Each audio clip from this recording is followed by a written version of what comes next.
because I was looking at chat.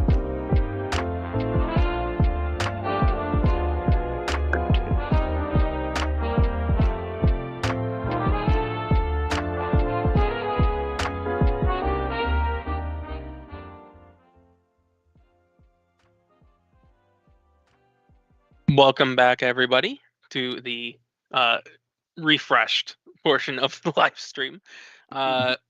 We restarted the stream a little bit, had a little bit of lag, but now we should be all good for the next section.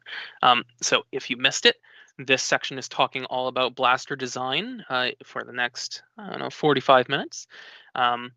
We are here with Boomstick Mods, who does boomsticking and modding, YouTube creator.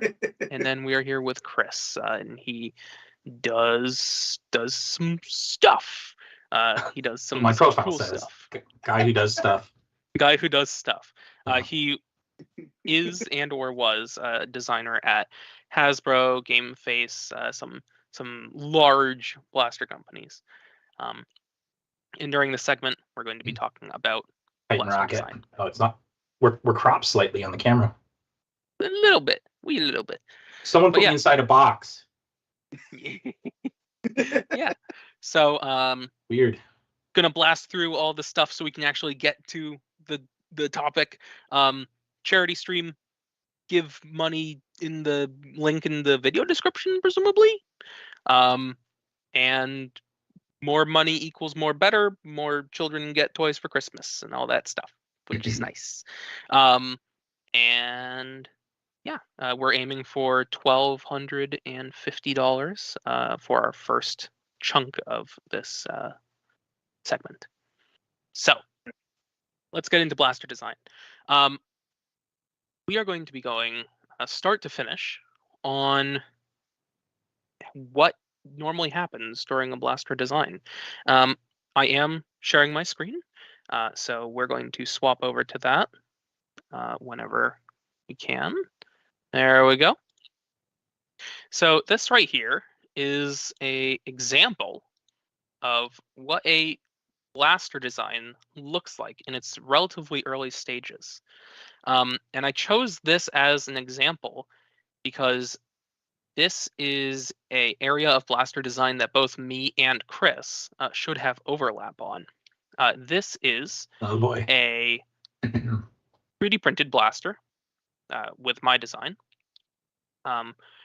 And it uses an air tank in the back, does some shooting. It's HPA.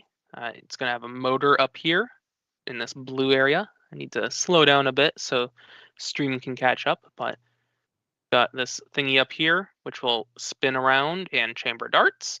And this will be a combination of electric and HPA, which is compressed air. But I chose this design because A, it is in early developmental stages, and B, this is one of the first designs that I've worked on where I've worked off of an official concept art. So, and Chris, you will recognize this if I pull up the page. This is a blaster modeled off of some work by Wouter Kroon. I hope that I'm pronouncing his name correctly. This guy right up here in this URL.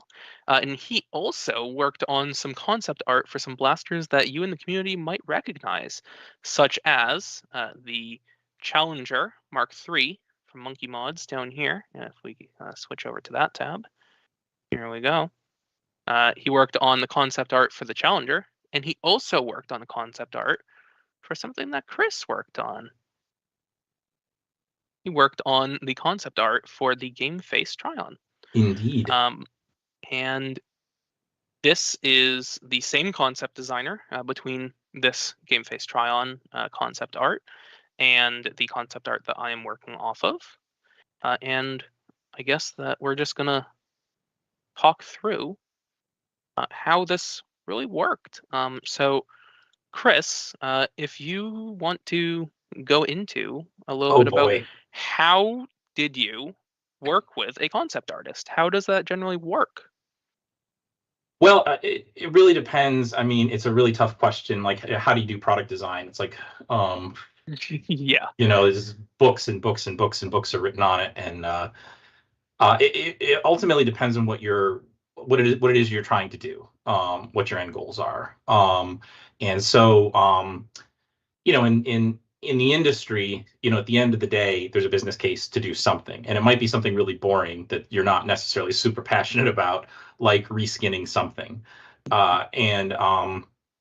And there isn't necessarily a lot of uncertainty maybe about the mechanicals or the function in that, but that there's some other novelty or stylistic thing that's driving that particular product. And so the emphasis of a project or of a product development process can really be shifted around to something that is really more focused on the design. And when I say design, I mean the industrial designs, the aesthetics, the colors, the look, and to a certain extent, sort of what you might call a gimmick, like like the double punch or something, for instance, there's some mechanical inventiveness in that, but a designer somewhere said, hey, wouldn't it be cool if the barrels did this, and so it didn't start with a technology challenge. It started with a concept of like, okay, let's just make a simple mechanism that does this, and wouldn't that be cool? We could put rubber boots on it, and but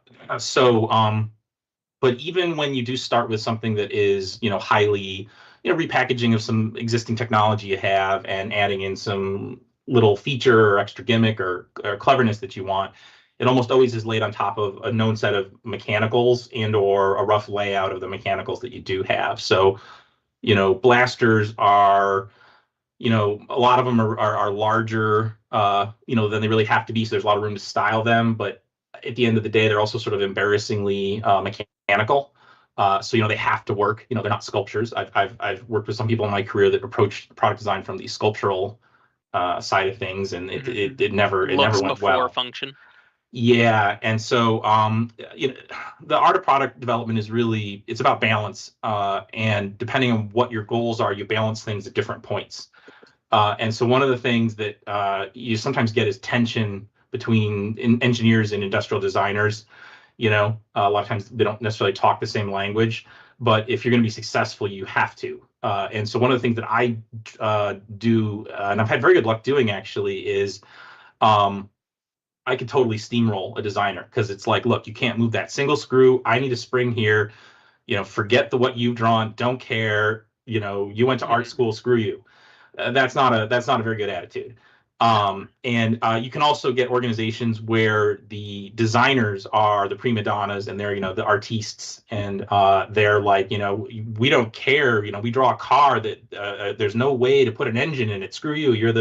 You're the mechanical engineer. Figure it out. And that's also not a very good attitude either. So most of what I tend to work on, because if you're just sort of reskinning a known mechanism, there's not a lot of reason to engage anyone in the United States to do that. So if you were, say, at a company like Hasbro, and you were a product engineer, and you're typically overseeing multiple products, you're typically not working on like only one at a time.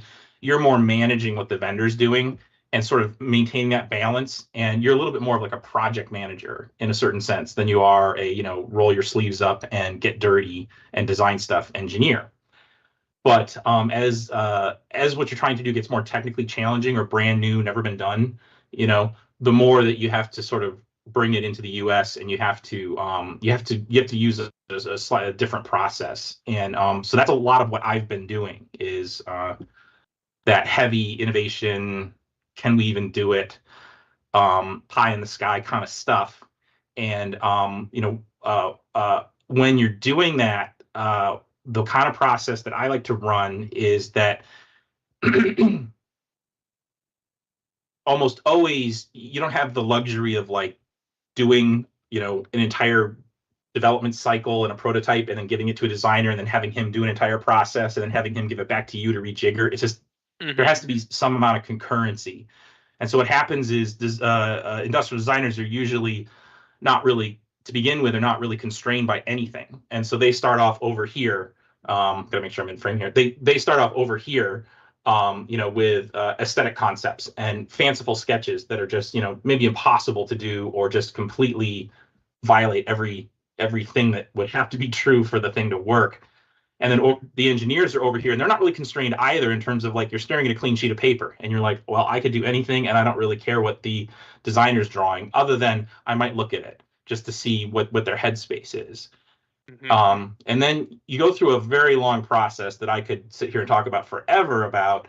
But what happens is that if you're doing it right, there's an interdependency so that you're like, oh, I see. Okay, they want it to be a rocket launcher and it's got to be up here like this. And they want to go ka-chunk. Okay, well, okay, let me try to make a mechanism that's like this. And I can kind of see what they're trying to go for. And I'll work really hard to try to do this. And then you do something, you're like, well, but I need space here. So they can't do that. And then what happens is you go through a couple turns of development until the point where you have, a thing that does a thing, however small it may be, not necessarily even a complete product. It might be like, okay, well, the loading, you got to hand load it, but here's the basic, priming and firing mechanism. And then you give that to the designer, and they almost always look at it and go, oh, I didn't know it would be like that. And then they start to change their design around it. Or they're like, oh, that's a big circle with I didn't know it would look like that. That's cool. Let's show that off. So then they start to alter their design. And then when they give you that back, you start to alter your mechanism to see if you can, and depending on where the balance is, you really go to town trying to give them what they want, and they do the same for you. And so it's as time marches on, in the middle over time. What happens is, instead of being out in left field, instead of you not agreeing, you start to get a convergence of your designs. And obviously the final convergence is the real product, which a lot of times is implemented by the factory, but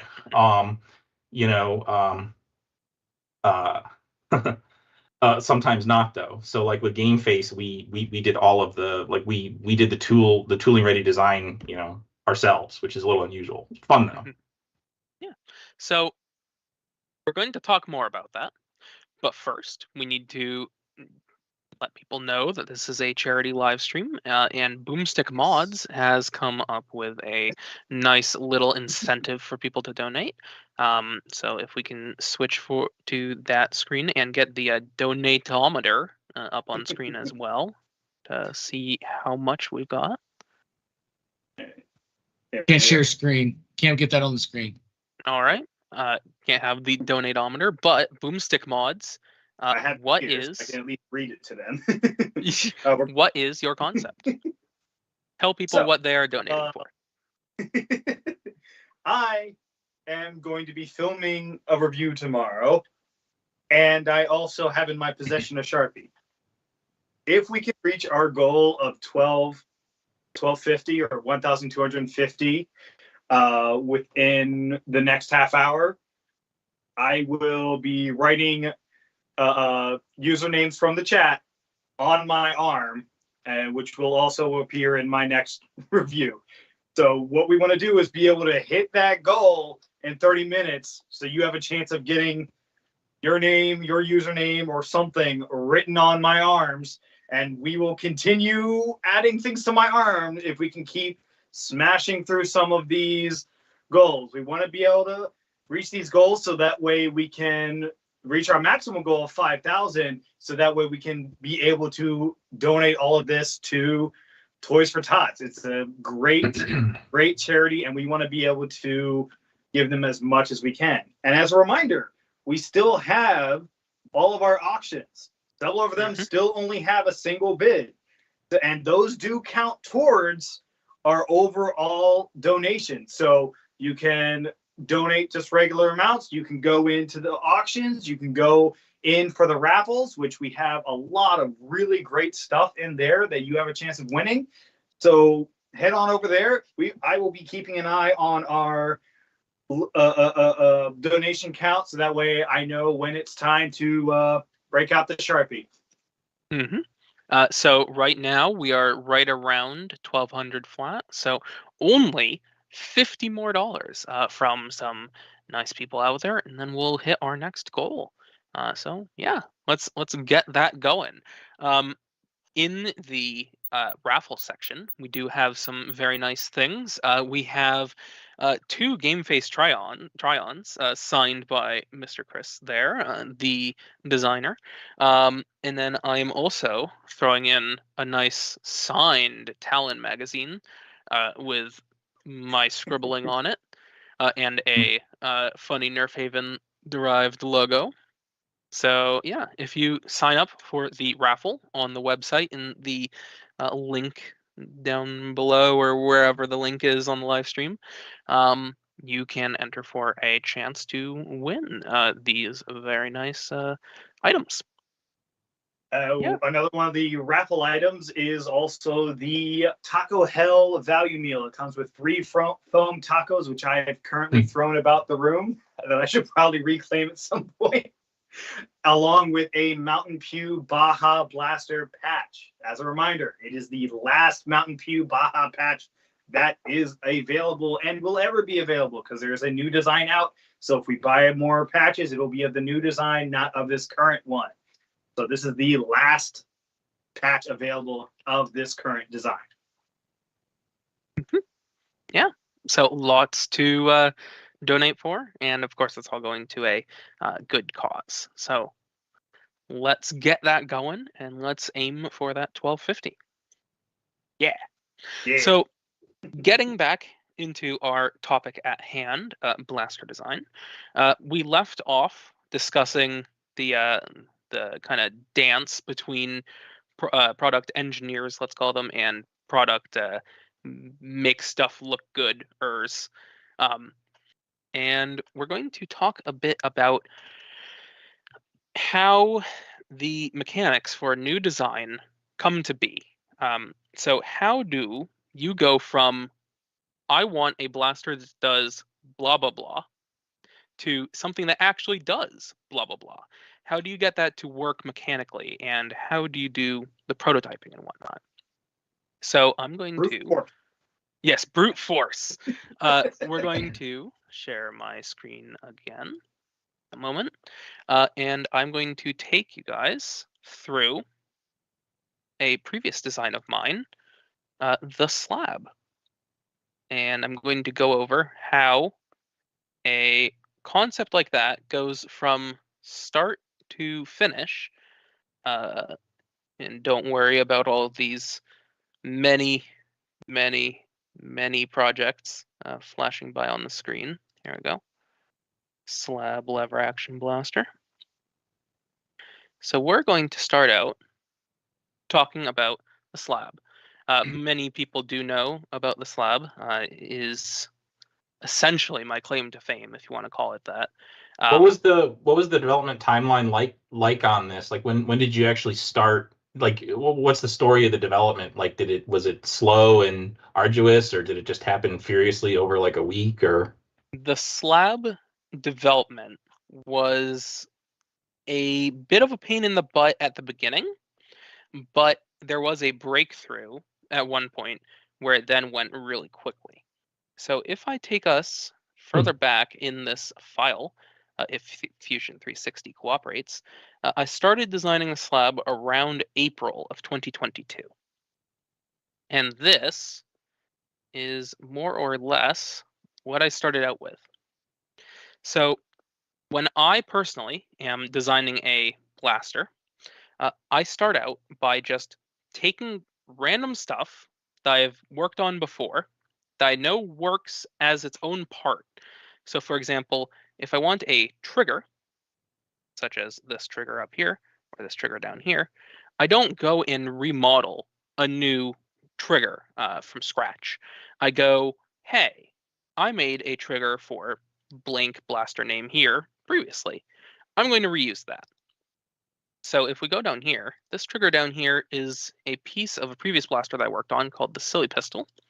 And so is a lot of this mechanics stuff here. This magazine this front muzzle piece, plunger system entirely is all Silly Pistol based. And you can see here that it is interestingly shaped. Not a lot of experience at this point in blaster design. But this is what I like to call block out. You start designing a blaster by just blocking out what you want to have there. So another example is this stock back here is a modified version of the Flak stock. The Flak is a lever action blaster made by Captain Slug previously. And this is a modified version of that stock. This was made by Vikinger, who has passed on, unfortunately, but he was a good friend of mine, and he let me borrow his stock for the slab. So I worked on the slab off of this concept. This was essentially the slab 1.0. And then over the course of a few months, I don't quite remember how many months, but over a while, that concept of this part layout, kind of everything in the rough positions where it's supposed to be, became this concept. This is the slab 1.0. And you might notice that this is very, very different from where the slab ended up. Almost always is. It almost always is. This was essentially a completely different mechanism from the current slab, and a completely different aesthetic direction from the current slab, and a completely different way of printing compared to the normal slab that you guys know and love today. But this was an important developmental milestone because this is the one that didn't work at all. And Chris, you can probably speak to this. Every once in a while you are working on the early days of a blaster design, it doesn't work at all, and you need to restart from scratch. Yeah, I mean, one of the ways that I deal with that, or it's commonly dealt with, is especially when you're on the clock, you have a budget, you have a timeline, is you prioritize things in terms of risk. And so, what's the biggest risks? And it doesn't have to be a formal, paper-based risk analysis. It can just be your gut, and so, even when you're just developing a concept, like you're blocking out some volumetric stuff, which is often necessary to get the designer going, but then you're like, crap, the thing that's gonna kill me is gonna be this, and this. And so like on this one, what was was it just the lever action, or the alignment of forces, or was it that you wouldn't have, was it the inefficiency of the turnaround, or what would keep you up at night about this particular design? The death blow for this concept for the slab mechanism was the force required to turn the lever. Due to the way that this blaster concept was designed, if we want to switch back to my screen, I can show people in the chat how this one worked, more or less. At this point in my design, I didn't understand how animation works in Fusion 360, which is the CAD modeling program that I use. So let me just show you this.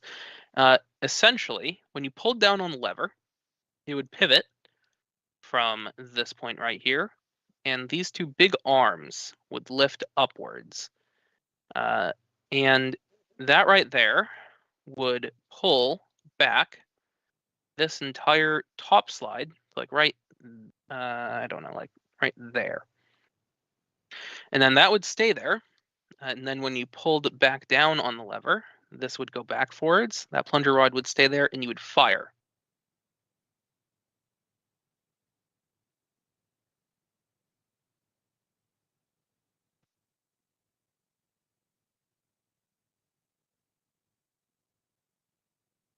Can you hear me? All right, I got a notification. I was muted.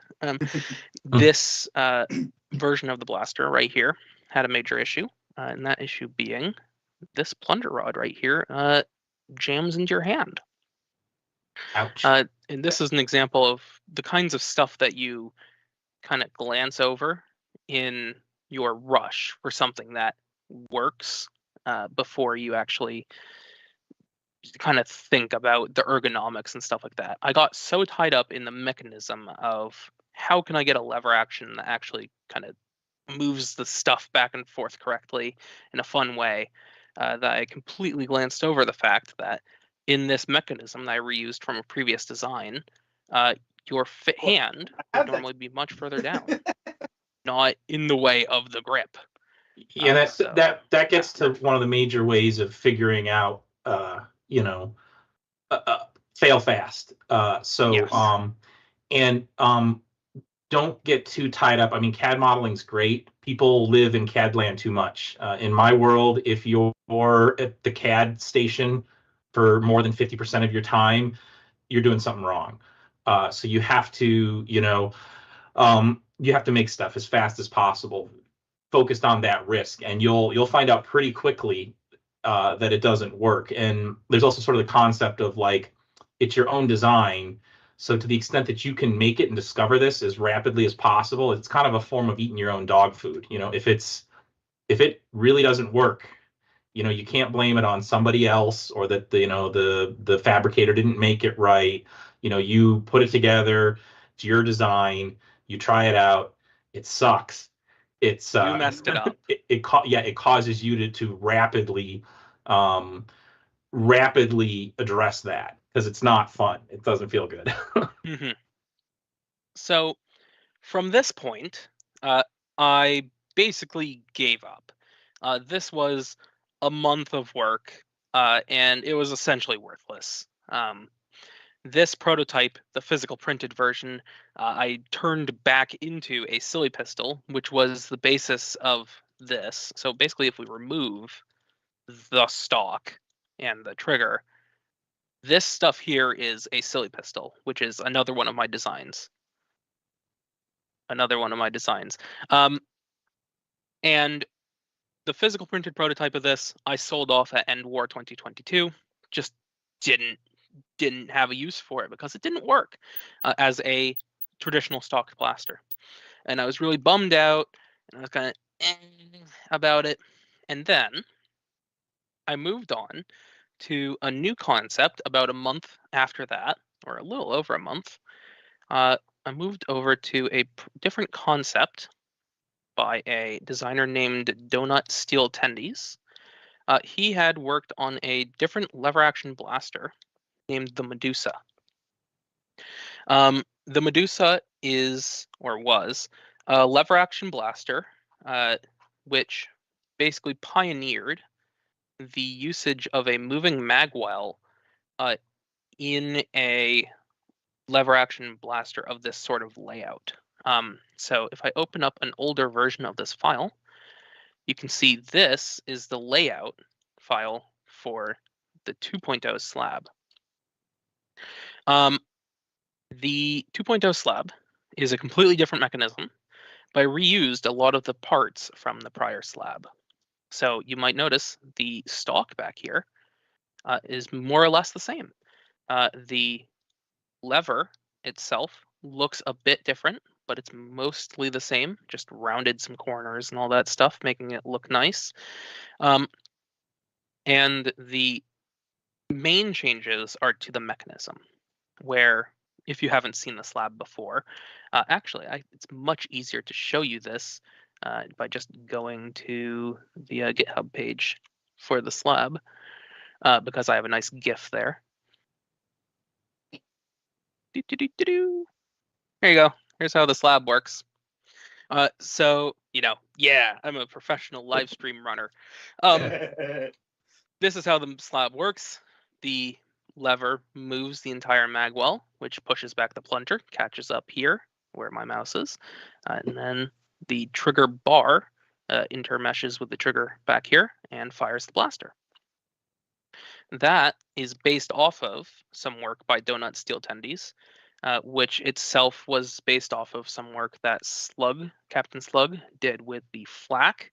But essentially, Donut Steel Tendies moved the priming mechanism from back here behind the lever to in front of the lever. And instead of the movement of the lever just moving the magwell back and forth to chamber a dart, it also pushed the spring, which was genius. So I talked with that designer a bit. We talked about how the mechanism works, how it could use some improvement, and I came up with this concept. This concept is pretty good. It needed some polishing here and there. You might notice that this doesn't have any structure to it. This is floating parts with no screws holding things together, no aluminum bars to make anything strong. There's nothing keeping anything aligned. All the parts are still floating. This is still mock-up. But you've gotten your architecture sorted out. I mean, the important thing is where pivots are, link lengths, spring travel, volumes, air paths, et cetera, et cetera. Right. figuring out the basics. That's where the biggest anxiety is typically in the design process, is settling on your architecture. And that's the thing you really want to iterate on really, really fast. And when I've seen people that sort of double down on architectures that are not good, thinking that they can kind of fix it in the details, and it never, ever, ever works. So it's sort of like the sunk cost fallacy in design is kill it, give it up, try something different. When the architecture is fundamentally sound, everything else gets easy. Everything. Exactly. And it looks becomes good a lot too, easier usually. if you're working off of something good rather than working off of something bad. Yes. Yeah. So from this point, I moved on to dressing it up, making it look correct and also giving it structure. So this is the first printed prototype of what I want to call like the current generation of slab, like the current mechanical concept for slab, not the previous one, which didn't work. So this is the first printed prototype for that new generation. And you can see it's mostly all there. At this point, this could have been released, and then the next 3 months, we're all just polishing this. Because that's how it goes usually. The first part of the work can be the easiest, and then all the rest of the work leading up to release is figuring out how to make it better, figuring out how all the little bits go together, figuring out how you make each individual part, figuring out, who's testing what, and all that stuff. Kind of making everything function better than a one-off, because one-off is comparatively easy.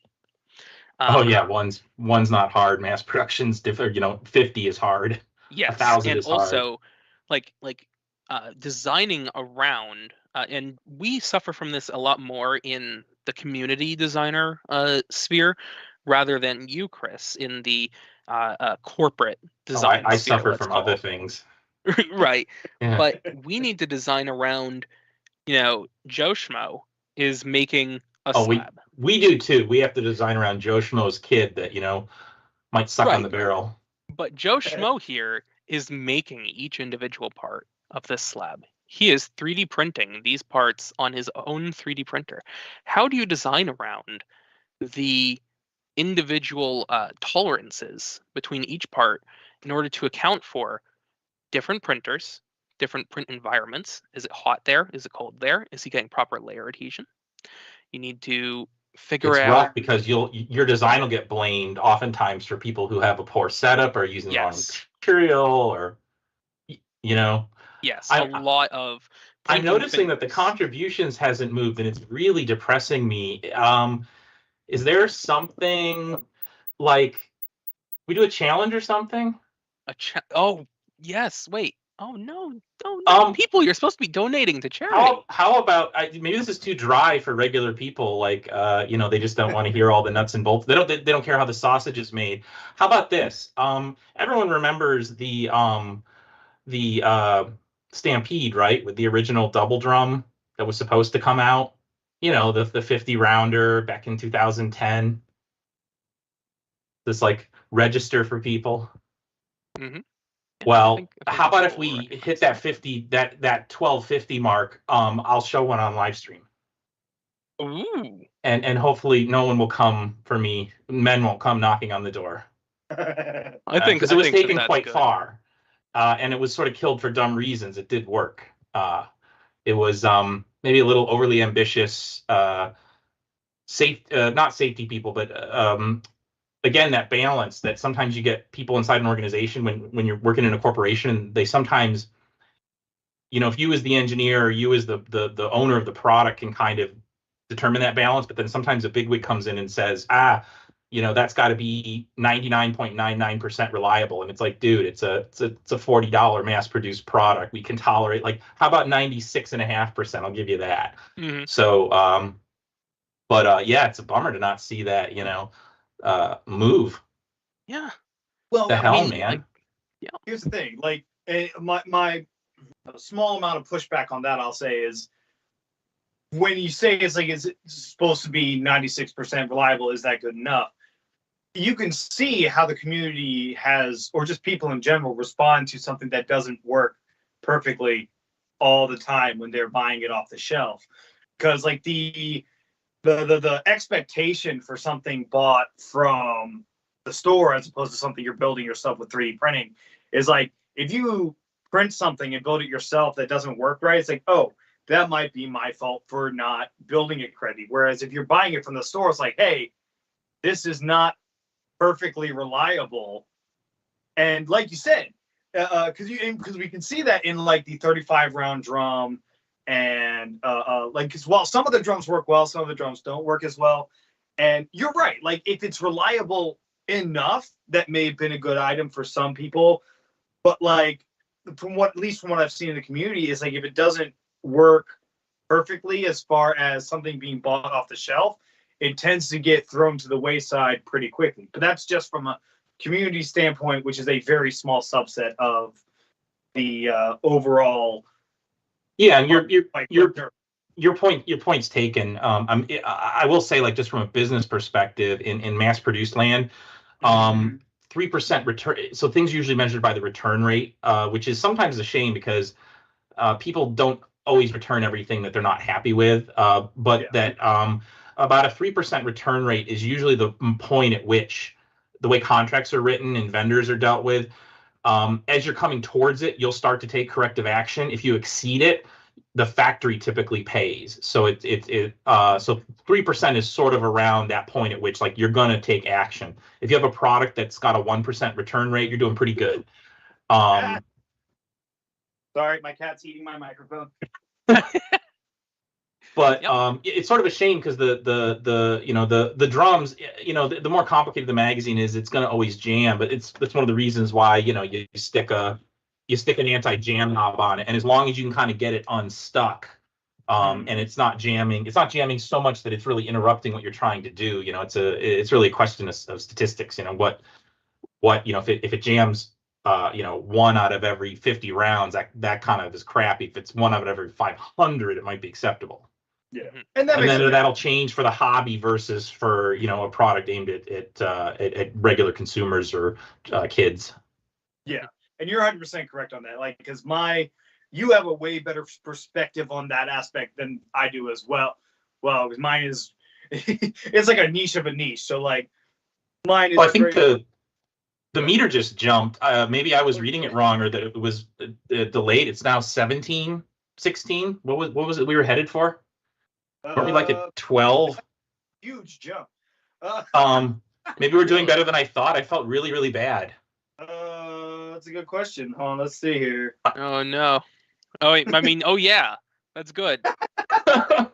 Oh no, more money. What do we do with it? Oh no. Well, here's the thing. Right. So that's two. So we were trying. What were we trying? We have to stop and just say thank you to that mysterious donor of $500. Oh wow, really? That was one person. $500 at once? Just well, clapping. Maybe it was some rich corporate donor. Who wants to see the drum? Should I see that? Should I grab the drum? I think that Boomstick needs to draw on himself first. The Boomstick has to draw 2 names on himself. So this is because it was supposed to be 50. Wait, no, I can do math. We were trying to get to 1250. Yep. Wait, that's 10 names. I was gonna do it for we blew by. Yep. So that's all right. So we're gonna do 10 names from the chat. I'm gonna give the chat a minute to catch up with that.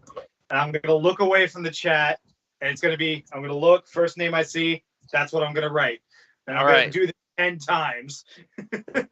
So you guys can continue doing that. And then once I've done all 10, I'll let you know who I've got. All right, Chris, you can start your drum show off as your thing. Well, and then I'm going to show off some designs of mine, and I think that we are ready to move on to the next segment. I see some people starting to join. So yeah, it works. It's fine. It got quite far. This one's so a for little the people that don't know, not what is super that? happy. Some of the joints need a little bit of work, but all right, real quick. I'm just gonna throw on Trevor Mallow onto the arm. So for the people that don't know, it was supposed to originally be. Yeah, that's not from the Titan CS50. No, that drum's over here. Yes. That drum right there is what? Pre-production, or is that still prototype phase? Or... No, this is pre-production. This is fully tooled. Yep. So that is some. I think it works on the Infinite. Yeah, it's quite happy. Yeah. So 10 years apart. Yep. Finally brought together. So there you go. There's some ancient Nerf behind the scenes. Next up, Jaeger collects. Wow, and seriously, thank you to that mysterious rich donor. Someone is asking, how is the Titan drum different from that drum? Well, age. The way it stores the chain, it's not. There isn't a ton of differences, to be honest. The design of the chain's actually a lot different. Yeah. So I think American that Foam. that is pretty much it for this segment. I am going to start. Actually, no, Boomstick, you need to write down some names. I'm But working on it. I've got 3. Got 2 minutes, All right. silly. You get to writing down those names. First, going to introduce some people from the next segment. Introducing GavinFuzzy. These next segment is the people from Singapore. I think the first international segment of the live stream. So, hi Gavin, how's it going?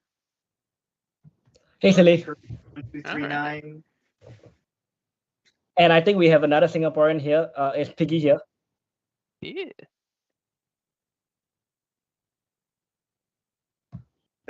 Oh, I see him. Yes, I don't hear him.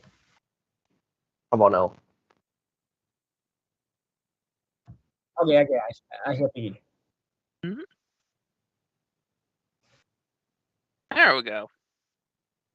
That was really weird. I didn't know that was happening. I just saw my face frozen there, and I was like, "Hello." Stuff. Statue impression.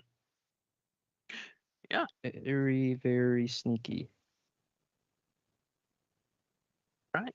So we My arm is getting full. got GavinFuzzy. We got Piggy, the Singapore man that everybody knows and loves, and Spud Spudoni, the guy that designs cool stuff. Hey, Spud. What's up? That's Hello. that guy, and that guy. There we go. Yeah, live streaming. So yeah, what are you guys going to be talking about in your topic? Everything. Everything. Yeah. Well, I'll Lot be on sharing. design, lot I'll on be sharing some competitions. stuff about my design process for 3D printed blasters, Rims. and I guess we'll use that to talk about how the gameplay differs, like in Singapore as well as in the US and around the world. Right. Yeah. That sounds like a lot of fun.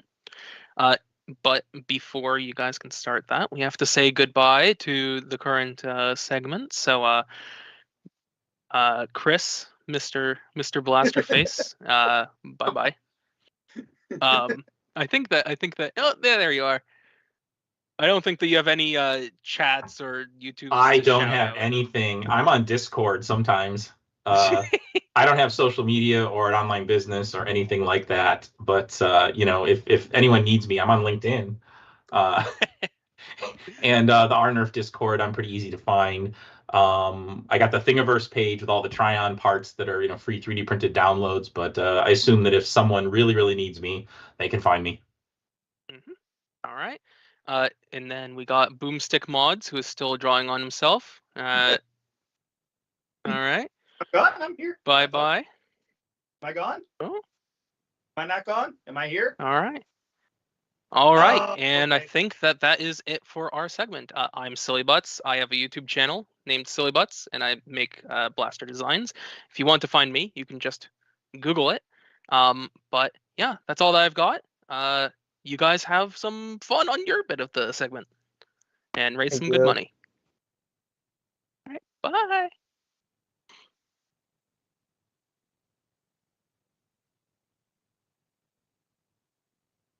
All right. What? Okay. This is the cool kids chat now. Nice. Are we still waiting for Callie, King of Games? Trying to get in, but I think Gavin, you guys can start with the blaster design portion. Okay. Yeah. Oh yeah, So and do we- introducing special guest in the background. That's not a picture. That's someone. Yeah. So What's up? Eli is in Singapore right now. Yep, I'm visiting. So I'm in Gavin's background, I guess. You're holding him hostage for his blaster. Blink twice if you need help. So yeah, I mean, so do we have introductions? Is there anything else we need to, I guess, say, or do we want to get right into the design conversation? I guess we could just go a quick round of introduction. So I'm Gavin, and I make 3D printed designs for Nerf, and I make stuff like the SBL and SBF, and I guess it started with the spam, the Falcon Fire conversion kit. Mm-hmm. Piggy, you want to go next? Yeah, so, well, I'm Piggy itself. I'm mostly known for being a competitive player internationally, and also I'm the one hosting games in Singapore as well, running the Nerf Singapore group itself. Nice. Oh, there he is. I hear Technical him. difficulties. It's all good. It's coming. It's coming. Just, Okay. you know. Yeah. There we go. Oh, Hey. shoot. You got mobile. Oh, That's Okay, awesome. so yeah, mobile AF. Yeah, Maybe I was you on a can- game. you have King of Games to introduce himself as well. Mm-hmm. Yeah, perfect time. Introduce yourself. Tell us what you do. Yeah, I mean, yeah. So I'm Kale, aka King of Games. I play Nerf basically professionally. I travel around the country and soon the world to playing foam at people for money and prizes. Nice. And then to round this off, I'm Spud Spudoni. I've been in this hobby for too long. I design blasters and different kits when I can. I do podcasts as well in the Dart Jam podcast, who I am the host of with, I think Boomstick was on Oh. earlier. He's saying go horizontal. I got you. There you go. Nice. And what else do I do? Yeah, and I have a YouTube channel I'm trying to upload more content to, but that's pretty much me. Yeah, so Gavin, you were talking about the SBF. You just released that pretty recently, right? So congrats to that. How's the reception on that been? Yeah, it's been great. I guess a lot of the people who buy this actually buy it in the hardware kit form, which is what I wanted people to do, because like when you buy it in the hardware kit form, then you actually get to assemble it yourself, and you see how the parts are printed and how the stuff connects together. And if anything goes wrong, you know how to replace the part yourself, like especially for the printed stuff. And you print that all in house and ship it internationally? When you do, like, if you did full printed kit? I guess if people were to buy the printed part, I will print it and ship it to you. But like I just said, most of the people who bought it buy just the hardware kit and they Right. print it themselves, which is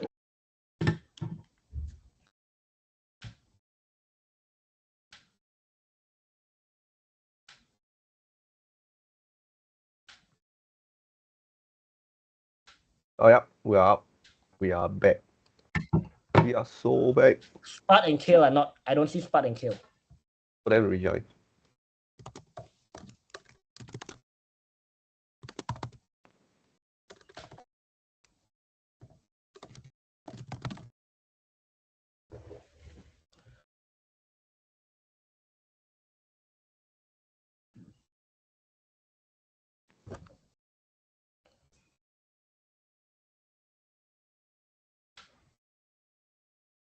Surely is a stream. Yeah, I think it's been going on for the last like 12 hours. Anyway, no, we are like only in the second 4-hour block.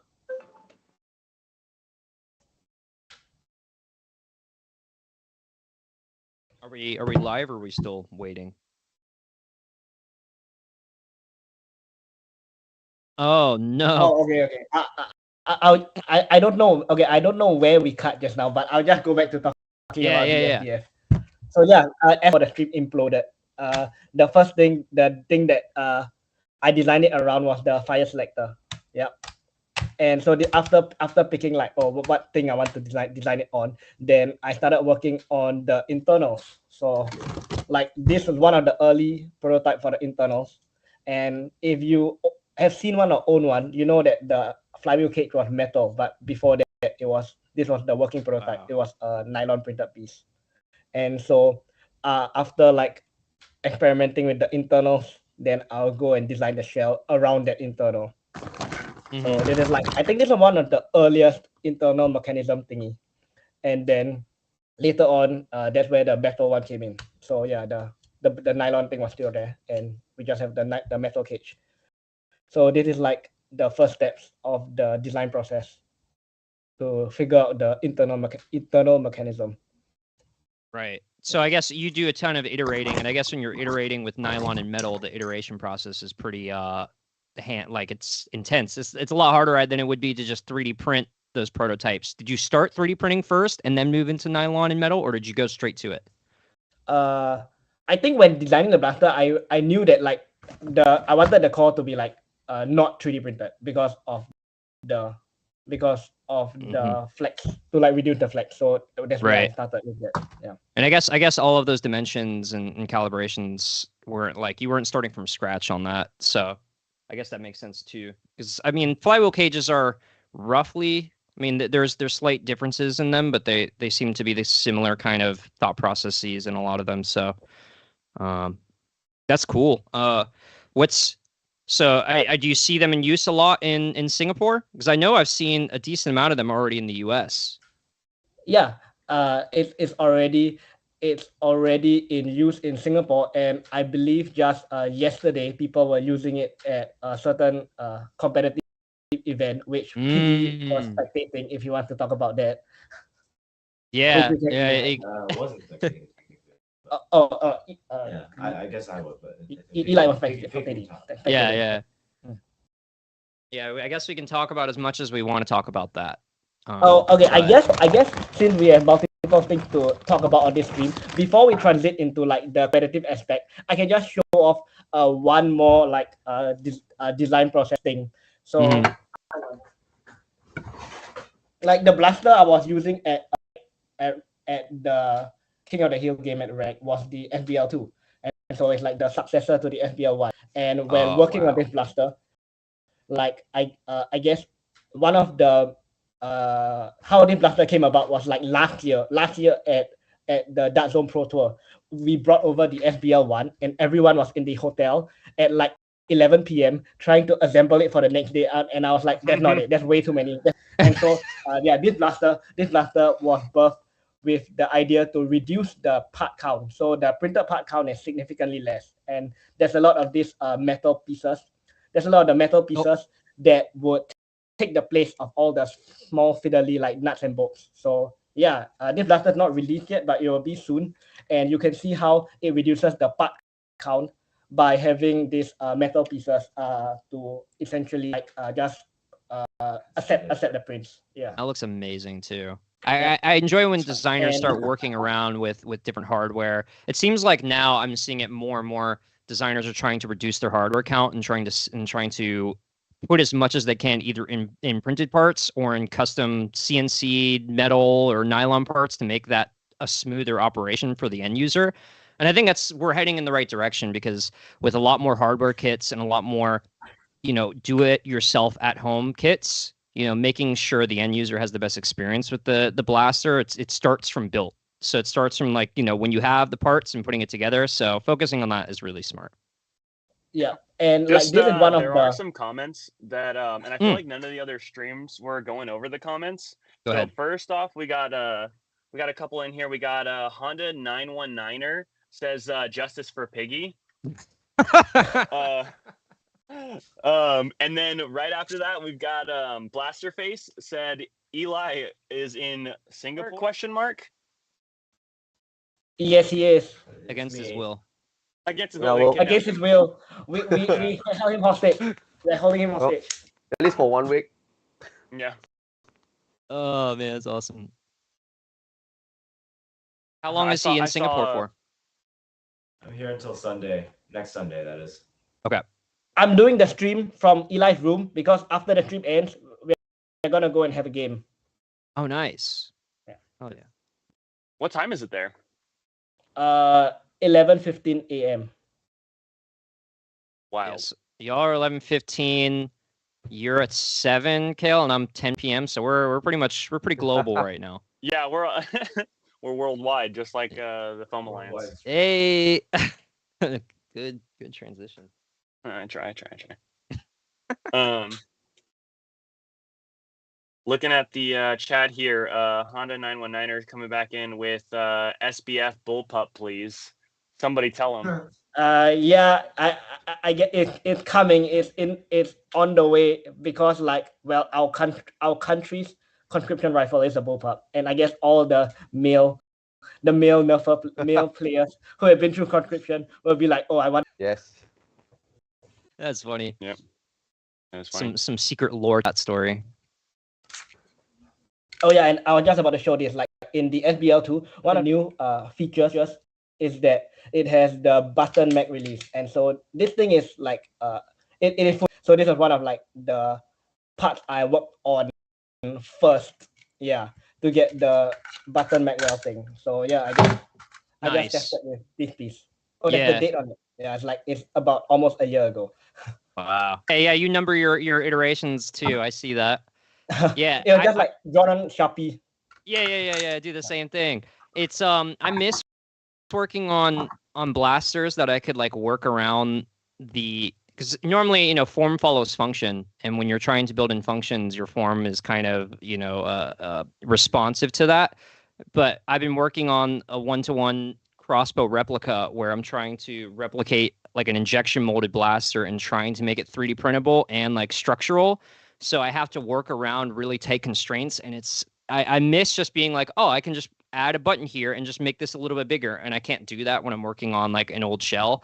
So I'm glad that you're able to do that on your build because I'm very envious. Yeah, I guess we have different kind of different constraints to meet the different kind of end results that we want. Absolutely, yeah. I mean, I began designing parts for like Nerf, as in like I began designing parts that are like incremental upgrades to the original blasters. So I had my fair share of that, like when I made the Retaliator pump grip or the spam. The spam had to fit back on the original shell. So yeah, I totally know what you're talking about.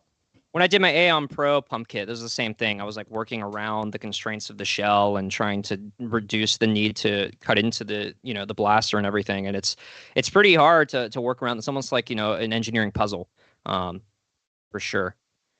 Do we guys just want to ground everybody in a reminder that we are streaming 24 hours for a charity donation. So does anybody happen to know where we're at currently so we can set a goal for our segment? We're currently at, I think, 1,721 to be exact, but it'd be great if we could get to 2K. 2K, yeah. We got 40 some minutes. That's a pretty loftily goal. I think it's doable. We got some great auctions, some great raffles going on for those prizes, the $5 and $10 raffles you can enter. There's a lot of cool stuff. I think I have some stuff I'm going to try to put into it, but there are some people who have some pretty legit builds and prizes they're offering. So definitely look into those, get in on those. See, again, it's all to the charity, so you can, feel good about doing it too. So that's what we're all here for. Mm-hmm. Yeah, 100%. Is there anything else we want to talk about design? Or do we want to start moving into, Yeah, does Eli want to add anything? Yeah, Z's got his own blaster that came out recently. That's pretty cool. Might be a little closer to the mic. I guess the only thing I brought to Singapore was inertia, so I can show it off. Show it off, So whoever was asking about bullpup, here's your bullpup fix for the day. That thing is insane. I don't know. If we want to talk about design philosophy, I usually I tend to use the same engineering approach I use for most of the stuff I do. Which is you want to start from first principles and flow that down to essentially the final product. which really just means that you want to start from your base requirements, your absolute like, oh, what am I actually trying to make this for, right? For inertia, that was the first principle for that was I want to make the tried and true mechanism, so chain driven automatic electric blaster. And I want to minimize everything to the bare minimum for the games that I play at, which are SDNC, OC, like California games, roughly 200 to 250 cap, so sweet spot 220. So from those principles, I can then say, oh, I want to hit 220 FPS, and I want to be able to repeatedly hit that in the highest rate of fire I need for this situation that I'm in is around 8 or so, because that is the threshold at which past that you don't really you just waste more ammo for if you want to be dumping ammo, and below that you're a little bit too slow to be consecutively shooting at your target. So now we have a requirement of I want 220 FPS, 8 or so darts per second, or 8 to 10. And from there, decisions can flow, right? From there, you can do an energy calculation of, 220 FPS at about 10 darts per second is roughly, like 400 or 500 watts. And from that, you can then say, okay, well, if I want 400 to 500 watts in the power system output, then I need to put in roughly maybe like a kilowatt or a little bit less than a kilowatt of power input to the system to stay safe. That's a roughly 2x safety factor, or in this case, it's a efficiency factor, but yeah.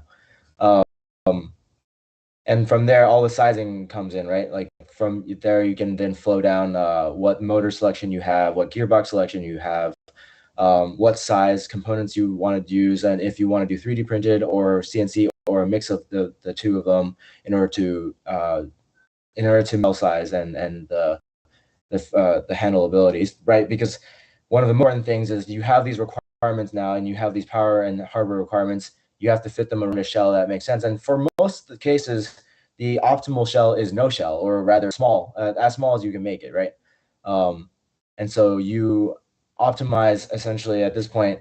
That really means that I want to make everything out of the strongest material known to man, if possible, to make everything as small as possible, because that's the whole point, right? Your engineering is you're trying to optimize everything as much as possible. For our purposes, we're not made like, we also in the practical world have a concern, right? We don't have infinite money. We can't just throw everything we have at it. So there becomes another factor for your optimization is that cost is now a factor, and you can spend a lot more money and make one-offs, or you can down in order to make it more for production, and that's sort of what Inertia is trying to do. It's like a halfway between the unobtainium, which impulse, which a lot of people have seen, and what this eventually will be, which is hopefully productionizable, lower BOM costs and all that. Yeah, absolutely. And I mean, it's an incredible build. Both are incredible, but it's definitely really interesting to hear like the engineering approach to these problems, and like seeing how they overlap with like a designs approach, where there are certain things, because a lot of what you're talking about are really awesome benchmarks, and they're very performance oriented. They're reducing costs on certain things, trying to figure out how to make the hardware attainable, or building it, attainable.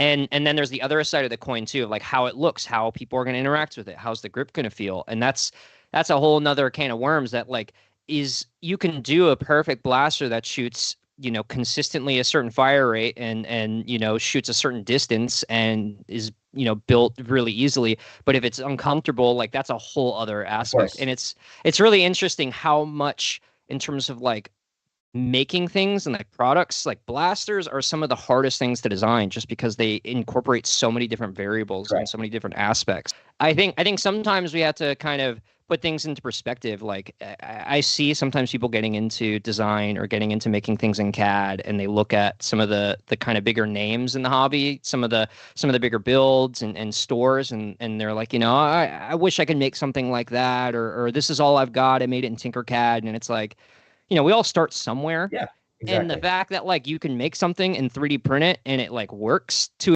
a degree, like that's incredible. And I think it's cool that we promote that type of kind of community aspect in this hobby, that champion the idea that people can make things on their own, and you know, especially when they don't have to, you know, worry about or don't have to, you know, focus on having like a Hasbro or a bigger company, you know, be the name that they go through. They can make it on their own, and I think that's a lot of hobbies don't have that. So, I mean, that's you're hitting all the points there for sure. Yeah, and like to your point, everybody starts from somewhere. I actually came into this hobby through drones.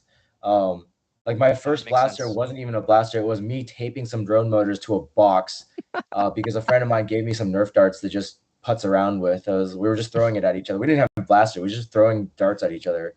And I was like, well, I have this broken drone here. I'm just take it apart, tape it to a box, and then like shoot you with a box.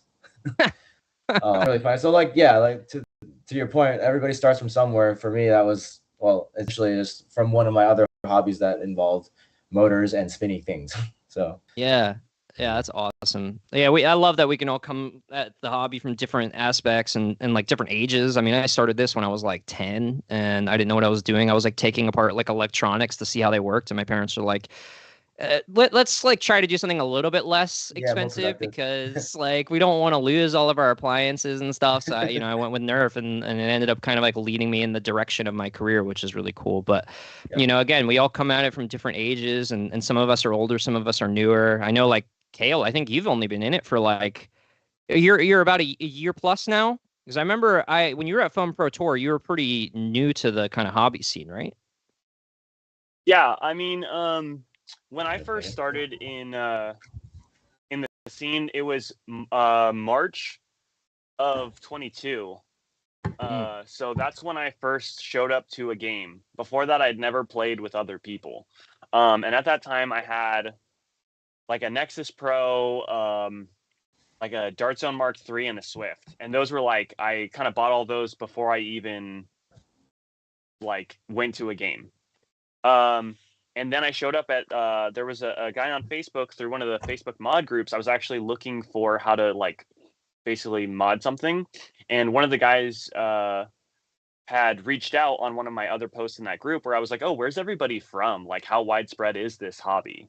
And he was like, oh, I see you marked that you were from California. If you're from Southern California, there's a game, come join us. And that's how I joined SDNC. That's how I met Eli. And by that time, the targeting, like the ad targeting, had definitely gotten to me because I was getting ads for the Dart Zone Pro tournament. And so I showed up day one and like I was like, I want to do that. Is anybody doing that? And Red Tide already existed. And they were like, obviously I was a no-name. They'd never seen me play. Of course, they're not going to be like, oh yeah, just join our, pro team or whatever.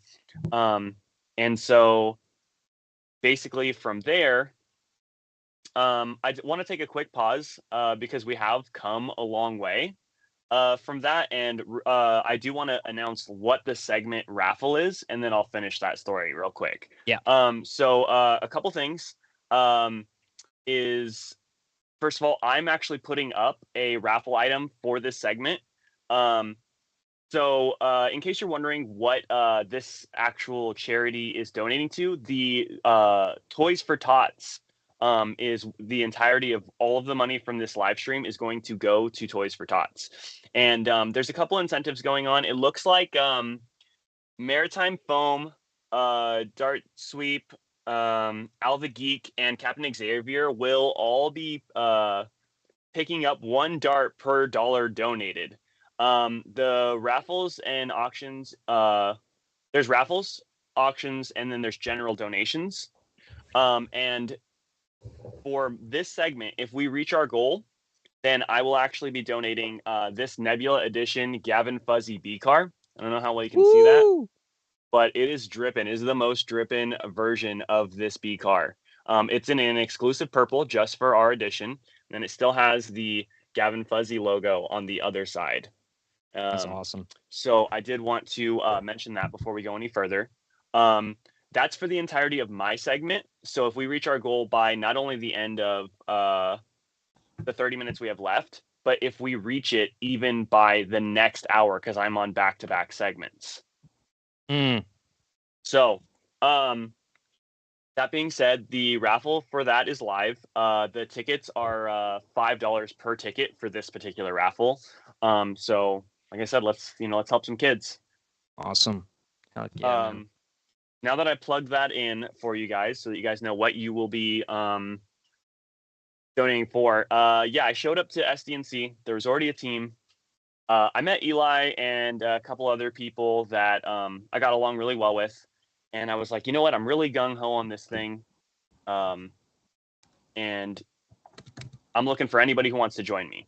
This is mid-March, and so roll around between mid-March and May. I want to say 15th, 16th is Q3 of the Foam Pro Tournament leading up to the Dart Zone Pro Tour. Mm-hmm. And we had somewhere between 5 and 10 person roster of people who were practicing with us. We only had like 2 or 3 practices as a team total. And basically, we had garnered 3 sponsors at that time. I believe the Nerf Trading Post was among them. Out of Darts was actually one of our first sponsors. And then, yeah, from there, the rest is history. You know, we placed 4th there, 2nd at Q3, just all or nothing send on going to New York, and we either placed or we didn't. 2nd there, 3rd at the Dart Zone Pro Tournament overall. During Q4 and Q3 is where I met Gavin and Piggy and recruited them onto Nebula. And so we had kind of like an international lineup. Now moving forward to 2023, about, a year and a couple months later, we have a 17-person roster spanning from Singapore, East Coast, Pacific Northwest, and California. That's awesome. That's awesome that it started so recently and it's now grown into something very legitimate, for sure. I mean, y'all did very much better than we did at Foam Pro Tour. I think we basically were tied for last place in that. But, I mean, we were there to have fun. It was not a big deal for us. But yeah, it was awesome to see everyone there. Yeah, I mean, so getting in a Singaporean, getting in the Nerfers from there, that's pretty great because, I mean, y'all legitimately are some of the better player base that I've seen internationally. So I guess, do you guys want to talk about your scene at all in terms of the Singapore Nerf scene? How, what it's like, how it's evolved over time? Yeah, so before I jump into that, there's some questions in the comment section. Go ahead. L shoot stuff asking whether did you use the Indonesia in Singapore already? So Eli will be using it in about 12 hours time. So we'll find out whether it works in our community and whether it jams. And followed by Archer the Nerfer. Is Singapore making a showing at Maryland Mayhem? It's a 50-50 at this point because one of my goals is really joining every single possible international big events I can. I've been to NWAR, I've been to Ragnar Oktoberfest. Maryland is next on the list. And also maybe APOC, BPOC, and maybe Foam Fest as well. So really international stuff. And I guess we'll see how next year, honestly. Nice. For Singapore scene itself, how it works is that we are, I think right now it's at almost 15 years since the hobby started here. So how it began is really just a group of older adults before me that decided they wanted to play this kind of toy guns in Singapore itself. So back then we had a lot of Nerf only and BuzzB as well for the older brands. So as it progressed, we went from forum to now social media, which is Facebook, Discord, and then that's how we started the whole thing rolling. So I think in Singapore it's slightly different compared to other countries whereby we don't really have much space to play because of our small places. Our field size aren't as big as what you guys are used to.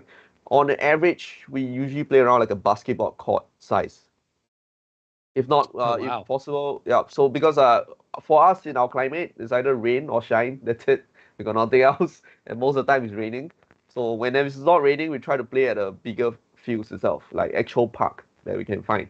So the good thing about Singapore is that we don't really need to get some sort of insurance or find a park ranger for permission to play. It's considered recreational, and we can just do whatever we want, as long as we're not meddling with passerby that's using the park as well.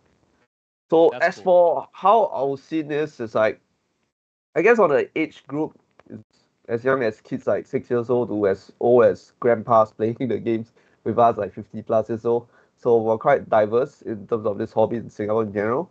I think we're quite well accepted in the public in the sense that, well, people know that we're playing toy blasters. So one thing about Singapore is that we don't really have a law for orange tips, but we try to enforce them in the sense that we want your blaster to be as colorful as possible. So at the very least, it's something that from far they see your blaster, it doesn't look like something suspicious, it's good to go. So that's how lax our rules is compared to some countries, especially Australia, which is what we've been to recently. We just came back from Australia actually. So Gavin and the gang played with the Victorian Dartsoft group itself, which was a eye-opening experience for us because their field is easily 4-5 times bigger than what we have the largest. So they can play like a 40 minutes long game and do trekking and hiking during the game itself. That's how big it is. Yeah. So for us on average, like a game player size per game, it can vary from 20 to 50 players. So imagine 50 players squeezing in a basketball court size field. It can be quite complicated. So which is why we have to come up with some creative methods to allow people to play and not have everyone just run over each other, become a mosh pit. So usually we play with special rules like for respawns, maybe we have 5 people in the field at all times while the rest queue up to respawn. So when one player dies, they will rotate with players. Or if not, we do wave method of respawn, whereby, let's say, you need 5 dead players to respawn together. So we use this kind of limiting factors to prevent the field from getting too overcrowded.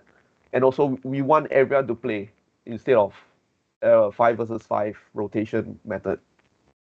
So I think it exploded after COVID, especially because during COVID, nobody can play and everyone pretty much started building and modding blasters. So after COVID, that's when a lot of current generation of the player base is mostly built from. So it's an interesting transition because during COVID, we are basically playing in limited groups because of our government mandated laws regarding COVID, which is you need to either be in groups of 2, sometimes groups of 4, sometimes groups of 5. So with that being made in mind, we need a like 3-meter space between each groups. So we tried really hard to play, even when they're limited to groups of 2. We pretty much segregated the field into like 4 segments. So each quarter is one group of 2, and then we play it. So we really wanted to play so badly that we tried a lot of creative methods to play. So in terms of game mode, I think it's quite similar to how the US guys play. So we have capture the flag, king under the hill. We have even like domination rounds. So for us, we mostly use those manual clicker counters. So those are very great for counting lives or counting objectives. So sometimes I even use it as like a king under the hill method, which is where I put it in the middle, click as much as you can during the time zone, and whoever clicks the most wins. So it can get quite funny seeing one guy just going there and smashing the counter non-stop. Then we try to come up with some high-tech solution, like one of it's Blaze Pods. So Blaze Pods is a brand of those fitness light-up sensor, motion sensor tapping equipment. So we use that for some of our King of the Hill games whereby you can swap between red and blue color. And then now that we have the actual game model box, which is an open source code with all the parts needed to build them, we actually built some of them to simulate Ragnar Oktoberfest competition last year, rather this year. So it's a way for us to practice.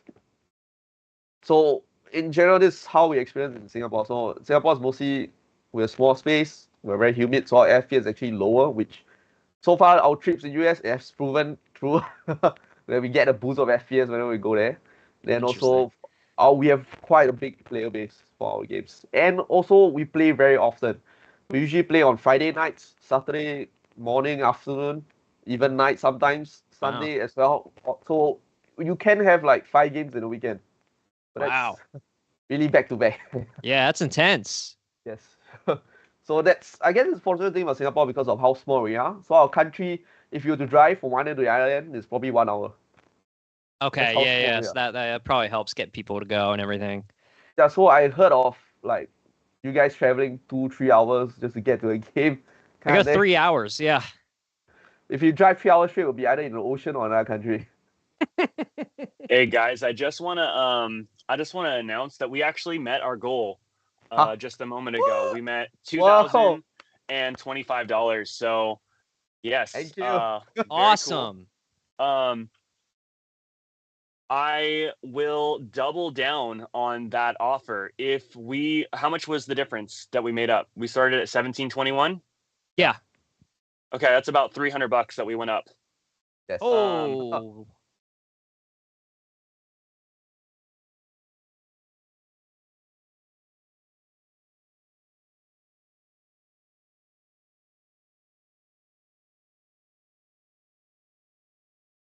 Awesome.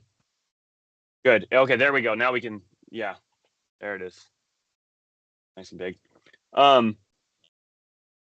So I want to double down on that. If we reach the new goal that we're about to set by the end of my segment, which again, that still is in an hour and 20 minutes. If we reach that level, I will add to that B car, whoever wins, I will throw in that same box the last of the Ragnar Oktoberfest Nebula hats. Ooh.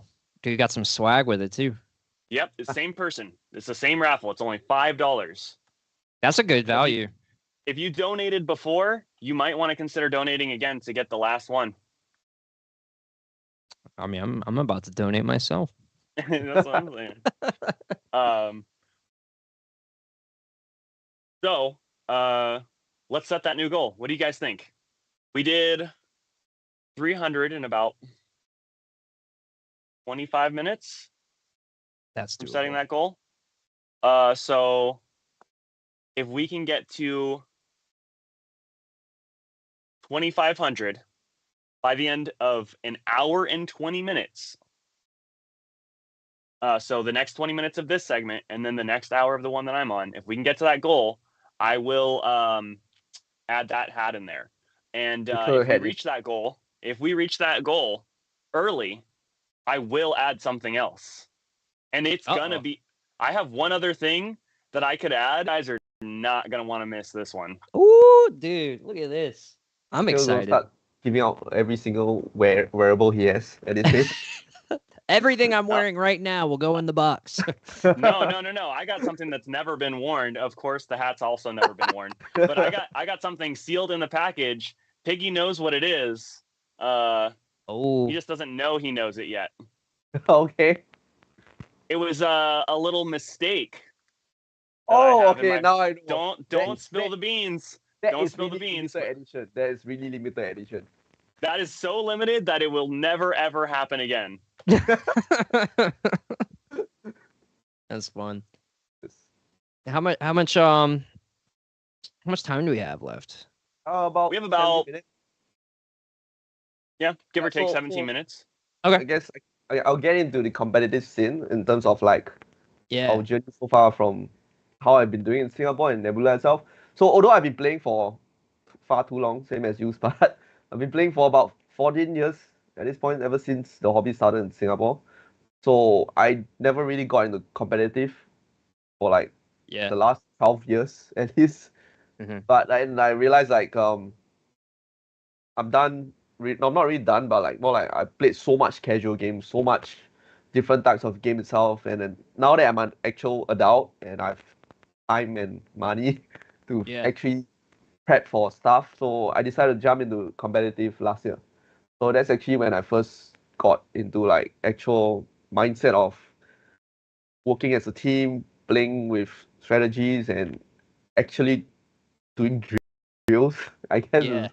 So out of all this, like what I've experienced, what I've learned is that actually all this are maybe important while whatever's happening on the field. Outside the field is actually important as well, especially the prep work. So like having enough darts, loading out the darts, having enough water, having enough food in between rounds. All these are very important prep. So like not having your own main team that's playing, but also the subs or your supporters helping out, that's actually part of the game, the whole mindset itself for competitive. So like I think like especially games whereby it requires you to load up a fixed amount of darts within a set amount of time before each match, that's where you need help loading up while you're trying to rest after you just finish a game. So like one of my experience, especially during KOF in Ragnarok Oktoberfest, is that we played unfortunately back to back during the last 3 games. I was completely exhausted. I wasn't ready for such a big field. We never really played such a big field and run so much in our entire my life. Actually, I think that's like the most I ran. So that's when I found out like I need to buck up my fitness level. Honestly, Yeah. I need to mod my lungs at that point. Like it was no longer about blasters, it's like modding my body at that point. So I was grateful that my teammates was really wanting to go all in. Like we're already here. Might as well just break a leg or something. Yeah. Yeah. No, absolutely. Thanks to that, we got third from doing that, which is quite amazing experience. Like I guess like it's funny that it happened twice. Like in Foam Pro 2, we also got third. So it's like our first try and everything and got it. So that's something that's Consistency. yeah, I think it's something that's quite amazing. So for myself, so far I played quite a lot of different game modes in terms of competition. So right now my favorite is still KOF in the sense that it's quite lenient. It doesn't punish anyone quite severely for one mistake. You like can keep respawning. That's the most important part, and you play a full 6 minutes. So it doesn't end off in like a few seconds when the game starts. So it's like not really a burst. It's more of a marathon. As compared to some of the other game modes like Quick Flag or Iron Rush or Flag Closure. All this. So personally in Singapore, thanks to that, I'm thinking of starting my own competition league. So in a format whereby it's slightly different, whereby it's not really KOF, but it requires you to hold the hill. So you must be physically there holding it down. Ah, that's cool. So it's something slightly different, but definitely based off KOF itself. So thanks, Singular, for having this format out. So as for how the journey began, like honestly, I was surprised that I even got into Nebula, like or rather know about being able to join it. Because back then when we were looking to traveling to Foam Pro Tour, Gavin just suddenly messaged me saying, "Hey, want to go to US?" And I'm like, okay. It was really a last minute decision. So and then just so happened, like I think Eli, Kill, they all start asking, "Hey, I heard you guys need a team, want to join us?" And I'm like, "Sure, why not?" So I'm like, that's how we ended up in Nebula. So me, myself, Gavin, and Liza, 3 of us. Then slowly we rope in more Singaporeans this year. So we got Alice to join us as well for KOF. So 4 of us. So maybe next year we can get more Singaporeans into the international scene as well. Because I think the level in international is really high in terms of skill. It feels like really playing against the best of the best because everyone out there really uses their own customized modded blasters. Everyone has their own trade secrets in like lubrication or the barrels and B cards or scars. So it's really great to actually see that each team has their own unique point, like compared to just playing casually where everyone has the same blasters or the same methods kind of thing. So it's quite an eye-opening experience, honestly.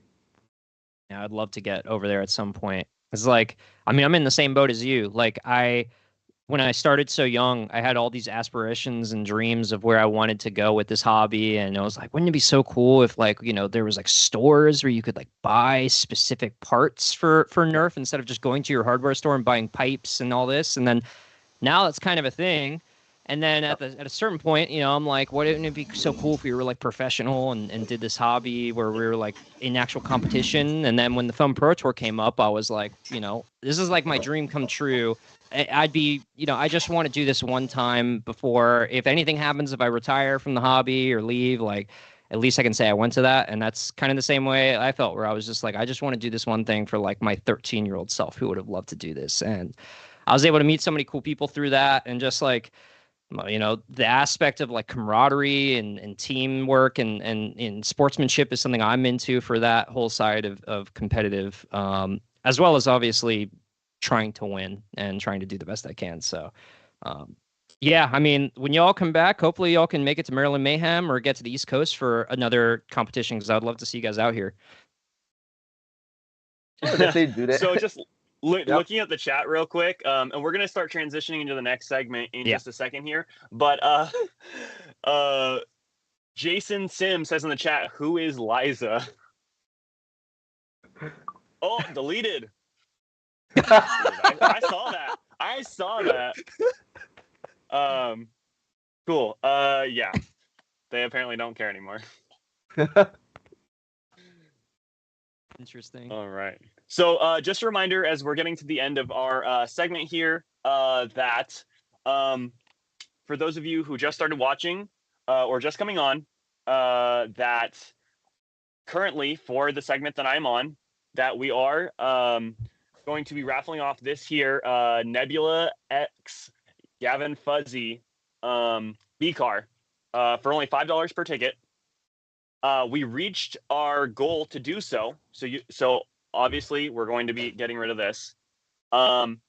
If we reach our next goal of 2.5K by the end of the segment that I'm on, which will end at 1 hour and 9 minutes from now, then I will also be adding in the Nebula, the last snapback available from Rraijjar Oktoberfest. We do not have any more. And then if we reach that goal, I will add in something crazy. I will not tell you guys what it is yet. Okay, Kale, I'm gonna stop you there. It's now $2,500. It's at 2,500. Oh my We God! made it. Yes. Yeah, we did. Yes. $500. 2,500. Hey, okay, you guys earned the right to know what the crazy thing is. Give me a second. I'm gonna go get That's- it. In the meantime, you guys start plugging your socials because we're gonna get some new people into the stream. Yep, just about to say that. Gavin, what are you? Is there anything you want to plug? Anything you want to promote or talk about? Well, you can find me at my Facebook, GavinFuzzy Customs, or on Etsy. But yes, you can just, if you have any questions, you can reach out on my Facebook. Nice. Piggy, So what about likewise, you? For myself, you can find me on Facebook, Piggy, or my YouTube channel, Piggy JJ as well, or on Discord, which is Piggy as well. So I'm basically on quite a lot of social media networks, so I'm pretty easily approachable. So also do check out our Nerf Singapore Facebook group. That's where we post our game footages, our game photos, our game upcoming events. If you're ever visiting Singapore, like Eli over there, we would be more than happy to accommodate you guys, host a lot of games for you guys, and show you around Singapore in general. Awesome. And I'm Spud Spudoni on YouTube. I'll have some cool videos from War that I'm producing and creating a whole documentary series on there that'll be out, I think, by the end of the year.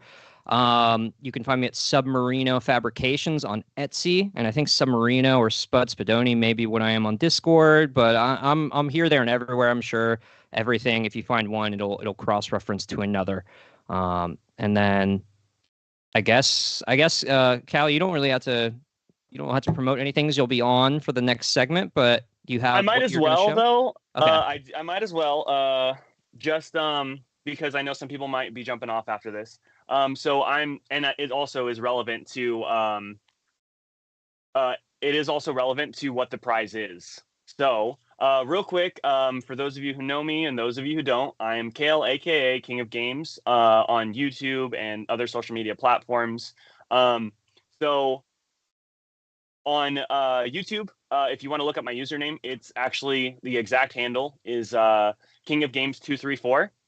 If you're looking for Instagram or for TikTok, it's actually King of Games 951. Just because at the time I created those other usernames, YouTube hadn't yet put individual identifiers, so it randomly selected some numbers after my username 234, and I cannot change it to 951. That's somehow already taken. I was like, it's a higher number. So thanks for that, YouTube. That being said, I am the captain of Nebula. When Nebula divides into parts, we have individual captains for those individual parts, but I am the overarching captain. And when we play as only one team, you're guaranteed that I will always be there because I travel for Nerf. I make it a priority, and I do make YouTube videos where I travel specifically for that and kind of bring you guys for the experience. That being said, what I have here is a misprint jersey. This has never been opened, but I'm going to open it right now. Oh, shoot. And I'm going to tell you what misprint this is and why this is so special to get. So if you know my number is on the team, my number is lucky number 13. Nice. Can you see that? Yeah. Yep. Okay. My number is 13. When Luke joined, we needed to get him a new jersey. Luke's number is 00 on the team. And every person has their own individual team number. If they ever leave Nebula, that number is forever theirs. Okay? So we have the only misprint of Out of Darts as the handle, but with my King of Games number. And what a name to have on the back of your jersey too. Right? And what a name. And this is the newest edition with all of the current sponsors. The Out of Darts strip. This is the Matter Hackers sponsorship. In case you didn't know, we are sponsored by Matter Hackers. That's pretty sick. We've got actually. the Nerf Trading Post. We've got RoboMan Automation. For you guys who know, he makes some of the most killer metal and SLS parts. Yep. We've got TNT Events, who puts on events on the East Coast. That's headed up by Zelkos, who is also a member of Nebula. We've got quite a couple more on the bottom. We've got LUNC, one of our first sponsors, which is a local club. It stands for Lazy Uncle Nerf Club in Southern California. And they donated so that we could make the travel to be at Q3 in the first place. We've got GavinFuzzy, of course, because we've got that drip in. Can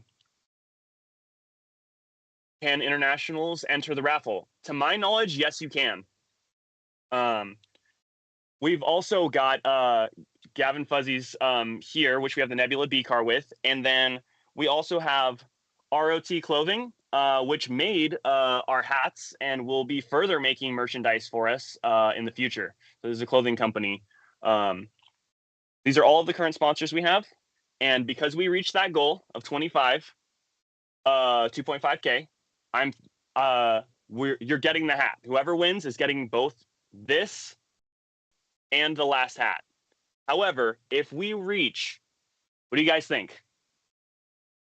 What are you guys thinking? Throw something out for me. Wait. We're at 25. It looks like right now, currently, we're at 2550. Oh, 2600. We're at 2600. In order to win this in that same package, no, that's not high enough. That's only two. We did almost 1,000. We almost did 1,000 in that hour. You go for 3,000. Yeah, go for 3K. 3,000. You guys all in agreement? 3,000? 3,000. You guys need to stop paying so much money in a short amount of time. I'm about to put more in. Hey, all right. If we get to 3,000 by the end of the segment that I am also on, this will come with the hat and the Nebula B car. Awesome. One of one. All right. I think I guess it's time for the next segment. It is indeed. So I guess enjoy the talks, guys. Have fun. Probably I guess should we just head out now? Who's on the next segment? We just. Oh yeah. I'm on the next segment, but also we've got BotsNBlasters coming up here in just a second, and then we've also got my man Danny, Thirsty for Foam, coming up as well. Sorry, I got distracted for a second because people are DMing me now that I posted that jersey. People are DMing me on my socials asking me how do they donate. There is a link in the live stream that you're watching down below that should give you access to all of these raffles. So if you go to that link, let's see. Just having a moment. Supposedly that we're having a little service interruption on the website. Maybe we're crashing it. Too many donations. Too many donations, I guess. But it should be up in a second. You should be able to click on that link. And then you should be able to go down to the specific raffles that you want or make a general donation. Nice. And so be on Nerf Club Dynamics, right? And everything around that? Mm-hmm. Nerf Club Dynamics. That is correct. Awesome. All right, guys. Have fun. Yep. See you guys. Have fun. See Have ya. a good chat at the next one. And we're going to break Eli to his first Singaporean game right now. Good luck, Eli. Hey, you know what? Eli's there now, but I might looking forward to seeing you. Yeah, episode of Traveling for Nerf, Singapore edition. Nice. Let's go. Okay, bye-bye. We're gonna head out. Bye. Peace out.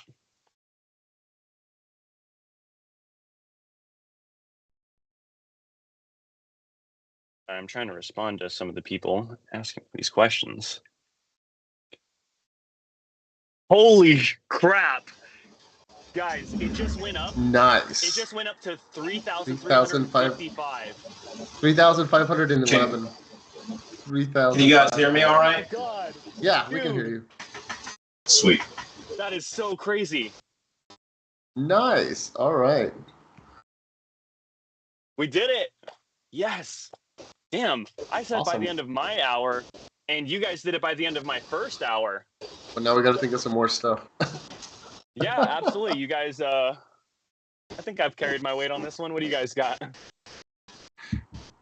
I got some stickers and I got a lot of things in storage.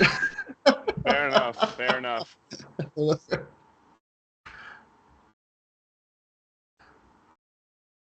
Nice. All right. Let's see. It still keeps climbing. 3,513. I mean, listen, they've got all that time. I just might take a minute to find something even crazier than that if you guys keep up the good work.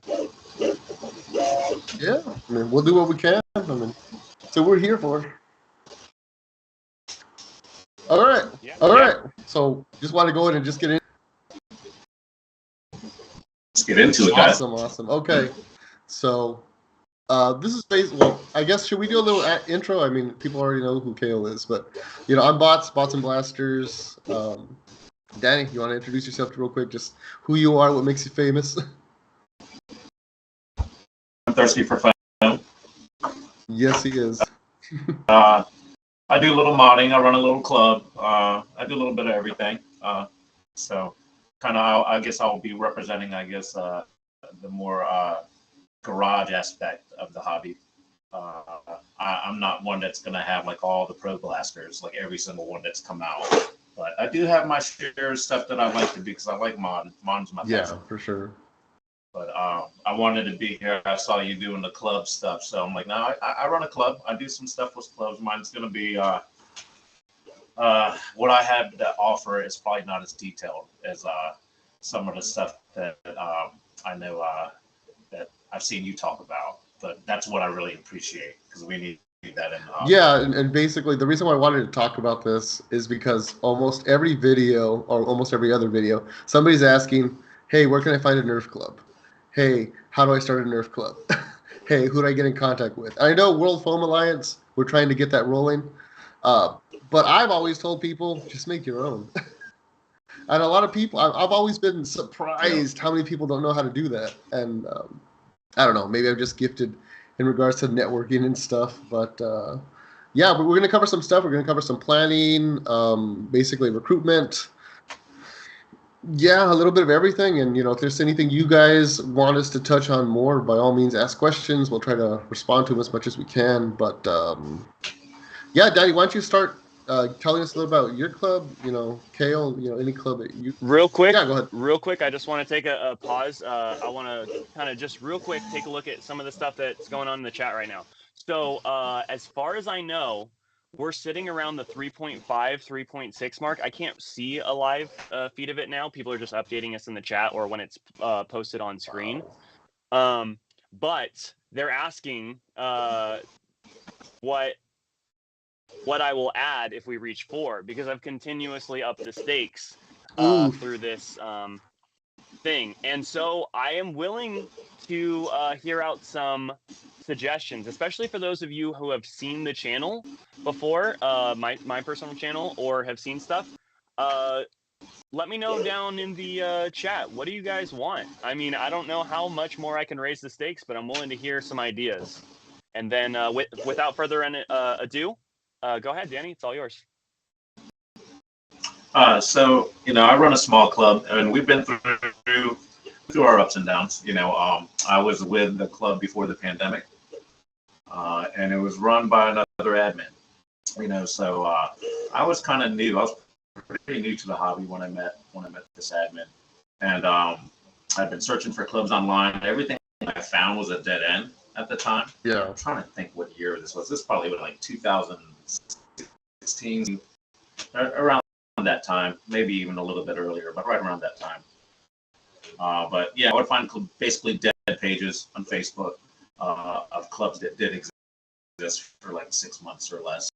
But this admin was really pushing, and I'm an adult. I was at a time in my life where I'm like, I don't do a lot of stuff. I'm not, I've watched sports all my life. I played with Legos actually before Nerf. The kids kind of nothing wrong with Legos, man. influence, what I'm doing. That's a whole nother addiction. Yeah. I actually had to leave that all behind. Nerf pretty much took over, and like just I guess life responsibilities. I have to let something go. So Legos is like that's really time consuming stuff too. So yeah, for sure. Especially to build, But anyways,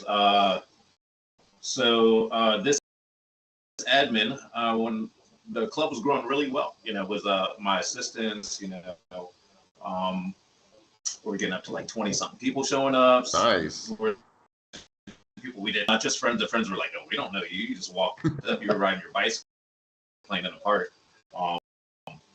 But then the pandemic happened, so that pretty much killed everything immediately. Of course, pretty much for everyone. But our club, I guess, we were kind of in an infancy, so pretty much wiped us clean. I feel like where some other people were in hibernation, during that time. So stuff happens. The admin decided to leave, and this is something that I did not want to see die in this area because I was so invested in it, and I still continue. I know some people fall in and out of love of the hobby, but I'm somebody who's always been, hey, this is what I like to do. Is my spare time. I knew that I had to step in, like you guys were saying, like somebody's got to do it, or it's not going to exist. And I didn't want to do it. I just wanted to, an assistant is different than being the person who is the head admin, and we can talk about it a little, but my setup of my club is more of like a conglomeration of adults that some of them participate more than others, but one of them who's more just wanted to be a number two.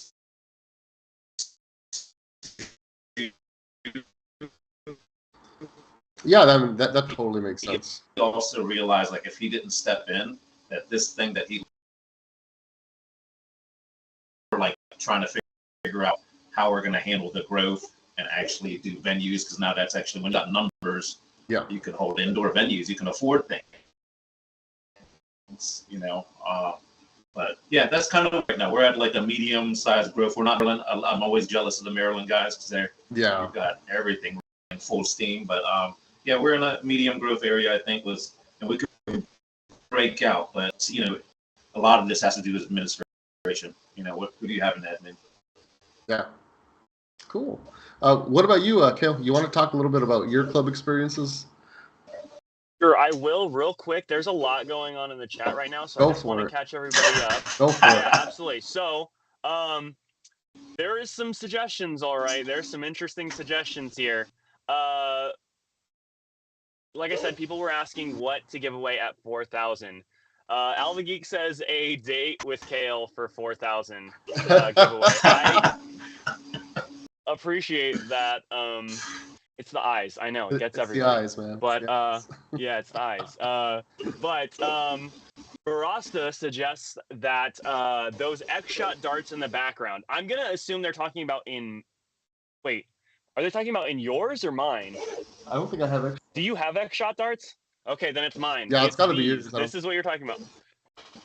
Wait, do I have any other Xshot darts? You guys can see in there, right? That should be it, right? Yeah, it must be these. This is actually a complete Xshot micro shot, so not just the darts. That is an interesting suggestion. I've got a very laid down the gauntlet kind of request. Honda 919er said hit 4K, raffle off Kale's personal pro blaster used in tournaments. That blaster is this one right here. Oof. This is the Val M. It is a fully injection molded complete Delrin blaster, shipped from Singapore from Black Raisins. It is, maybe there's one more available. I think left that they have in their stock from their second release, but mine's actually from the first release. No differences. That is a really tall order. So I will tell you what. If we make 5,000 tonight. That's what I was gonna say. If you, by the end of my segment,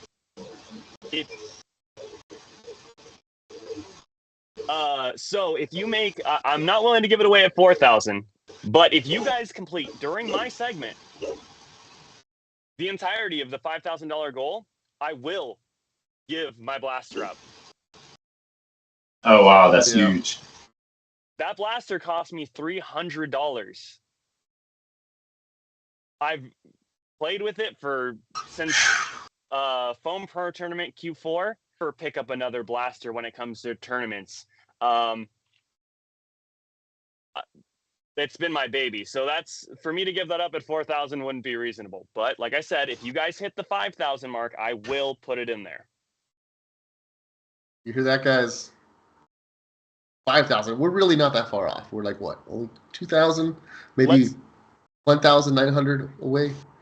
So what? He's ruining the curve. Yeah, what's that? That's just like what, laundry money. That's laundry money at this. No, I hear you.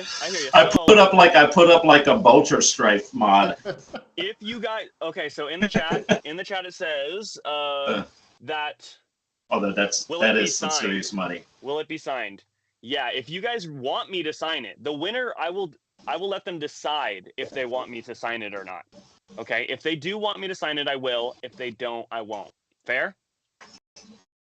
Dealer's choice. But what I will say is that we hit, let's see, we started at the beginning of my segment at 1,721. During that time, it looked to have jumped up to 3.5. Right? So,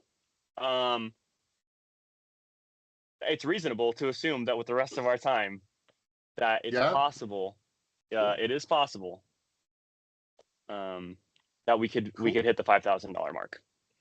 I think we could. It's easy. And you know what, guys? Another thing, Al told me that he says you guys stink. So if you guys want to prove him wrong, get it up there. So, just real quick, so everybody can see up close what it is. This blaster and I have been through hell and back. This blaster takes reverse angle Talon mags. Nice. So I got some here. Basically, it takes an angled Talon mag backwards. Mine is the unpainted raw edition. So basically, you could choose to get it painted for extra. I chose to just get it as is because I needed it for Q4, and it wouldn't be done in time. This thing, let's see, I custom drilled the ram base to help seat the plunger better. So what else have I done? Nothing too crazy. Just a little tip. I do sand the feed lips of my mags for this. It does have a skinny pusher, but I do sand the feed lips of my mags just a little bit to match the Tachi mags, and that helps me feed darts, or not feed darts. I'm sorry. Get the mags in and out just a little easier during tournaments, and I do it to all of my mags. Nice. So that's, now you guys know what's up, what's at stake. Like I said, I did not plan at all whatsoever, but that is a bold enough suggestion. It's also basically bulletproof. You could use this thing as a hammer. Like, I'm serious. I play in San Diego, right? A lot of the time. And I tripped running full speed as fast as I could possibly do, going from carpet over to a basketball court. I flew forward Superman with the blaster on both of my hands, in both of my hands, flew forward about 3.5 feet off the ground, and then body slammed the blaster first and then my full weight on it because of how hard I fell, and that blaster is fine. Yeah. That was 8 months ago. And of course, there's footage of all this, and he'll upload it. We get 5,000. There probably is footage of that. Somebody's got to have footage of that. A lot of us record over there. Nice. There is a really funny picture of me kind of purposefully beating the poor thing.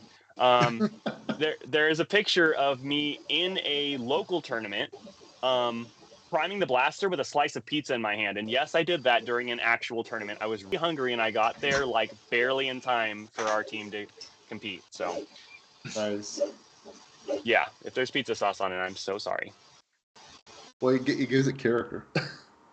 It gives it character. All right, so we digressed a little bit. I think we were at Kale and your club experiences. Right. Okay. Building so the club in the previous, or anything. Yeah, absolutely. In the previous segment, I kind of just mentioned how I got into SD&C, and then my track from one event there to basically getting to Foam Pro Tournament and now being pro and traveling and doing all that other stuff. But kind of the skipped parts along the way is that I actually played a bunch of different clubs. My experience has been pretty cool here in Southern California because there are like 4 or even maybe 5 local clubs in Southern California. There's LUNC, who sponsored us very shortly after I formed Nebula. And then there is LA Foam Fighters, which...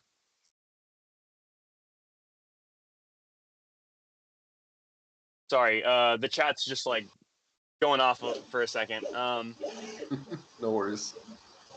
So yeah, LA Foam Fighters, that's another one. And then there's also a small group Nerf Wars. And there might be another one, but I haven't been. And then there's one-off events. Shout out to Basic Nerf for putting on Armageddon, which was a one-off Southern California event that was pretty cool. So there's lots of events to go to here. And I've gotten to see a little bit of mix of everything.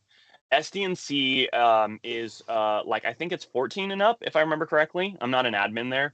I'm not an admin there. So it's 14 and up, which is pretty cool. And it definitely has a more competitive level of play, even though it's a casual club, right? Blaster, the cap is 220. A lot of the clubs in this area kind of have a similar experience in terms of like caps. LA Foam Fighters is a smaller group. I don't think they have an age minimum, but they're also uncapped. So it's an interesting combination. That's an interesting dynamic, yeah. Yeah, very interesting dynamic. But it has been a lot of fun. Every once in a while, you get an incident of like, maybe I should have just not. I should have just got shot instead of shooting a kid from quite that close. But 99% of the time, it's actually pretty darn good. Stuff happens, but that's a pretty interesting experience. And then of course, LUNC is like kind of like a mix of these two worlds. They were 220 FPS cap, but they have just recently bumped it up to 250. They do have 2 different age requirements. So one is an age requirement to play by yourself. So I forget, it's like 13 or 14, I think, maybe somewhere right around there. Doesn't apply to me. Don't care. No, I'm just kidding.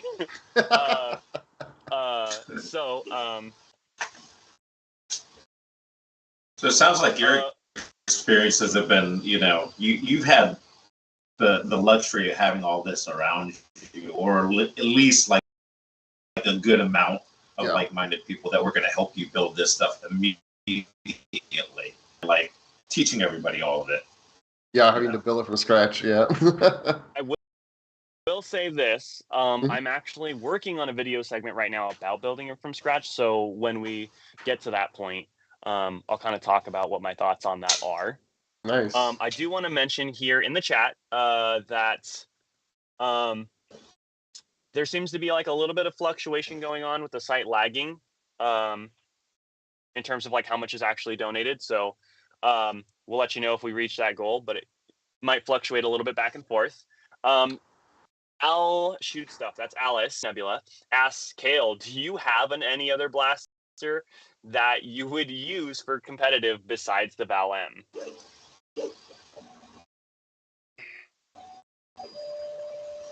Probably yes not. and no. Probably yes and not. no. I have two blasters that I used at Ragnar Oktoberfest, due to a timing error in which I didn't have mags for the Val M when I got there. So I used the Unicorn tuned for that 200 cap, and I used a StrifeX. So the answer is yes, but at the same time, no. No, I don't have anything that does what I want when I want, like the Val M does.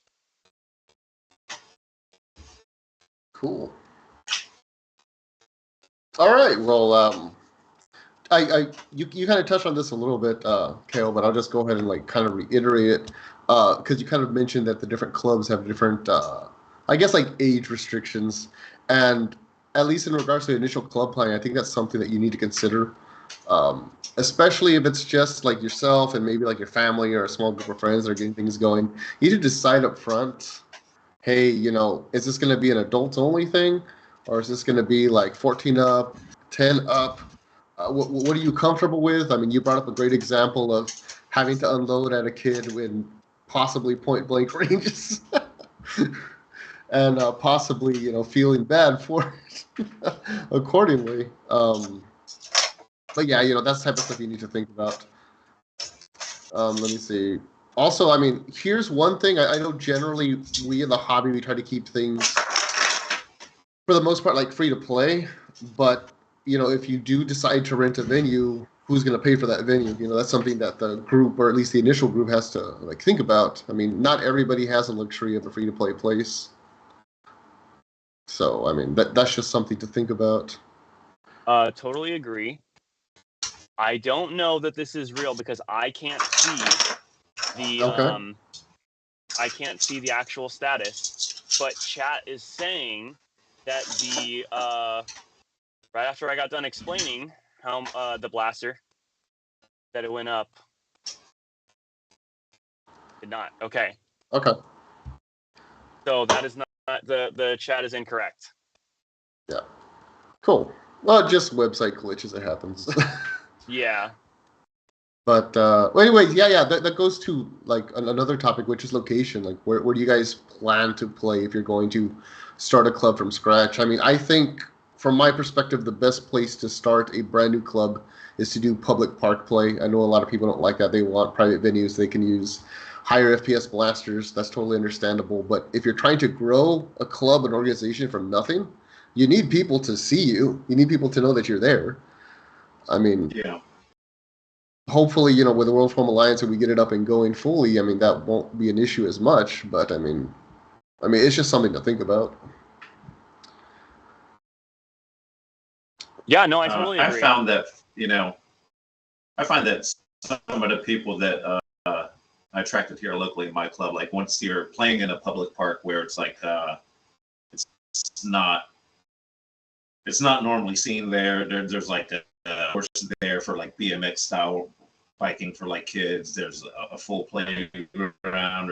There's a cricket field, and then when I started going out there, a lot of the people that kind of are now kind of wanting to know when the next event is they're all people that were just walking around the park and like just walking with their kids, or like it was actually maybe 50-50 people finding me on Facebook, and then it was like you said, doing it in a public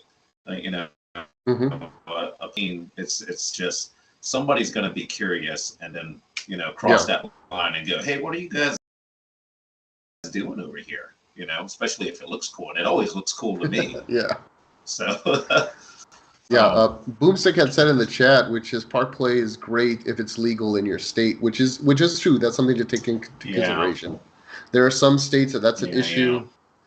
All I will say, from my experiences, I've always had very good communication with local law enforcement, and it's just something simple, like just giving them a call and be like, hey, this Saturday we're gonna have a Nerf play war at this park. And then usually they'll tell you up front, like, hey, you can't do that. Or they'll be like, okay, cool. So this way, if you do have somebody pull up on you or whatever, I mean, it's for the most part taken care of. I mean, I think a lot of people don't want to have that talk about I guess, how much maturity it takes to run a club, which is like you have to do this stuff up front, so this way you can be a kid over here. Mm-hmm. Yeah, definitely. I will say that I'm trying to do a club now versus like when I was saying, you know, things have like grown so much. You know, there's established magazines, there's established flywheels, there's established, you know, pretty much everything, FPS gameplay styles. And now it's like if you did want to start something, you can't really say like I know you're making a video, like it's not really from scratch because there's been so many, like a decade of legwork has been done. Mm-hmm. And now I feel like it's actually easier, more about this. I say that as well because like even with the people that show up that you didn't know to like my events, there's a lot of like closet hobbyists, and then you find out and you know they are because they show up and you're like, dude, you have like a decked out Nexus. It was like a scope on that world. And like, who are you? Well, you live here? You live here? I know exactly what you're talking about. You know, how long have you been doing this, and how come you don't communicate online anywhere? So yeah, I do want. So I've actually run into quite a bit of that. So I do want to touch on something real quick that someone's bringing up in the chat about parks. Just real quick.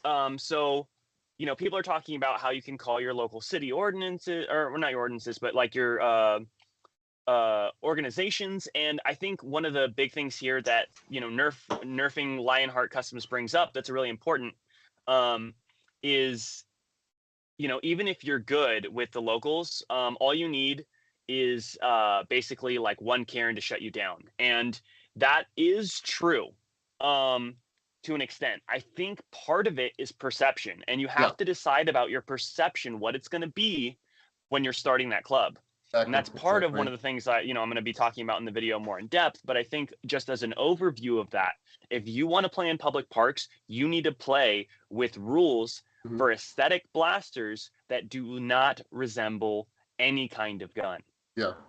Like, you really have to be strict on that. You have to be strict on the colors and the things that people can bring, because you have to completely ban HPA. Like, guaranteed. We brought HPA to one event. It wasn't even, we didn't even know one of those people was going to bring that to a practice on a field that we immediately got the call, cops called on us when that happened. And I think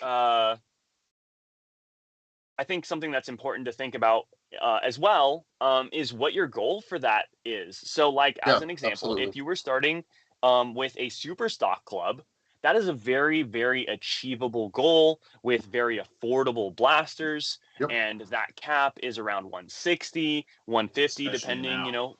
Yeah, especially now. Yeah, especially now. And some of the blasters we get, it's so different now, though.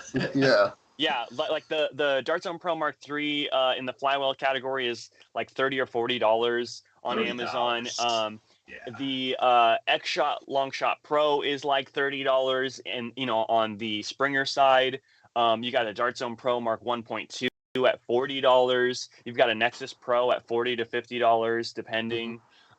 You've got the Max Striker in the $50 tier, and at the like kind of upper end of those kind of stock blasters that still perform at super stock, you've got something like, you know, a Tryon, you know, so you can get these blasters for all under $100. And if you've got $100 to spend, I would recommend grabbing 3 of one of the cheapest blasters, which is the Dart Zone Pro Mark III.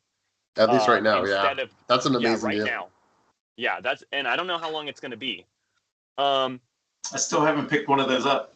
You need to get one, man. $30. You need to get one. I picked up a second 1.2 because it's $40. I think the 1.2 at $40 is a stupid. You know, if you don't have one, I think you should buy it. I mean, the worst thing is like the stock, and I think the stock is okay in short form, to be honest. And it could be replaced now. But everything else is 200 FPS out the box. It's a solid blaster, you know. It's not the greatest thing in the world, but it is. You're competing at that level, you know. I do want to touch on like what you were saying, Kale, about the ordinances and stuff. So for me, for our club, what we did was we made sure we contacted the local park and recreation. We told them exactly what we're doing. The fields we're using, of course, there's like physical things that they told us about like they're spiking down covers and stuff and tents that, you know, they have to be a certain length or it'll damage like sprinkler systems and stuff. But then we also went over like as far as waivers being signed, and basically they asked a lot of questions, because otherwise they would have waivers and just what we had set forth in the rules, they would have required to have insurance, you know, and then insurance is, you know, that takes us off the ball game, you know. Yeah, that's a whole different thing. Always, that's another thing. Always budget for iPro, because you know what? Yeah. There are some people who are going to ask for permission to go to a local park, and there are some people who are just going to bring their blasters. If you're going to go the bring your blasters route and you don't have eye protection, then you definitely don't have insurance, which means you're opening yourself up legally to a whole world of hurt. Do yourself a favor, no matter what the situation, no matter what the FPS. I don't care if it's stock Nerf blasters that shoot 70 FPS. Oh, yeah.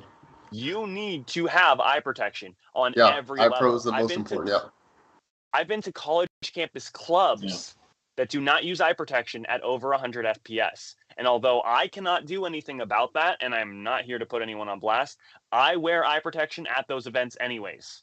Yeah, the best thing you can do is set the example by doing it yourself. Absolutely. Now, I really want to talk real quick. We're at that 30% mark of our time.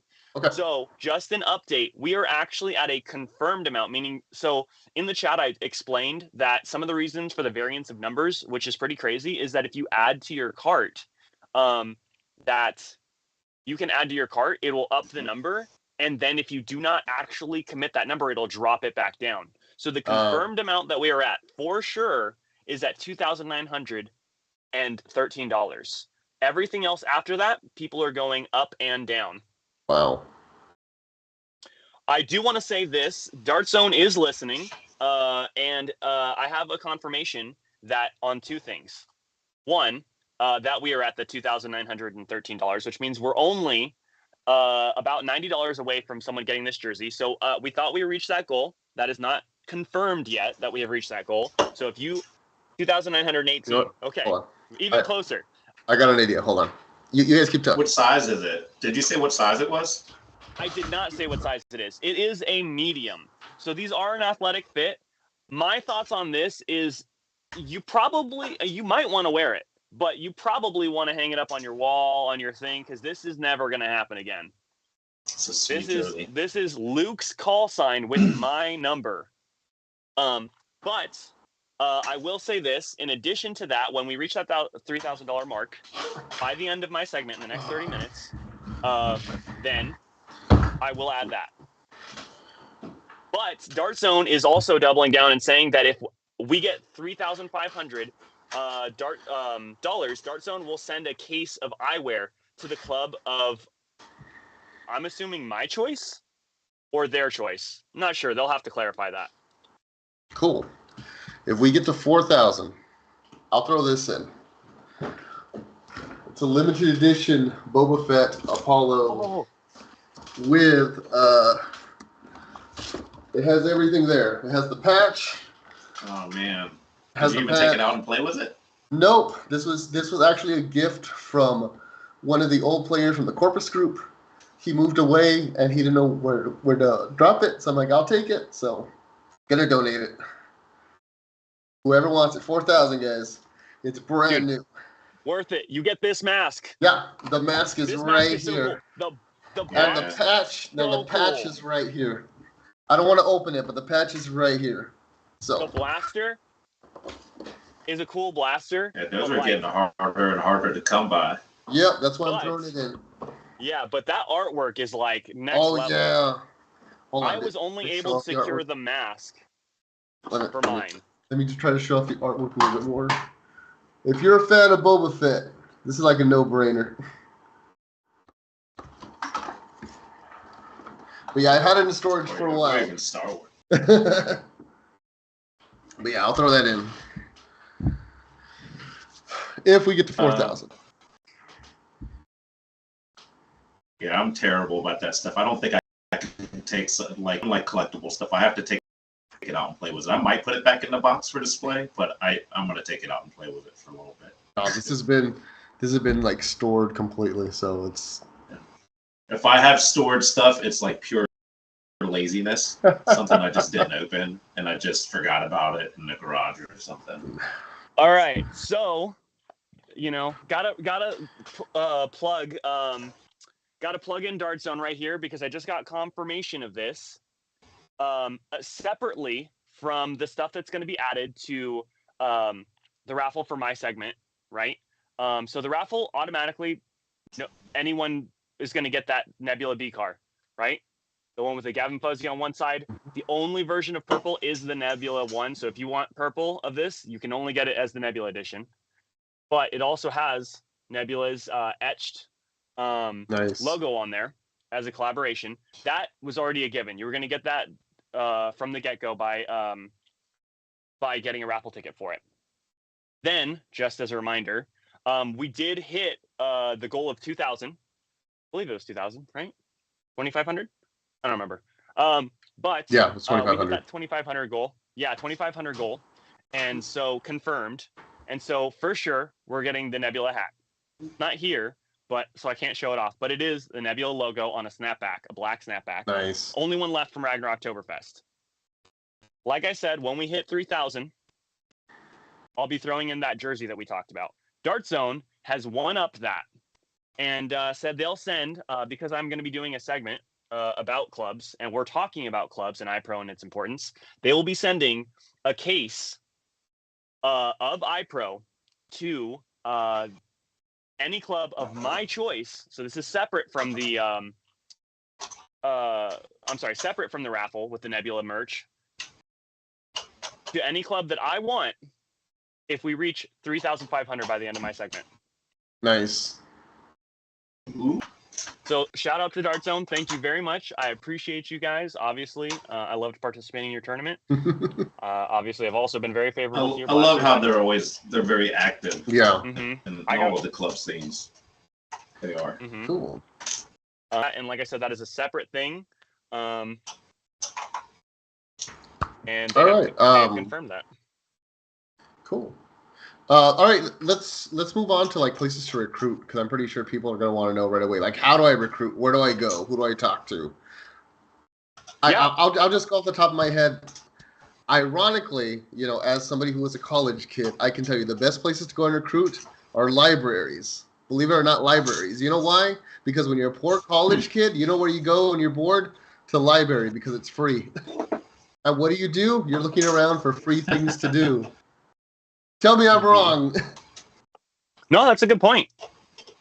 I think we're also in a digital age, and utilizing that is so great. Yeah. First of all, you have to realize that wherever you're trying to start a club, which is what I realized, I was like, I'm going to start a club. The only Nerf war experience I had before going to SCNC was just like a family Nerf war. So my actual intro to the hobby, and one of the reasons why I have love for Dart Zone, isn't even one of the Pro Blasters. It is literally the Magnum X2. On Black Friday of 2021, I was walking across just, I don't really care about Black Friday. It's a family tradition. I'm out here. Everybody else is buying stuff. And I just saw like a $10 Dart Zone Magnum X2s, like just a full display in Target.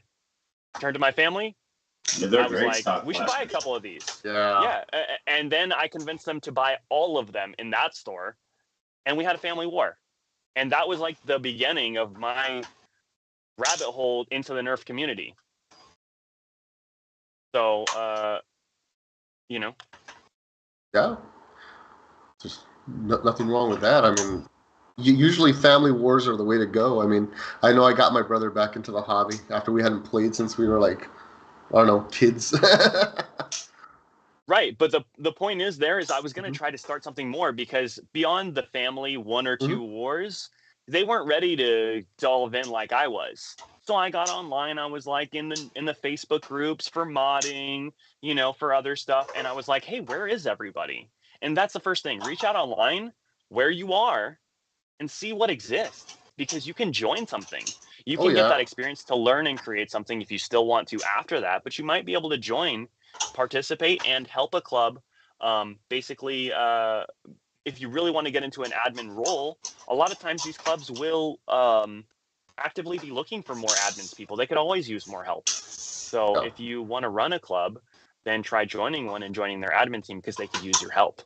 And if not, then maybe that's the time where you're like, oh, okay, now I got to figure out how I'm going to start my own. Yeah, for sure. They can always use some help. Trust me. Yeah. Even if they're well run, they could use some kind of help, some type of volunteer help. There's a lot of physicality involved. The recruitment, you know, like it's always easy. It's like if you are already a part of something else that is a group, you know, like if you are involved in Boy Scouts, or if you have a church group, or if you like, I don't know, even if like you have some active D&D players, they don't only just play D&D, you know, or even cosplayers, you know, like there's so many different groups that like you're going to get like a casual attraction and you may pour people into it, but the casuals will still come out here and there. And then you might find the people that you might be playing with for the next few years, you know, that do want to help you build the club. But, you know, always look at those other venues where it's like, this already exists, and maybe you might be able to pull from that, you know, just making connections anywhere. Let's say you've already been through, I would say, let's say you've already been through that. The next things is like when you start a club, is about being consistent with your events, building on those events. It's okay if people don't show up to the first couple ones, see if you can rally some friends. But one of the biggest things that I found is having some loner blasters. I'm not saying supply the whole club all the time and it's only your blasters, because that's a really expensive thing to do. But if you tell people that they're going to show up to a Nerf war and 3 people show up, only you have a blaster, there's no war. Yeah. You know, if all of 3 people have blasters and there's no darts, you don't have a war. Yeah. You know, so even if you get people to show up, and also you got to be thinking about game modes, and that is probably one of my favorite parts to talk about. That's actually what I was going to bring up next. Let's talk about our favorite game modes for bringing new players into the hobby, but also for like we already have like your more veteran players that want that more competitive edge.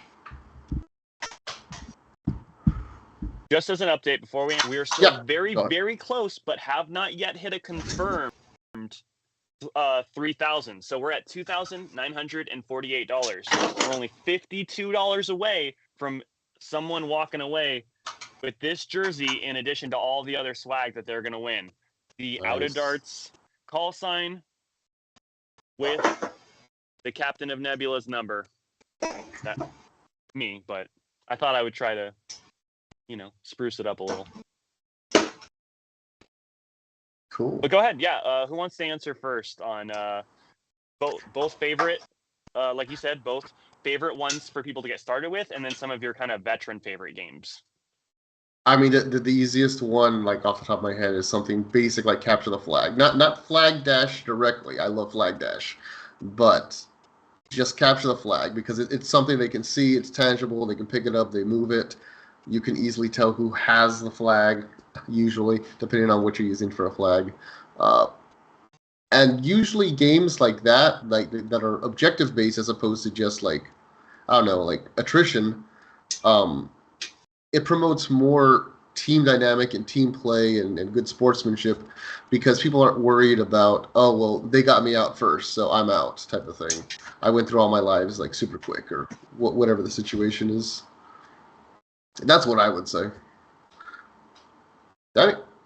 For me, I guess I would say, like, just straight up, you know, we start off, we get a lot of new people in, basically, and we throw other games after playing like a few rounds of just team deathmatch, you know, just you know, unlimited lives. Then we'll try to do like 315, and then we'll really hunker down and try to make sure we have their attention, and you know, wait till everybody's quiet and read out some rules, and we'll try other games like flag push or some clickers where we try to play domination. We, you know, Nice. so we do try to throw other games. You know, or sometimes I like to every once in a while play center field CTF.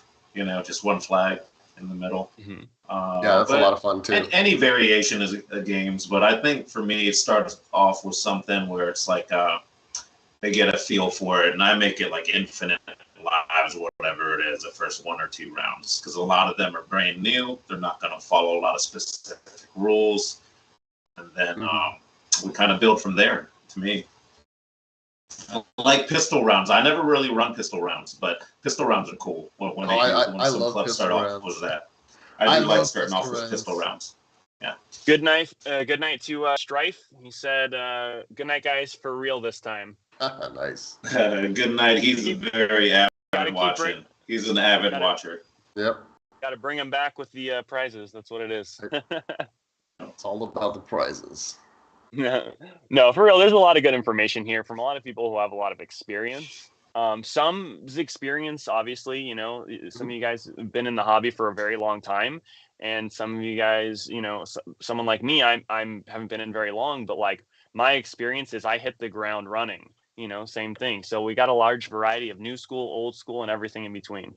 Oh yeah, for sure. One thing that's actually the best thing about the hobby in general. Yeah. Mm-hmm, yeah. One thing I will say on game modes is you have to think about how easy or difficult it is to set up that game mode when you're talking about the beginning ones. Mm-hmm. So like the least amount of gear or the simplest amount of gear necessary to run that game mode is always a solid move. So for instance, clickers, you know, like every year I do this kind of, well, I should say every year, been in the hobby for a year. Last year, but I'm also going to do it every year. I believe I'm working on one right now, is like kind of like a gifts for nerfers. And last year I segmented into 3, you know, $10, $50 and $100 kind of ranges. But in that cheaper bracket, one of the things I put on there is accessories for game modes, which is clickers. And so on Amazon, I think for under $10, you can get like the set of 2 clickers, right? I want to say it's like $8. And you can get, personally, I'd select the red and blue ones because it's easy to tell what team's what, you know? And you just grab those. Now you have, let's say you have 315 as like a really common, easy to play game mode, because everybody just goes in for 3 lives, so you can respawn twice, and then 6. when you die, you go back to spawn. Yeah, you can go back to spawn and count 15 seconds to get back in, and so that's a very easy game mechanic to understand, but also it's an easy game mechanic to implement because it requires no equipment besides the gear you're using for the game. Yep. Mm-hmm. The next level of that is like something small like clickers. Now you can do infinite respawns, but how the game is won or lost is based on the clickers. You put a clicker back at your thing. It's very similar to Call of Duty's Team Deathmatch, right? But in Team Deathmatch, you are shooting a player and then racking up points, which means the higher score team wins, okay? Because that's a really hard mechanic to follow in real life, how you track it is with the clickers, but you track your deaths. So every time you respawn, you have to go click the button in order to respawn, which means that the team with the lower score wins. So it's like almost like a reverse team deathmatch. You're still trying to tag people, but what the metric that you count, the metric that you count is the reverse. We actually have a variation of that at my local club. I think we call it like power struggle or something, where we have 2 buckets, and each buckets are filled with like, I don't know, like ping pong balls or whatever, and it's like 30 for the whole team, for each team. So if you can like life the other team and make them like dump out all 30 balls before they respawn, then like you won the match. Got it. So it's a variation. Yeah. That's pretty cool. Yeah, and also just in case anybody doesn't know, the clickers are like those like they're like kind of like athletic football things. They click time, count numbers. Just in case somebody doesn't know. Yeah, somebody was asking me. Somebody was asking me right now. They're like, "What's a clicker?" On my Discord. In the jail movies, I always think about the clickers in jail. The movies. You know where I think about them from?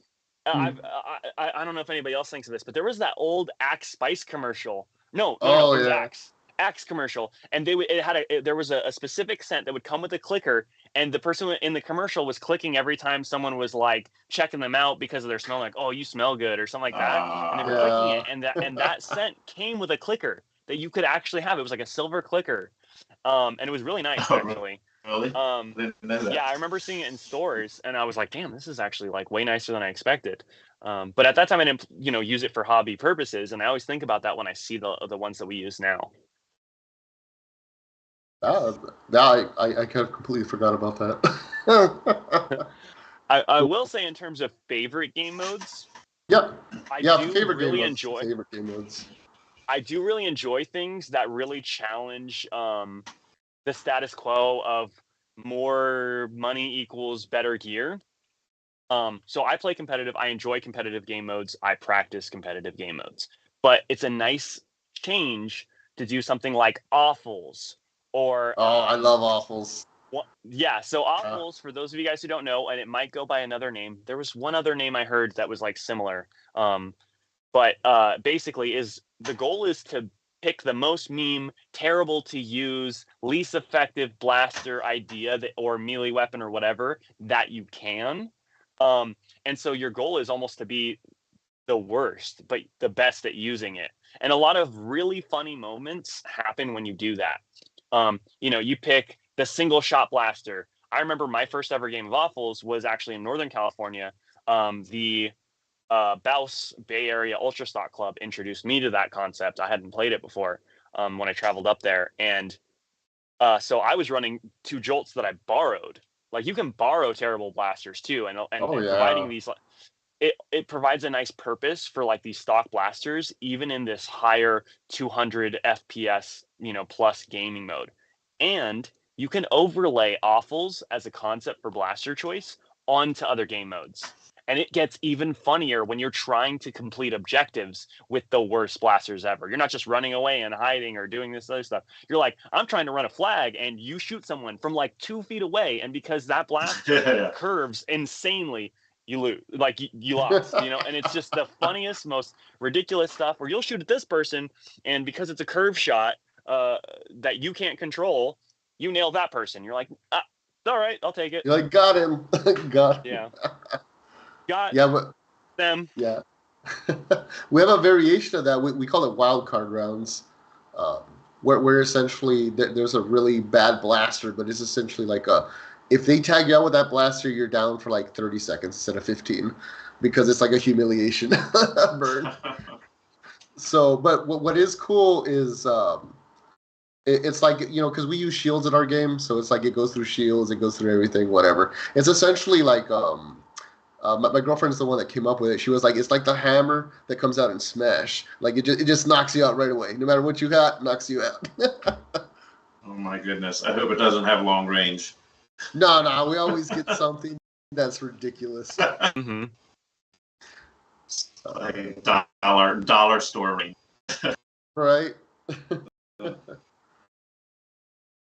But yeah, okay, cool. The last thing I wanted to touch on before we're out of here completely is just in regards to social media and recruitment. I know there's a lot of people in the hobby that don't like social media. I don't blame them. I generally don't like social media either, but guess what? I'm a content creator, so hey, it's a catch-22, right? But in regards to club maintenance and maintaining and just like general running a club, if you are not comfortable being the person that's doing the social media, elect somebody to do it for you. Be like, hey, you run the Facebook group, you run the Instagram, you run whatever. But if you don't have any social media presence, it's going to be very hard for people to find you, which kind of goes back to what Kale was saying about how look around for groups that are in your area. How can they find you if they don't know you're there? Yeah, very true. Yeah, and that stuff you just said. I know it's. I was just thinking, don't forget to ask for help. Like you touched a little bit on, like funding. This is a, like Kale likes it, but even from like the cheaper toys, in numbers, right? It can be anything can be an expensive hobby, and then if you're trying to run a club, you're talking about buying So like, if you're doing your time, you're putting your work into it, and you're putting in effort, don't forget to ask for help. For me, like, the kids are coming out to play. I hit up the parents. It's not like I'm begging for money, but I give them goals. I go, hey, if you want to volunteer to bring out water next time, or if, hey, we want to buy some more pop-up tents. If you just want to buy a couple of them on Amazon and bring them to the next event, we'll just put them up and add them to the collection. And you'd be surprised, if you don't say anything, how will they know? Nothing's gonna happen. They're just gonna, guys are doing all right, and they're gonna sit on lawn chairs and watch your kids have fun while you do all the work. I mean, they might have deep pockets. You never know. Or connections to play somewhere. Talk to. On that side note, real quick, to touch on what you said, Danny, I found what works great is make like an Amazon wish list of what the club needs, and just like message it to them. We did that too.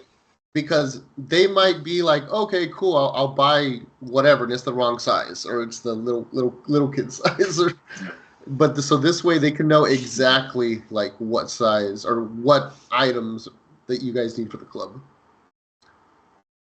Yeah. Right, Kale. No, you're 100%. Sorry, look like you wanted to cut in. No. I was agreeing with you, but I think also another thing too is like, depending on what level you're at in the club. So like early on, you do need to buy some of this stuff. Some things are really inexpensive and other things are more expensive that you might need. Covers is one of those kind of, it depends on what route you go. Yeah, there's also depends on where you play to. Yeah. Mm-hmm. Yeah, like if you're one of those people. Parks with trees. Yeah, exactly. Parks with trees versus open field with PVC covers. Yeah, that you have to put up and take down and watch the wind away. So just like a quick tip, I was gonna say a quick tip is if you get into an open area, an outdoor area where there could be wind, spend the extra on either some sandbags or some stakes into the ground, because you will need them at some point. And they're not super expensive for the stakes. Sandbags depends. But so like cover, in terms of cover, I think that's another thing we could, kind of talk about. There are the PVC ones. There's at least 2 guides that I've seen on how to make them. Basically, you get specific lengths of PVC and a box of elbows. Pro tip: buy the contractor packs. If you're going to Home Depot, don't go in and get, I'm going to need 4 elbows per cover and I'm going to make 5 covers, and that's 20. They sell a box for cheaper per unit, called a contractor pack, usually in varying amounts of like a jar or a bag of those elbows in the size that you're going to go for, to make it cheaper. Save every penny that you can. Nice. Yeah, the joints are what's really expensive too. The joints are most of the cost. That's what's but the tarps, personally, I found some good prices on tarps if you go to Harbor Freight. Yeah. They're like somewhere they're less than $5 a tarp, if you get the right size, and if you're willing to make a few custom duct tape spots and cuts. You could also not use tarps for that. You could use cloth, which is pretty cheap if you go to Walmart or whatever. So you could sew like a pillowcase, basically an open-ended pillowcase to go over your covers in some of those guides. Or if you have trees or other things that already exist, as an example, in the LA club, they have trees in a span where what they'll do is they'll bungee the ends of the tarps across that, which create walls. So you can get as cheap or as expensive as you need to, but I would recommend spreading out a little bit for each thing to solve each problem, unless you have natural cover. Yeah. That natural cover is it's a double-edged sword, though. I will say that honestly. I love playing with natural cover, but you're also more likely to like lose darts because of foliage and stuff. So to just be aware of that when you're doing dart sweeps. Well, I guess another point besides natural cover is just existing cover. Natural cover, we're obviously referring to trees, but existing cover, which covers trees, doesn't have to just be trees. Yeah, that's true. if you make a good relationship with your schools, your high schools, your colleges, your middle schools, especially if you have younger kids involved in these, like who are going to these schools, who create these clubs, use that, because schools are super receptive to the idea of clubs to begin with. And then if you partner with a school, oftentimes you will have or find time to use that school as a venue if you have a relationship with someone there. Yeah. Bay Area Ultrastock also plays at a school. They get the right to do so. And Basic Nerf for Armageddon also played at a school. Now, I understand that the topic of schools and any kind of projectile sport that resembles any kind of firearm, even in the silliest form, can be a touchy area. Yeah. So it just depends on where you're at. Yeah.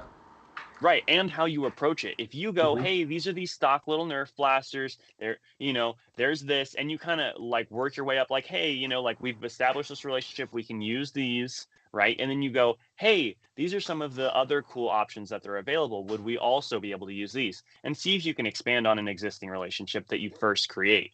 You don't have to go 100% to, this is a Xshot Long Shot Pro, and this is a Striker, and this is a, you don't have to start there. Yeah. Even if that's your goal, you don't have to start there when getting a relationship for that venue. That's very true, and it also goes back to what I was going to say earlier. We already touched on it, but I'll just reiterate it directly, which is be completely transparent. Like, don't BS, don't lie about what you're going to do. Don't like make any sort of wild stories about the type of things you're going to be doing there. It's like, just be honest. Be like, hey, we're going to try to start a Nerf club or a foam club or whatever you want to call it. Because I've seen a lot of clubs fail up front because they try to market it or push it like, oh, it's for the kids. And then somebody shows up and then they see like adults playing with kids and they get concerned because they don't understand the dynamic of it. If you're open and upfront and you're talking to some of these schools, because I used to be involved with an HVZ group locally before pandemic, of course, they had issues with previous administration because of that, because the person was deceptive about what they were doing. They were like, oh, it's an interactive theater thing, and then they signed off on it, and then local security showed up, and you have like, but they lie about it. I don't know. I wish I could tell you. I guess it's just people just trying to like be as sneaky as possible to get that signature to say like, see, I got it approved. Yeah.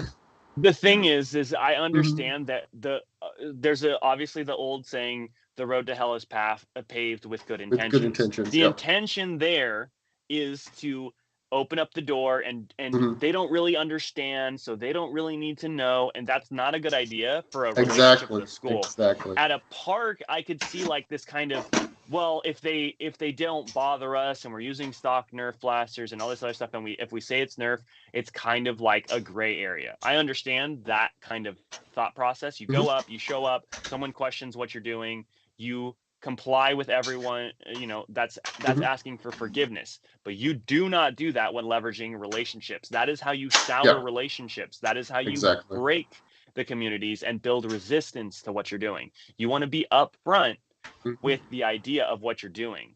So if you say, I'm going to bring these off-the-shelf 70 FPS blasters, then bring those blasters. What I was advocating for earlier was, hey, once you've established the relationship, see if they're open to raising the bar. But that is still being upfront. Yeah, that's not hiding your intentions and then bringing blasters that weren't approved just because you got the words Nerf blasters are okay approved. Yeah, so it's a big difference. Yeah, I just wanted to make that distinction in case some people were 100%. Yeah, no, I'm glad you did, because I wanted to churn and clarify, because you brought that up and I didn't think about that when I was saying it. Yeah, and like I said, if I hadn't have experienced it like firsthand, I mean, not that it happened to me, but I was there in that group essentially when it got shut down. It was just a thing where it's like, oh, all right, I guess we're going over. Yeah, that happened to me once. Like I said, we got the cops called on us. It was the one time we brought HPA. It was just like, and people will be receptive. You also have to be very polite, because when you are either A, asking for forgiveness, or B, just because of the fact that there is any kind of resemblance to firearms, you have to be very careful and very polite. You don't want to be an aggressive person like, oh, well, we have the right to be here. We pulled a permit somewhere where someone told us to leave, and we had to, albeit firmly, because we weren't going to leave under just anyone tells us to leave, you know, but we had showed our credentials and we were very polite. Hey, I think there's a misunderstanding, you know, check out what we're using. This is not airsoft. This is not paintball. This isn't the things that you think it is. Come check it out. Be inviting. Oh, we almost got one of the cops to play with us for a minute. You know, like, check this thing out, fire it, check it out. It's not what you think it is. You know, and it's still just as fun. Yeah, I was actually going to say that. The reason why I have such a good rapport with the local law enforcement is because I used to work law enforcement for like many years. I'm since retired from that. Like, I wasn't a peace officer. I did other things for the department. I'm not going to say what, because some of them are still under investigation. But most of the time, the law enforcement, they generally, speaking from experience, they don't want to give you a hard time. They just show up because somebody had a concern. And as soon as you get hot or heavy, or somebody on your team gets hot and heavy, that's when you're going to have problems. So just approach respectfully, approach honestly, and don't lose your head. I mean, cool. Side note, the chat has a lot of stuff going on real quick, touching on some of the things that we talked about and a few other situations. So real quick, it looks like we've got, in mention to our clickers conversation, Jaeger Collects said, isn't a clicker a zombie type in The Last of Us? Yes, it is. Yes, it is. It is. But it is also just a clickable button with numbers on it. Every time you click it, it increases by 1. You can reset it whenever you want to, and stuff. Then we got some other comments here. We have that down here in Oz in reference to the clickers thing. It's we call it meat grinder, and instead of clickers, we have people counting. That's an interesting method. I do see a comment here saying basically, I'm seeing 3,000. Did we get to the goal? And also another comment following that, release the jersey. So we officially have not reached that number yet. So we're still $52 short. So if you guys want that jersey, you're running real short on time. We're actually able to extend just a little bit longer. Yeah. We're able to extend just a little bit longer to, it's 9:08 right now in my time zone. So it means we've got 22 minutes. We are at 2,968 currently confirmed. So it's $32 and you've got 22 minutes. Come on, guys, you can do it. You can do it. So just I do want to mention also. Yeah, go ahead, Danny. Yeah.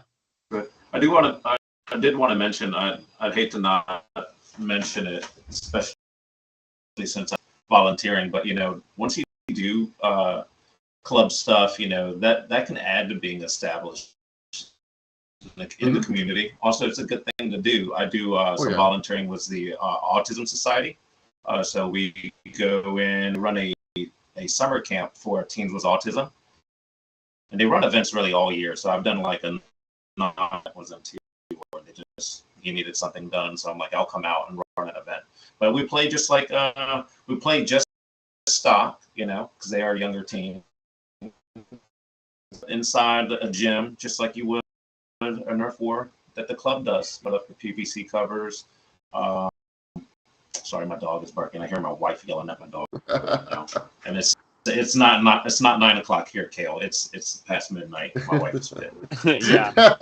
But where was I? How did I get into? My wife is actually she's a teacher for children with autism, and she got me in touch with the director of the local Autism Society. So basically, I got in touch with the director, and just they have property where I could play. They they're insured, to take care of the kids. So for me, there wasn't really anywhere. I just show up and say, hey, make sure you have eye protection. I brought darts, blasters, covers, and the kids had a ball. And I always wondered what I was going to do was those 300 stock blasters that I'm never going to mod. And that's what I basically now. And every event too, I always go, okay, everybody pick out your favorite blaster and please take it home. So I don't have to. So I always give it. I've done that before. Away blasters. Yeah. And then we do something cool. We do cool stuff too, where it's like a behaved camper of the day, and we'll have even though everybody's gonna get free blasters that day, I'll have something like what was that? Dino Squad, Strife Reshell, the Nerf one. It'll be a certain one kids will gravitate towards, and they'll be like, oh, dude, I'm gonna be the best behaved one. I'm not gonna throw a because it happens. They have autism, so it happens. Yeah, it just happens. But it's a good fulfilling time, and it's a good way to, another way to get your name out there for an aspect. Mm-hmm. Two questions for you based on that, what you just said. One, slightly less important, but just for my own personal edification, does the Rex Rampage take the same cages as I think it's Strife? a Strife cage. Yeah. I know because my bad things with that. I think it might be a Strife cage, or if it's 3 pegs that match and one's off. I'm not sure. Yeah, but the only reason I know is because my girlfriend's working on one right now. She's modding one right now. Bro, okay. I didn't open it up. Band blaster cage. I just gave it away. Yep. So, yeah, I'm definitely gonna do that. Side note, I know we're promoting donating. We're also doing a little promotion of ourselves. If you guys decide to pick up anything from Band Blasters, I actually have a code with them. So 10% off anything that you buy from them. And that code is just King of Games without any spaces. So if you want to save 10% off your order, they are a solid. Yeah, a lot of us. Nice, the creator's a solid dude.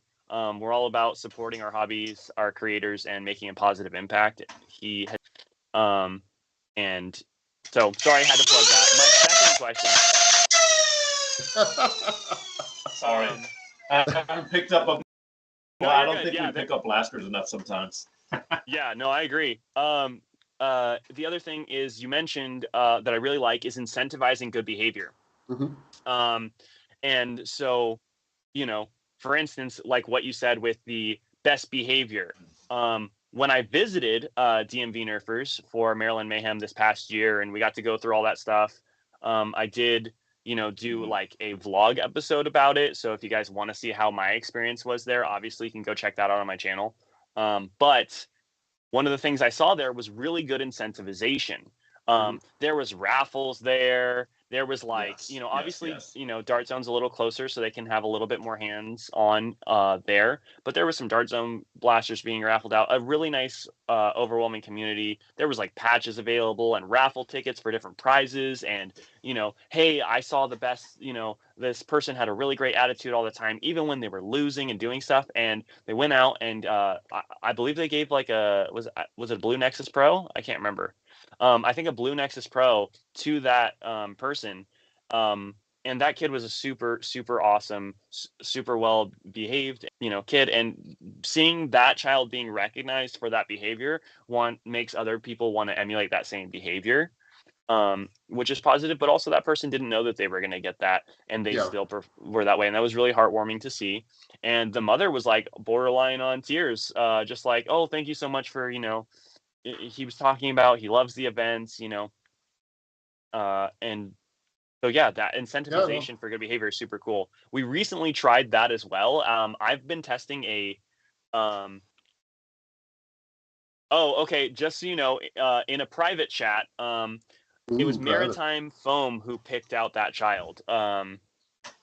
Just so you guys know, for your own edification. Okay. I could not remember who it was. Okay. But I believe it was Maritime Foam got to pick it out, and Derek from Dart Zone was the one offering up the prize. So it was a little combo thing, which is really cool to see. But yeah, I was gonna comment on that briefly because it's to be blunt, we're adults. We can buy all of the blasters we want, but if you think back to fostering the hobby, which is kind of to go back to the whole topic of, making a club, that kid is probably going to grow up and remember that moment and start a Nerf club of their own in the future because of that. Mm-hmm.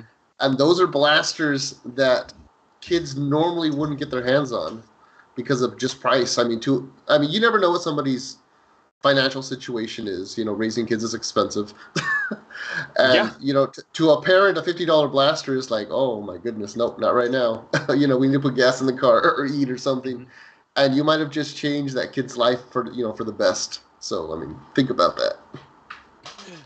Jangular popped in the chat. Jangular! Yeah, he says, I think I missed the competitive discussion. I have failed. Yes, for the only time ever, Jangular has missed the word competitive. Because I swear, it's like he can smell it like a bloodhound. But what you are not missing is the opportunity, just so you know, gotta plug the raffle back in, is that for the next 14 minutes, you could win a Nebula B car. That's already included if you enter this raffle here. This Nebula Edition B car from Ragnar Oktoberfest. That's being raffled off. That's already going to be included. Because we met our 2,500 goal within the given time slot, I upped the ante, and we are going to give away a snapback, a Nebula snapback, the only one left, into that package with this same thing, with this same B car. And then on top of that, they don't have purple ones on the site, do they? No, they only have purple ones if you order the Nebula ones. But if in the next 14 minutes we reach that goal of $3,000, sorry, I got distracted by the chat. If 1 minute lost on that, I'm so sorry. In the next 13 minutes, if you do reach that goal, if we do reach that goal, I'm going to give away this mistake jersey. This is a 1 of 1. This will never be made again. It has all of our current sponsors.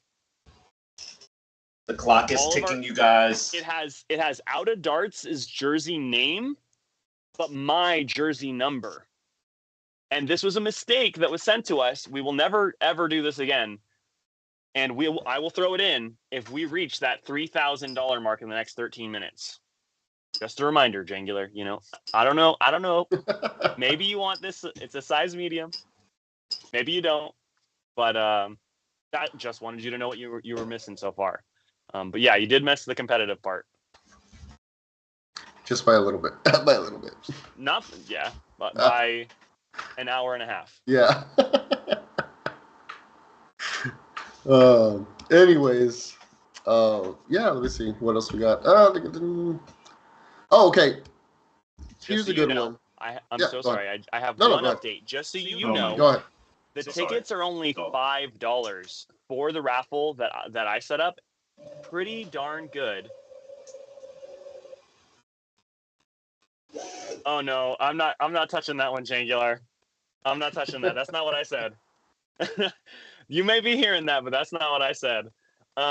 Just so you know, guys, there are 18 tickets. There are 18 tickets in the raffle.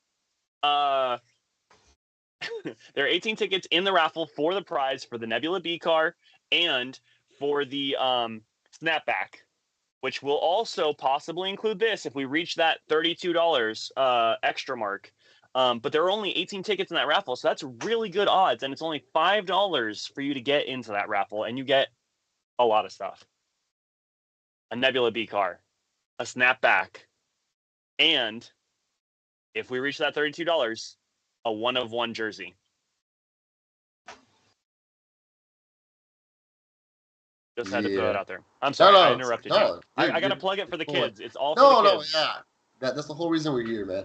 Yeah. That's the whole reason we're here. Now, I just wanted to touch on some last little things before we get out of here. Kind of our time is clicking, and it's basically just remember whenever you're dealing with players or potential parents, be considerate about essentially how the club is going on and how people bring concerns to you. And I say always be considerate of it, but always take it with a grain of salt, because somebody might just be having a bad day and they might be a little butthurt on something that happens. So usually when somebody brings bad news your way, listen to it, hear them out, And talk to them about it the next day. Don't talk to them about it the same day of, because they might still be heated from whatever situation it was. Let me see. Also, make sure that you're always completely open if your club does receive any sort of donations or funds or monetary, whatever. Be completely open and transparent with how the group is spending the money. And if possible, keeping receipts, because it just helps to go back with that, what we were saying about being totally transparent and honest with what you're doing, basically. You don't want anybody to ever accuse you of trying to get rich. Yeah, in this hobby, that's not going to happen anyways. So yeah, better for you to realize that that's not going to happen. And now that you know it's not going to happen, it's better to avoid the conversation of anybody even trying to bring it up. Exactly. Just wanted to confirm in the chat, like I did there, that we are actually now only $7 short of that goal. 9 minutes left. $7. Come on, guys, gets $7. This jersey included. Gets this jersey included. Just so you know. Also, I even though it is extremely unlikely, if someone wants to donate the difference to make it earlier, I promised when Jangular was not here, I promised when we thought that it was 3,500. I promised that I would give away my personal Val-M if we reached 5,000 in my segment. So if someone does want to donate that kind of money, that is still on the table. I will not back down from that. Yeah, as Jangular's here, it's going to happen. Hey, you know, Jangular, if you want to invest your entire life savings on my blaster specifically for kids, it's for the kids, man. It's for the kids. Yeah, the kids. Let me see. The last little thing I have is oh, did we? Did we do it? Give me a second. Hold on. Let's confirm. Hold on. I'm confirming right now. It is confirmed. We are at $3,008. And yes, just to clarify, this is one prize. This is one prize. You started off by bidding for this B car right here. You started bidding for that. And then I continuously added to that pot for that singular prize of all three items. So just to clarify, in case anybody was wondering, when you're bidding on this, you're bidding on all three items. We have now officially reached that goal of $3,008. And so now whoever wins will get all three items. Wow. We did it, guys. $8. We could do it. I will say, just a reminder, that we still also have 7 minutes left. If we reach that 500 goal, 500 more, 3,500, Dart Zone has also agreed to donate a case separately from that prize of eye protection to any club of my choice. Just to clarify, that is separate from that prize pack. So even if we don't...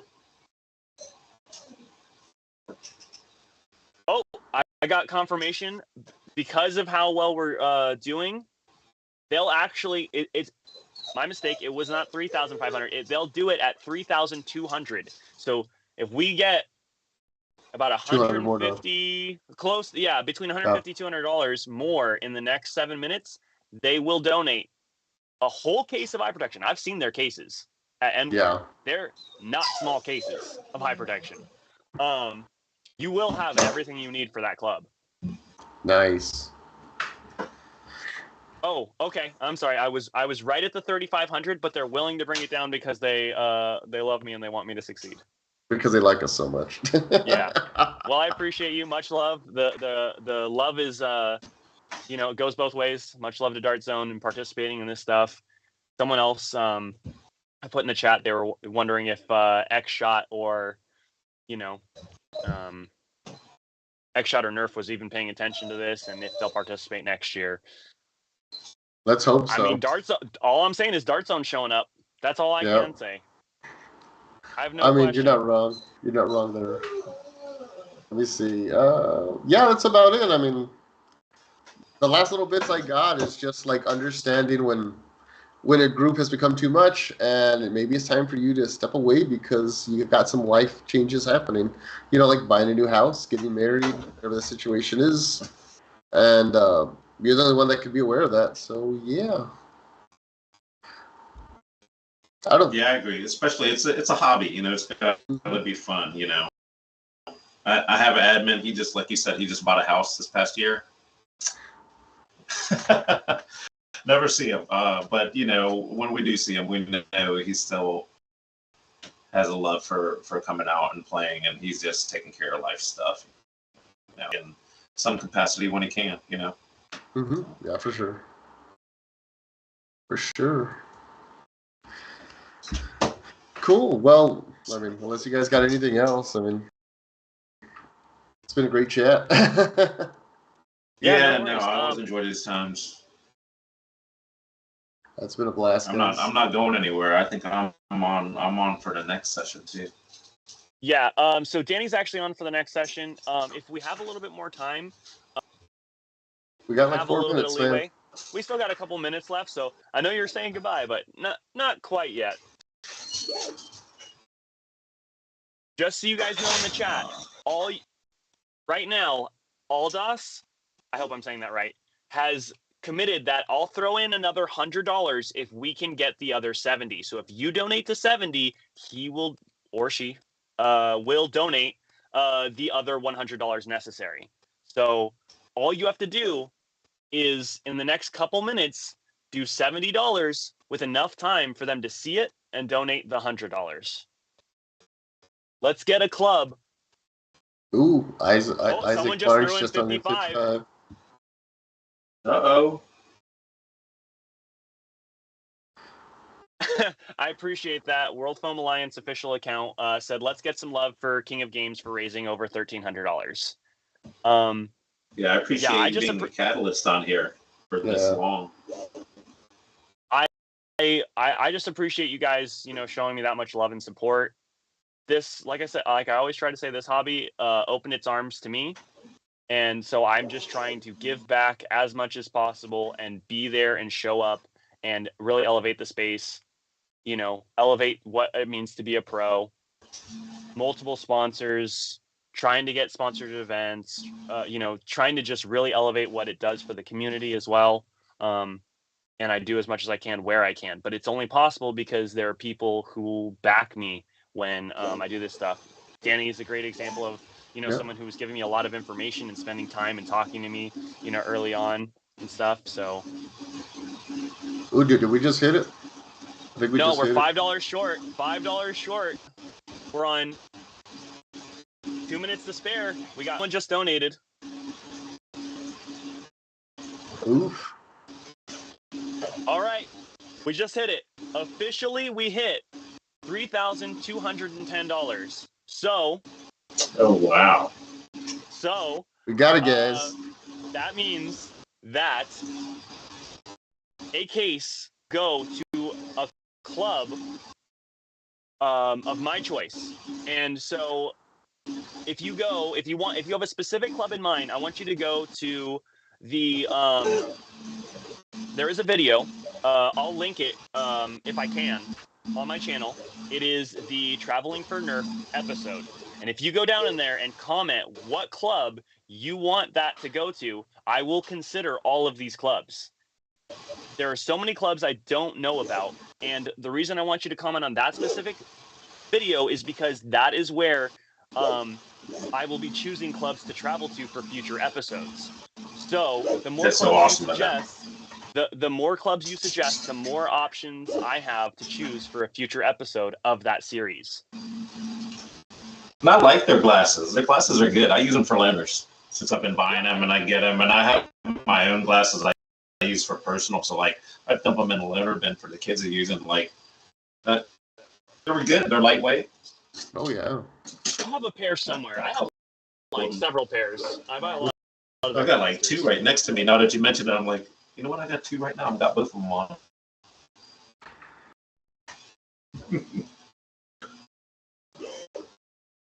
Nice. Although bots, you probably have to wear some. You just wear your regular glasses. No, Actually, I have sports goggles that are prescribed for me. I got them specifically. Sports goggles. Okay. Yeah, specifically when I started getting into the hobby competitively, I was like, I need sports goggles. I'm not going to mess around with iPro that goes over iPro.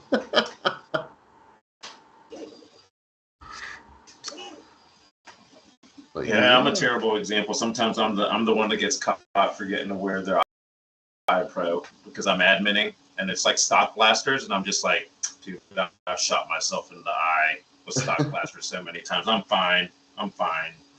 Yeah, I'm like 20 feet away. Yeah, I was like point blank shooting myself. I got shot point blank in the eye, like about 200 FPS, but it wasn't a dead-on shot. It's because there was a barrel that was jammed. It's dangerous when you're so close. they were clearing the jam, and I guess the catch like disengaged, and it just went pop to me straight out. Oh, we have the legend himself. Cool. Well, I guess I'll go ahead and start getting out of here. I'll give you guys the floor. Thanks for having me on. Really appreciate it. Once again, BotsNBlasters. Always good. It's been a long time. Yeah.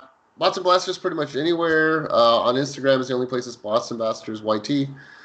Aside from that, Google BotsNBlasters, you're probably going to find me.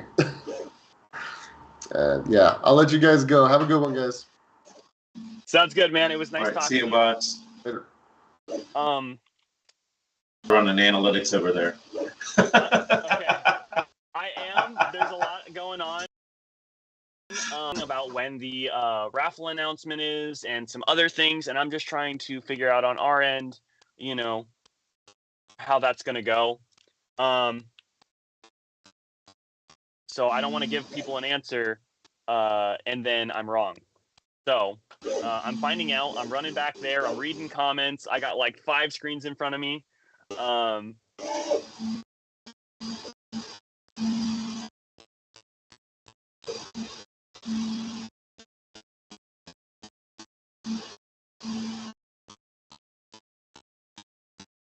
See Cap in limbo. Hello? Must be in mute. Oh, there he goes. Does this thing work? Hello. It does work. Hello. In fact. Hello. Lovely. Okay. So it looks like I get to choose when we do the drawing, and since we are at the end of my segment, I think now, since we've met all 4 of the goals that I set for us, is a good time. Nice. So we're gonna run it now. Oh, somebody just added $20. Appreciate you, Hazard Sniper 819. Appreciate you. We are gonna run that now. But I appreciate you guys donating. I do want to just put up one last time what it is that you guys bid on. So originally, I threw up this custom GavinFuzzy's Geek card. It's the Nebula Edition. The only one that's purple is the Nebula Edition. You guys met the goal of 2,500. No, 2,000. Right? Is it 2,000? I don't remember. 2,500. And you also got a Nebula snapback added to that prize pool. We upped the stakes once again. You met the goal of 3,000. And you got this 1-of-1 Nebula jersey, misprint from our actual Ragnar Oktoberfest ones, printed without a Dart's name, but my number, which is a mistake. This will never, ever happen again. Oh. It has all of our current sponsors on it. Out of Darts. One of a kind. Matter Hackers over here on the other sleeve. Nerf Trading Post. Roadman Automation. TNT Events. All the way down here. LUNC, the Nerf Club in Southern California. GavinFuzzy, of course. And then Rock Clothing, which did the hats. And then Dart Zone loved the momentum you guys had and said double down. That's one prize for the raffle. And then of course we set another goal of 3,200. You met that goal. Now Dart Zone will let me choose a club to donate a full case of eye protection to. So how you tell me what clubs you want to see that eye protection go to is you go to that Traveling for Nerf episode on my channel. There's only one right now. And you let me know what clubs you want that to go to.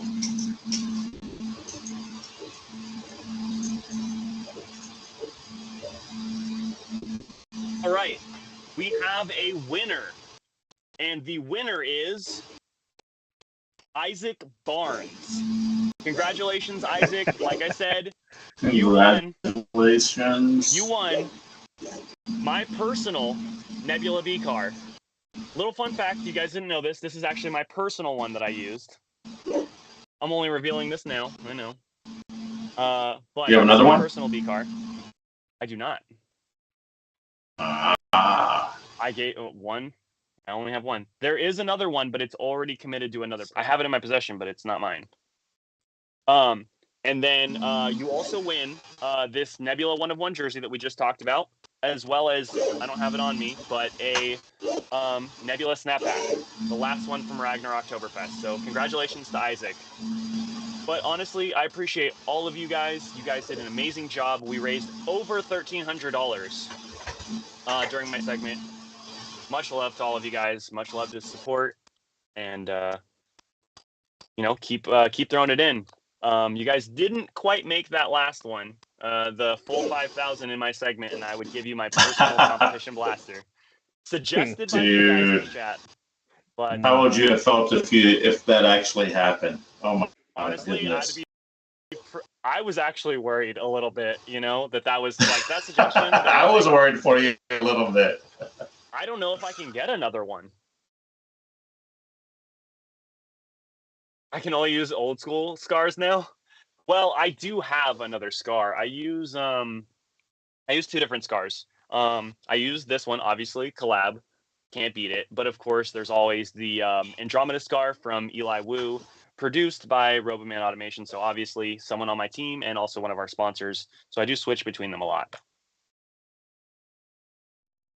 But that is a funny thing. Yeah, at least I keep my primary blaster. Yeah, you got my scar, you got my hat, you got my jersey. At least I get to keep my blaster. Very true. Well, we've pretty much run out of time on our segment. It was a pleasure with all of you guys. Again, I'm King of Games, Kale, aka King of Games.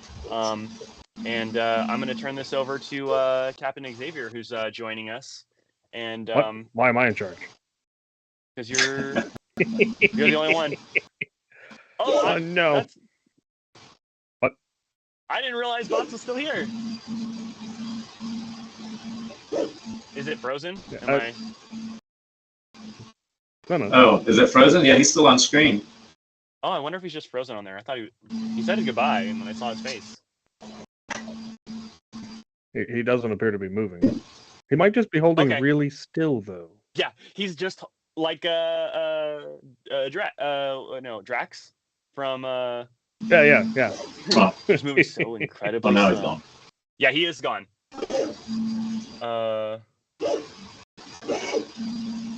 Right. Because you're a captain. I don't know if he's talking to me or you, because you're Captain Xavier, but I'm Captain of Nebula. Yeah, so who knows? Who knows? Bots is always with us. Yeah. But anyways, our time is up, and you know, your era has begun. Oh dear. So tell us who you are. The man that needs no introduction still has to introduce himself. I'm so sorry. Well, I'm Captain Xavier, and I do Nerf stuff from time to time.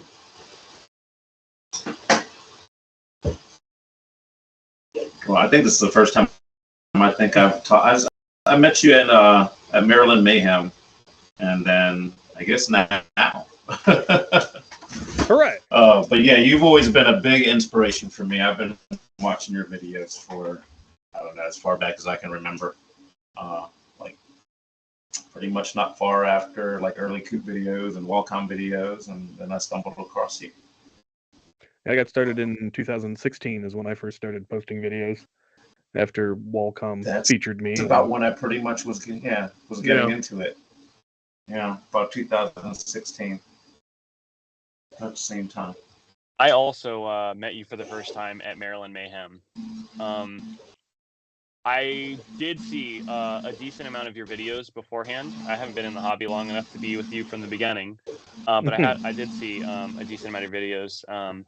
But I really enjoyed your specialty game mode for 11th Hour, which was Titan Ball. I'd never Titan played Ball. that game. That was a ton of fun. Titan Ball is my favorite game type. We play it here a lot. I have assembled a lot of Titans. I am the reason you can't find Titan rockets. Yeah, that's fair. Even though we've only met once before, you're in Washington, no? Yeah, I'm up in between Olympia and Portland. Okay, cool. So then I'll be seeing a lot of you for...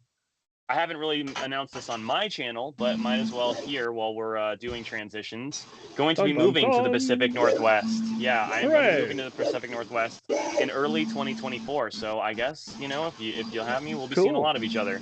Whereabouts? Federal Way. Oh, okay.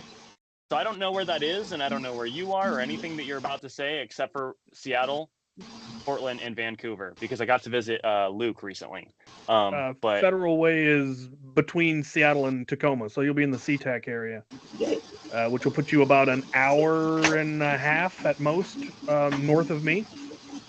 Okay, cool. So yeah, you'll definitely be able to make it down to, I mean, I hope you'll come to Borst Wars, and you'll probably end up invited to my private events and all that kind of stuff. That always sounds like a blast. Hey, I'm always down for a blast no matter what form it comes in. Yep. I assume you'll probably join the Waffle folks and do the competitive stuff up with SilverFox. Yeah, I might already be in cahoots with Ryan. I figured. You look like the type that would cavort with that man. I was gonna say, he heard me say the words, "I'm gonna move to Washington," and he was like, "All right, let me tell you about everything you need to be a part of right now." I love that guy.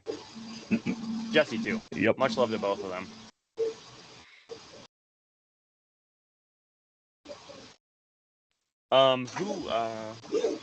There are some questions going on here. And some other stuff going on in the chat. Jaeger Collects. I'm gonna pop out the chat. Yeah, says, I remember meeting you at Foam Fest a year ago. So that's definitely you, Captain. Probably.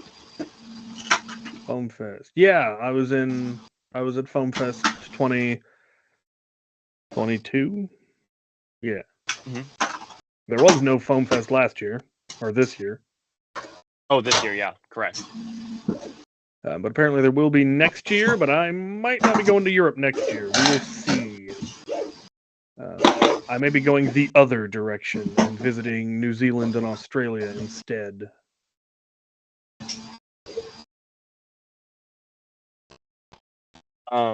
There's some pretty funny... Danny, this one's definitely for you. Someone said printer ASMR, because I don't know if you know, but we've been able to hear the printer lightly going on in the background the entire time.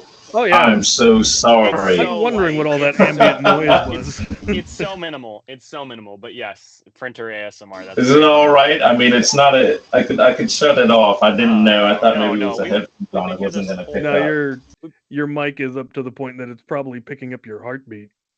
Yeah, true. Foam Fest is August 2024, apparently. August. That sounds warm. I don't know. It's in the UK. Is it warm in the UK at that time? I don't know. It was in 2022. It was oppressively warm when I was there.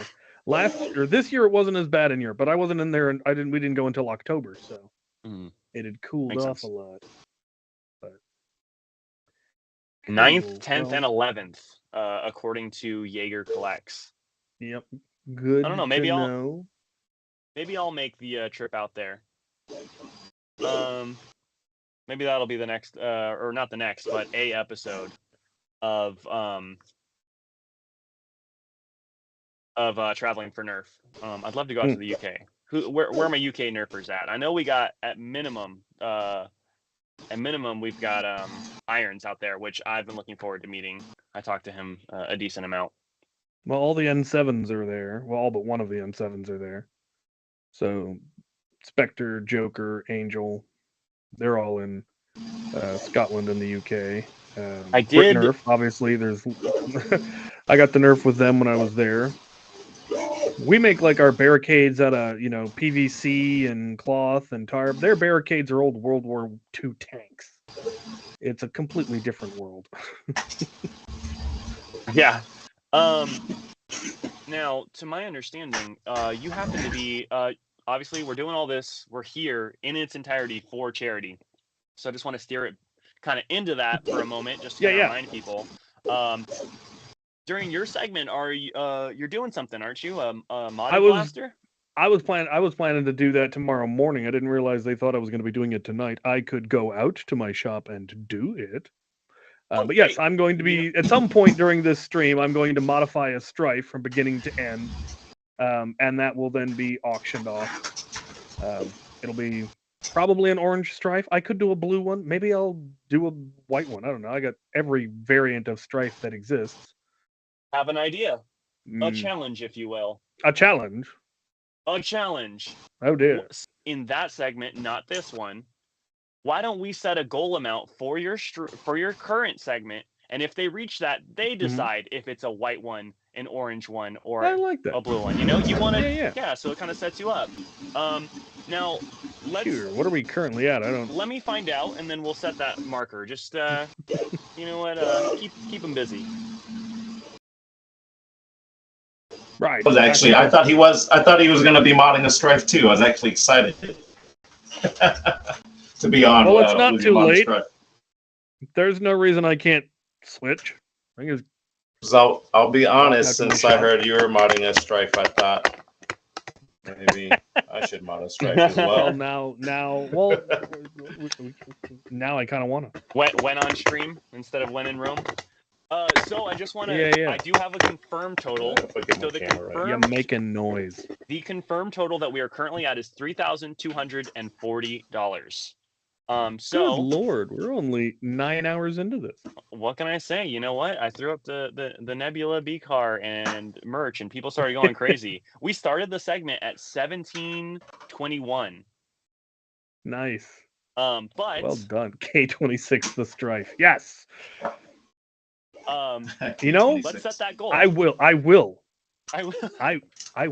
There will be K26 on this Strife. Oh, he's saying for the mag release. K26, the mag release. So you can't get the magazine out. Exactly. Yeah, just top load from now on. Break off trigger spring. The dart guide. Top load only. K26, the trigger spring. Yeah. So let's set that goal. What do you think? We're at $3,240. By the end of your segment, what number do you want to see for them to choose instead of you? Well, no, I was genuinely going to go out to my shop and start modding the Strife. Oh. It's too late now. It's too late. He's got his. I could do mine. It'll take me a couple of minutes, but how long is my segment right now? That is a question. We're on to another hour and 15 minutes. So it looks like another hour. That's more than enough time to mod a Strife. Plus, I could easily bleed into the next. They've only got 2 people. Fair enough. Fair enough. Damn, y'all get the mod stuff. I already lost here. I don't have anything here to mod. I've been working on a project. Actually, maybe. I don't know if I can show you. I wasn't going to show anything off for this project originally until the video came out, but we did a secret Santa at my local club. Strife mod head-to-head race. I don't have a Strife on my wall to mod. He's got a head start. I better get going. Yeah. I shall return. I will be back. Okay. But I thought now would be an interesting time to kind of show you something I'm working on. Again, the video, what about 2 Strifes, one chosen by Captain Xavier and one chosen if the chat goal is met. You'll have to ask Xavier on that one when he comes back.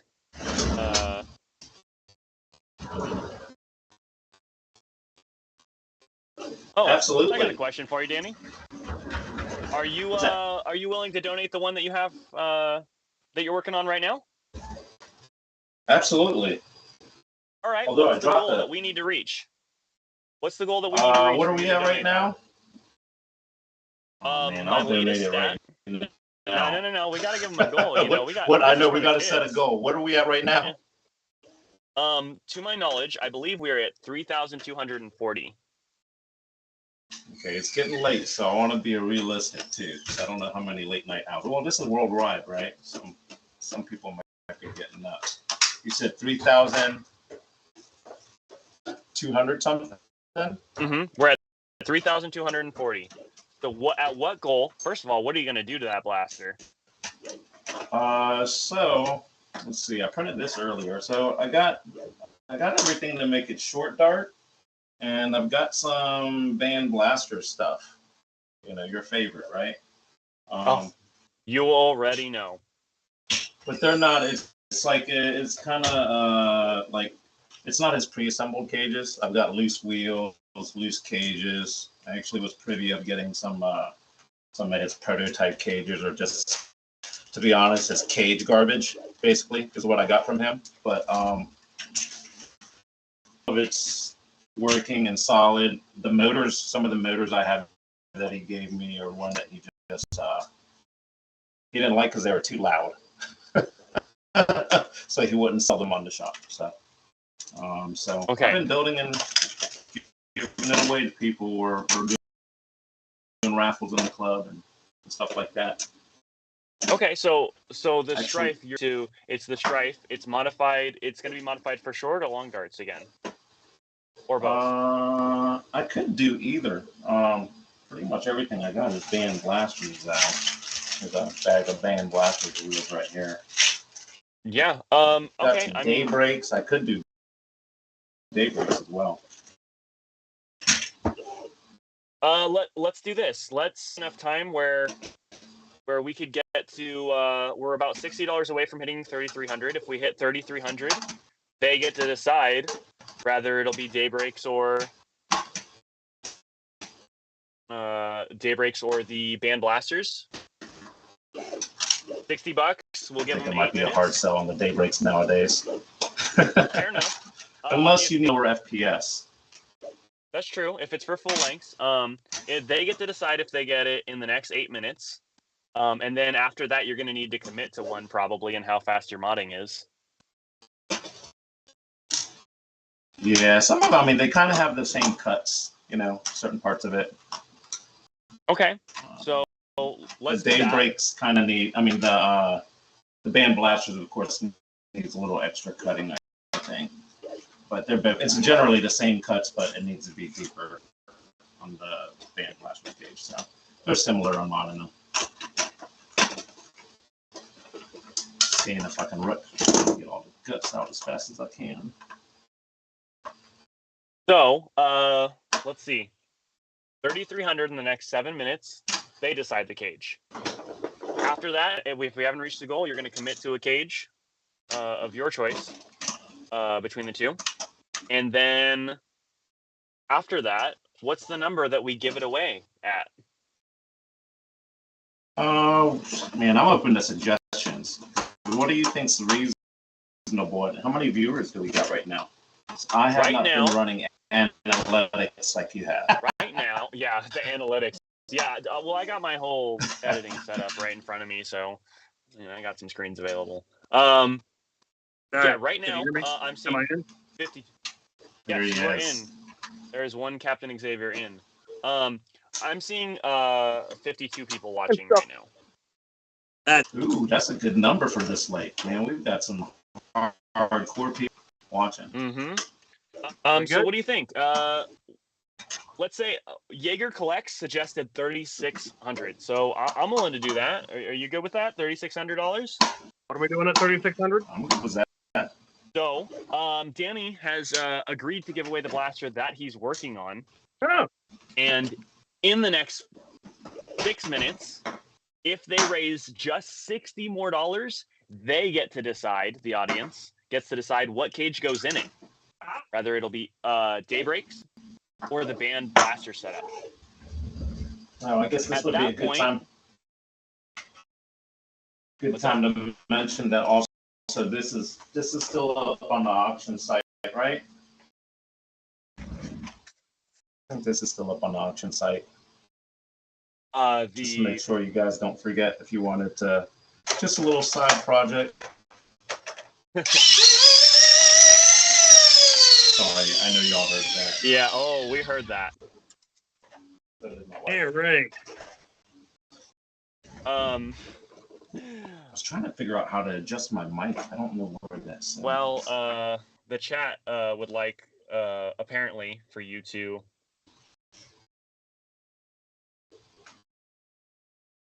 The chat would like for you to modify a Strife X. I don't have a Strife. Actually, they want Captain Xavier to modify the Strife X. Oh. Give me a sec. I just want a second one. Into what? Here's a good question. What is the difference between a Band Blaster's cage and a Daybreak cage?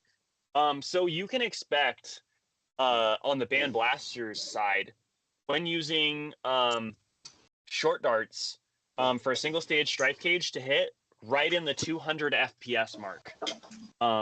That is a single stage, meaning that there's only 2 flywheels. And then Daybreaks are also 2 flywheels. They are not meant for that FPS. Danny, what FPS are Daybreaks meant for? It depends on the crush, you know, and if you're doing short darts or long darts, you know, Daybreak, like if you were doing the same 40 millimeter spacing as the Band Blaster's cage, like even spacing, I don't know. People might chop my head off because people get different things. To be honest, just give us a range. The person building the cage, on short darts for Daybreaks at 40, probably around 150s to 160s, probably on shorts. Okay, so you know. So basically like similar to a super stock.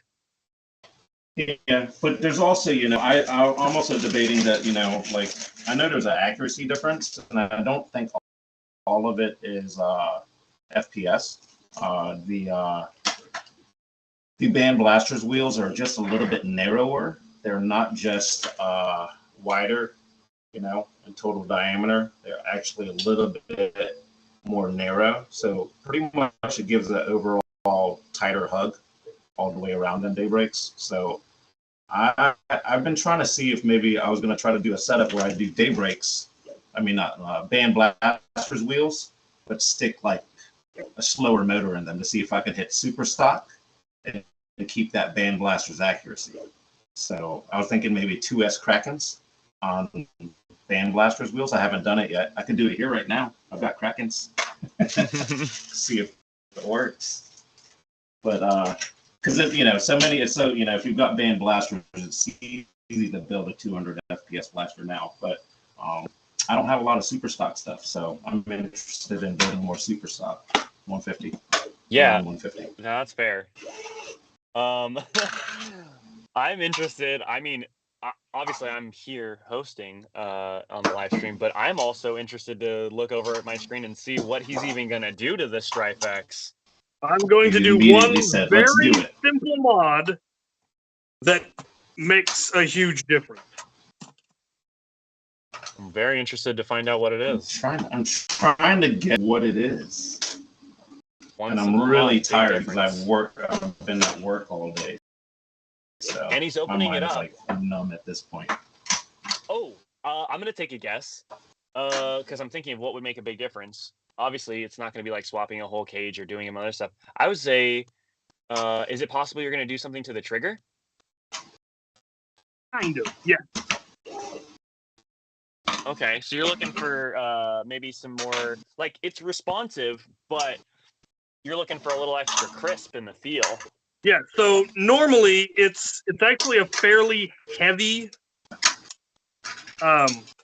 trigger pull, and it feels like a regular Strife, which a regular Strife has a lever pusher, where this one has a geared pusher, but it doesn't feel like a geared pusher. Where am I? Oh, I missed one. We're gonna make it feel like a geared pusher. I still have not picked up a Strife Strife X. I don't know anybody who has one. Dude, you are missing out. I have But one. yeah, You know me. it being a geared pusher, I would think it'd be really smooth. The Captain, you're saying it's not very smooth. Well, no, it's still smooth, but it's the reason it isn't as smooth as it should be is because they have both a trigger return spring behind the trigger and a tension spring up here. We're going to remove this spring. Yeah. And we're going to double the trigger spring. Because if you don't double the trigger spring, then this spring doesn't have enough power to overcome the friction of the follower spring. And it'll jam. So we just need to double this spring up with something from the bin.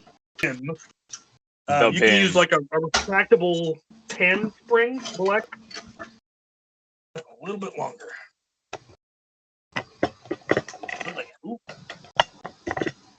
So while you guys are working on that, let's check back in with the chat.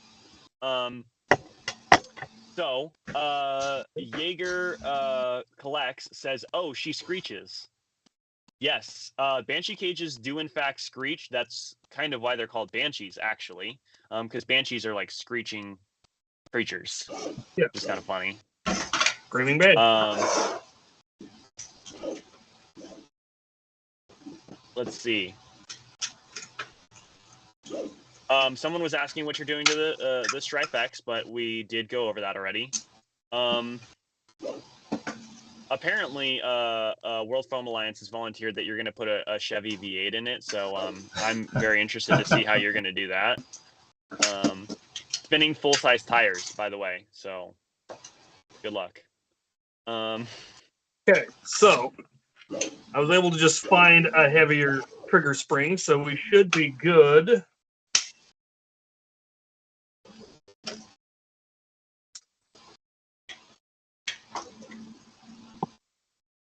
I'm just gutting a good old battery tray.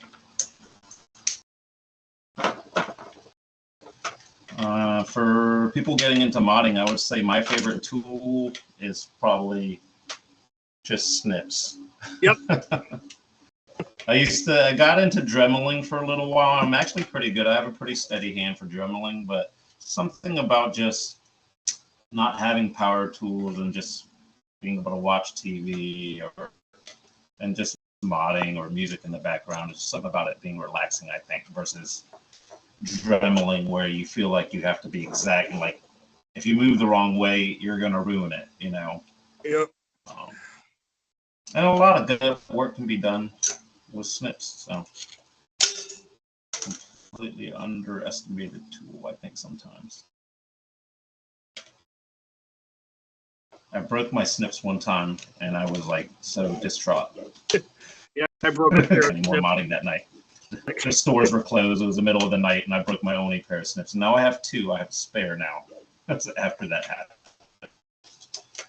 Yeah, actually, my favorite tool is actually a set of tools. Unfortunately, they're in the car right now because if anybody was here during the stream when I jumped on originally, I was in my car and then I ran inside during a intermission. But I was on my way back from an event, so like a lot of my gear is inside that bag, including the kit that I use. But I use an iFixit kit, and I really, really love that thing because it's just like 99% of the things you'll need, and like a bunch of things you like in everyday modding, and then a bunch of things you need in very specific mods you don't know you need until you have them. Have that problem come up, and so I really enjoy that kit. I got mine at like I think Best Buy or something. You can get them on Amazon and stuff, but they're like the full kit of a bunch of different stuff. They're actually made for phone repairs, I believe. Yeah, they're made for phone and electronic repairing. I did. All right. Now we have a snappy trigger. Yeah, I think my favorite trigger pull, like that gearing system, reminded me of the Hailfire. It now feels like a Hailfire had a really You do this mod, and it had like the smoothest trigger pull. You do this mod, and your Strife X will feel like a Hailfire.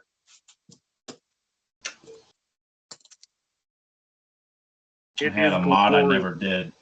I was gonna try to use a Hailfire handle and trigger system, and then make a Mega Dart blaster using a what's that Busby Tyrant? But I was gonna put rival flywheels in it. I was gonna stick rival flywheels in it and use a Hailfire pusher, but I never did it. Yeah, then the Mega Strike came out. Okay, so I wanted to go through, again, just a reminder, this entire thing that we're doing has to do with charity, specifically Toys for Tots. So the money that we raise here is going to them. And so I wanted to talk a little bit about some of the items that I'm seeing on here, some of the good values. If we can, I'll try to get some of the stuff on screen, but in the meantime, I'm going to kind of just talk about it until we get some graphics up here. First, I'm seeing some pretty cool ones. There is a custom paint job by AndyWerk. That only has one bid. We've got a Crusher minigun that's been custom done by Geek, and that's got one bid. We've got 6 bids on the Nightingale with upgrades. We've got an orange seagull. Oh, yeah, the Dutch one. The Netherlands one. Which one? Well, tell me the seagull is going up. The Nightingale is the Nightingale from the Netherlands. I have 2 of them myself. No wonder why I cannot pronounce that. I'm terrible with that kind of stuff. You're actually that name is specifically meant to be unpronounceable.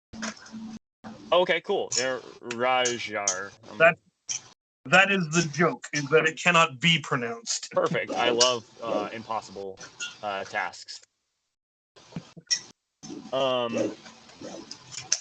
Let's see. The orange seagull donated by Out of Darts. There are 7 bids on it, and it's currently at $95. So, one, if you were going to buy the blaster anyways, you should definitely bid on it at that price. But also, all of that money, you'll get warm, good, fuzzy feelings, because all of that money will be going to Toys for Tots. So you're getting a deal, and you're helping. Also, I'm seeing Captain Xavier modded Strife on camera. We've got 3 bids on that. We've got 1 bid on donor just says donated item, so we don't know who it is, or I don't know who it is. But is a complete DIY MK3 Master Key kit, which is pretty cool. Oh yeah, it's the Campbell Nerf Works Master Key. I could show you one. I can see one from where I'm sitting. We've got. Hey, that'd be pretty cool if you could show it. We also got Thirsty for Foam, who is here on stream with us right now as well, donating that BotsNBlasters Bolter kit Strife. And we got 2 bids on that. We've got a complete Mark III barrel plus upgrade DIY kit. There's the Mark III Master Key. Let's see it. Very nice. Oh, there we go. Very cool. That thing is a heckin' chunker. Oh yeah, it's a big beefy blaster. I like big beefy blasters. Yeah, and of course you can fire Mega, so that's like a zombie killer dream.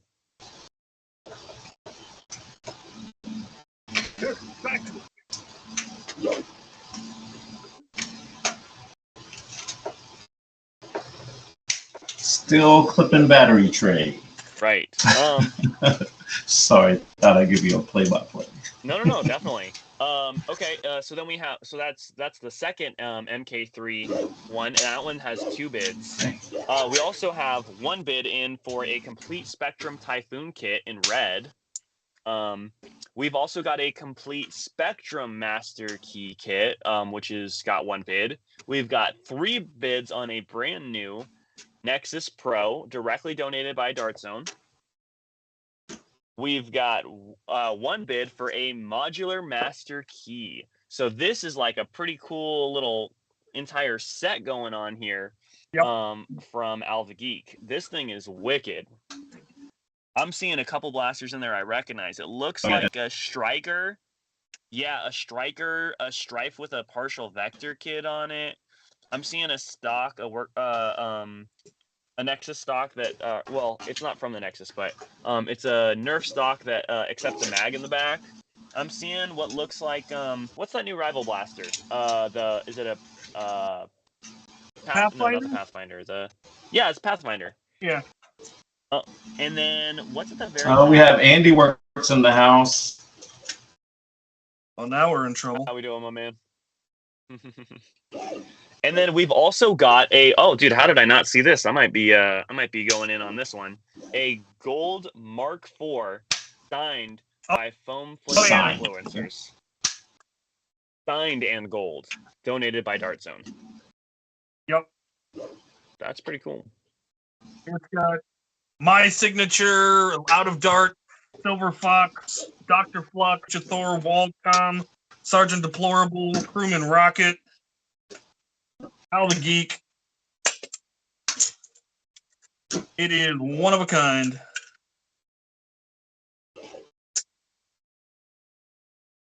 Yeah, that's pretty darn cool. And even on its own, the gold is like, that's a huge flex. Like, they only made Nexus, like, which I have right here. I think they made 30 of them. 30? That's it? Yep. That's crazy. And they were. Well, that's lower than I thought. 100 or something.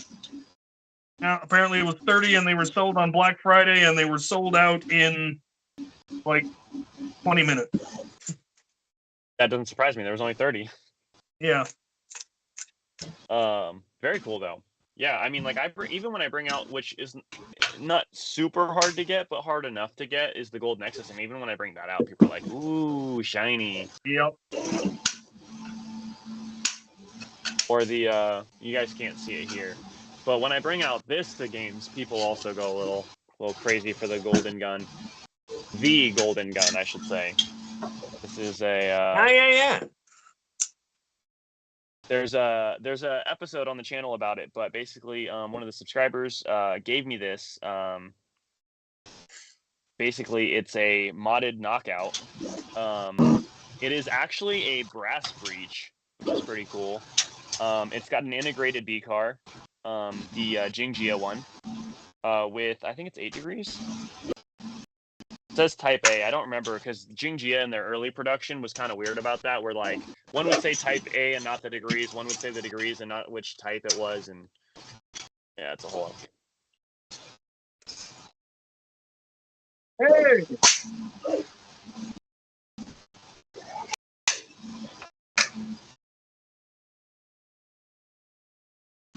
What's up, Andy?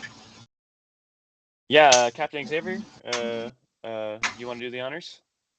Yes, this is AndyWerk from Australia, and he does absolutely incredible integration builds, incredible paint jobs, and he took over the Friday fan build series for me. It's now Show Me the Modded Thing over on his channel. So say hello to everyone. Introduce yourself.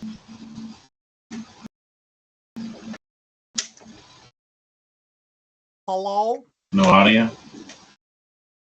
Yeah, we wouldn't want to talk to you anyway.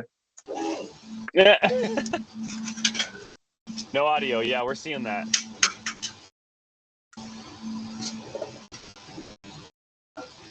Have you poked the unmute button? Yeah, it said something. I had a mute thing up when I first got in, where I had to hit like control. I don't know. Or I didn't know if I needed to hit it or not. Control, shift, and something else. There's like a thing on the screen. While he's figuring that out, I'm going to read through some of the comments. Looks like, yeah, we see that you don't have audio going on, but he's trying to point at something.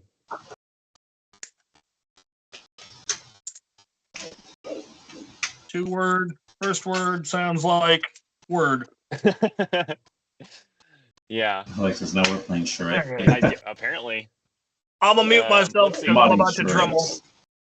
Oh, yeah, please, no drumming. My ears are going to... I'm wearing headphones. Please don't do this to me. I'm good. All right, let's see. Alda says, all right, y'all, it's 1:11 a.m. here. I gotta head to bed. Cheers. So, good night. Someone said night, Talonaxe Armory. I don't know if that's the same person because the usernames don't match up on YouTube anymore. When you tag someone, their username doesn't pop up. We got... Who is in the bottom right? Oh, okay. People are answering that already. AndyWerk. I would love to figure out how to replicate that gold color. I can never find a gold paint that really pops and lasts. That's a tough one. I don't know if you're referring to the gold paint of the Mark IV, or if you're referring to the one of the golden gun that I showed off. But either way, the answer is, I don't know. Because I didn't make or paint either one of them. So, sorry if you thought I was leading up to being helpful. I don't do that. Well, those gold blasters that are made by the manufacturers, they're like a different tech. It's not like painting, isn't it? Aren't they like plated on, or like they color them differently? It's gonna be something hard to replicate with spray paint. They might actually be like electroplated or something. It also might just be an enamel. Right. Yeah, that's another thing. That's true. Keep in mind, it could also be like a multi-stage, or I shouldn't say multi-stage, but like a paint with a hardener in it that we don't have available to us. That's something that like they do in automotive paint.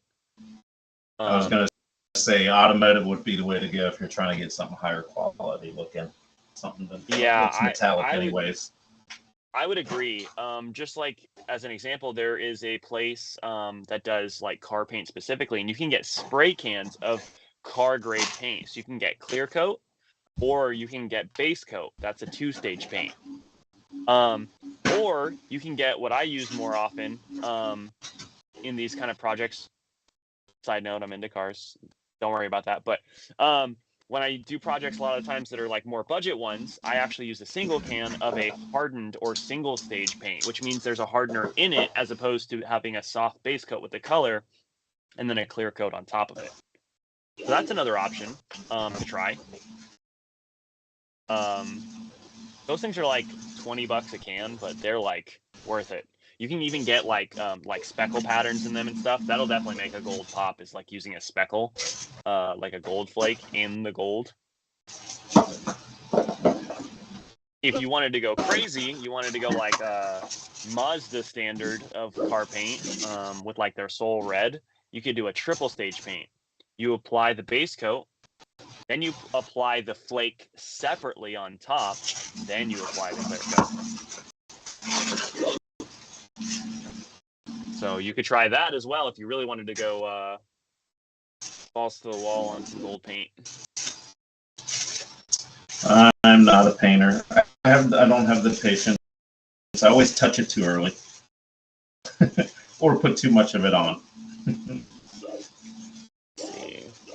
Just had my night's sleep, or at least 4 hours. Well, good morning then. I do enjoy paint markers. Paint markers, interesting.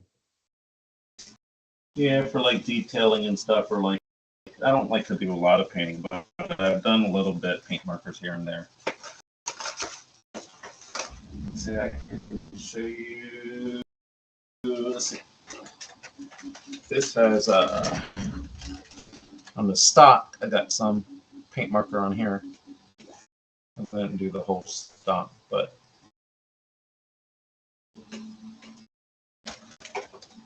okay, just clarifying something that was said in chat, but just in case you aren't able to look at the chat, Order the Darts asked, hey, I'm a little confused. I just bought 3 tickets for the Talonaxe swag, but I see they already called it. Also, you can still buy tickets for the Nebula Scar Barrel, but didn't that just get called? So World Foam Alliance official account replied, said, no, the B car is done and tax is done. Let me look. So basically there might be an error. If the item's already been called, it's already been called. but we'll sort that out. If I see another answer about that, then I will keep you guys updated.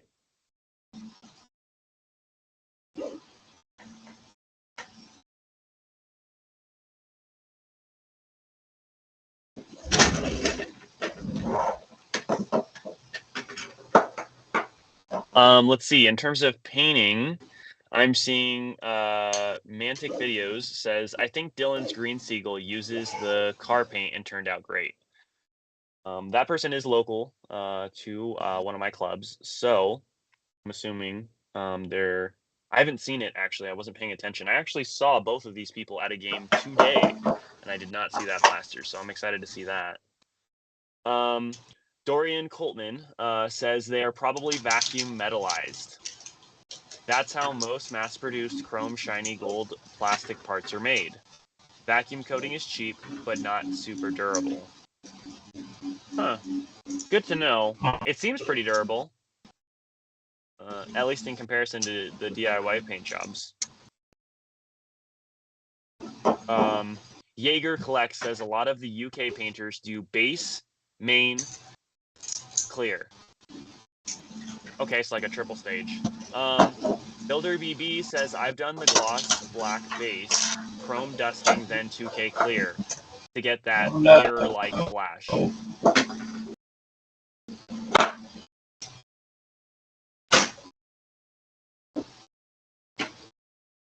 So, Captain Xavier, do you still have a stash of like stock cages and garbage that you should have already thrown away, so you're never going to revisit it?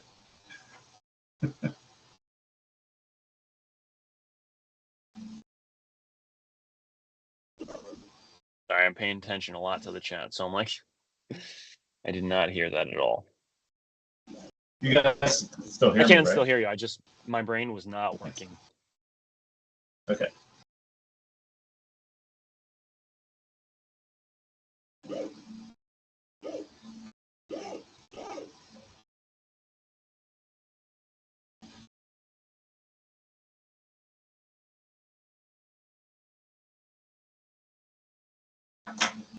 right, let's see. I feel bad for Andy and his audio issues. I know. You know, I've had my time with audio issues. Yeah.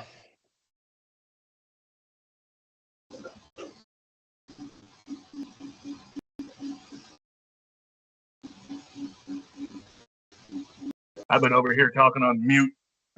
Hey. I was wondering. I was like, I asked you a question, and I'm like, I think he's really concentrated on that blast. No, I answered it. You just couldn't hear me.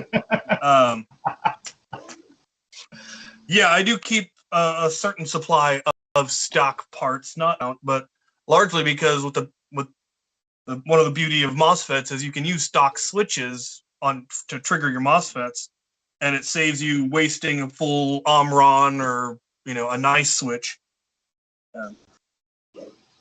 And I put a lot of random switches in a lot of things, and so saving my switches is advantageous. All right. I'm about ready to start wiring this thing.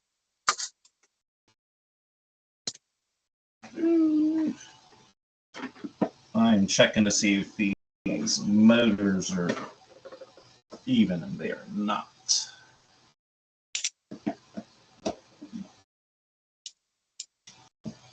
Sometimes with these cages, depending on what orientation they were printed, it'll be like rough in the motor wells, and then the motors don't set flat the way I want it.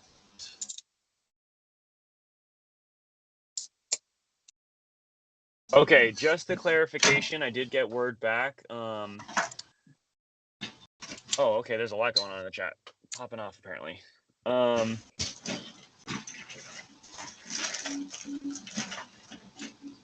This stuff about the Mark IV. B-car is done. Tax is done. Blah blah blah. I forget who originally asked. Oh, Order of the Darts originally asked. Hey, I'm confused. I bought 3 Tax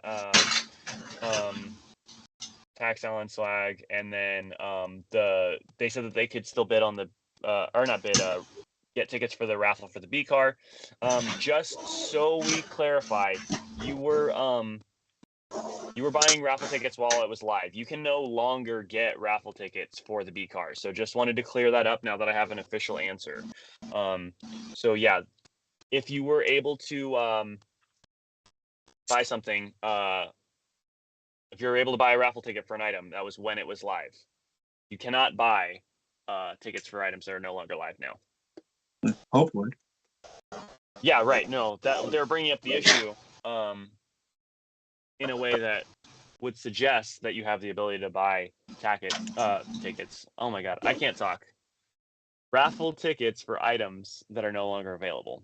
But you cannot. Just a reminder, guys, that we are doing this charity for Toys for Tots. So all of the money here that we're raising is going to go to them. There are a lot of really cool items. If you check out the link in the description of the video that you were streaming on, it looks like we've got about 45 people watching right now, or at least that's what I'm seeing on my end. And if you go over to the description of this live stream on the World Foam Alliance channel, you will see a link for getting raffle tickets and bidding and a lot of other cool stuff. It's a really good cause. Consider throwing a little holiday money at some of these items. You can also just straight donate to punish me. I think there's a punish Captain Xavier option. Ooh, very cool. Yeah, you can just do a general donation as well. For every $1 that goes into that fund, I will put that many rounds into tier and dump the tank, and then you will get to see a video of me shooting it fallaciously.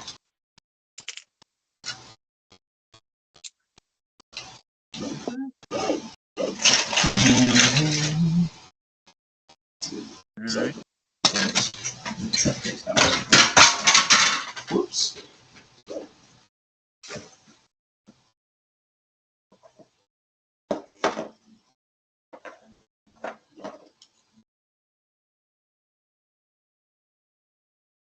Just so you guys know, I do have a running tally going here for that fund you were just talking about. The one where you have to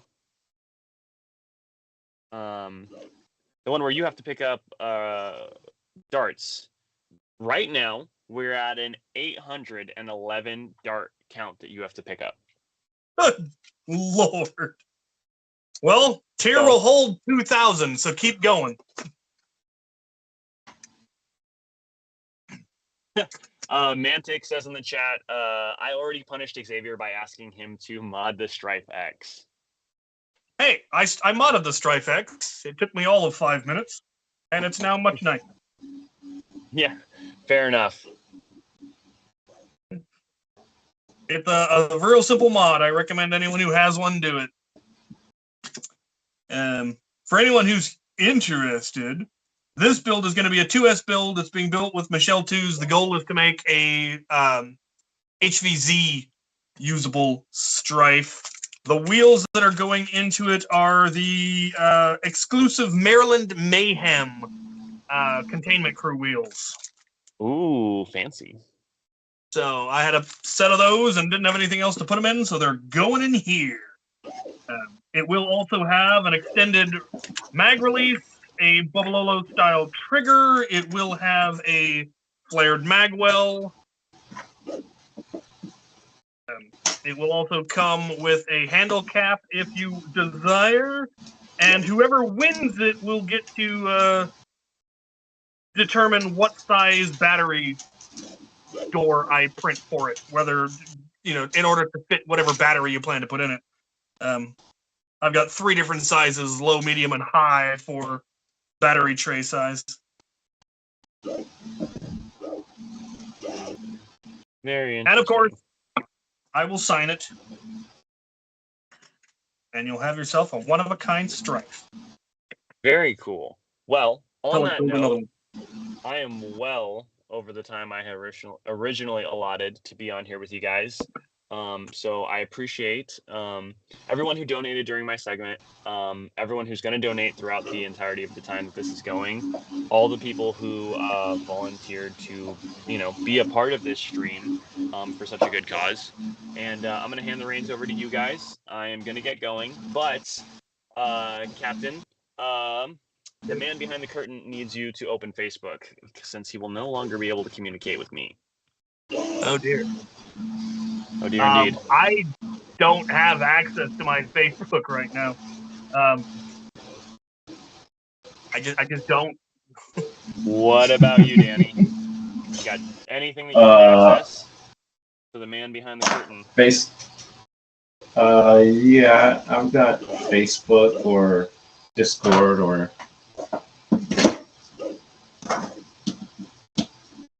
The only device I have that gets signal out here in my shop is my phone, and that's what I'm streaming from. So fair enough. Danny, what about Discord? Can you hop on Discord from any device that you're not currently using to stream? Cool. Yeah. Discord it is then. Check your DMs, I would assume. Okay. All right. Yeah, it's been real. And like I always say on my videos, until next time, have a blast. Thanks for everything. Have a good evening. You too. See you soon. Sounded ominous.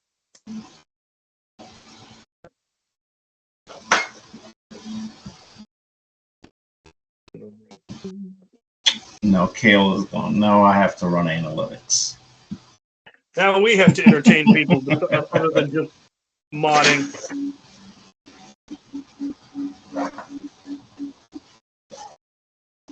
Awesome. You can be the MC now.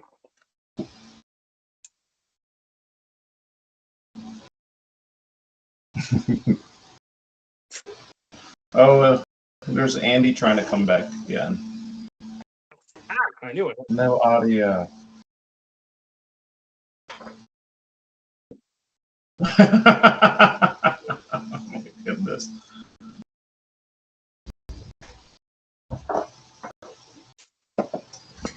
My dad this camera closer.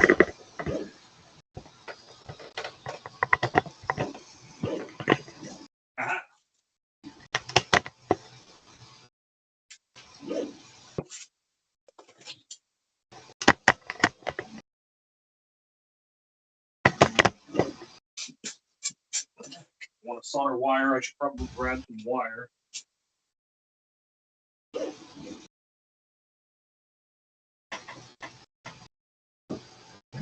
I need to get myself some better helping hands. I'm always burning myself by not using helping hands. Yeah, I learned that a long time ago. I should invest in a better pair. These aren't exactly good, but they work. Yeah,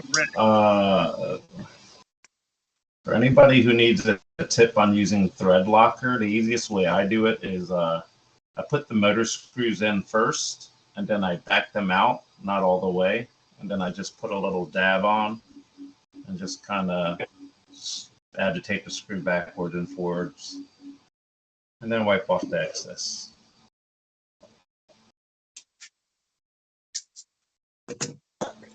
I know some people don't care for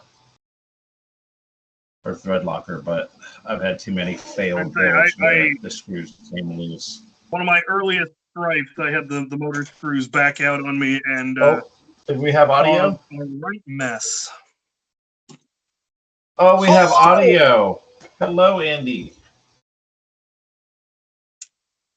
You're gonna have to do the talking. We're busy.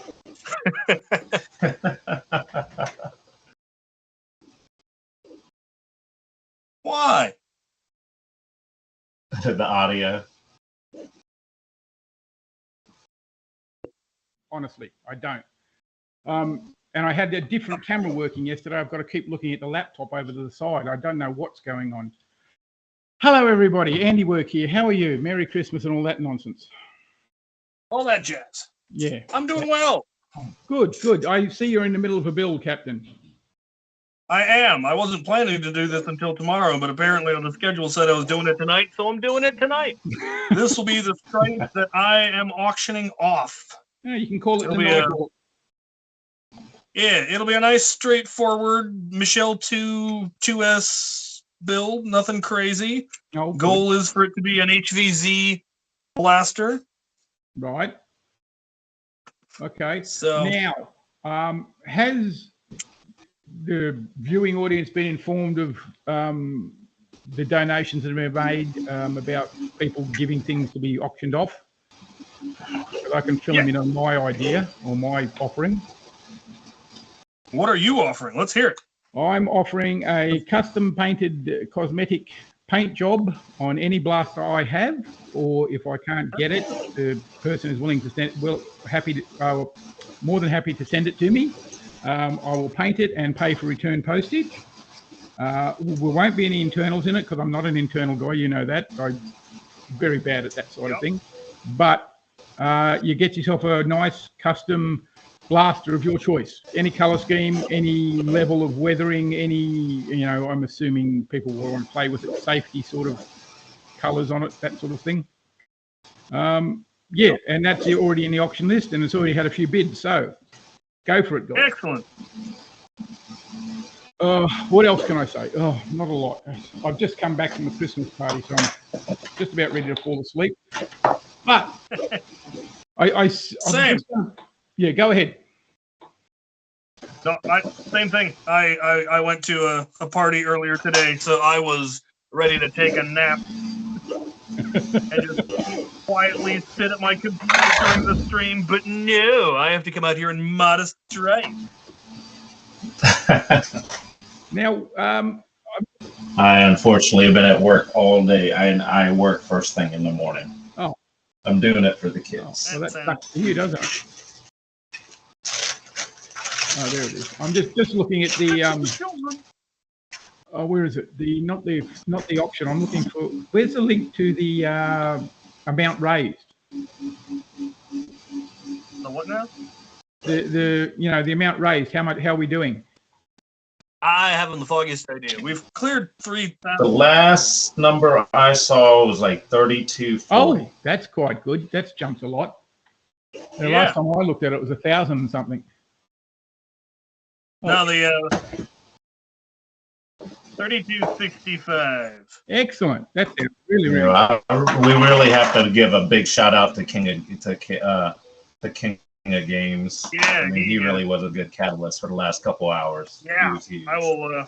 Once I got this modded, we'll probably. I should probably. You know what? I could do something like that. What should the goal be of raised by the time I finish this mod in order to have me shoot myself with it?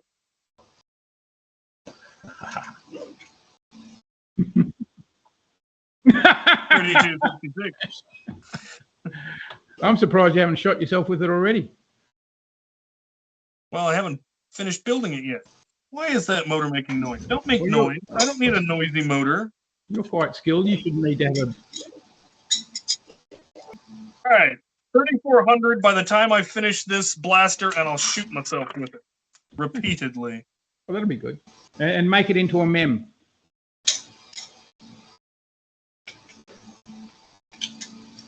That motor just sounds horrible.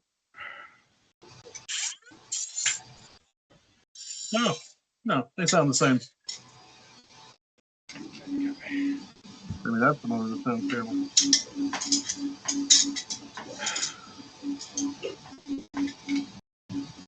Yeah. All right, which way was which? Now, am I still on? Can you still hear me? Yep. Oh, yes. Good. I was worried I just did something wrong and dropped out. I'm just wondering, I've prepared a couple of folders with slides of my past builds. If people would want to see them, maybe inspire people to make bids on this offer. So I'm assuming. Show us the stuff, man. All right. So show us the good. Press this share button, don't I?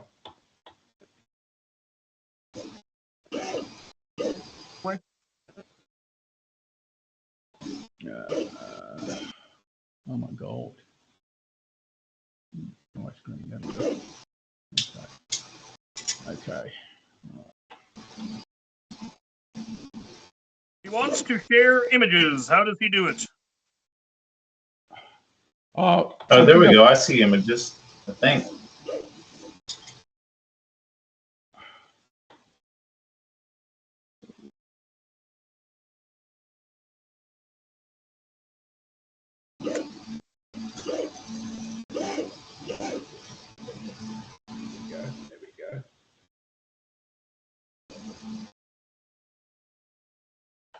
Excellent. So can you see the first blaster? Yep. And Kill. And the file folder in front of it. So you're going to need to move that. Oh, really? Oh, yeah. I'm using double screen. Yeah. Okay, there we go. Now we see the thing. That better? Yep. Now we see the thing. All right. So I just thought I'd show guys, maybe inspire some people to bid for my offering so we can get some more money for these children. This is the oh, I can't even remember what I called it now. The 10400, yeah, that's it. Yeah, just a Thunderhawk modified upside down with a deploy stock on it, and a few other bits and pieces. It's got a Hyperfire drive system in the butt, so it actually is a working what do you call it, blaster. So next, this is the very first blaster I've ever modified. Can anybody pick what I modified on it? Everything? No. Just the muzzle, just a piece of pipe I stuck on. That was it. Yeah, my son got me that for my birthday one year. There's the 8 rifle, which you featured, Captain. You seem to like it. I did.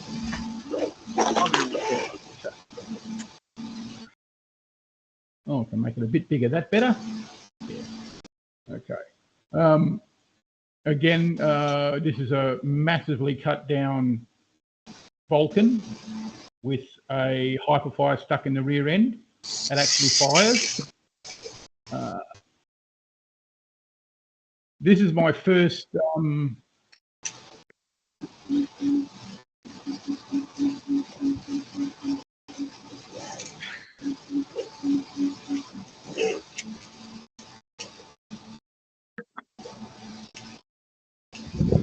oh, wacko. Well done, Rochester. Go Rochester.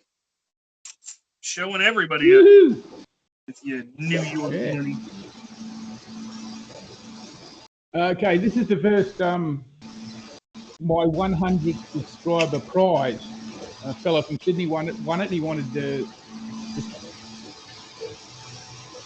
what do you call it? Stampede in Boba Fett colours.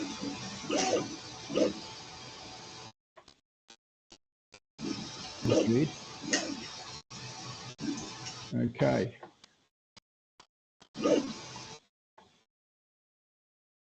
Yeah, sorry about that. Yeah, my mistake. Pressed the wrong button. Okay, are we back to the Stampede? We've gone round in circles, boys. Back in the box. Excellent. Okay, great. Okay. This is what do you call it? A rough cut I did for the Pox Eclipse, which is a big Mad Max cosplay over here in Western Australia every year.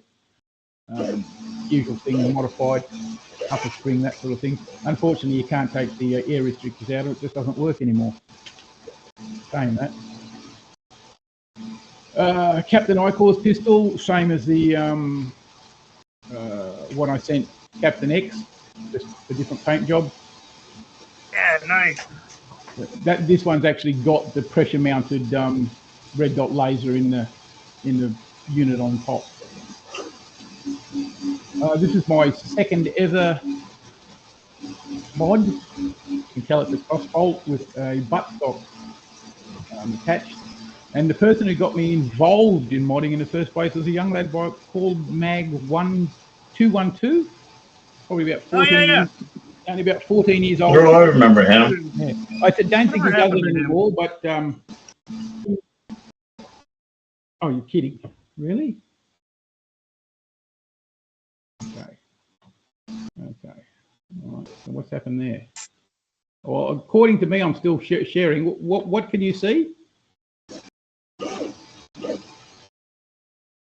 Yeah, okay. Oh, right, okay. Let me try something. What about now? Okay, sorry about that. Yeah. Okay, yeah. So that's the second ever one I did. I think the first ever movie I did was this one, and it's basically just the standard crossbolt with a buttstock added from one of the retaliator bits and pieces, as you can see, and a bit of a paint job. Captain Xavier's blaster I sent him. That was quite fun getting that pistol grip sorted. Yeah. Another one with his famous "How very dare you" saying on it. Let's have a look. Oh, this is the red coat musket. This is this heavy duty modern thing I did. Lots of different attachments and bits and pieces. I've only got a couple of photos here. I'm not going to bore you with all of them. So just, you know, it's just basically a long strike body backwards on top of a rapid strike body and things stuck to it.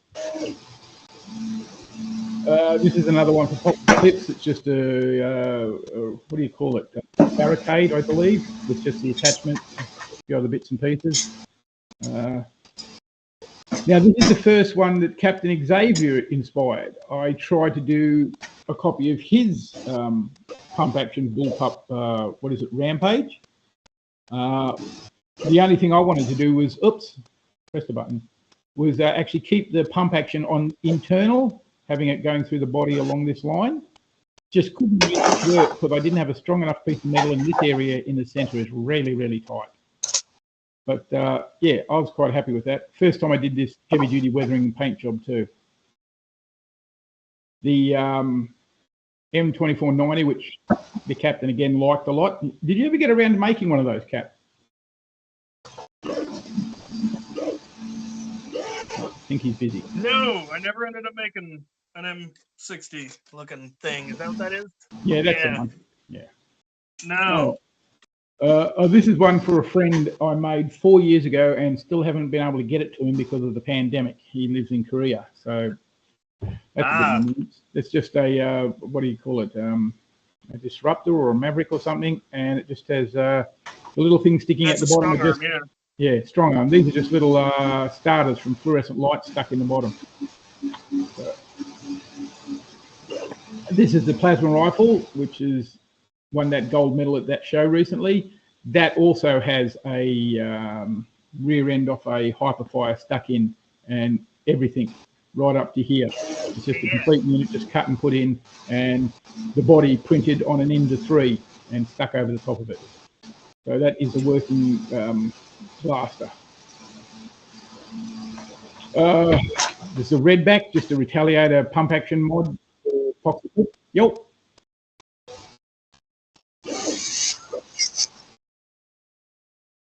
Well, this is what I'm showing. Yeah, he's offering a paint job. I like one of these. Yeah. So I'm just showing people what's available and what, you know, get the juices flowing, see what people want. You know, just so they got an idea what they're actually bidding for.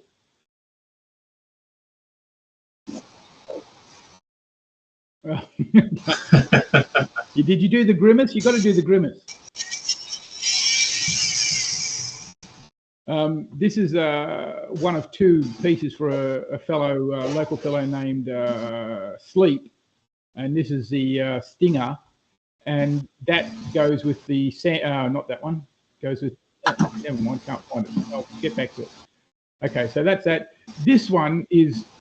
This was from what I call the 5-day build. It ended up taking about 104 days to build because we got put into lockdown. But this is the actual kit that inspired the Valkyrie upgrade for the ETS-10, and that, as you can see, there's a lot of similarities there. This is another one for the clip called the Rat. This is where the barricade painted up. This is the other companion piece called the Sandman. Sleep. You see the sort of thing. This is just a straight hyperfine, no internal mods at all, just a paint job. That's all he wanted. I did him that, and he gave me 3 double strikes, so I could get on with making that kit. Okay, this is the Valkyrie kit on the ECS-10 unpainted. As you can see, all the bits and pieces. And that's called the Valkyrie, and the bigger one is called the Viking.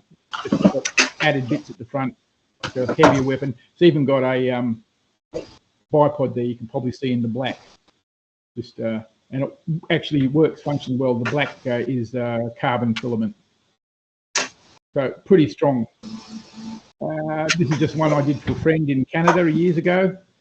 This one actually only took 3 days to make and paint, which was impressed me. And I think that's the end of the clip show. Yep, that's it. We're done. So I will stop sharing and come back to you guys. So that's the sort of thing, the sort of paint jobs I can do. So if you're bidding for it, no, you're going to get something good and pretty and nice and all that sort of thing. And it'll be as, colourful and as safe as you want. I like to go for really realistic because that's just me. I started as a prop maker. But, yeah, whatever you choose, once I know who it is and we're talking, we can nut it out. So that's my sales pitch. Awesome. Thank you. You haven't finished yet, Captain. What?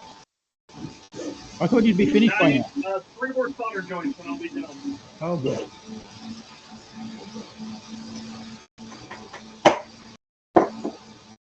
I am coming to a realization that I'm not going to finish this one tonight.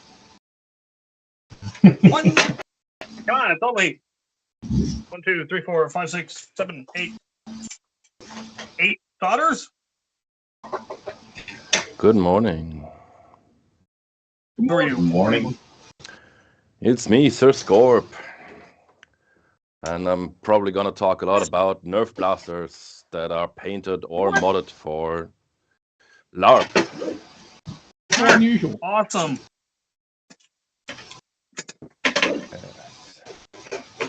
So, for everybody that does not know me, I have been modding blasters and LARPing for at least 12 years now. So I've got a little bit of experience. I'm very active in the German community, so that's why a lot of you haven't seen me. I'm the one behind the in your kitchen. Scorp's World shirt shop. So if you want to get your Foamsgiving shirt or any other design, all the purchases will be all the profit from every purchase on my shop this today will be donated to the charity stream. All the Foamsgiving shirts, but every other design too. Oh, excellent. As some of you may already can see in my background, I've got out a lot of painted blasters with different styles. So we can talk about all the kind of LARP styles that they're out there. Now, how many different styles of LARP do you partake in? Right now, I'm mostly partaking in fantasy style LARPs, but I have been on post-apocalyptic events. I have been on what we call with the near future dystopian events. I have been on a mix between Judge Dredd and some other action movies where we have been in a bunker slash big building scenario where we had like poor tenants, 2 gangs, Judge Dredds, and con security. They all where all the gangs and the con security and the judges had their own goals, and we're just trying to get their goals. And the con security was like, okay, we need to look legal if the judges see us, or we have to make sure no judges survive when we do legal shit. And the gangs would just shoot the judges out of habit and would try to screw the security team if they could, but otherwise they would try to get paid by them so they can buy new weapons to fight with the judges more efficiently. And in the middle, there were just like people trying to live and work in their homes and were like, please don't shoot me, or at least don't shoot my mirror. And that was a kind of nice event. So I think that's most of the LARPs I've been to. I've been on. So sorry to interrupt, but we are currently at 300 and sorry, tongue-tied. $3,365. If we can get $35 more, Captain Xavier said he would unload a bunch of darts at himself. From this blaster, when I finish it, if you hit that before I finish it, you've got 3 solder joints and the buttoning up. That's $35 in probably 10 minutes. The mod faster. Mod faster! That's good. Ah. That's what I need. Oh, I am also if they reach that goal, I'm up to giving up this for raffle as well. That I'm not gonna finish tonight. You rat.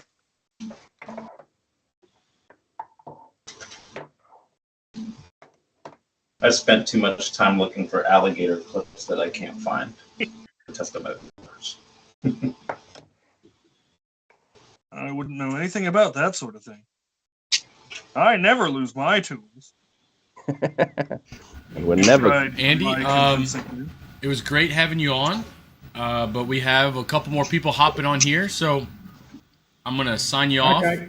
And we appreciate your donation.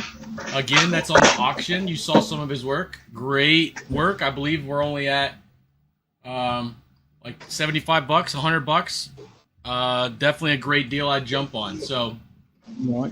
Just before I go, I'd just like to say I'll donate $10 towards Captain Xavier shooting himself. So I'll get that. You would? In a second. Yeah, I would. I challenge everybody else coming online to donate money too for you to shoot yourself. So we have $10. That means we need $25 more. That's only 2 cups of Starbucks. Just a frame of reference there. Yeah, and if you're using a 10-round mag, it's only $2.50 a dart. Come on, guys. It's only 1 cup if it's from my wife, you know, with all the friends. Okay, guys, thank you so much for your time. I will leave you. Yeah, thanks for coming on and showing your stuff. Yeah, Love seeing well, your stuff. I'll be on tomorrow with Big Al, apparently, from England. Yeah, but yeah. I have to go now to a Nerf event and help somebody design a new cage. So I'll see you later. Nice. Thanks, Andy. Have a good one. Bye-bye. Thanks, Andy.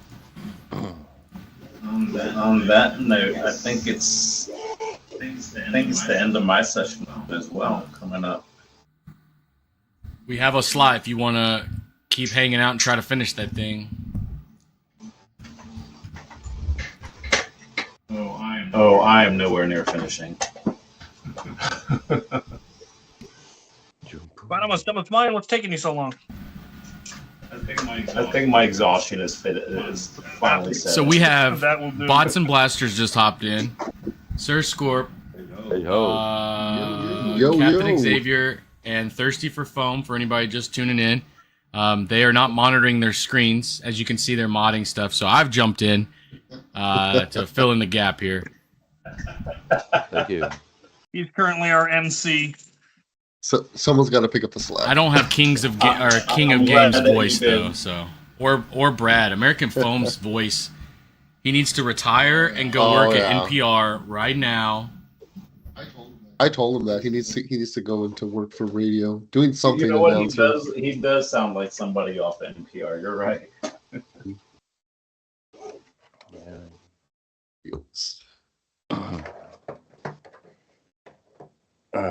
So tell us about LARPing, right? I think everyone that's been on the show so far, God, it's late.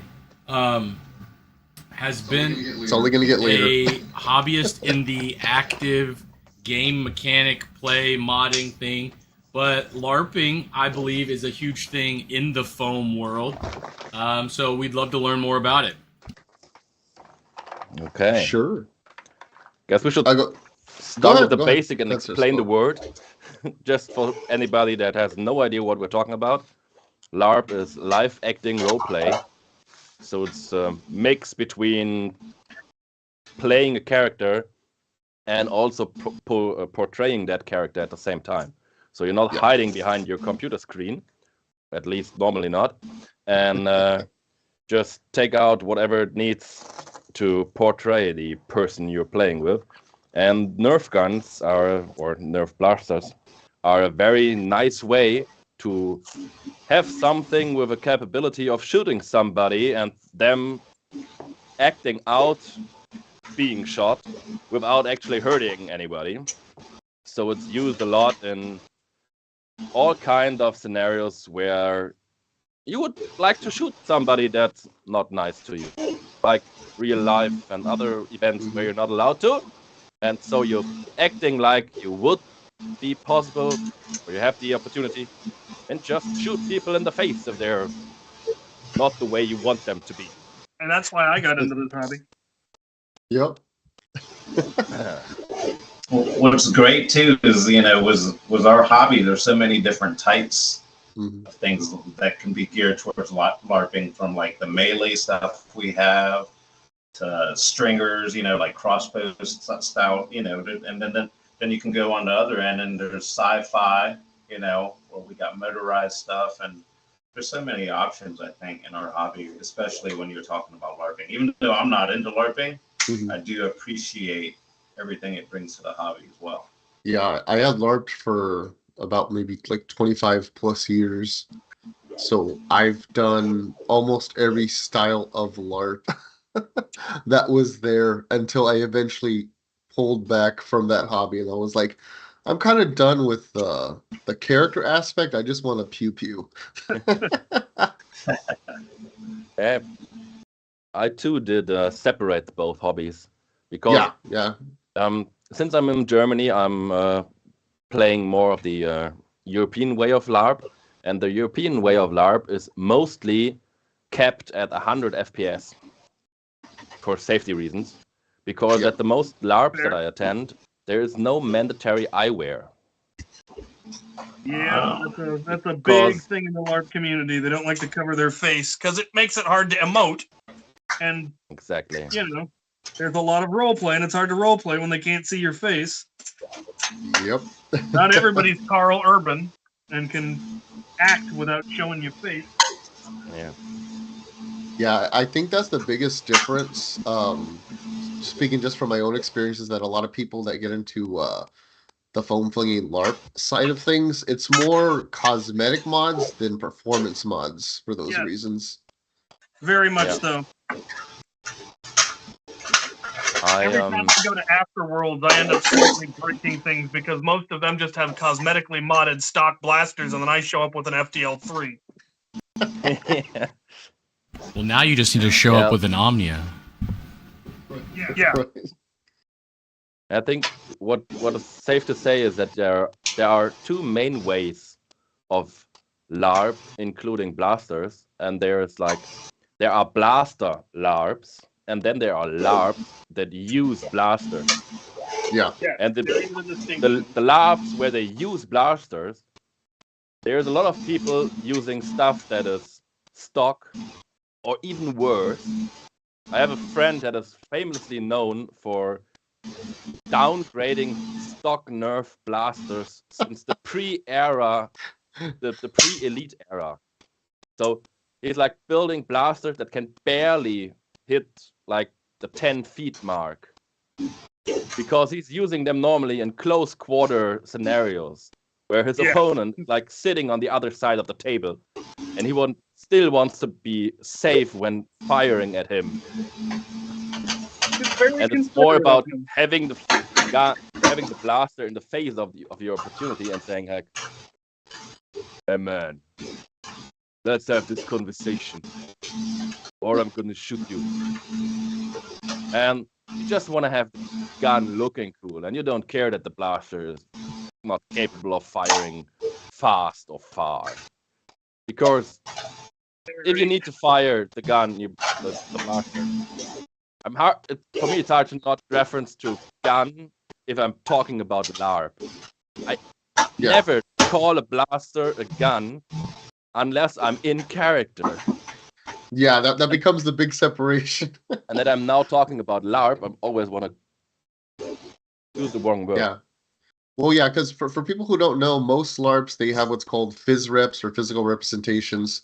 So it's like you can't just show up and say, oh, I have a weapon or whatever. You have to have something to physically represent it. So this way the player knows what to react against. So that kind of becomes where the separation, I guess, of the hobby comes from, where when you go to a LARP event, you're like, oh no, that's a gun. Whereas when it's out of game, it's like, that's a blaster. It kind of goes back and forth. Yeah. Sorry if I'm... Yeah. So, like, this would be a blaster for a LARP, for Blaster LARP, while this definitely is a blaster for a LARP that also uses blasters. Because it's a double strike with a very long inline clip, and the most parts of this very cheap toy to have the appearance of a big Colt or something like that, and still at least function a bit. But I think that got maybe 50 FPS or something on the first shot, and then it's getting lower with every other shot. But it's enough to protect somebody that's on the other side of the table if you're playing poker in a Western style scenario or something like that. Point blank range, that'll do. Yeah. And as we have seen on the stream before, it won't take welts on you. Like some of the other people here. Sorry. Those guys are crazy, man. But yeah, so what types of LARPs have you been involved with? Like any specific systems or like game clubs or anything like that? I already had a little bit setting of that before. Oh, okay. There was I apologize. The coolest blaster LARP I ever attended was a system where we used a security company, Judge Dreads, and 2 gangs in like an bunker / big house scenario where we had 3 floors of concrete walls, and all the different parties tried to get their own. Like the corporation wanted something from one of the gangs. The judges, of course, wanted to get rid of the gangs and do keep the corporation on the legal side. Then there were people just living in that building, just trying to stay out of the way of everybody.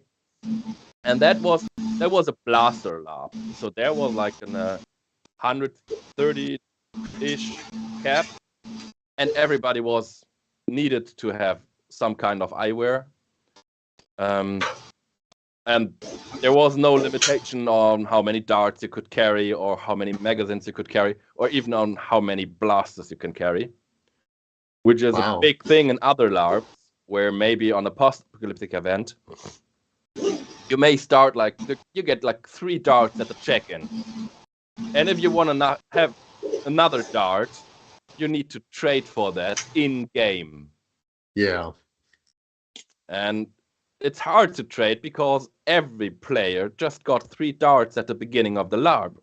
So if you try to trade for 1 dart, you will take one of his 3 darts from him.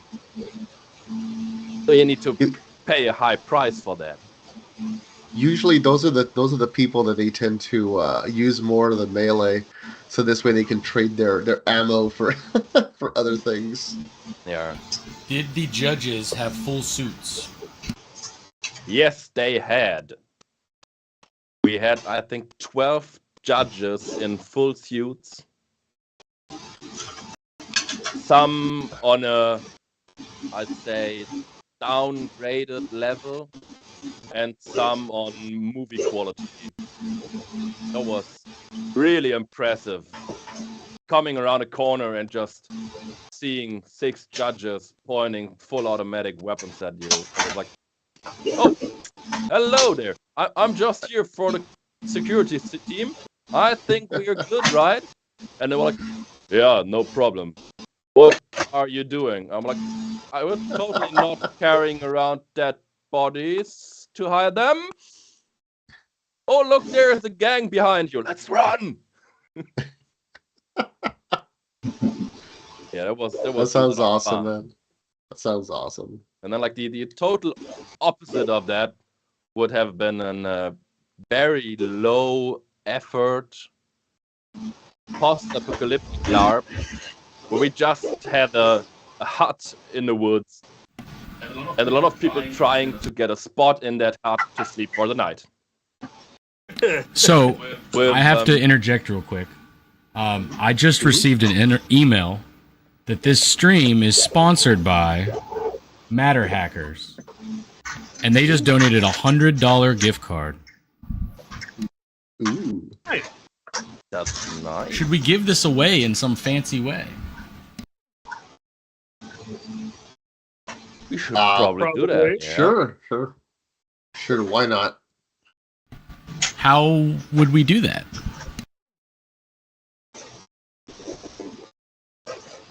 I'll leave it to you, Sirscorp.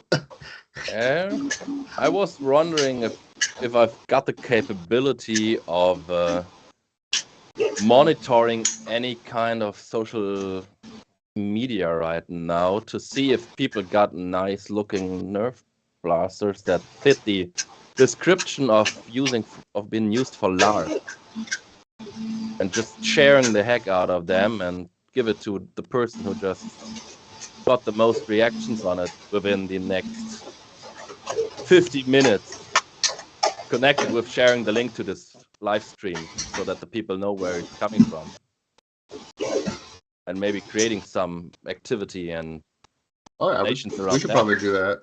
Let me look into some stuff and see if I can figure some things out. We just need the hat. We just need to find an empty hashtag and capitalize on it. Yeah. I hate to interrupt, guys. I was really waiting. Was gonna finish and shoot himself, but I think.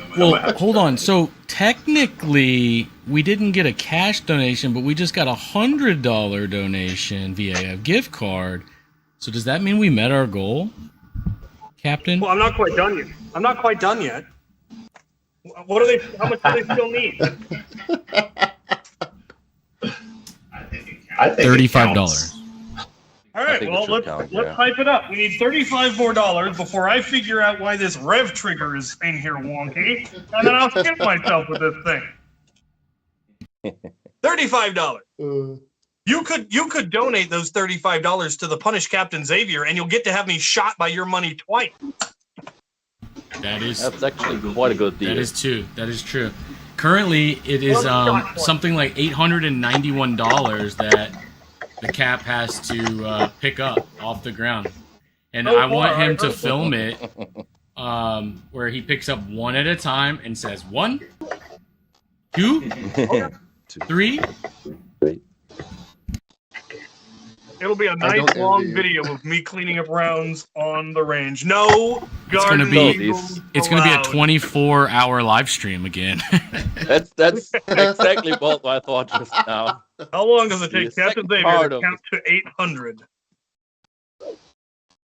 Yeah, and make the move. I think you should have to stand up straight again after every dart you picked up. My back is gonna murder me in my sleep. I mean, how many hours do you think can you pick up darts until you just lay down on the ground and stay there for the rest of the 24-hour stream? About a half of one. So it's half an hour watching Captain Xavier pick up darts, and then it's watching 35... him wallow in pain, and that's what they're really here for, after all. The wallowing in pain. Who designed this thing?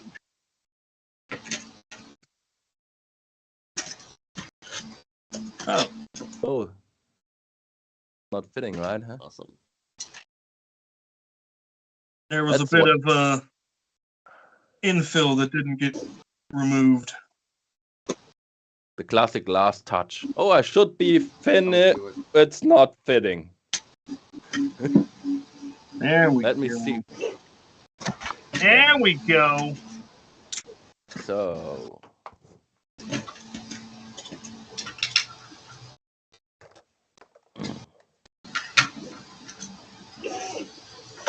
Wonderful.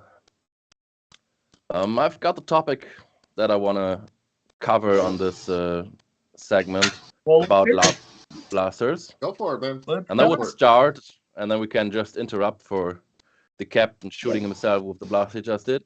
But it's something that I would call computer gaming realistic.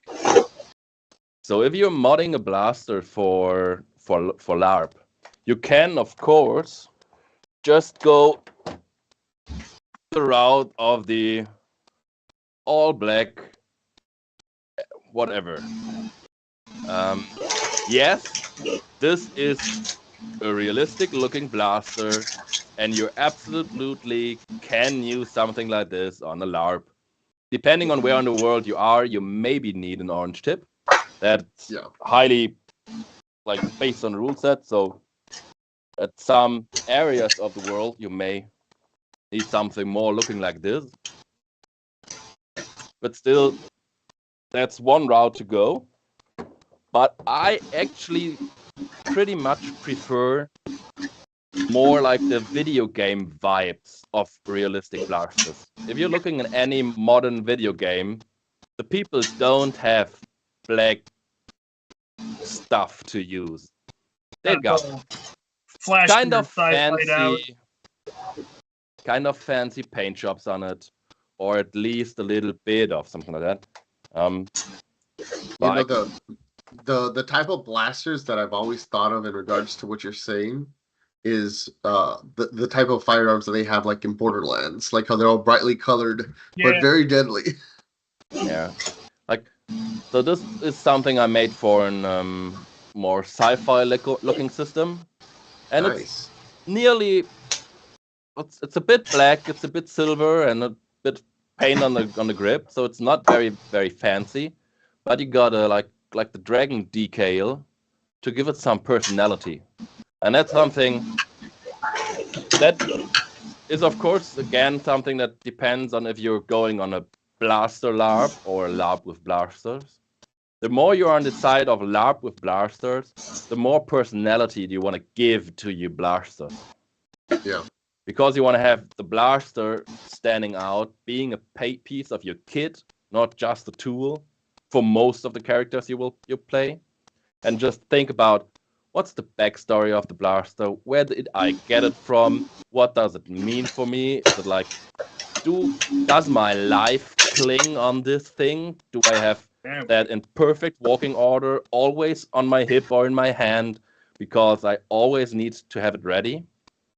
Or is it like my status symbol in the newly formed society, where just the persons with the biggest, baddest blaster is just the king of the road, and you just want to have everybody seen, that guy means serious business, so we're staying off of him. Or is it a family heirloom? It's just been passed down. Yeah, or have you found it in a mud puddle? And it's just a rustic piece that can barely move at all, and maybe not explode in your hand while losing it. So for everybody that want to make a really realistic rust lock in this extent, this is the most of it is wood, glue, and sand to get that really grimy texture on the thing, and then it's just a bit of paint afterwards, and it's still shooting. What we've always used here in the States is we've used cinnamon to kind of get like that rusty kind of like grimy feel. Mm-hmm. And the reason why we've used cinnamon is because it doesn't attract like bugs. Yeah. Yep, I don't know if you guys have messed with that. I have never messed with it because at some point I've had a friend gifting me big bags of actually powdered pigment for that job, so I'm using that for that. And you can,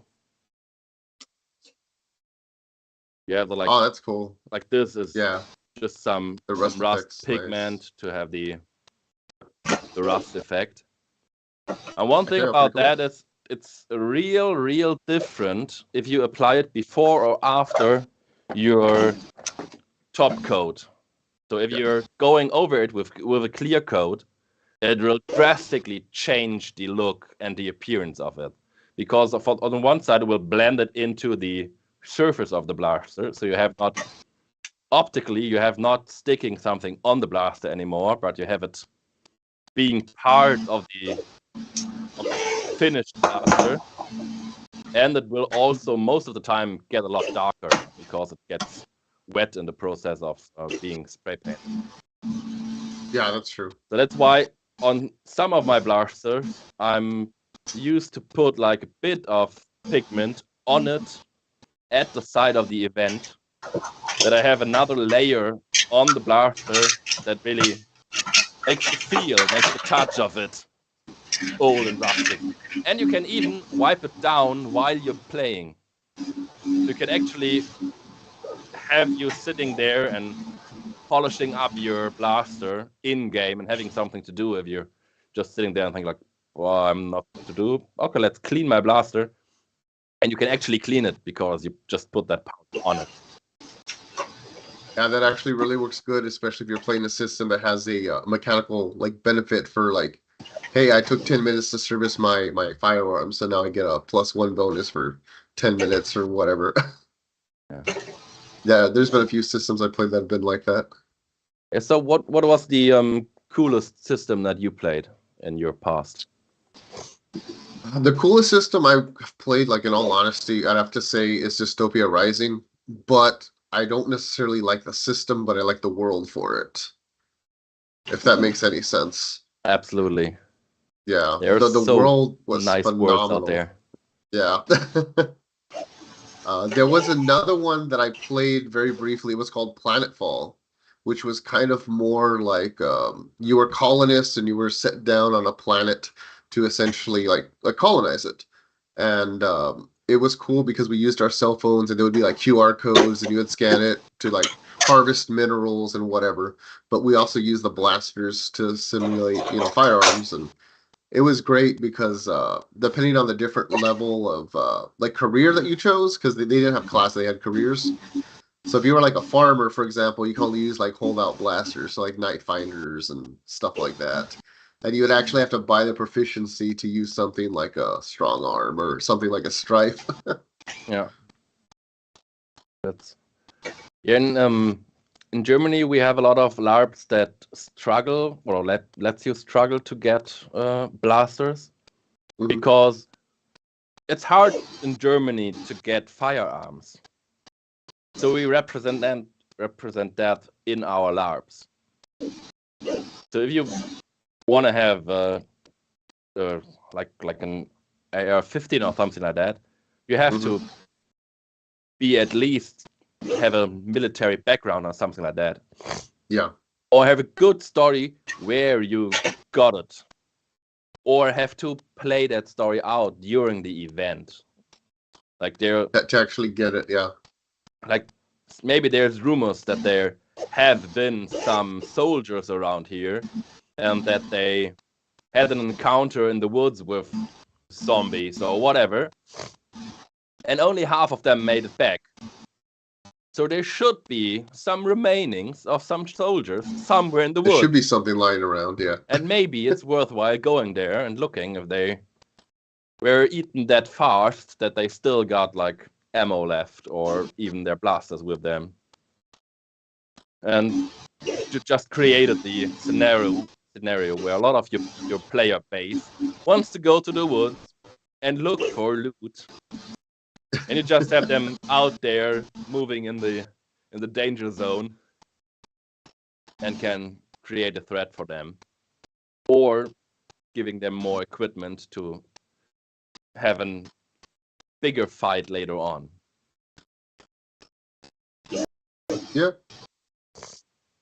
I know that I've also played in some fantasy LARPs where they'll use some blasters like to simulate like flintlock pistols, and also you have some other ones, especially like the Nerf crossbolt, to simulate archery because they want to do that instead of real bows, which I guess makes sense. I mean, it is what it is.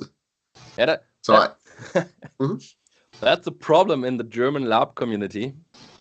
Oh, really? Yeah, the point is, the fantasy LARP community is way bigger than the community using blasters for their systems.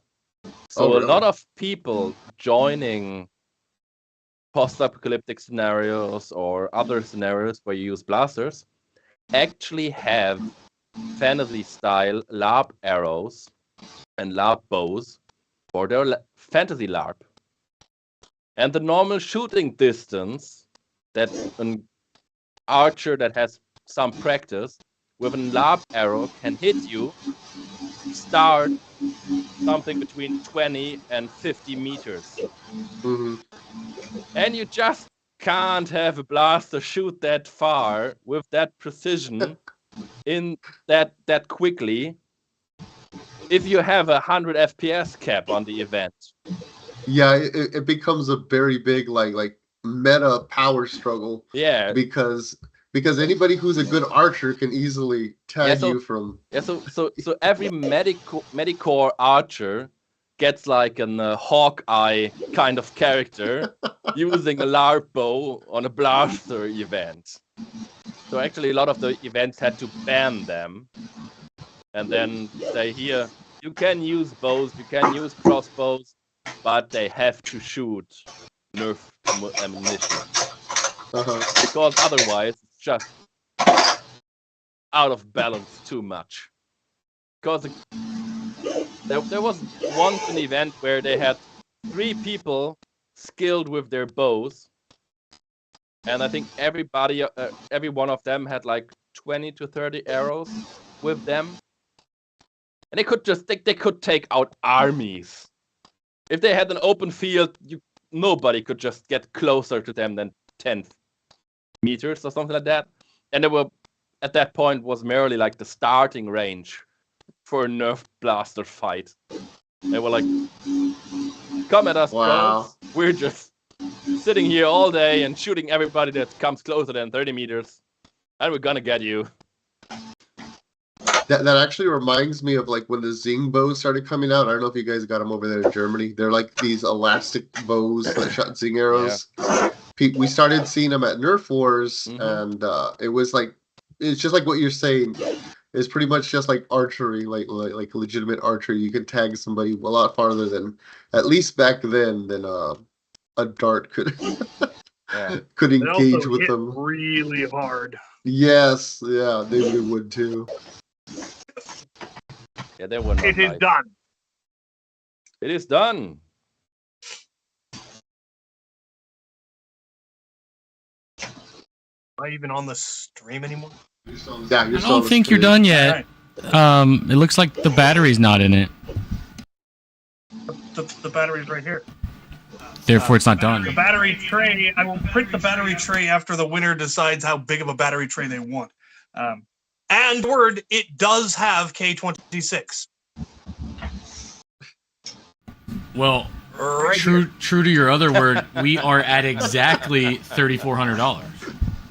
Those wretches. Well, I guess I'm gonna have to load it. One thing I didn't mention, it does have a Devil Z hybrid pusher, so this can fire both full length and half dart. Nice. I love that hybrid pusher. But then Devil Z makes a lot of cool stuff. It's like that's another it's not totally LARP related, but since we just got on Devil Z, it's the German blaster community was created around LARP and just very slowly evolved from being LARP only to also having people using it as a sport. Yeah. So when like 12 years ago I started with the hobby, there were like no topics on our communities besides getting blasters good enough and good looking enough for LARP events. And it was all about the aesthetic. Yeah, and a lot of that changed when Devil Z introduced his easy breach system, where he just had this little printed part that you could stuff into the old Nerf breach, and making a pusher breach blaster with very less, with a low quantity of money. And he to make it very affordable. Yeah, he introduced us to that system, and then it was me that made 6 pump action long shots for the next event that I joined. And I was like, hey, I've got these blasters, we should test them out. And everybody was like, why did you cut down that dart? Are you serious? What have you done? I was like, just take it and shoot it, and we talk afterwards. Next Nerf event in Germany, nearly everybody had a pump action long shot using short darts. There was just the using Steffens back in the day. That was just the invention of the sporting aspects of Nerf in Germany. And we're like, that's the stuff we need. Oh, he's getting serious. Hey, we got the mask on, so we know it's time. Ooh. Definitely. You hate yourself. Definitely coming out something. I think it's the first time in the stream I see somebody shooting himself with semi-auto. We're having jams. Definitely more. Why are you jamming, you wretched thing? Oh, the one time you can look down the barrel, right? How's the plate? He's wearing iPro, so it's okay. Yeah. Nice. I'm gonna try that again with full-length darts. Okay. Oh, that's crazy. So, another thing that is extremely popular at German LARPs, we covered it a little bit before, I want to go into it again, is blasters with inline clips. Because this is a Retaliator. The Rampage, sorry. Yeah, I was going to say, it looks like a Rampage or a Raider, yeah. With the magazine well cut off to get the nice profile. With a little bit of 3D printed parts. Sweet. And it's, so here's the end of the old breach. I put in some brass there to have the breach, to give the breach the possibility to open and then just close again airtight. So I've got from here to here is like the magazine part of the inline clip. Then here's the connection part, and here's the muzzle of it with the tight end. So I think I've got like 5 or 6 full-length darts in here.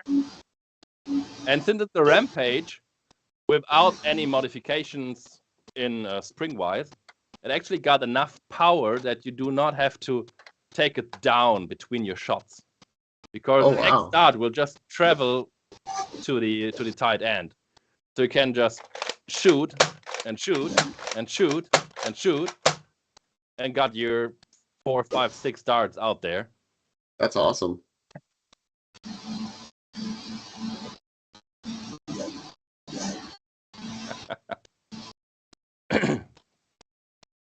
That's awesome. I think it works, Cap. I think it works. I have to say, I am impressed on how good you can actually see the long dart on the camera versus the short dart. Like the short dart was like just a blink the camera got, and the full length dart was actually a dart in the face.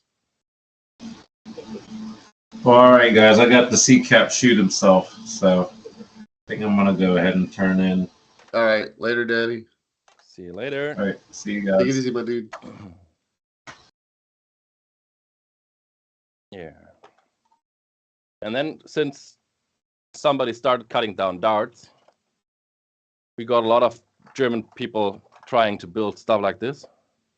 Oh, cool. You may recognize this very old blaster. You may have never seen one with a brass breech, where you can never seen actually one with a brass breech.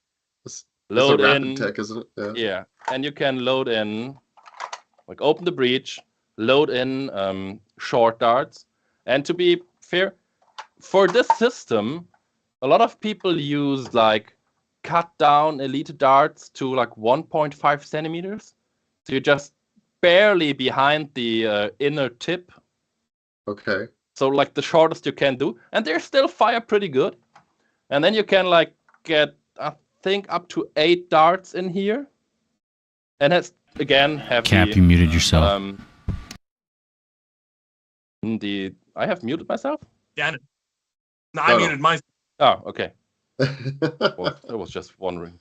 And you can get like I think about 8 really, really short darts in here. And it's not an inline clip, it's an RSCB. So you got because the plunger tube is down here and the air is coming in here between the actual barrel. Thank you. The actual barrel and the dart. The only downside of this is if you're taking it up to load, your darts will actually start to drop out here if you're not safe about that. But yeah, that was crazy. There was that we had one guy in the German community. He loved this blaster so much. I think he did about something between 15 and 20 of them, and he would make the back end longer with styrofoam and then with top coat and make it like a really nice wood piece, and then he would enlong the barrels up to like this. So you got a really, really nice lever action blaster with the capability of shooting like 6 or 7 times in a row. And since it's already an lever action blaster, it's not counterintuitive to put down the barrel point while loading to get the next dart sliding forward. Yeah, because if anything, you're keeping the darts the right way. It's just, it's natural looking. So it's not like on some other blasters. Like, if I want to use this blaster, it will look something like load, shoot, flick, load, shoot, flick to get the next dart in the barrel. That does not look like you would expect somebody to use a pistol like that. It doesn't look natural. But with that thing, it's just the natural thing on the word to put it down to prime it. And yeah, that was the big upcoming of RSBCs and inline clips in Germany, because the guy modding these, he was like, everybody there is like saying, yeah, you know, the RSBC thing, that's very cool, but it's never gonna look good. We're like talking rainbow pistol era, yeah, where you had like the makeshift plunger, and then you had a big tube on top of it, and another big tube on top of that, and it was like just looking like you just beat down somebody plumbing a bathroom or something like that, and using it. I was going to say, it looks like you just robbed a hardware store. Yeah, and it was like, you know, I'm absolutely certain that you can use that system in a very good manner and in a very good looking manner, and he absolutely proved that point with these kind of blasters, because all of the Busby blasters out of that era use the same technique with the plunger tube down here and then the elbow here. So you could use that RSBC system in every one of them, and then make them longer and make them nicer. And I always wanted to make this one nicer, but then I had a LARPing event where I could use this, so I just finished it like it was, like it's here, and then I put it in his little leather bag, and there it's been sitting there. I'm gonna have to ask you for photos of the internals. I'm always finding the rapid ticks without the mags, so I always pass on them. But now I have something to do with them. I can totally show it. We have it's in German, but I think the pictures will help you. We have I don't know, maybe 10-page thread on our Nerf forum with every single build he ever did on one of these documented. So That's I can awesome. absolutely provide pictures of these. Cool. Yeah, I would appreciate that because I'm always looking for shit to work on. And actually, it's really simple. You just have you have one size of KS brass that is bigger than the dart you're using. Then you have the one size smaller for the pusher, so that you got it airtight here, and you got the magazine capability of it, so that the dart can flow in it without stopping the air completely. Then you just have a T connection piece here, connecting the brass with your usable barrel, which in this case is 16 millimeters PVC. I think if you're in the US, you would probably use CPVC, but we don't have that here in Germany, so we never could. We always had problems with doing stuff like the rainbow pistol or something like that, because it's hard for us to get the fitting stuff. Then you got under the T connector, you got the elbow, and the elbow is just connected to the outlet of the plunger tube. So it's really not that hard if you have seen it once or have done it once. And it just fits in here quite perfectly. Yeah, because it looks amazing. I think you have nearly no shell cutting involved inside here, because the original system already uses a little piece of tube and the T connector, just on a very tiny level that is very, very inefficient. Yes. But you just use the biggest size you can get in here, and you got yourself a blaster. So essentially, you're just expanding on it. You're making a bigger airflow. Exactly. And I think if I remember correctly, the tube actually went up here and back here to shoot the dart from behind. And so just converting it to an RSCB where the dart, the airflow needs to get out here, just that was a massive boost, because it didn't have the air to go back here to the tiny little tube and just lose a lot of pressure. Whoop. That's awesome, man. That's awesome. Yeah, so that I'm impressed. I'm impressed. RSCB and inline clips are just a very nice go-to for every kind of cool-looking LARP blaster.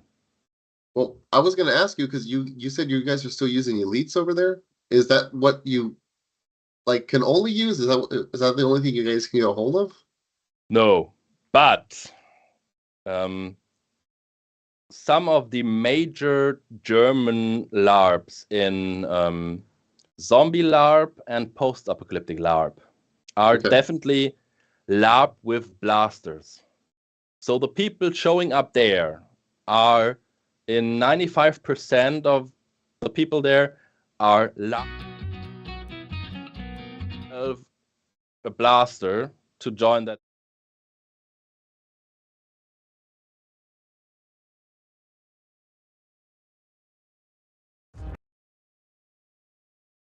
And they will just buy whatever crosses their Amazon feed, shoot people point blank in the face without using iPro. So the biggest company hosting the biggest LARP said, you know what? You're not allowed to use any kind of dart if it's not a store-bought elite dart. It has to have the word Hasbro Nerf on the packaging, so you'll be able to use it. That's probably the easiest way to avoid FVJs and bow bearings. Exactly, because that's the problem. a lot of people because the cheap stuff on Amazon is all FVJs and Vauberries. Exactly, and they can, even at 100 FPS cap, can really hurt you if you got like from from like half a meter in the face. In the eye, you could detach your retina with an FVJ. Exactly. Oh yeah. And then on the other hand, it's you're using the ammo sold by the company using selling the blaster, so you're quite sure in Germany against any kind of lawsuits and stuff like that, because you're using the stuff in the way it's meant to be used. You're not messing with second-party Nerf darts or any kind of that stuff. So you're saying like, hey, this dart is designed to be used by kids against other kids. So we should be able to use them. And even if somebody gets hurt, that's on them because they knew the risk of what they were doing. Yeah. They signed up for this. They signed a waiver. Exactly. That's what we always used to say in our LARPs. They signed a waiver. They knew what they were getting into. Exactly. Yeah, I remember we had a disagreement with somebody. Somebody new came out to a game, and they were pitching a fit because of something about how blasters weren't safe in a melee situation because of whatever.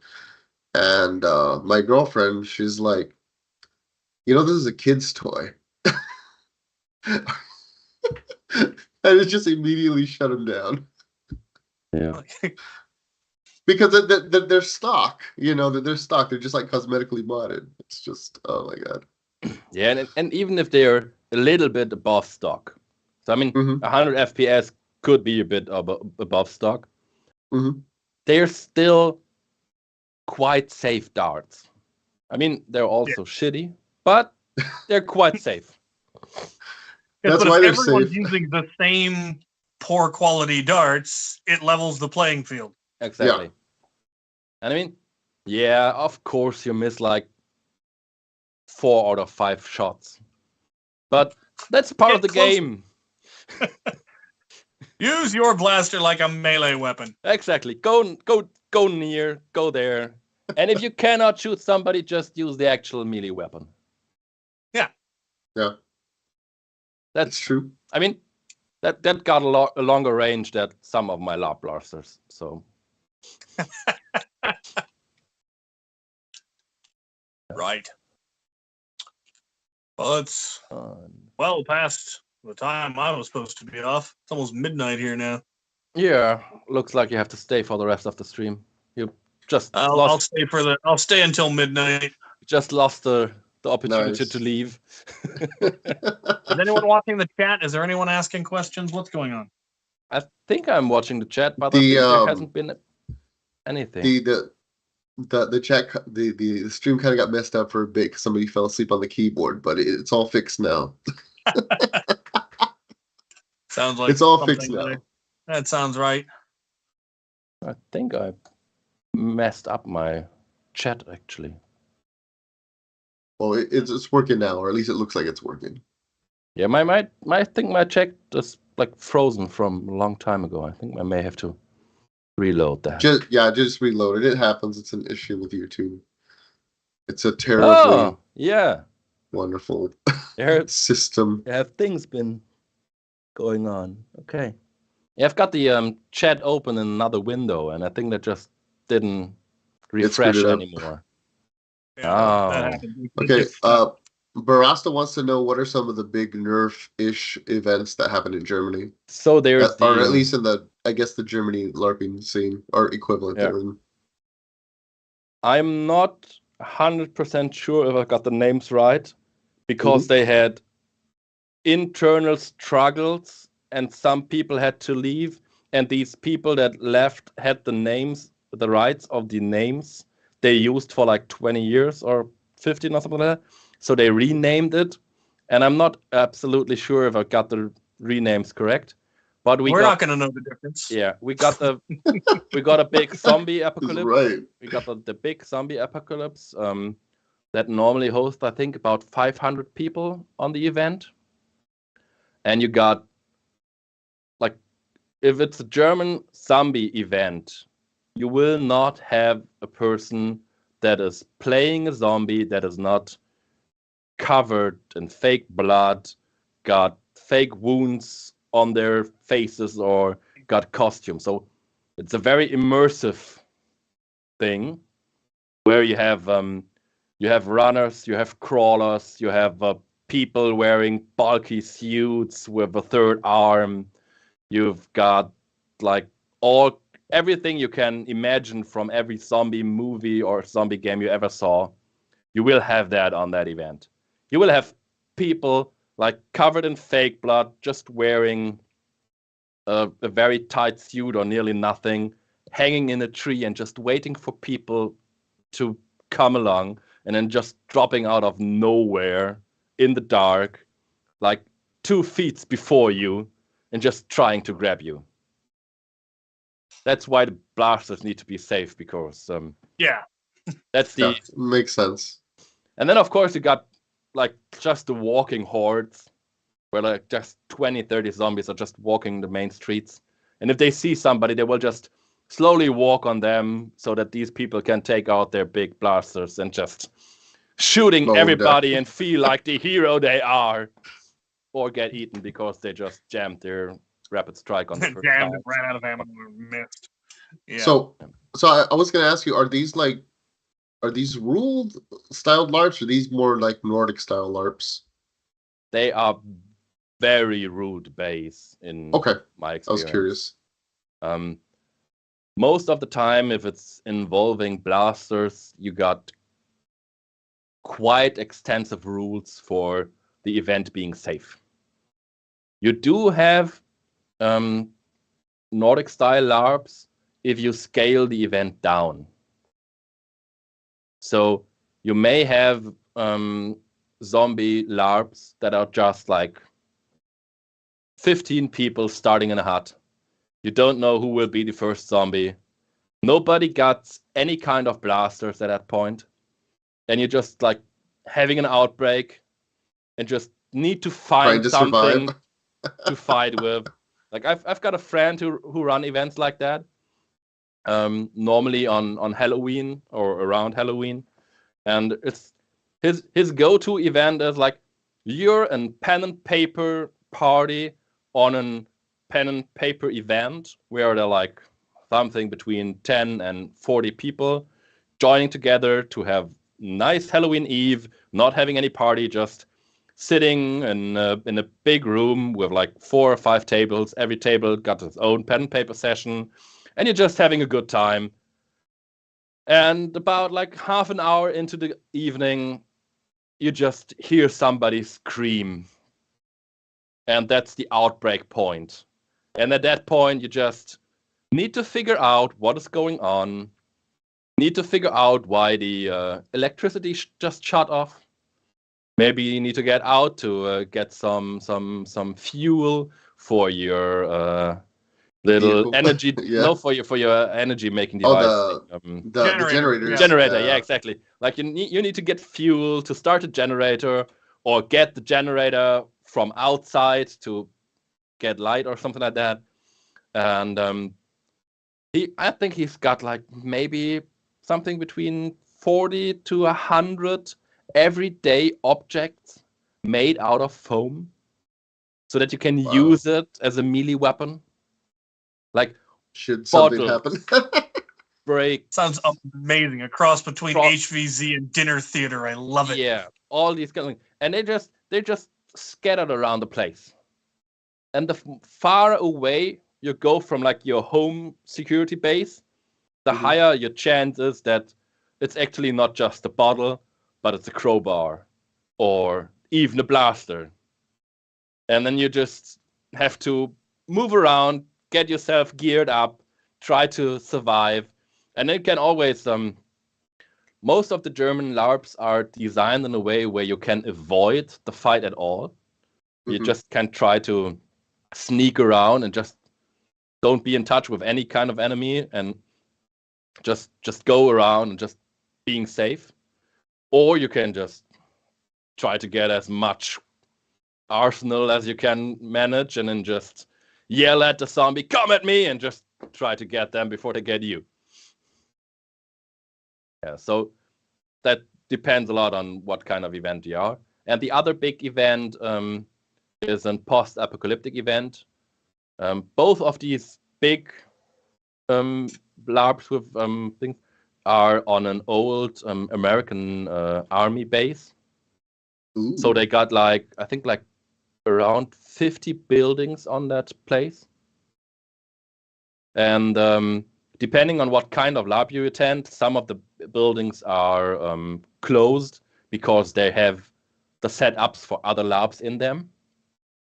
Okay, So if you're on the zombie cool. apocalypse event, all the post-apocalyptic big buildings are closed down because there is maybe a post-apocalyptic bar or the post-apocalyptic marketplace or something like that. Mm. And then when you're on the post-apocalyptic event, you got this really, really big house that is the center of the city, where every room of that house is another flat or another store from people living in that city. I think it's Angel Falls, if I remember correct. And you got a 3-story living building that normally would probably house 100 soldiers or something like that.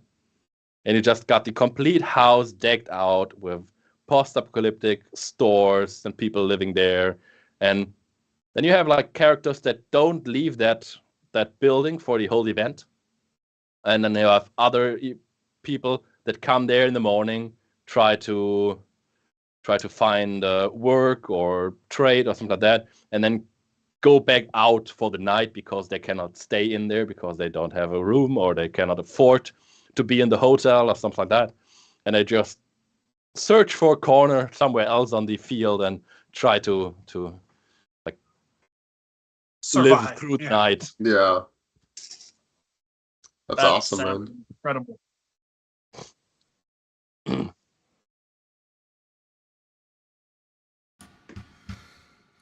Guys, I'm tired. I'm struggle bus, man. So I've been thinking about how we can do this $100 gift card for Matter Hackers. So what I've done is I've created a new raffle for that one item, but it only costs $1 per ticket. Nice.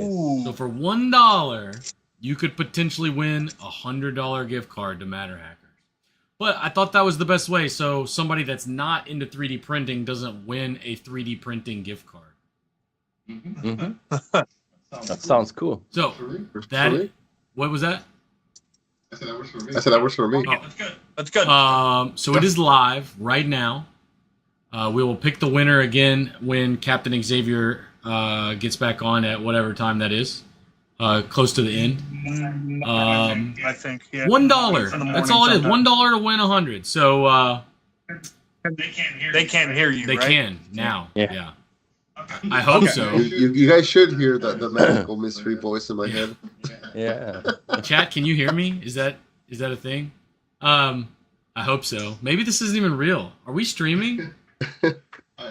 I don't know. Is there a chat? What is real, man? Train. So anyway, that's live right now. So go donate. Go buy some raffle tickets. $1 to chance to win 100. Or you can buy 100 tickets for a chance to win a $100 gift card. It's up to you. All right, carry on. Either way, it's an absolute win. Yeah. Yeah, they can hear you. Awesome. That's good. So I just picked up another blaster, which is in my personal color scheme, which I would feel okay with using in a Cyberpunk LARP event.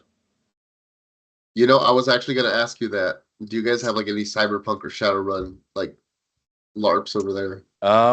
Sometimes. Okay. The friend that made the Outbreak Halloween LARP, he for some years also did Shadowrun LARPs, but I was never able to attend one of these. I really wanted to, A lot of my gear attended these events for friends of friends. Like nearly all my tactical stuff went to nearly all of these events. I packed big packages and sent them off to friends that were like, "Oh man, I want to go there, but I don't have stuff." And I was like, "No problem. Just send me what you need, and I'll make you a little box, and you just give it back to me after the event." But yeah, that's unrelated entirely. But that reminds me of when I first got into SCA, and I had spent $1,000 on a set of armor, and I never had time to go to an event because I had to work, so I ended up giving my gear out all the time. But the part that I was actually wanted to show is the wood, because that's cool. What we're gonna talk about for the next hour. Nice. Okay. Well, I think me and Cap are gonna be out of here because. Yep, I'm gonna go to bed. I'm tired. Yep. Yeah. Have a good one. He's Cap. I'm Bots. Peace out, guys. I'm tired. So, who are you? Where are you from? Man's yard. How do you say your name? The first thing you have to do is introduce yourself by using your name. I don't know. I think it's Rraijjar, but I'm unsure, to be honest. It should be Rraijjar, I think. I'm leaving. I'm good. Goodbye. Rraijjar. Someday I will sleep in your yard again. It's the best night's sleep I've had in 10 years. Yeah, I heard people talking about it when they talking to you about the weekend you were in Europe. They always said about the good sleep you had in my backyard. Yes. Yeah. It's true. It's still open for next time if you want to, so it shouldn't be a problem. Excellent. We're considering 2025. We want to go to Waterloo, and so since we'll be right next door, we'll swing up. And with how many people? Because then I have to buy some more tents. That'll be two. Just probably me and Sergeant Deplorable. Oh, I think that should fit in a small little tent. Nice and cozy. Sure. He can get his own tent. Oh. All right. Okay. Have fun. I'm leaving. Yep. Goodbye. Hey, good night. Goodbye. Bye. So maybe you can introduce yourself to our stream while I'm setting up the painting stuff. Yeah, probably I'm the guy that cannot pronounce his own nickname. So yeah, I'm Rraijjar. I think people know me for designing some stuff. In the Netherlands, they know me as a hyperactive kind of a guy. To be honest, yeah, probably. People talk about the Sobek that is still never released. It still should be released, but it's still there. I even have some proof it's still alive. Let me get it. I did some slide. The Sobek. I think people know me for that. And if people don't know me for the Sobek, people will know me for this project. P90 thingy. Yeah, everyone knows it. The magazine on top, side loading, everything. Yeah, still working on it. It works in semi-auto. I haven't figured fully out yet how to get it in full auto all of the time, because sometimes it's jamming and, well, designing takes some time. Anyways, those are one of the projects. I even have some more, but that's maybe some extra filler for later. So yeah, if people want to ask things, they can always ask some stuff. That should be fine, I guess. And if they have questions for you while you are painting, I can ask the questions for Scorp. I think that should be fine. That should be fine, yeah. So while I'm setting up, well, before you get going, let me jump in with this. This is a charity stream. We are trying to raise some money for Toys For Tots. I'm not sure if you guys have that over the pond in those other countries. I don't think so. So what it is it's are you familiar with the Marine Corps? One of the branches of our military. So they actually hold a charity nonprofit called Toys For Tots, where they take new toys or cash donations in which they buy toys, and they provide kids with Christmas presents with those toys. So we figured that, you know, we're a bunch of adults that play with toys. So what better charity to donate to? We are currently at, let me find out. $3,400 on the button, and our goal for the entire 24 hours is 5,000. So we only need 1,600 more to get there. So I'll let you guys do your painting. Be sure to send this stream to your friends, your family, your grandma, your grandpa, your dog, your cat, your nephew, whoever you can. And $1 does make a difference. So have at it, guys. Exactly. Yep. So remember, this tutorial would probably cost about $5 to $10 on Skillshare. So you already saved that, so you can just go and donate some of that. Yeah, that's always a good thing to do. And you. It's live, so you can ask questions about everything that I'm doing in the chat, and we will try to prove that. Answer everything. So, yeah, try to answer it. I will just talk you through my setup here, and I will probably move the camera for some of these parts because I cannot get a take up where you can see everyone. So I've got my parts here that I've coated like in a sand color for the foundation of what I'm doing. I've got some acrylic paints in brown, black, and light brown tones. It's just like, mostly it's just like cheap paint. It really doesn't matter for most of the time that the quality of the paint. I've got a brush that nobody would use for any serious painting because just there's no tip at all on this thing, and you cannot apply something to where it should go in any kind of way. Then I'm using a lot of water for this technique. Get this up here. If you want to see something closer, you can always put something closer to the camera. Just ask in the chat. I hope there is somebody in the chat that wants to actually see me doing this. I will. I've got some different paints, some different brushes here. Got some different paints. I really hope I do not mess up with my jersey here too much. I really like it in a clean way. I'll need some paper towels or some cloth towels, depending on what you have and how important for you it is to not have fiber sticking on the blaster you made at the end. So I'll just straightforward dip in. I'm starting with a very light, very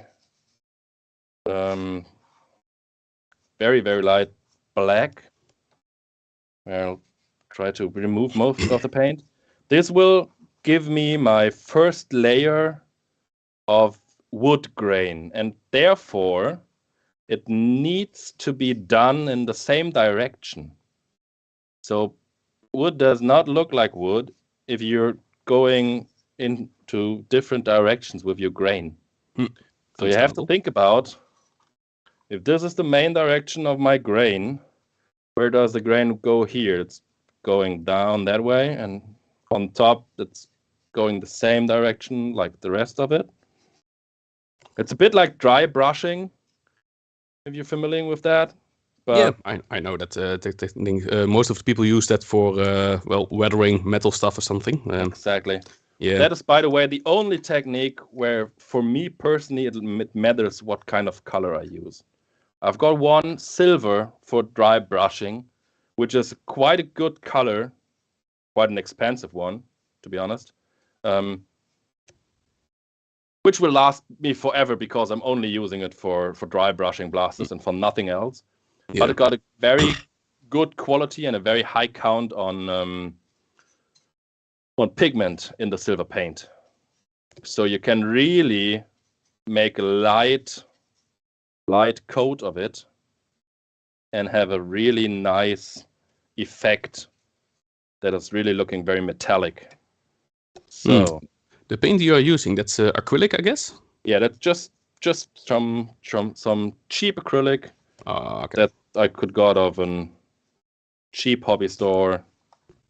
So this is the first step that you will have with the dry brushing effect, I'll say. where you have just the. Oh, I've got the shadow of the camera in the picture. I will turn on the light that the camera is actually mounted right now to a light, and I think I should be able to take that light on and have no shadow on the thing that I'm painting. So let's show it to you again. Yeah, that's better. So this is the attempt with just using the dry brushing technique. Mm-hmm. I will do another technique for the other thing. It's most of this is about what you like to do. And it doesn't have to be even, I guess. It can be very uneven as long as the grain direction is still properly right, I guess. Exactly. There is no need for it to be even. So the other way is to use a very wet color and just going there. Again, you need to have a look for the direction of the grain.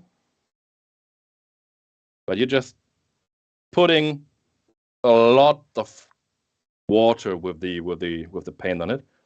And the hardest part about this approach is that you have to wait a bit for it to dry. And you have to be careful. Down there. What I just had here was a water drop going on my paint. And if I let it dry as a water drop, it will look like a water drop. Yeah. Dry water drop. Yeah. So you have to be careful about that. But it will give another version of the wood grain. So if you want to use what kind of system you want to use in that first step, really, it's like it's more a question of style and what you feel comfortable with than what you really need to do. Hey. I got a question from Jaeger Collex. What blaster are you painting? This is the new released version of the double shot from Busby. So this was the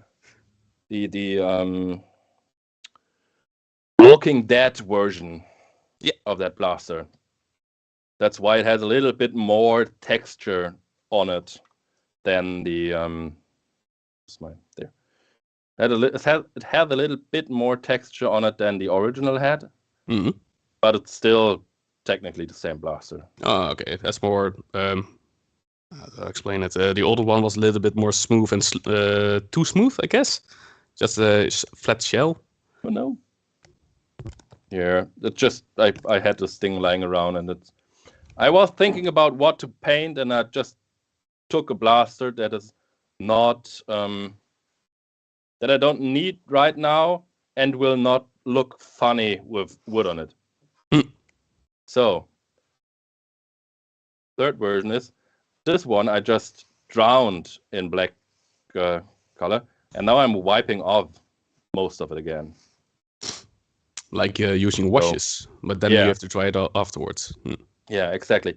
But to get a good wood grain, you need the point, to find the point where it's still a bit tacky, but not completely wet, because you do not want to wipe it off completely. You want to have these streaks, because that's what gives you the wood grain at the end. Yep. So you now can go back to this one, and now it's mostly just doing what I just did over and over again. So I'm the same color or other kinds of colors? From now on, it's brown. Ah, okay, yeah. And you can, of course, mix your brown any shade you want. Like, for me, the hardest thing to paint is to try and like a bright color wood that looks like building wood. Yeah, like fresh pine from the or something. cut. Yeah. Fresh from the cut. That's like the hardest look for me to achieve in a wood looking way. Yeah. Because sometimes it even doesn't look like wood if you have it in your hand and it's actually wood. So painting that is kind of crazy. But now I just smear a lot of this watered down brown all over this blaster. I'm kind of curious how long will it take then to paint, well, at least those two parts. You can do that in an hour? It depends, of course, on your wished level on perfection. Oh yeah, that's for sure. For me, it will take like 5 years.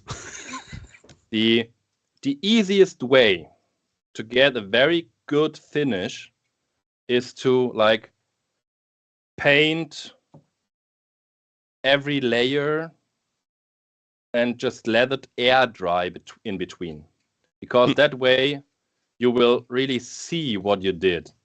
So the easiest way to make it a nice looking wood is to just have it sitting around for most of the time and just coming back, painting a little bit, having it dry again.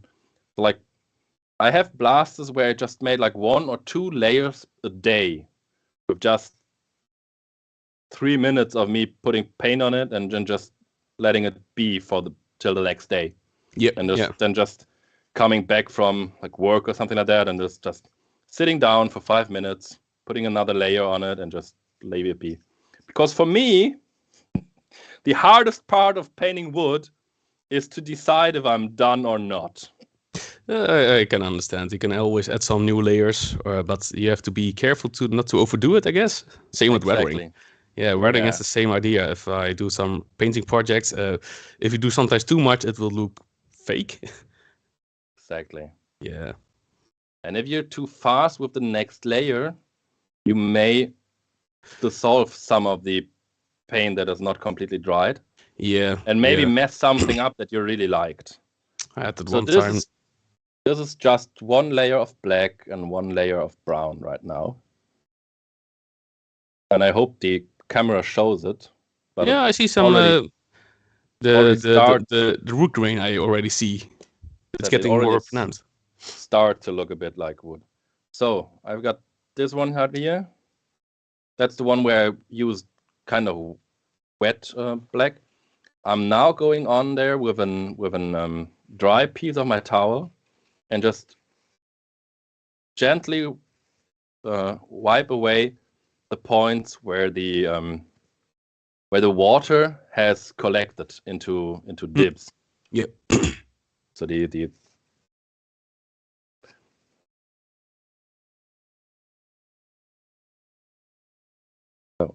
and this is the point where it's really easy to undo what you already did with the next layer.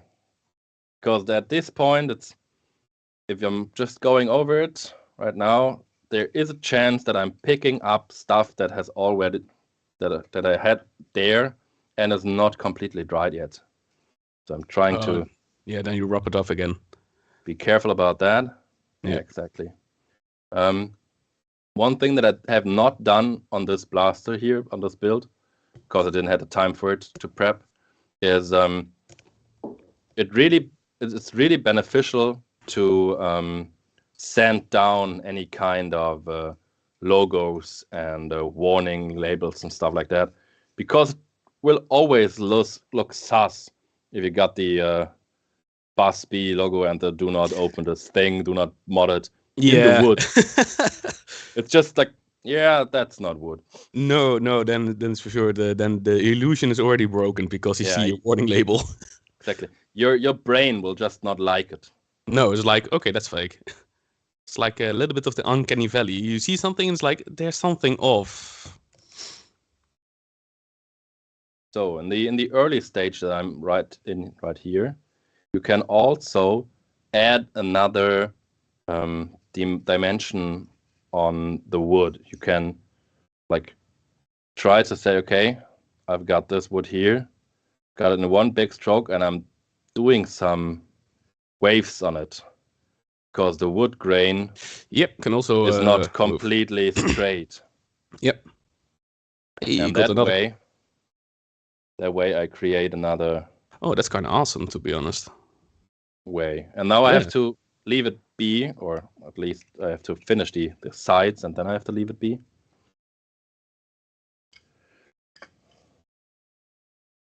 Because I need to. I got another question from Jager Collects. When painting two separate parts, like a stock, how do you get two sides to match so it looks like one piece of wood? For the most part, if I really want to have it looking good, I will screw the parts together and paint it as one.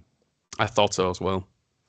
I have in the past made makeshift handles that I can like stick in the middle of the blaster so that I have a handle to hold it and to clamp it down for drying.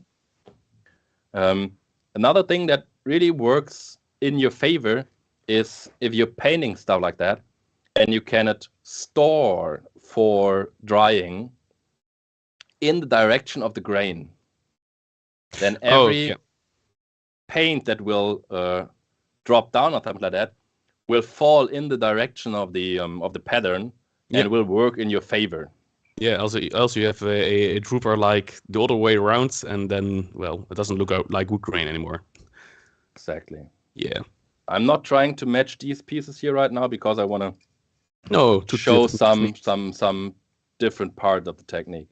Yeah, understandable. So I've got this one down. And for everyone who is watching, if you have some spare money to donate to the good charity, please do so. You will help some children out. Oh, my English is on a roll today.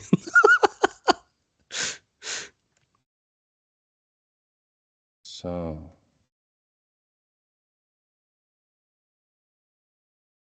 this is a piece where I had a lot of black paint still wet in here, which of course makes my next layer a lot darker. What I really like to mix into the color, and I don't have it right here because my wife got sick yesterday a bit, and she's sleeping in the room where I store my additional paints. So I didn't want to wake her up. Start searching for it because I realized that like at 2 p.m. I don't get these units. No, at just 2 in European time. Yeah. Oh, great.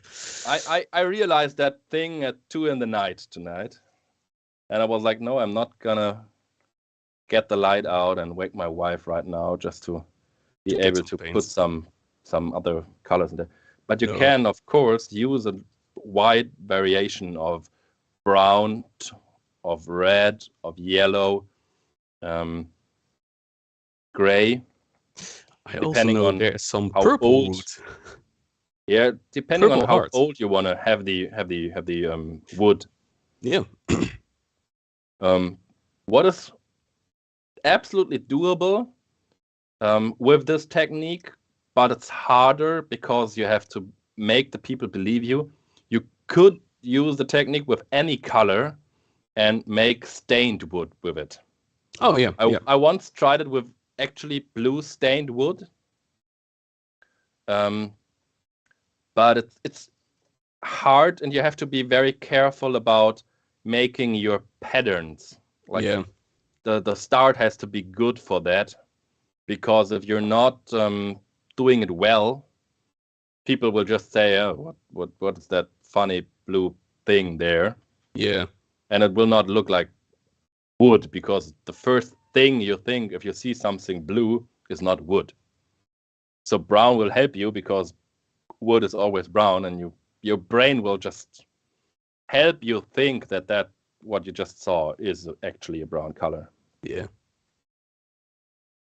Thanks, Jacob Collects, for helping out, for saying the links in the donations are in the description. Yeah, thank you. Always good to have. Exactly. Another thing that you have in the description is my link to my shirt shop, where you can get the dark turkey that I created. Yes. for the stream, and all of the money that I will make off this shop within the next 24 hours. And it does not. I don't care what kind of design you call it. It's not only the this is not about the Foam Fest design or the Foamsgiving design only. It's about every design. All the profits that I make from that will go towards charity, through the donation. Yeah, I totally forgot to bring my Nightingale there as my Nightingale on the auction.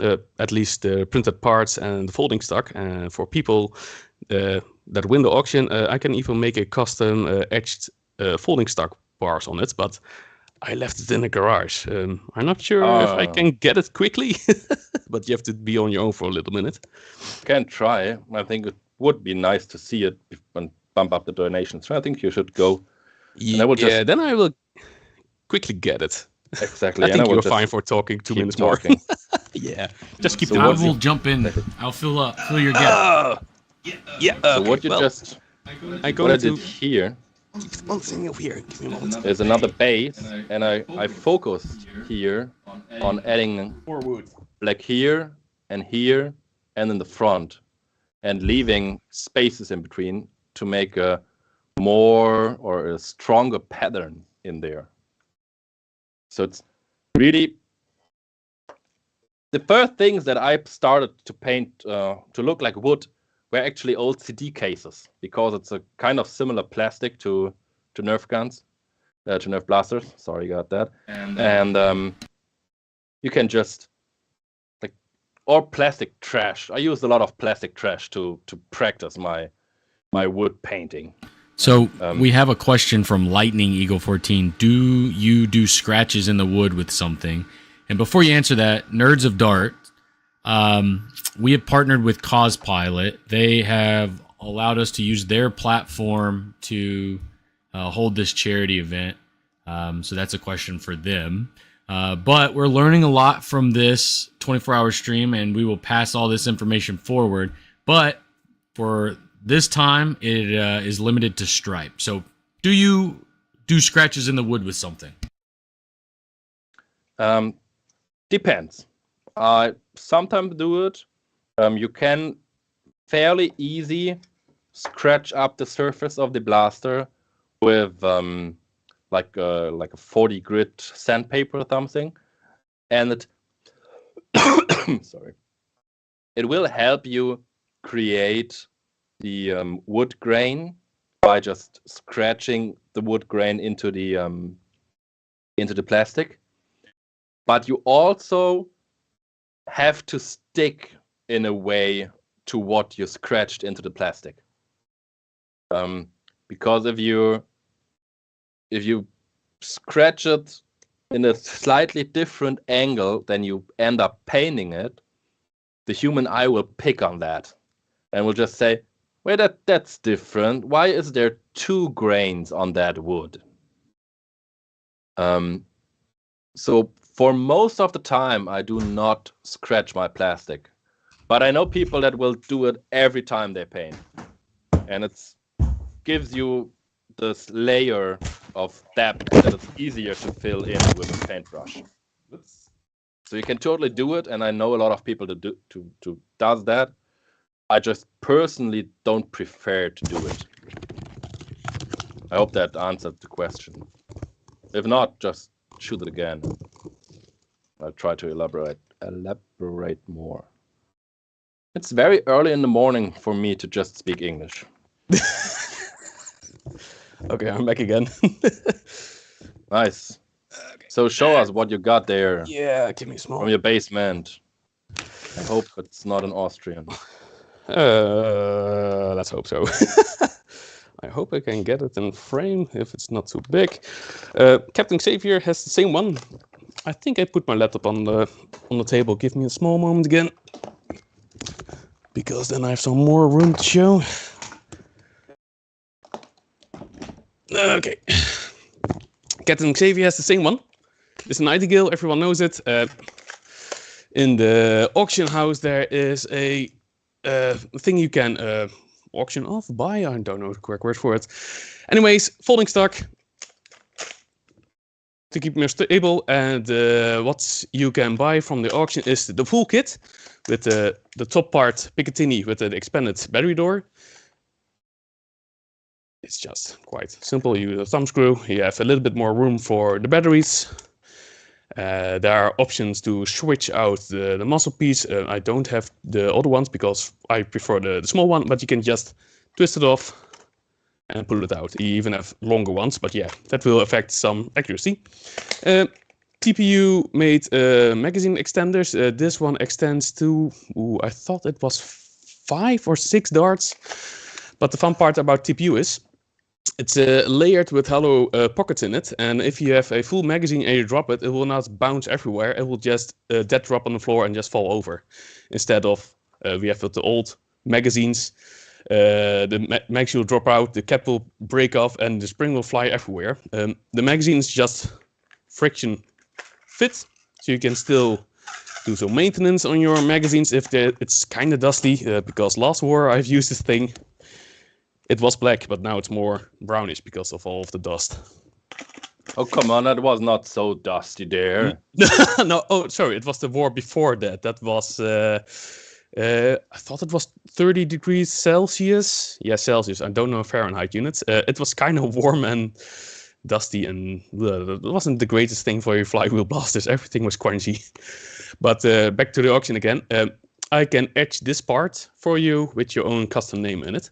So yeah, that's for the auction. And also other options. I removed the ones on mine, but you have an option to, yeah, you can see 2 of those holes. You can put in those fitlock maggots, and you also have an option for making a sling point. Those will not be added, but you can buy this separately, I think via Amazon or something. So yeah, that's the thing I've put on the auction that people can buy for the good cause. Nice. And if people have some questions, just ask, and I try to answer it again, of course. And of course, like we said, the link in the auction is in the description. So you should just open up the description, check out the link, see what all else there's to get in the raffle or get in the auction. Join the $1 raffle for the €100 gift card. I heard something from Meta Hackers or something. For people who really like 3D printing or want to surprise someone with a gift card of Meta Hackers, just do so, I would say. Well, I'm not sure how much it will get you, but I will pay probably most of that kit we just saw could be printed off from a $100 gift card. I just bought some, and it's about $21 per 1 kilogram spool of just regular PLA. Okay, so if you're not getting the Nightingale set, you should totally try to get that card and let them print one for you. Oh yeah, could be an option as well. In the colors you want to. So just go to the auction, make your bid, and then go to the raffle and try to get your card there. And then you got 2 good chances. I see Chris from Lorraine also being online. Yeah, I'm kind of late. I had to get some stuff out of the garage. Oh, yeah. Hey Hi, guys. Chris. Yeah. Another thing that I just did, and I thought, oh yeah, I haven't mentioned that one, is for the grain effect of the wood, you do not have to make one long stroke with your paint. You can just do parts of it to have, and that part more deep color in your wood grain, and it will come together with time, and then you can like I did already also here. You have these distinct lines that you would with actual wood you would get something like that if you're sanding down the wood and you're not like this layer is not completely one layer of the wood growth, so you cut into an upper layer here and got this distinct line of wood, and that can be done by just not making one long stroke with your paint, but just making shorter strokes of your paint, because that's most of the time how wood looks. These two words combined will kill me today. Would look. Would look. Maybe someone can bring a very nice sentence with a lot of those words in each other, in the same sentence to pronounce it for us. It would be fun. Totally fun, yeah. Let's do it. Make us suffer. No, don't do that, please. You can totally make us suffer if you pay for it. You've got the possibility to pay for it through donations, and we will make things or try to pronounce things. Oh yeah. I mean, like, for what's the total right now? Can we get the I can quickly check if you give me a moment. Let me alt up to something else. It is $3,400 on the button. 3,400. So 3,400. So for 3,500, I will try to pronounce the name of my co-host, and I will yeah, do it. show my face while I'm doing it. Oh, okay. Maybe I should donate it. Feel free. I don't care who is donating the money. No, I can understand. Do we have any?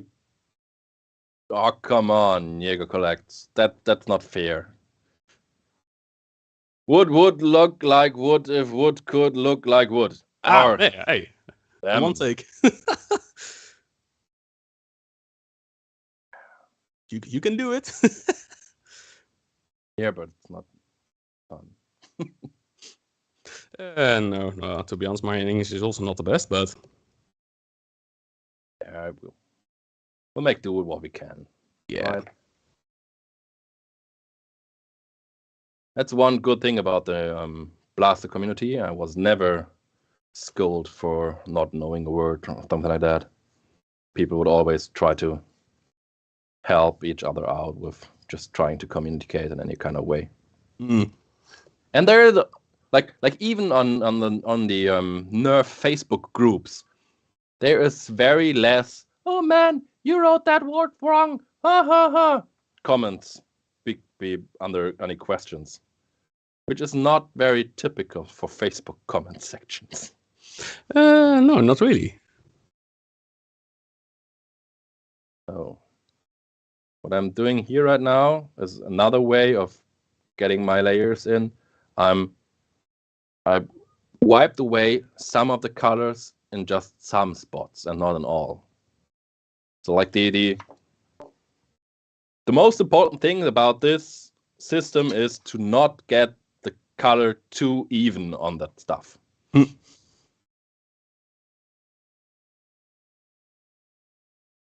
So do we have any questions about?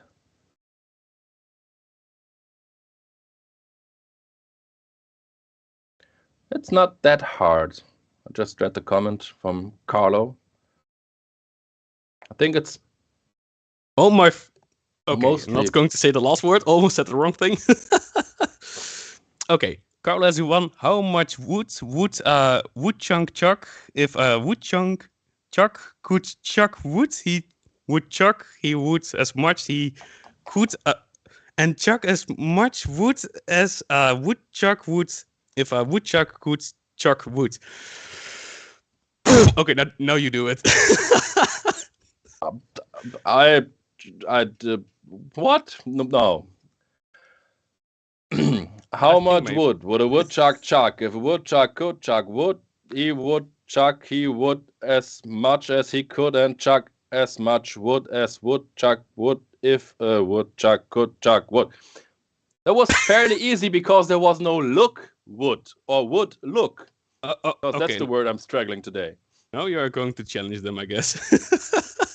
I'm not challenging anybody. Are you feeling challenged? I don't think so. And if you're feeling challenged, just donate something.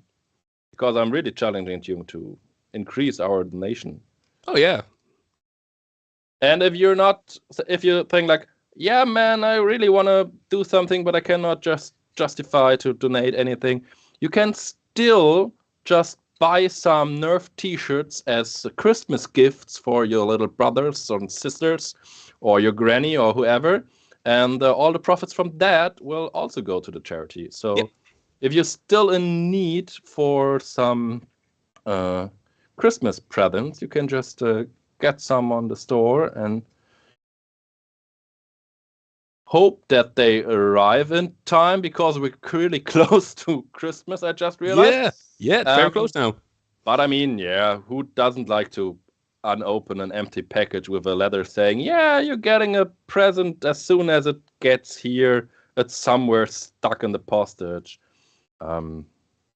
Yeah, I mean, most people like that, right? Yeah. That's the way people want to have their day on Christmas, isn't it? So, how is the woods looking? Okay, not that hard one. Just not that hard. So, Chad, does this look like wood on camera for you? Because my screen here is really, really tiny. It's big enough, I guess. Cannot really make out a lot of that detail on my preview screen. So, yeah. What you can always do when painting wood to create more interest is going back to another layer of black and just creating some stronger grain by, again, using a little bit of black on there. I have my brush is too wet.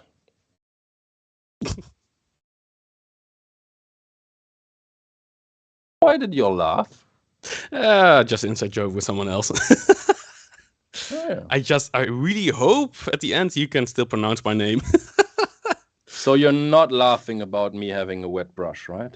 No. You would not do that. No. Okay. I'm not that childish. Okay. Oh, Diego Glex, question. Oh, of course. When is the Sobek available yet? Soon. I don't give a time of estimated arrival because I don't like pressure, to be honest. And making hardware kits is not really my thing, to be honest. I can release the files earlier, but yeah, I don't know if people can get the hardware because it's all metric, and well, the biggest part of the Nerf hobby is mostly US based, or at least imperial sizes. Yeah. So yeah, that's my answer. I do have some hardware kits, but they are a little bit outdated because the Sobek has some slight changes to make it more reliable. But there's also a other kind of shotgun in the works. I think the Dutch people know the things from our two Dutch Nerf communities. Maybe I can show it off. Shall I show it off? Yeah, let's do it. Why not now? All right. Yeah, that's why I brought it in case. With me, it's a chunky boy, to be honest. It's less long than the Sobek because, well, we Dutch people are long. They always say the Dutch people are the longest people in the world. Because I show the Sobek again in screen. Let me just get this correct screen in front. Sobek. It's kind of long. It's almost 1 meter long. Yeah, that's kind of long for most people. And the next shotgun is almost the same size as a collapsed Cedar blaster, but it's a little bit more chunky. Ooh, that looks good. So this was another layer of black to really get that grind going. Yeah, but it looks now very old and worn. Yeah. Especially the darker parts. Oh, that looks good. Okay, back to the shotgun again. The new shotgun is, I think it will explain it as a bullpup Sobek Lynx with more capacity than the Sobek itself. The Sobek itself has 5+1, so 5 shells in the magazine and 1 in the chamber. The one I'm working on has 6 × 2 + 1 in the chamber. sounds complicated. That's more. But I just show you. It's a chunky boy, but very short, but it's thick. Is that how people call it? Yeah, but it has 2 magazine tubes with, I'm not sure if it's in the screen, with a selector. So people can select which kind of shells you want to shoot, eject, or whatever. And even the gem door, you can even shoot Mega XL with it, but you have to reload it from the back, like a repository or something. And you can even shoot alternating. If you have the select in the middle, it will alternate between left, right, left, right, left, right, until everything is empty. So you can have like 13 shots in a row. And if you load it up with, let's say, only a half dart or 50 cal balls, it's kind of insane how much foam you can spread in a very short moment. And it has also slam fire because it's a Lynx. I can quickly show maybe one ejection if it doesn't fail up to me. It's kind of hard because it's gravity. A shell will fall into the chamber. It's loaded up now. You can shoot. Let me just be sure to fire in my own hand because I don't want to hit my plants in the living room. And the shell will eject from the back. So you have 13 shots to do if you want to. So yeah, it's still a project. It's still ongoing. Not many is shared about in the real life world yet. I need to release the Sobek first, and this one needs some love because I'm working I want to make it work with TPU shells because the harder shells always break if it will fall or if someone will step on it. TPU printed shells. Yeah, so they are durable because these ones I can show you. That is a nice, interesting idea. It's rubber. It's a very tough rubber. It's not a very squishy one, but it's the harder one. But you can squish it and it will just spring back in its own shape again. And the feeding lip, the rim of the shell, not sure if you can see it on camera, it also bends, but it also springs back again in the original shape. You can stamp on it. You can do whatever you want. The only thing it will happen, it will get dirty. That's the only thing. That actually is one of the points why I never went into the shell ejecting printed blaster world, because I was thinking like that's mostly interesting for me for LARP, and I do not want to spend printing new shells after every LARP because they have been crushed. Yep. So that's really, I mean, especially because I don't have a printer and I always have to pay for every print.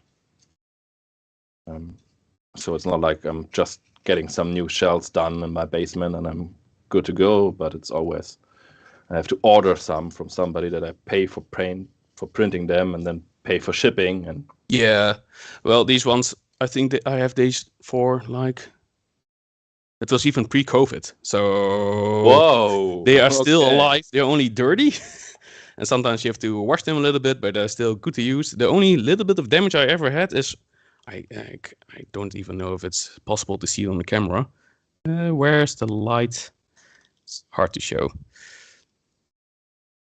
There's a very little chip because the shell was stuck and I had to get it out with a screwdriver. Yeah. For the purpose of this stream, I would call this piece done. Oh, that looks good. Has to dry and then some clear coat, I guess. Exactly. Do you like a clear coat that's matte or glossy or somewhere in between? For wood, I normally prefer a matte clear coat, I have to say. I thought so. Because most of the wood is normally looking matte. You can, of course, polish wood and you can, of course, use shiny clear coat. But it's just harder to sell painted plastic as wood if it's looking glossy. Yep. It's all about fooling the human eye, and the human eye is not fooled that easily if the wood is too glossy. Yep. No, I can understand. So Let's see. Griever, you are live.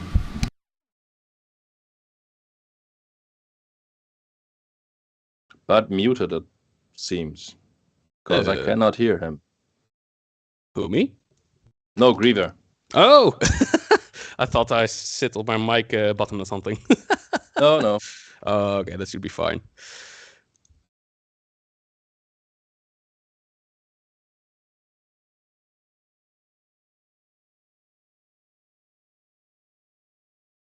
Oh, I missed some text again. Let me check quickly what people are saying.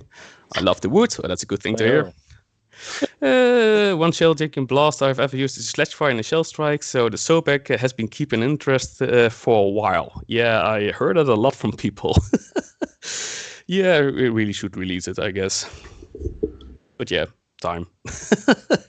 I would get the Spring Thunder, but it was advised against me. I rather go a higher maintenance. Oh, as they are rather high maintenance. Yeah. Okay, well, I don't know if I even show you an updated Sobek version. I can quickly show it again. It's easy maintenance. Just pull a pin, twist lock, get the spring out. You just prime backwards again. You're gonna get the plunger out. Of course, it's harder to do on stream, of course. There we go. You can oil, lube everything up. It should be fine. Clownie, you are live. Griever's live. Hey ho! Hey! Welcome to the stream. I hear some voices. Can y'all hear me now? Yes, we can. We all hear voices. That's why we do this, isn't it? Build things, set stuff on fire. No, don't do that. And if you do, film it. Yes, film it. And always That's remember, right. You always need evidence. Always remember, if you burn down a house, please stream it live on Facebook and say your name and your location so that like and subscribe. Some helpful people can arrive. And, I must say, those are coming up beautifully. Thank you. All I'm doing is some last touches on that wood look. You may want to introduce yourself and your time slot that comes after this year, so that the people know why they should stay and why they should get their banking details cleared so they can donate and make our life worth. Absolutely I can no actually stay somewhat whatsoever. participate in this sort of kind of. Sorry, it's 4 a.m. and I just woke up like 10 minutes ago. But I've actually done, or at least attempted this before on this Saturn here. Just trying to fill in the wood grain, make it look a little better myself. Okay. That is. We're doing wood grains. Okay. That suits. Yes. Something that the chat asked about if it's suitable to make like scratch in the wood grain, and the Southern is a proof that if you got a good wood grain in the plastic by scratching, or in this case by molding, it's really easy to make it wonderful looking. But you have to be careful with the scratching because you can mess it up also pretty bad if you're doing yes. Can you? Oh, definitely. I was grateful. Molded into the plastic like that. It's one of these things that really just irked me. The sledge fire. Okay.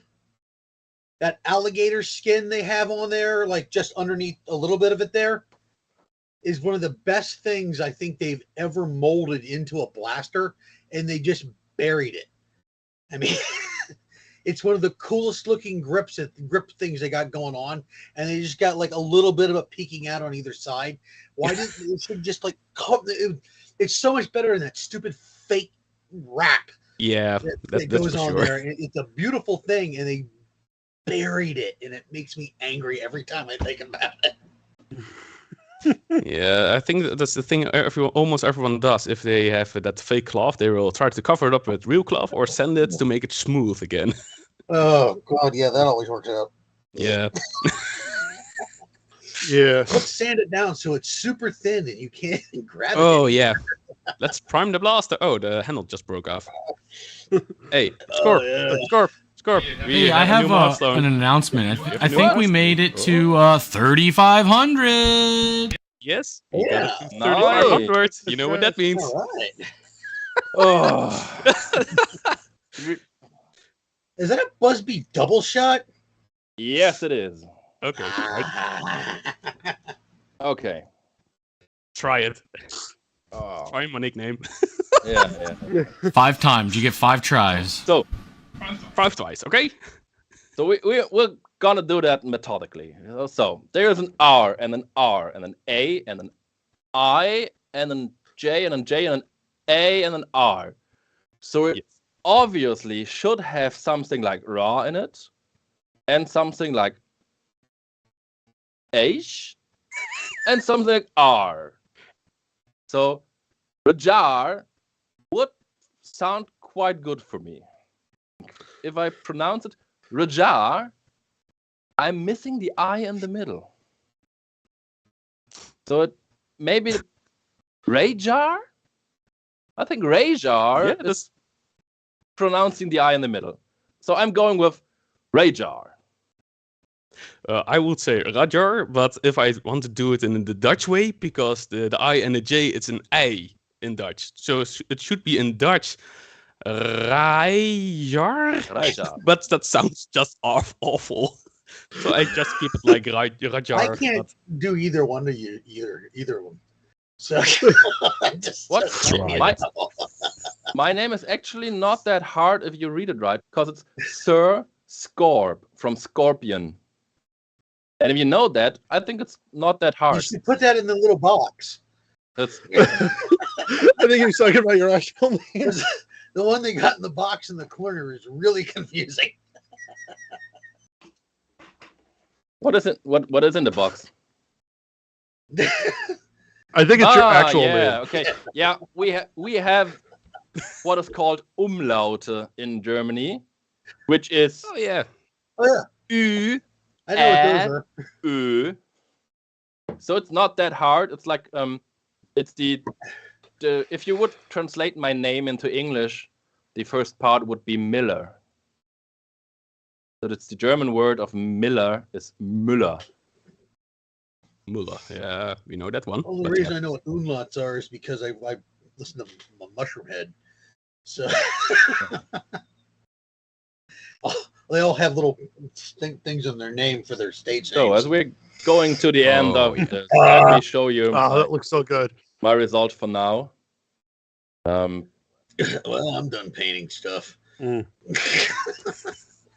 If I would make this for one of my blasters in an actual matter, I would probably have thrown in some more red.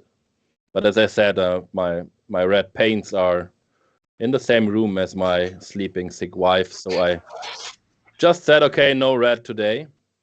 Because if you're using more of a red in there, you get more like these here.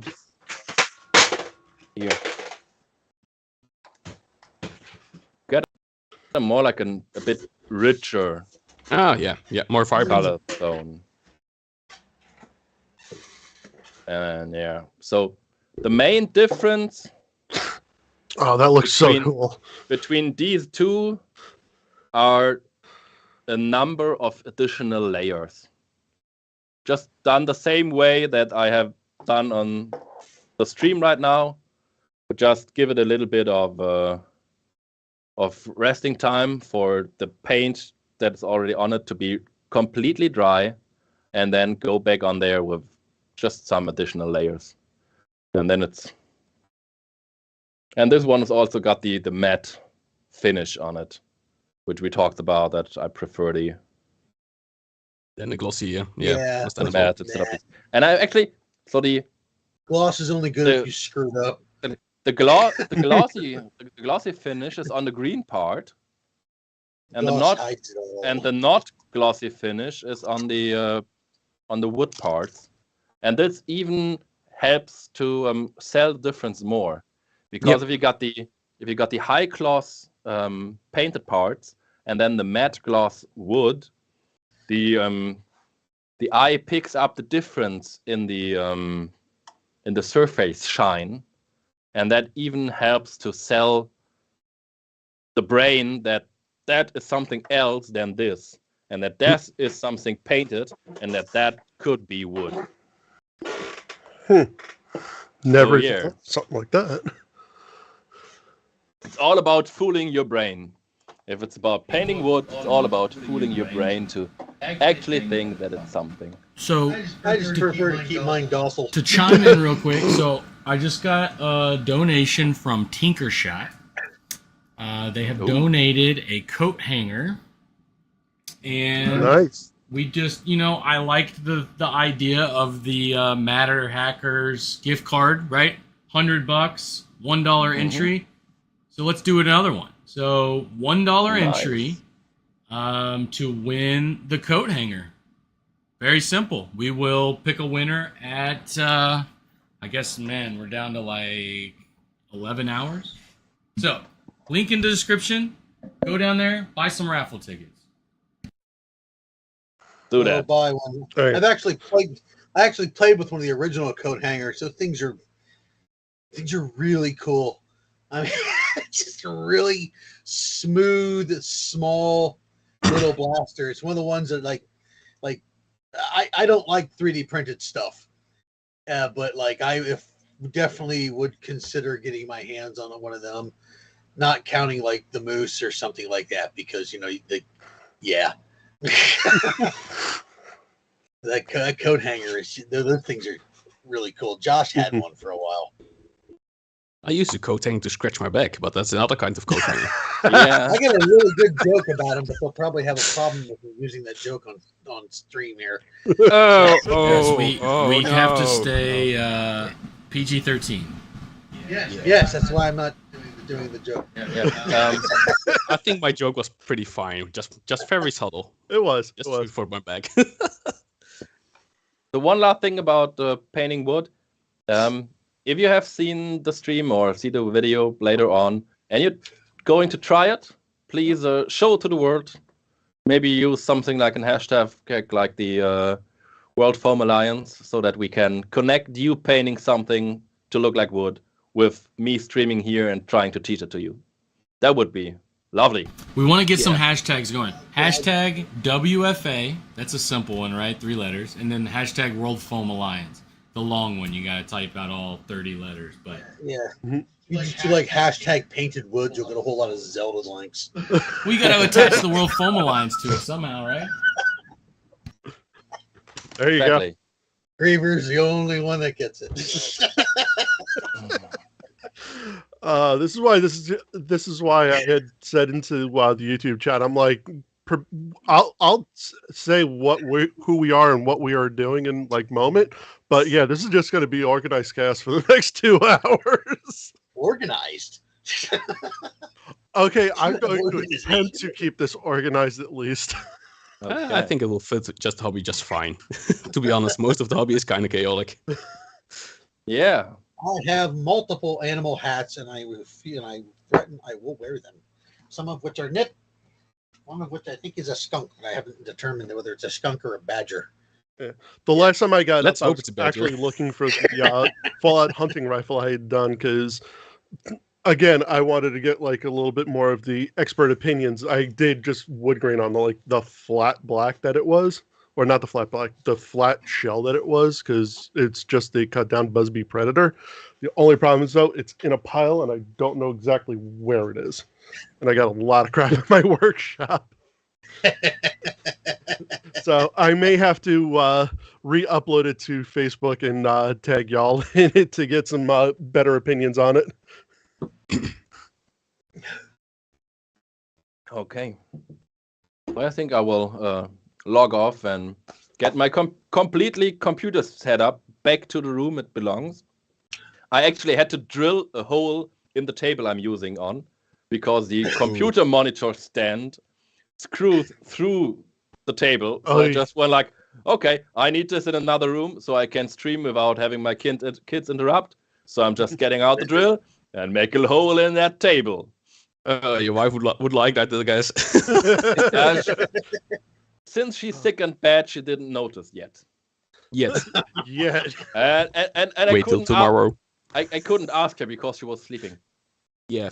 That'll be a problem for future you. Exactly. Exactly. Well, good luck, I would say. I have to go to a airsoft location to check if we can do a Nerf war over there in the next summer, a weekend war. So we're going to check it out, but the weather is kind of not nice. I'm going to say it nicely. It's rainy, it's windy, muddy everywhere, so would be fun, I guess. Yeah, well, hopefully it will work out because I know I know this is a little off topic, but just since we're just shooting the stuff anyway, here in New Jersey we used to do parks. We used to do park play and stuff, but it turned out that it was easier to actually start getting airsoft fields. So that's where a lot of the New Jersey wars have been going as of lately. And I gotta say, it is. Yeah, it's a it's some money out of pocket just to get like the venue and all that stuff. But honestly, it is so nice to just go to the venue and not have to worry about pissing off that one person who doesn't like what we're doing or whatever. So or getting any of your darts back. Yeah, that too. Yeah. Well, I'm in an organization now that's. Yeah, so good luck with that. I definitely hope it works out. Should be fine. We already did some couple of airsoft fields. We are getting used to it in our new organization, so that will work just fine, I guess.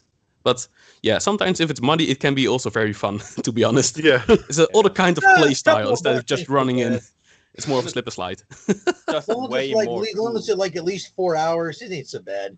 Yeah. Oh, well, it's for the whole weekend, so it's from 11 o'clock in the morning till the next day. I forgot what the time was, but it's even the day in the half afternoon or something. So nice.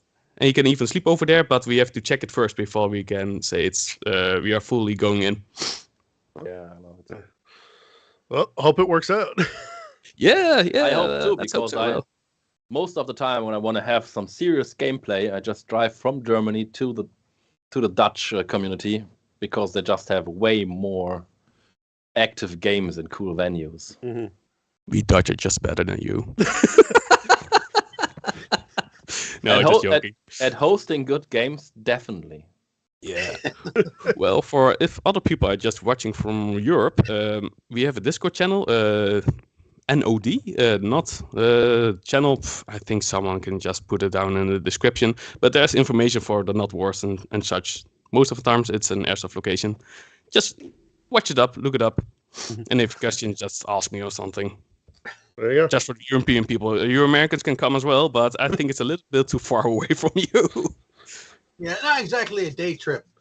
No, not really. I mean, you could probably make it on a 24-hour live stream. That would definitely be one hell of a day trip for sure. Maybe for the next time we do a charity. Okay, wonderful. Set everything up. So, have a good one. All right. Paint some blasters to look like wood. Take some pictures of it. Share it. Go buy some shirts for Christmas from the shop, so I have got money to donate. Donate some money, buy some stuff off the auction, get that golden shiny MK4. I think the last one sold on eBay was 4 figures, and we're still at 220. So that's a cheap way to get that. Well, let's hope so. It's not a gold MK4, but if you are looking for something shiny, this is available up in the raffle if you are looking for it. Oh yeah, we can do shiny. The bucks. Shiny. This is what I got out of my stuff. Oh, whoa! Marshmallow Blaster. Executive Marshmallow Blaster. That's shiny. And bit me. Okay, I will log off before my blaster start to bid me. Yeah, okay, that's good. See you in the chat later. Hey, thank you, and till next time, Scorp. Have a good one, guys. Have a good one, guys. I'm also going as well. So have good luck with the streaming, and everyone who's still watching, please donate some money for the good cause, for the charity. I will take care of anybody watching. Don't worry. Oh, that's a good thing. Drops. Woohoo! Oh, for the last time, I'm going to show you for the auction. There's a folding stock Nightingale for the people who want to, and in the stock you can have a custom name engraved into it. Nice. That's for the auction. The last time I'm going to say that. Okay. Anyways, good luck, you guys. Until the next time, we would say. Yes. Have a good one. Yep, thanks. Next time. Bye. Okay. So it's down to us. If anybody's ever still watching here, why I'm still a tiny window. That's a shame. Well, we got a. Oh wow, we are really lagging behind on the Facebook thing here. On YouTube, yeah, it's yeah. Each person here probably about 10 to 40 seconds is usually what it is. But probably good. As we shift, I'll get these guys off screen. Sorry, I was distracted. They're just staring at you guys all creepily. But so what I'd like to do is, we reached out to you, Clownie, to kind of, I don't want to say take over, but totally did. But yeah, so if you want, give a little history about you and what you used to do and what your thoughts are so far on what we've turned it into. Well, a couple of years ago, I started doing a toy drive for Toys For Tots just because I wanted to. I mean, that, and I guess I really had nothing better else to do at the moment. It went pretty good. I got some donations, and it was just organized, less than chaos. I mean, it was a lot of chaos, less organization. Trying to run it all by myself, and with people, there are other people helping, and in the community, people got involved on, asked to make videos, donate prizes, and a couple of years again, one of last 2-3 years ago was probably one of my biggest ones. That went pretty good, but I still have prizes left over from that I haven't got people to recontact me from. So it kind of went downhill, and then I got in the hospital, and then I was out of it, and I missed it, and I was in the hospital, and I got a call from Al and you that I was that they want to do a charity drive thing, and I'm like, okay. So we started talking, and it went to the toy drive thing here, and literally I thought it had just gotten dropped entirely, because I didn't hear anything about it, and I contacted Al, and he's like, hey, there's a Discord, and I look at that, and I'm like, wow, you guys have been really busy. It's like I got 3 weeks out, and I'm like, I was literally just gonna be like, yeah, screw it, I'll just run my own thing again. And I was like, wow, this has been a lot of effort put into this. And then I looked, and they're like, oh, you can sign up for time slots and stuff. And I'm like, oh, that's really cool. And I'm like, oh, cool. Crap, all the good ones are taken. So that's why I'm talking at 3 and 4 o'clock in the morning. Clownie, if I knew you would do this, I would have grabbed us earlier time slots. No, I'm fine. It's funny. I think it's funny as hell that it's funny as hell that the originator of what this is based off. I got the world's crappiest time slot. It's not crappy. It's 4 in the morning for me, right? But it's like 10 in the morning somewhere. Yeah, but it's not 10 in the morning here. No, it's not. That's still it's still good for me. Well, if it makes you feel better, I'm doing the entire 24 hours. So. Oh God. Yes, and you know what? To everybody behind the scenes and stuff like that, man, this is more you than us, actually. There's ideas and stuff that go off. We got the easy thing to sit here and yap and run our mouths and take all the glory. You guys are doing the work. Yeah, you're keeping everything up and running. So honestly, I give you. Yeah. Nope, you can't give it credit. I'm just sitting here staring at you guys. It's easy. You guys are doing the hard work. You got to entertain. But like I see, we got people. It's 9 in the morning, 10 in the morning, right? It's still early over there. Yeah. Somewhere. Yeah. I mean, I definitely feel for you because November. I had mentioned this earlier when I was first on with Taxlon, Boom, and Brad, that I annually do the 24-hour live stream for Extra Life with my D&D. Griever, did you just say you knew about this whole Discord thing and everything way before I did? Maybe like a week or two. Oh. Well, no one knew about it for too long because this whole thing came together within like 30 days. Yeah. I still. Yeah. I had behind the scenes stuff with a bunch of them, and I was asked, "Hey, do you want to help out with this?" And I'm like, "Yeah, sure." And that's when I kind of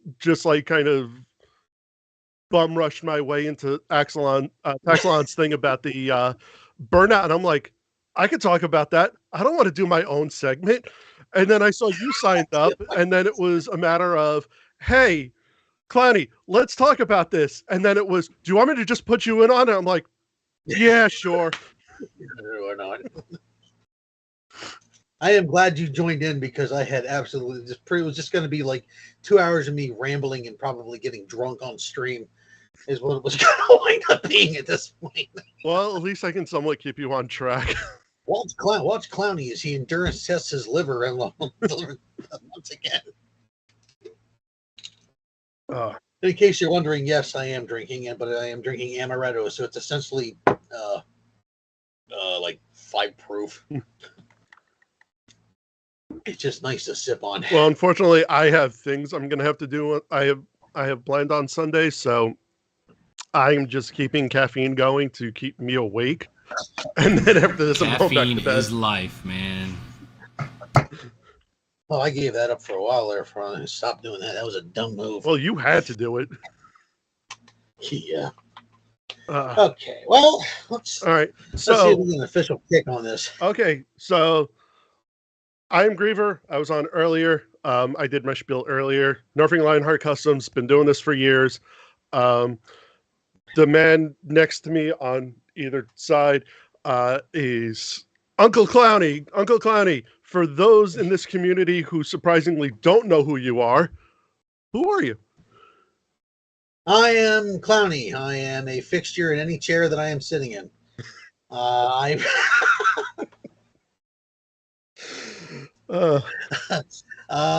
and Griever met a couple of years ago at a Jersey War, and one of those things is like, hey, we're gonna be friends. Wait. Let's not sugarcoat this because our segment is called Two Old Farts Who Talk About Nerf.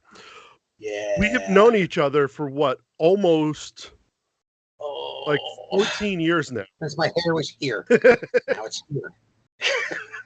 I think I had more hair myself back then too. When's the last time I met Griever? Let's see. Yeah, I think it was like the second war I went to. Really? It was the second war I ever went to. Because the Wow. first war was the one where I got shot in the eye. And that was at the park with the pavilion. And then the second one was that one out in East Brunswick. Or not in East Brunswick. The second park in East Brunswick. The big one with the hill. And that's where I met you and Matt. Oh. Yeah. Because when we started doing the other one with the 2 pavilions. Yeah. That's where I met Langley and them guys. Yeah. Which was that was a hell of a thing. This is going to basically be story time with Clownie and Griever, so we're going to be reminiscing a lot during this. You're going to hear stories of old school NIC hobby stuff, and you're going to question, wait, who are these people? But it's fine because they're just going to be funny stories. Well, speaking of old school NIC hobby stuff, let's start with how that crap got going. I mean, I came in at the breach of at the load of breaches versus RSCBs. I wasn't there. I was there at the tail end of flip barrels. Speed loaders, we were still using speed loader slugs and things like all these wonderful prizes that you guys are getting the bid on now. The crap didn't exist. Okay, the only thing that existed was the one that I'm giving away. You know, that nice that big air, which is something we can maybe get into later, which nobody even knows what big air is anymore. Yeah, I know I have somewhere. Oh, yes. Actually, I can give an example of that real quick. As long as stuff doesn't completely. Had we been smart people, we would have pulled this stuff up earlier. Oh. Stuff like this. There we go. And these things would terrify you on the battlefield like you wouldn't believe. And this is the bigger cousin of it, because normally people would run AirTech 3000s with the replacement barrels and all that stuff. This is its bigger, scarier cousin, the AT4K, which was made by my friend Miguel, who's been out of the hobby for many years now. We miss you, Miguel. But Miguel, yeah, Steven Universe, come back to us. The tank does have a small leak in it, which I never actually got fixed. But yeah, it was, you cut a slot out on the side of it, put some brass in here, put some nice PETG barrels on here with a really wonky spacer. This was made before the days of 3D printing too. Is that a Venom spacer? Not sure. I think it might be. Yeah, see, what we used to do is get sheets of, you actually had to go to Home Depot to buy stuff, or even pet stores at this time, to get barrels and things to get them. Places like McMaster Car and that, where they're all we could do. I mean, you couldn't get like 2 or 3 pieces of barrel. You had to get like all of your friends together to get a order of PTEG, the barreling equipment, and hope you got the right one. Because that's true. If the dimension, because if the wall dimensions were wrong, you were screwed. Because you had to go back through all of your darts, which you spent the last day making, which were washers or BBs with hot glue domes that would kill things, basically, and just horrible, unsafe things that we shot at each other at record high speeds because we didn't have chronometers or any of that. We had the pain test. Hey, Clown, I still have watches from like my last McMaster Car order. Because you couldn't just order from McMaster Car. It was you ordered bulk. Like, yeah, you didn't just go and get like 100 washers or 200 washers. This is literally what's left over of like an order of 1,000 washers I ordered back in back in like 2019. Yeah, you'd order this like everybody that ever ordered from washers from McMaster is probably still has the washers from McMaster. They're out of barrel material because the first time you build your blaster, you're out of barrel material. Immediately gone. 10 feet of CPVC. If you get a foot, maybe if you get 1 foot long barrel or 2 foot long barrels out of that, you were lucky. Oh yeah, and it came, if you ordered like multiple barrels, they all came in their own box.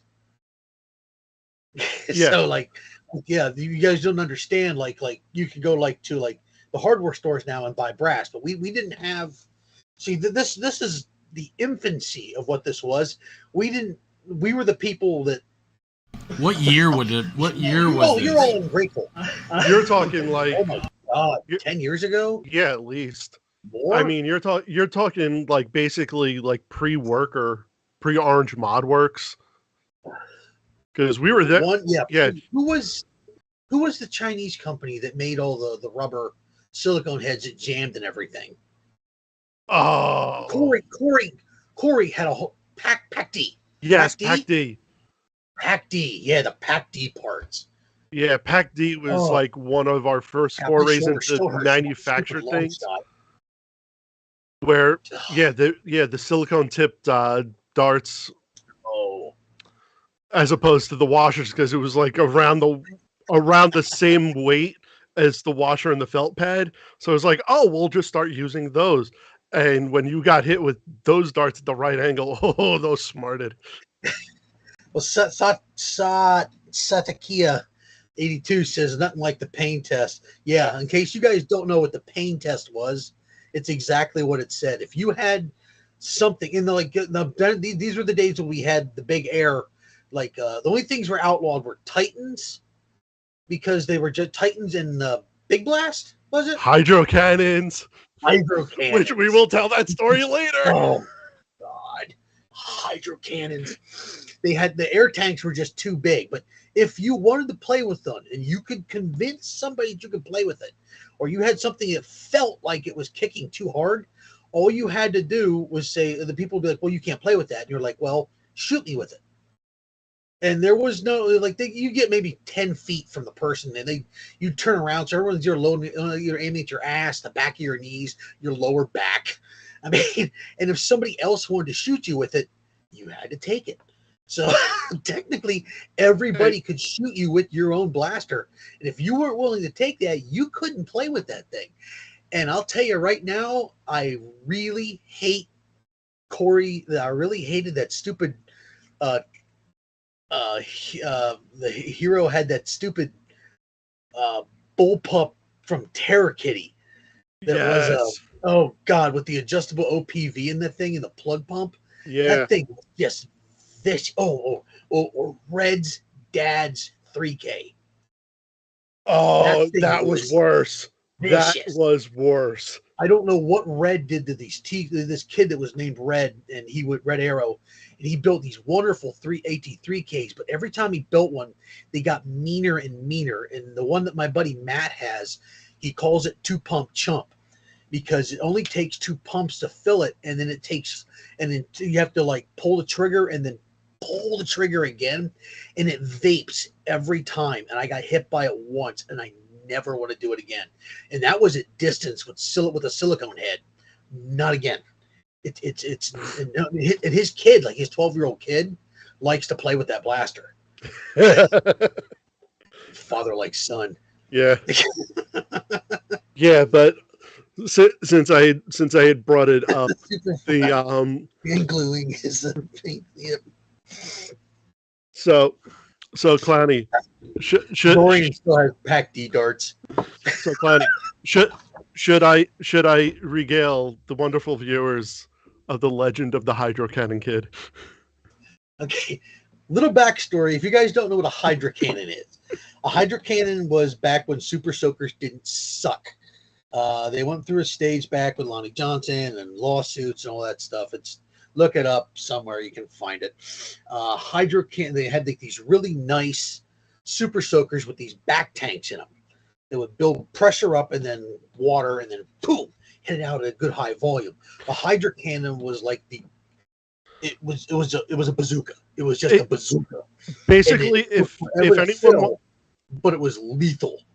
If anyone, I mean, one, you obviously Google exists. If you want to go look it up, you can. But basically, the design of it looked like the Drain Blaster bazooka that Captain Xavier has, except for the fact that the tank wasn't the drain pump. It was basically the back half of the tank. Yeah, the back half of the blaster. There was no drain. That was the drain blaster of the day. It was bigger than a Titan tank. It was just nasty. Yeah. So the legend. Coat hangers rule, man. So the legend of the Hydro Cannon Kid. So back in the day when APOC was still played in public parks, there was this player who showed up, and all he had was a singled hydro cannon. Now, the reason I emphasize a singled hydro cannon, because depending on where you were back in the day, if you had a Titan or a hydro cannon that had an absolver on it, which was basically an attachment that made it, instead of one barrel, you shove it on and it does multiple barrels. It's a shotgun adapter. Yeah. You were allowed to use those at that point, because then it distributed all of that energy into multiple shots instead of just one powerful shot. Yeah, one 3-foot. Yeah. So this kid showed up with literally the only thing he had was a single hydro cannon. And Vac, who was the Lord and Savior of Nerf Haven back in the day, and also the organizer of APOC, just looked at me and goes, "You can't use that." And he goes, "But I brought it." And he goes, "No, you can't use it." And it was like a 5-minute argument back and forth. And he said, "The pain test, take a hit with it." And he goes, "No." And he goes, "You can't use it." He goes, "What do you mean?" "No, you can't use it. If you're not willing to take a shot from it, you can't use it." But no buts. You find a loaner unit or you gotta go because you can't play with that thing. Lo and behold, like a month later, because this kid was a user on Nerf Haven, which is, you know, how all the organization was. We didn't have Discord back in the day. We weren't really using Facebook groups or anything like that. It was they didn't exist. Yeah, you had Nerf Haven, you had Nerf Haven and you abided by their rules. Well, you had Nerf Haven and you liked it. And if you didn't, you could march yourself out of there because Nerf Haven was like you didn't screw with the admins. You followed the rules and regulations. If you picked somebody off, you were screwed. That's why I still love my Nerf Haven bandanas that just say this user was banned for this bandana. I'm sorry for swearing in front I'm sorry for swearing in front of your child. That's one of my favorites.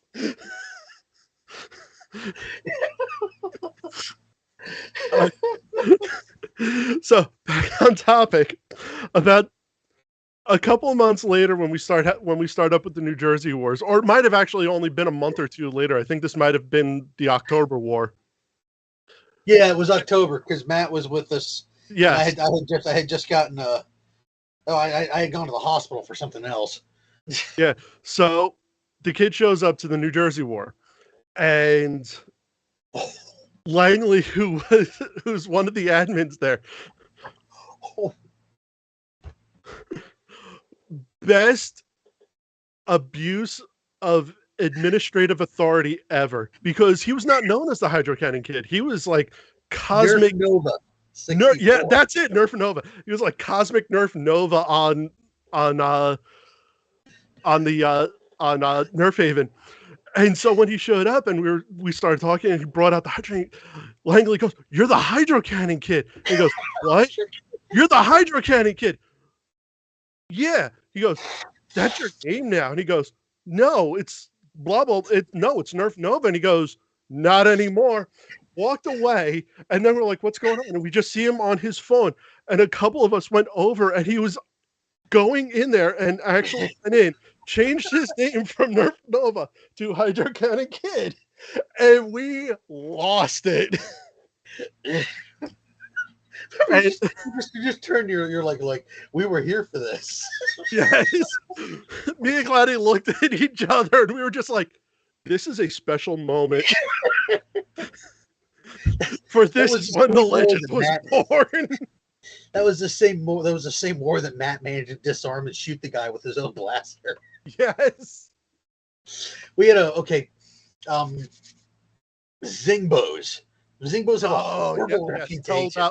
If you guys don't know what a Zingbo is, you have no idea. They are awful. They're made for little kids. They don't pack much of a punch. So you put them in the hands of an adult, and then they like. We were in an indoor arena, and I was talking to I think it was Craftsman. It was the one out in Allentown or something like that. The one that we did every winter, and that thing. Yes. Yeah, and like. Matt was on the other side, and I heard that you could hear the arrow just screeching across, and it hit the wall with this thud, like God's, like God just unzipped his pants, just thud, and there was silence.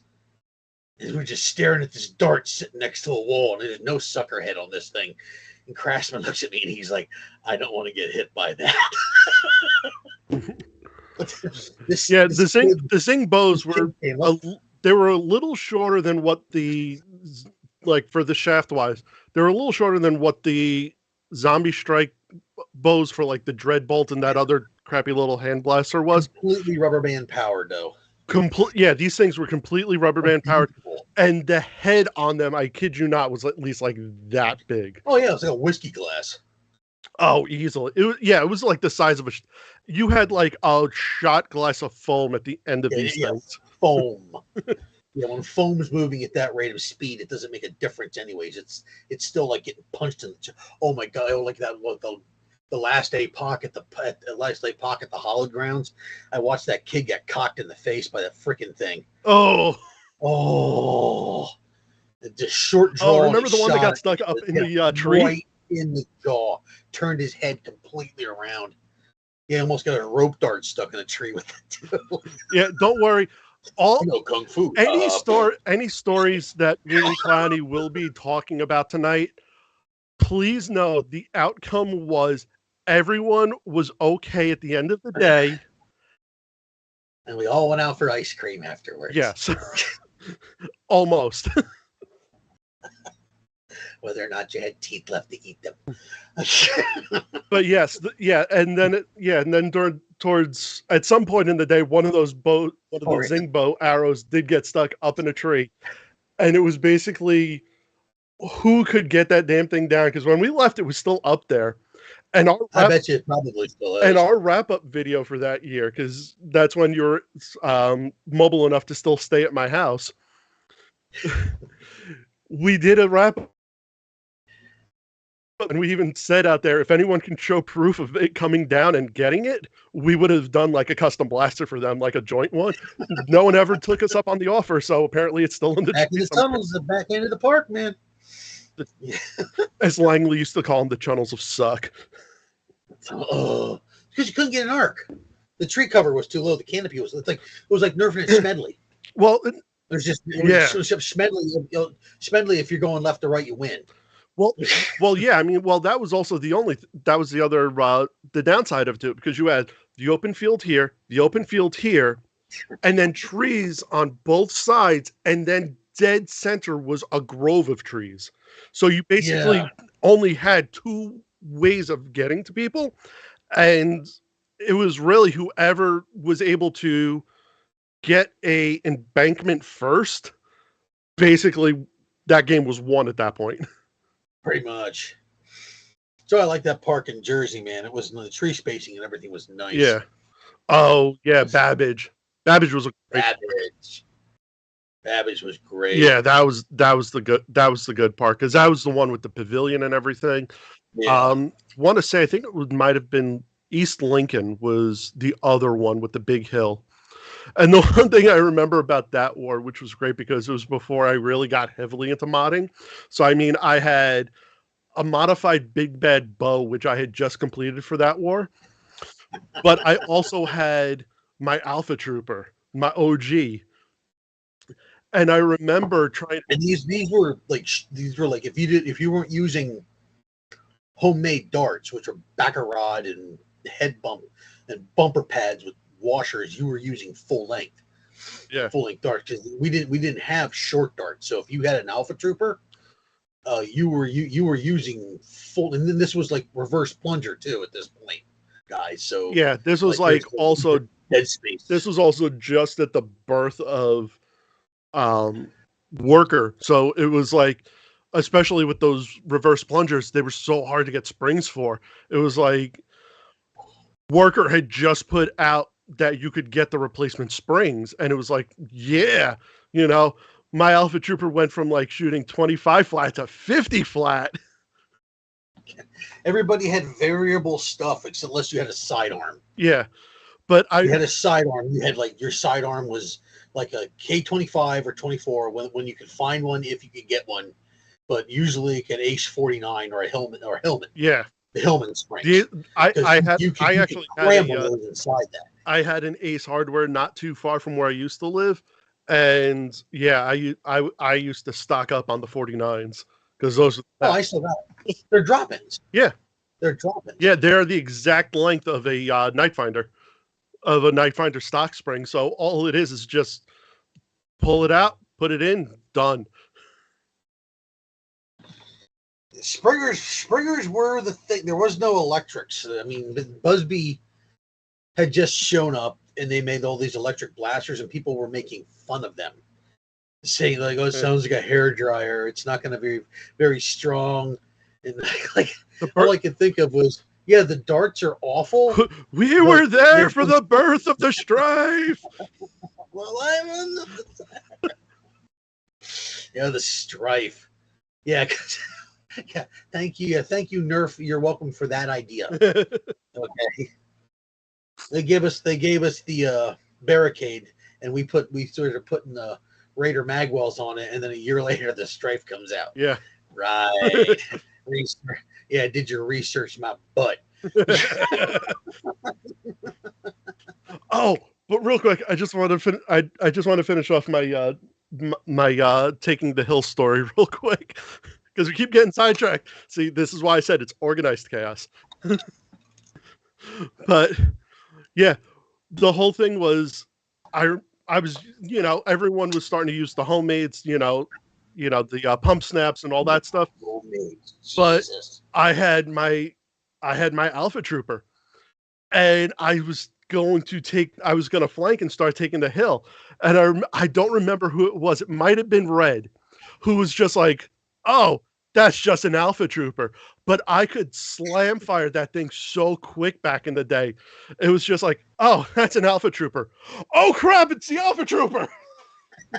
Alpha Trooper was like it was a game-changing blaster. That's the slam fire was absolutely amazing. Back in my day, it's always back in my day, man.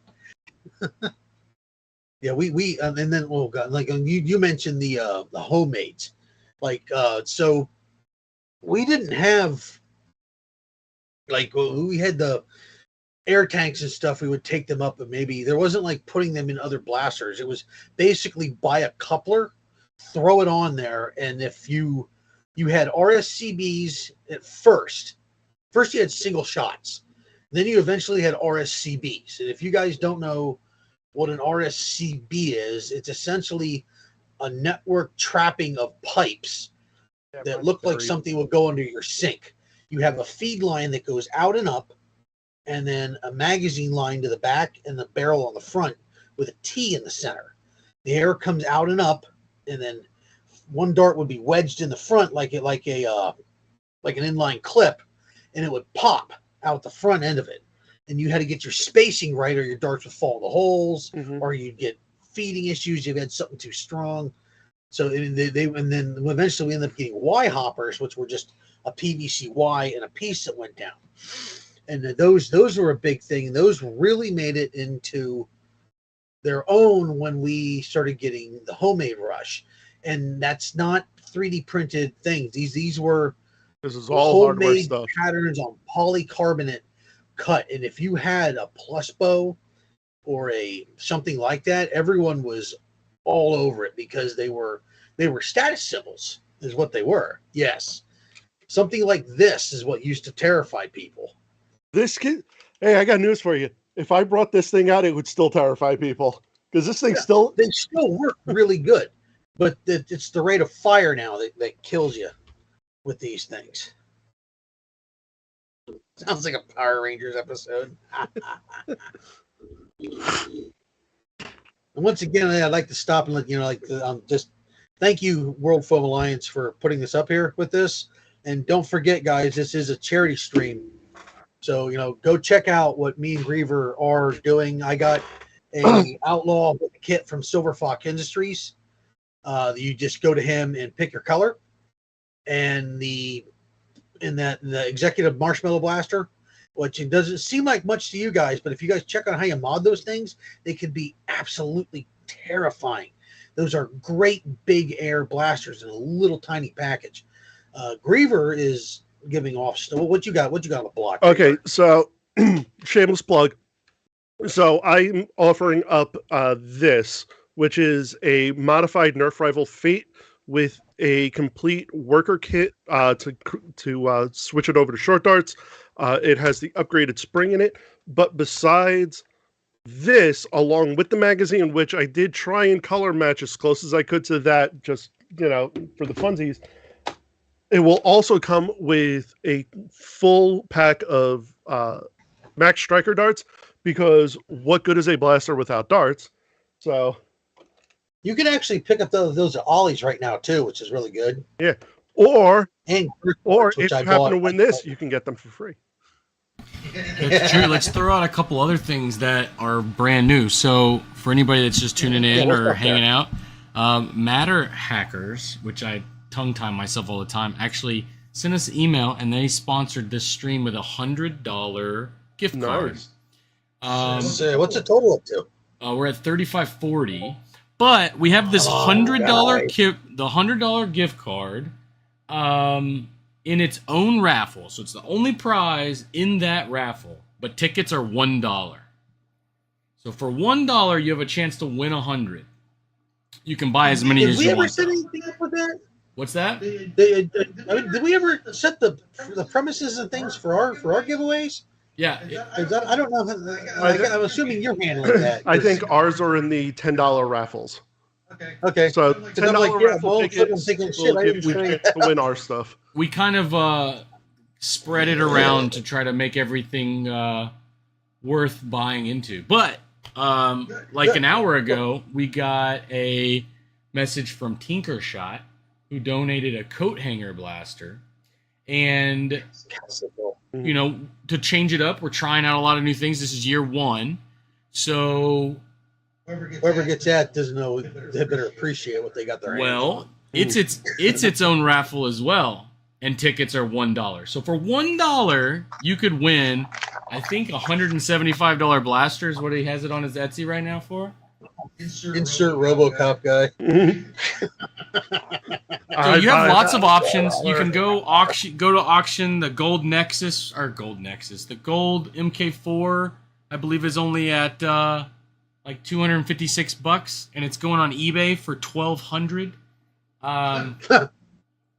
What else we got? We got Al the Geek's modular master key. God, yeah. Last 2 years ago when he offered up that big, I was offering like a pistol or something like that, and he's like, "No, I got this," and pulls up one of his hulking masterpieces. He's like, "I'll give you this. It's a $600 and some blaster, and I'll throw in the master key to like pump it out to 8." And I'm like, dude, I can't do that. He's like, "No, I'm not." He's like, "You're not. I am." Yeah. Who doesn't want something made by Owl? Exactly. Well, and if the master key isn't, up to what you're looking for, there's also the crusher that he built that's on there for the auction as well. The Nightingale with upgrades, which we saw in the last segment. The Orange Seagulls. What the hell is happening? Was it the Band Blasters, which... I'm just going to throw it out there. I'm currently high bid on that, so if you really want that one, go for it. Come on, everybody, screw Griever over. I mean, I got to say, Danny made it looks amazing. It really does. I want to see Griever cry. It's also Warhammer 40K themed, so it looks like a filter, whoever outbids Griever, I will send them a picture of me being sad. I will draw something for you. If anybody outbids Griever, I'll draw you something.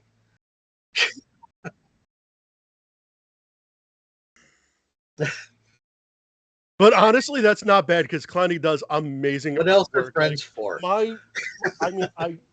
I'm waiting to redo my workshop before I rehang it, but I still have just so much because I know how much he loves when I talk about it, but I literally have just about every single piece of box art that he has sent to me over the years. I walked into his shop and I'm just sitting there staring at it. He's like, "What you looking at?" And I'm like, I think it's a murder wall.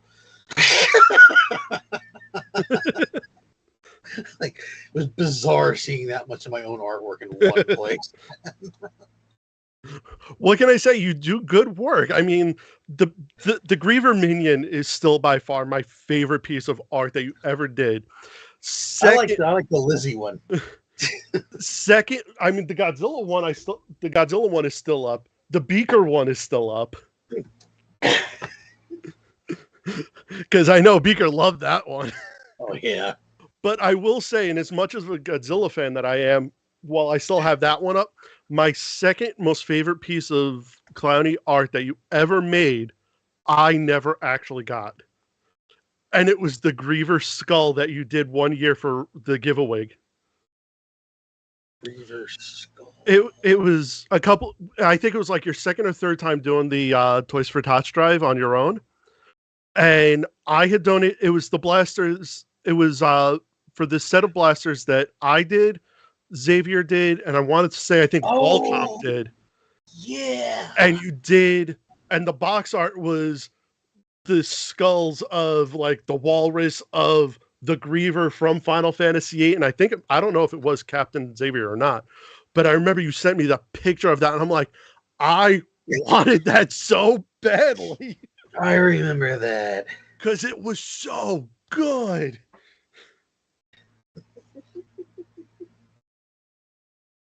So, and I even asked you, I'm like, can you please redo that for me? And you were like, no, I don't have any. All those pictures are on my old corrupted phone. I lost almost all those old images. I think it started with just a joke. Because I sent him something. It was a big long box, and I'm like, oh, I'll draw a skeleton on it. Yeah.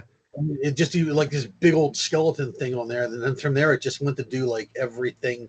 It just had to go on the box. Yeah, and then every time you sent me something, I'd always showcase the artwork, and then everyone was just like, "I want Clownie artwork. I want Clownie box art." My favorite one I sent you is the Rampage one. Yes. I love the Rampage one. That's my favorite one because you can actually cut the sides out and you can fold the guy. Yes. I still have those. I think they're up there somewhere. That's where all of the box art I have.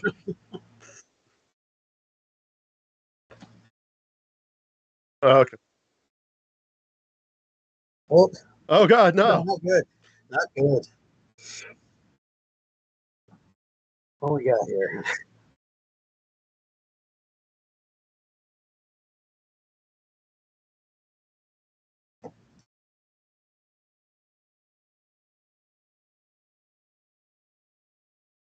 Wow. Yeah, the bidding.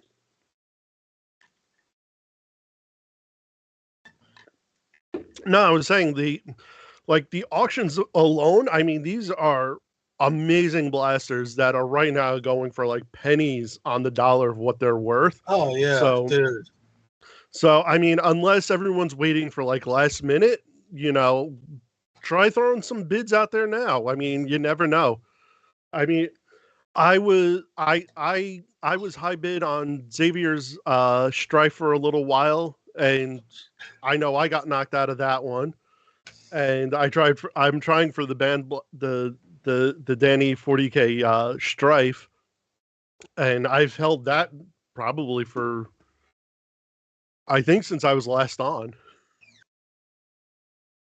Well, let's say too, like, and this is say you can't. Okay, so you don't get paid till like 3 weeks from now, so you can't make a bid on the blasters. All right. Honestly, I do feel bad because these are some cool stuff. But remember, some kid right now is going to feel a lot worse. So when you're out shopping or something like that, I know like the local grocery stores have that really shitty toy aisle. They always have matchboxes in there or something like that. Grab one, throw it in. Yeah. But they always have like matchboxes or something in there like that that's worthwhile. That's a buck you can throw in. You know what I mean? I mean, like I walked out of Ollie's today. Actually, I walked into Ollie's today to get a gift and then some Nerf stuff because I found out they were selling girth darts. So like I went and bought. Well, I'd say some, but I cleared the shelves off. Essentially, I spent $193 on darts. So I now have like 700 and some girth darts on top of the 500 I already had. And however many were in the box already. So I have a lot. But I threw some Nerf stuff in the bin walking out. Just it doesn't have to be Nerf either. I mean, like I said, the matchboxes are $1 a piece. And you can just throw them in there. Even if you have just like $1 to give, it's gonna help some kid somewhere. I mean, anybody that's an 80s kid like me, Griever's probably thinking the same thing too. We're still waiting for our G.I. Joe aircraft carrier. We're never going to get that. No. That's disappointing. Yes. I'm 45 years old, and if I walked upstairs and I saw a G.I. Joe aircraft carrier under the tree, my life would be complete. And I know a kid that has one too, which pissed me off.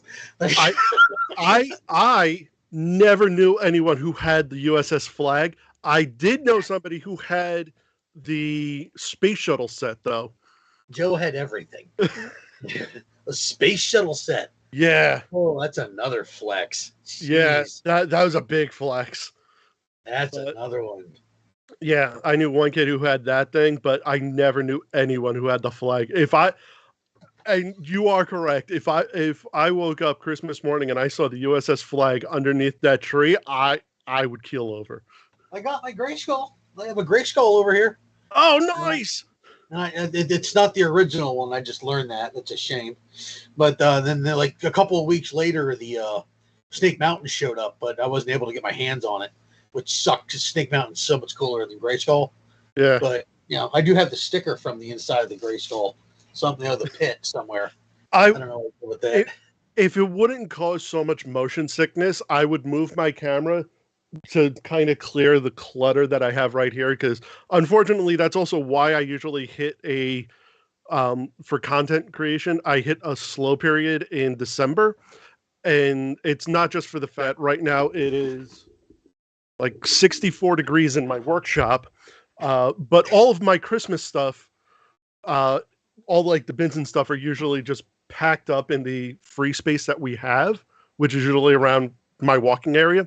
But I would love to showcase off my my bookshelf that has like all of my figures on it, because it's like, yes, I am a man-child, and you can definitely tell by that. If you couldn't tell by this. We're all man-child. Oh my god. Like I would make a custom display for the flag that would be like everything is just set up perfectly, like the Joes all over, like it would be phenomenal. I'm suddenly remembering for some reason, like, okay, like you got for you young kids and stuff in here that have to identify things in the store, which is absolutely horrible, and you don't know what a night finder is. Look it up. There were people that were essentially legendary players in the game.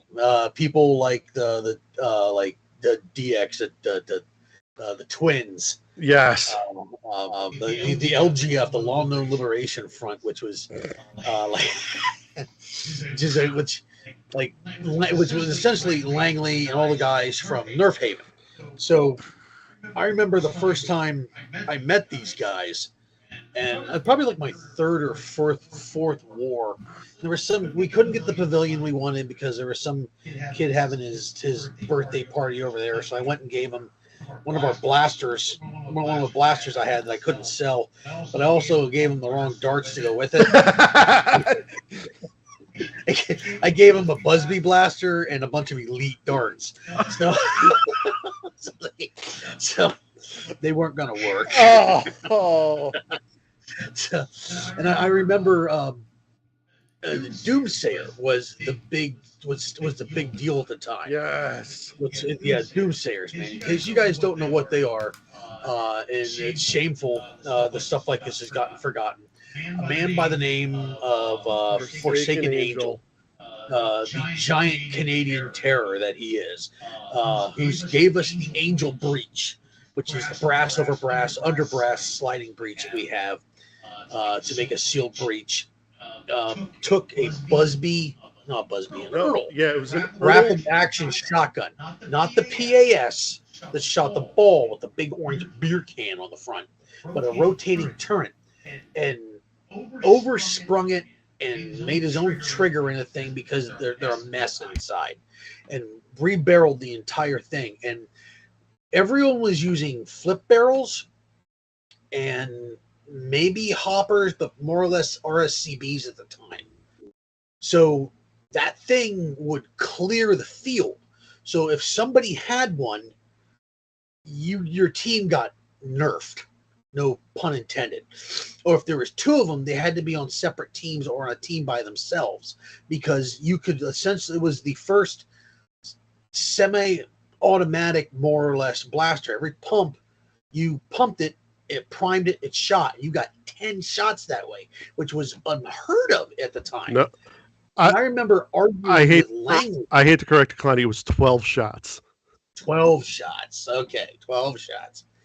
The thing that they were great, and I remember arguing with Langley because the reason we had all this every time something got stronger, faster, bigger, better was because we were trying to outreach each other, because Nerf is a game of standoff, more or less, is what it comes down to. Everyone runs up and then stops and tags back and forth a little bit until the line breaks and then he charge. And so we had all these blasters, and the only way was to get something with bigger range. So we kept getting bigger, stronger, longer reaching air. But something like that was an anomaly because you could just crank off and suppressing fire. And I essentially looked at him, not knowing who he was, and I was like, boo. Being who? I'm like, oh, my blaster's stronger, it's better. Oh, you know what? I'm like, you people just need to suck it up. And I'm like, it's an arms race like that. And he goes to get all he goes walking away, like, and I can tell he's like miffed. All right, and like Lieutenant Dan's like, hey, Langley, could you get above out of my car and hear this? Okay. And I turned around and it came from the same guy. I was just in this. I just literally just like smashed this horrible argument into his face. And if anybody knew anything about Nerf Haven at the time, it's that you didn't do something like that. There was a zero tolerance policy for stupid. And I just remember thinking, oh my God, I just signed my own freaking death warrant. User was banned for stuff outside the forum. I'm just looking at Red and I'm like, why did you let me do that? What the hell? He's like, I thought you knew it was him. I'm like, why would I have done that? Oh, then to make it worse, later in the day, he was talking about that. Remember his was it a snap that he had, or his the one he has with the rope grip? I think that was a snap. It was a snap. He had the stock on it's made out of this super rare piece of plastic or something like that just happened to be in a scrap pile for somewhere, and it happened to be just big enough for a stock. And I can remember I aimed on him and I hit it. I shot and I hit the thing with a glue dome. And he spent like the next couple hours like repolishing the thing. Yeah, I think eventually he did take that off and just like put a giant like PVC like T on there at that point. But that gave birth to the whole thing with the Clownie one shot though. Yeah. So him and Langley on the other side of the field, I just pull the blaster up and like boom, and it just hits him square in the chest, completely out of range from anywhere else. That was he just looks, he's just like looking around. Like he just looks at his chest and he looks over at me and I'm like, was that with the Harkonnen? Drops his head and walks away. Was that with the Harkonnen? No, that was with the my quad shot. Oh, because I did. I want to say I the think he replicated that with the Harkonnen eventually. Maybe I might have. I remember the first time I brought that thing out, it was a pain in the ass. It kept blowing hoses every time I brought it out the first time. Yeah, but I want to say I think I remember when you debuted it at APOC, you did one shot somebody across the field, and they're just like, "What the hell?" And you're just standing there with this like 3-foot blaster, and they're just like, "Okay."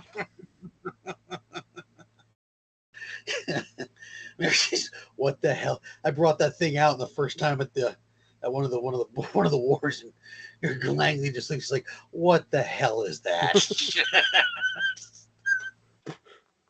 Like, it's my blaster. I can see that. What is that? If you guys don't know what it is, it's a Raider with a Raider barrel on it, and then another barrel on it, and an air tank inside that's been expanded with like 3 feet of barrel.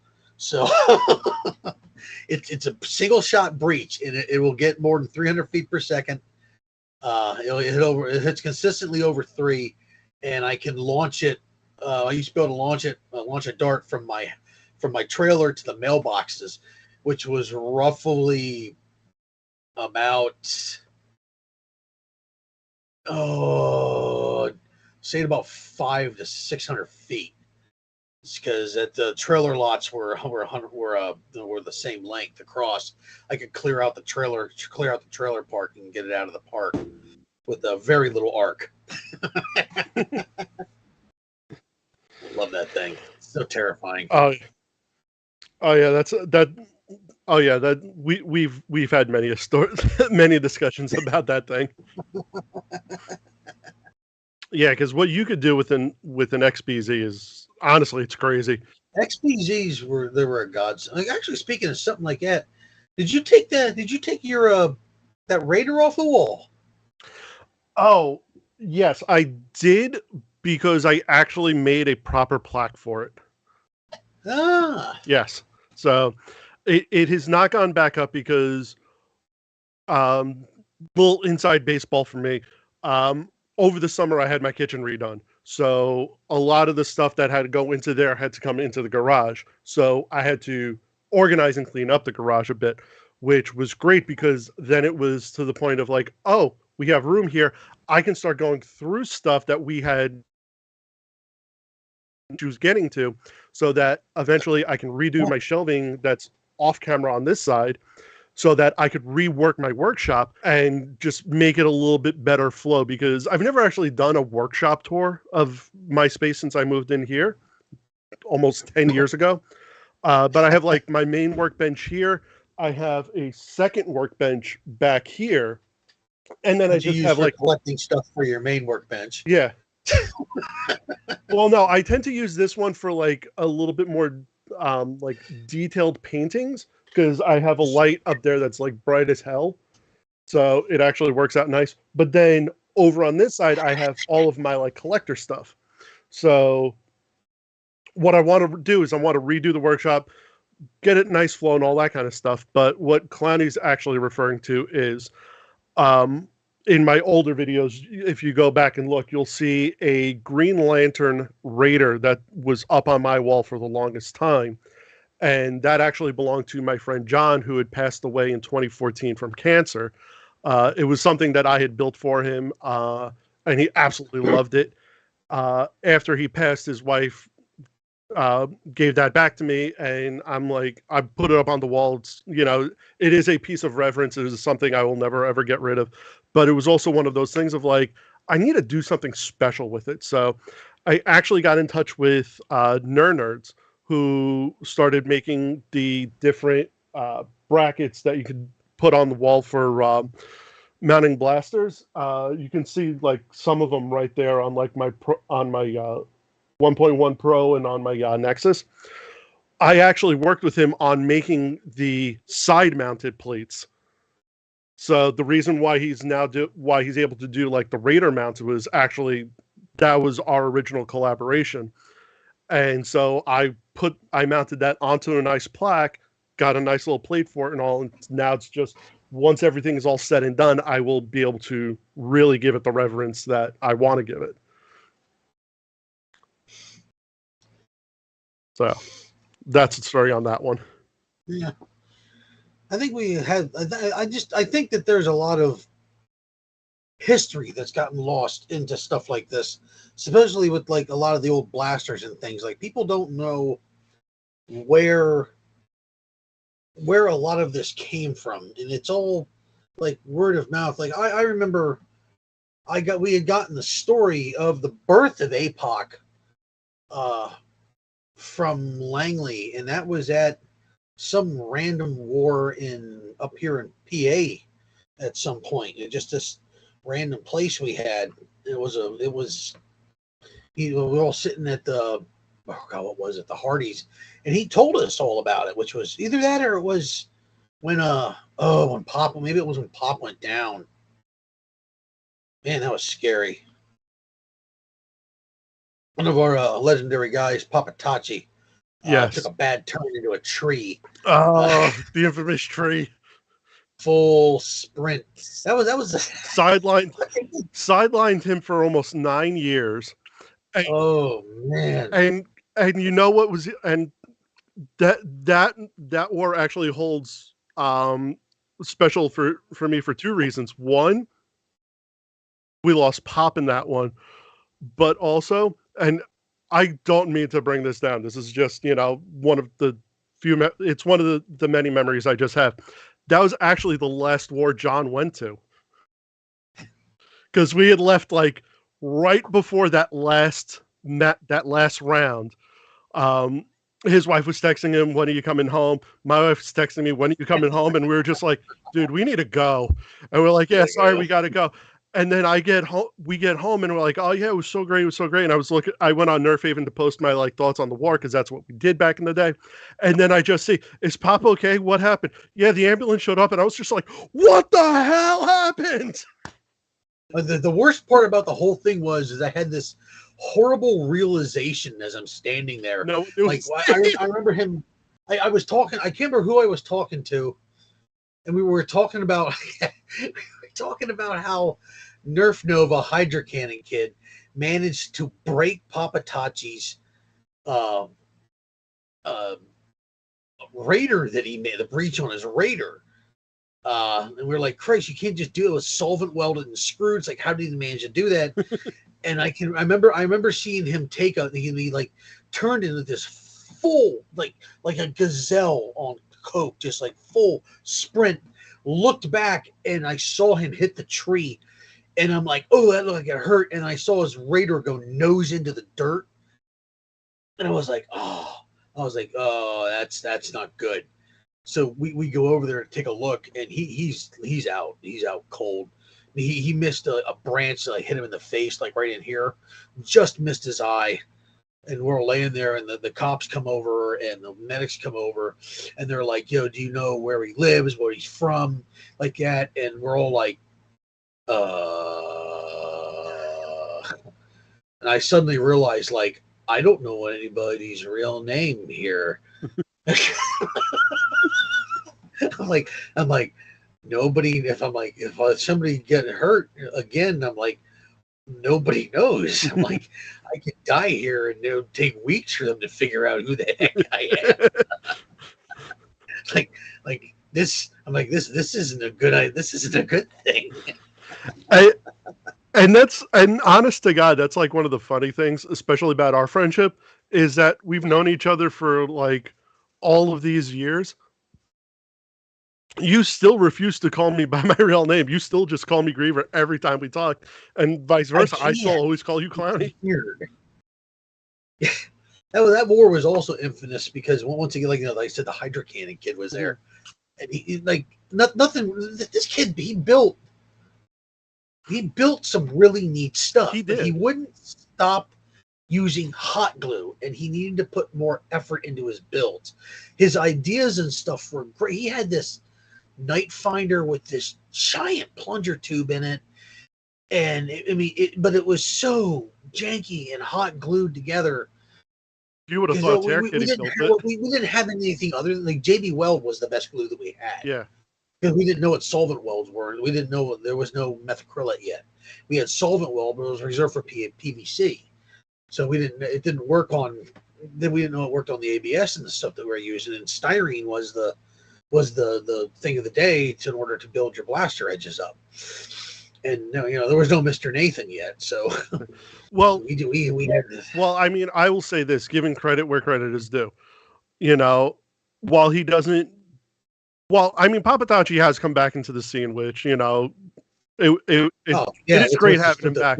But giving credit where credit is due, Pop was a master of styrene. Yeah, really good at the styrene. The lines that he would put on his Night Finders to fill in the gap, because he would usually like kind of trim off the light and the dart holder section. Light's gotta go, minimize the way he would build those, you would think that's how Hasbro actually made them. Yeah, they look beautiful. Oh yeah, not to mention the plates that he put on his Doomsayer, the superhero one. So, gonna jump in real quick. So we are currently at 3,000 $551. It is 5:13 here on the East Coast. Oh God, we've been talking over an hour. Yeah, so I think you got like 45 minutes left, right, of your segment? Yeah, just about. So look at that. That's 45 minutes. Let's get that to $3,600. That's $49. That should be achievable, right? Yeah, come on, guys. Show that the old guys are still entertainable. $100 gift card for $1 raffle. You've got the Tinker Shot coat hanger $1 raffle. Bunch of auctions, $5 raffle, $10 raffle. Lots to choose from. If you want to just straight donate, you get to pick Dart Sweep, Al the Geek, Captain Xavier, and Maritime Foam. You pick one of those, you donate, and they will pick up a dart per dollar at the end of the stream how much was donated. And last time I checked, Captain Xavier had to pick up 891 darts. So we could get that to even more. Make Xavier pick up 1,000. Come on, let's do this. Is Griever still the lead on that blaster he bid on there? I think so. I haven't gotten any notifications saying I've been outbid. Come on, guys. Come on. Clownie artwork, outbid Griever. You only have to put up more than $1. I mean, that's it. I mean, which one did you bid on? Last minute.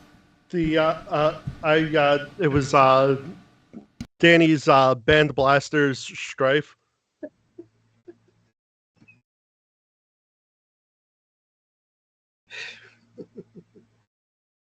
It has 2 bids. Yeah, I'm high bid on it. Come on. This is bid that thing up. This is a Band Blasters Strife that not only has been like rewired, remotored, all that kind of stuff. It's got a really nice printed kit on it. So, and it could come with a beautiful piece of artwork. It could. All you have to do is bid more than Griever. I almost want to just grab some Clownie artwork just to show it off.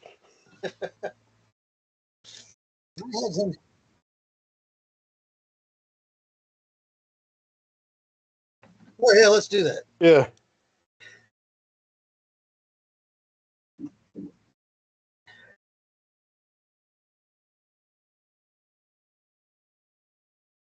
Come on! Not only that, I'm gonna pump this up just because I've known Danny for a little while now, and I've seen his work, and it is phenomenal stuff.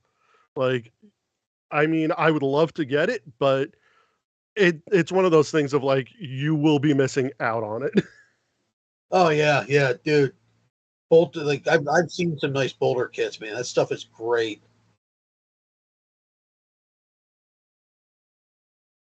Oh, I was wondering about that one. That's the one that got signed.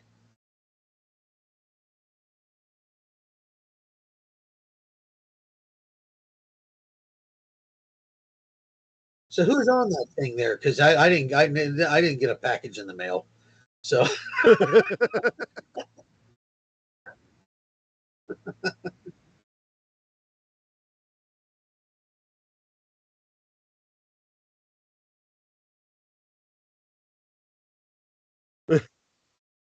But like you said, there were 30 of those made. How many of them have been signed by people by that many names in the hobby itself?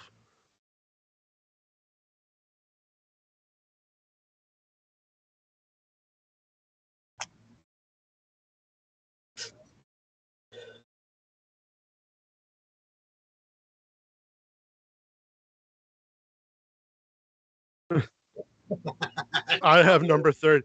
It was secretly bought by Post Malone, like the One Ring Magic card.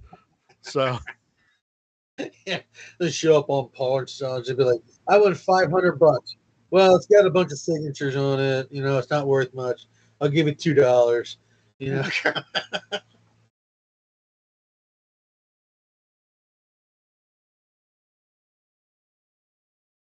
Yeah. A bunch of stuff by Al the Geek.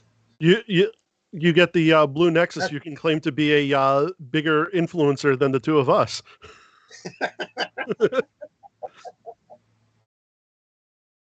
Oh no, no.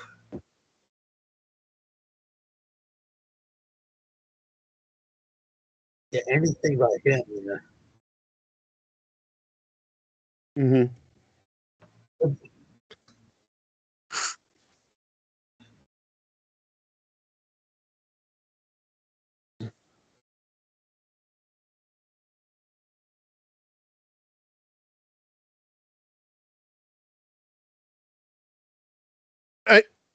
Oh, damn. Foamdemic does nice work. Oh wait. I'm all about the owl stuff, man. Just keeps falling around. So I will say this because I'm gonna definitely pin this out. I have one of those kits that was sent to me by Foamdemic for a review, and I will say this: this thing is really nice.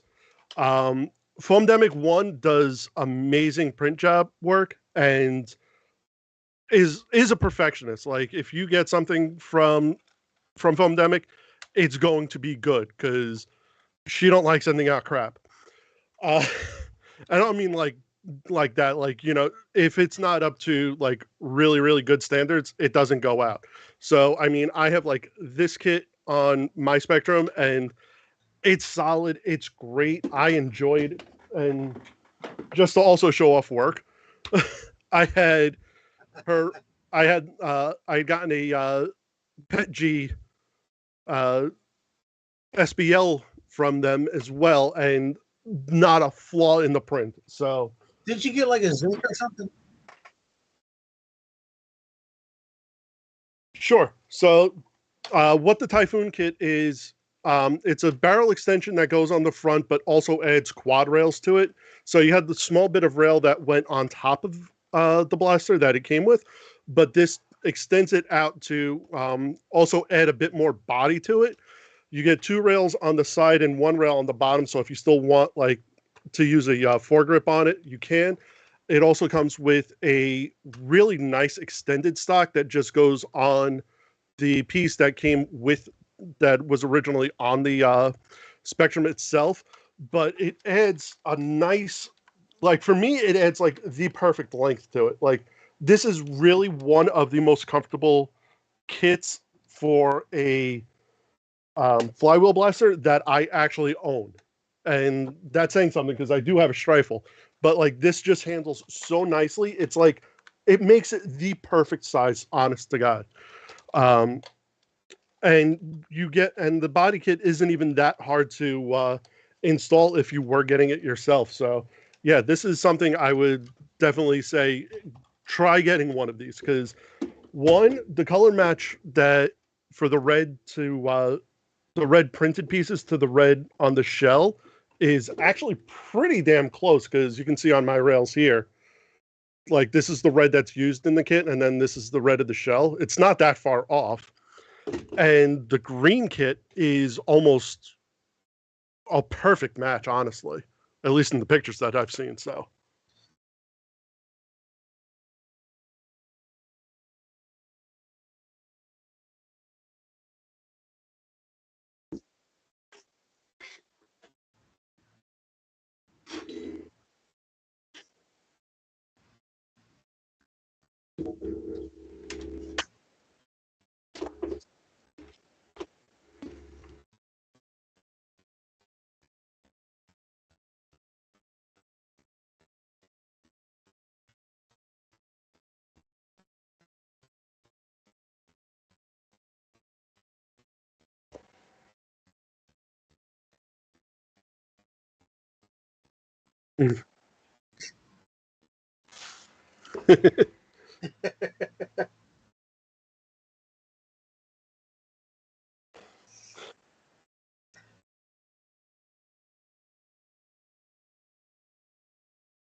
Oh, that's Hasbro's problem.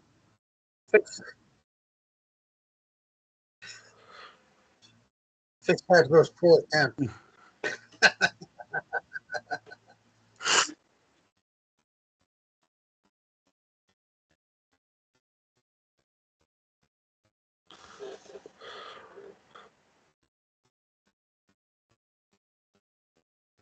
Yeah, you're getting a deal on the Seagull for sure right now. Yeah, there's nothing in here that you got that. There's nothing in here that taking a bid on anything isn't worthwhile bidding on any of it. I mean, like there's so much stuff. You know, it's just so much stuff.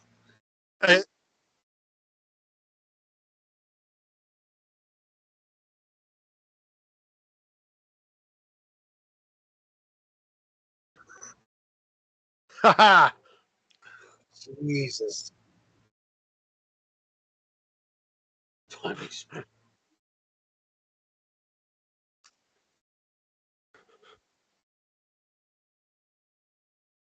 No one wants to see Al suffer. Yeah, this is where your popularity backfires on you.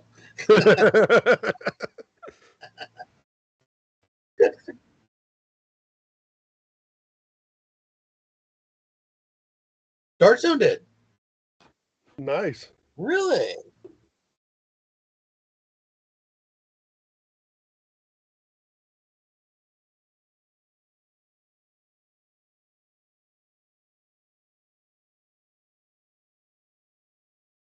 That's so cool that Dart. I mean, wow, that's just really cool. Like, see, Dart Zone knows where it's at, man. I love those guys. They listen to us, and they put up they're like, hey, you guys want to get ignored by the big guys? We'll listen to you. We know what you want. Yeah, love definitely. Yeah, that's definitely been one of like the bigger things that we've seen in our years in the hobby is Hasbro ignores us and just steals our ideas. But Dart Zone literally like, yeah, you want yeah, something? Okay. Dart Zone has really kind of stepped up as we're gonna keep doing what we're doing and making like blasters for kids and stuff like that. But you know what? We see you. We acknowledge you. We recognize you. Here for you, and it's like, thank you. I remember sitting at one of the APOCs and back when Corbett, boy Corbett was sitting there, and he's like, hey, then we're talking. He's talking about this stuff. Oh, it was the one with the caliber. Yes. With the caliber. We'll get into that here in a minute. Corbett was like, what did you guys ever just like call Dart Zone and talk to him? And we're like, no. He's like, yeah, you can just call and talk to them. They'll just, they'll be cool with it, And then he's like, he's like, yeah. So they like basically just tell you, so they're not really concerned about like the blasters because you guys are just gonna tear them apart anyways,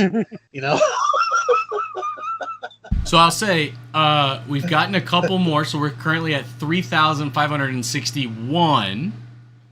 So we need $39 in 34 minutes. We can do this. Oh, come on, guys. $39. That's more than a cup of coffee. Don't make me put up pictures of little. I will put up little pictures of kittens and dogs with no coffee. I'll put them up here with big children and like Norman Rockwell stuff, and it'll be horrible. It'll be awful. You'll have to cry and be bad about it, and then I'll give you all puppies for Christmas, but I won't put. I'll put the air. I'll if you don't get this up there, I'll give you all a puppy for Christmas, and I'll put the air holes in after the puppy's in the box already. Okay.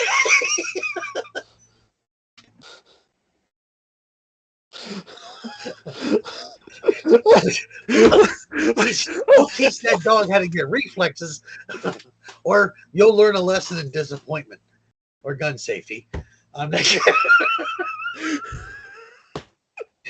Either way,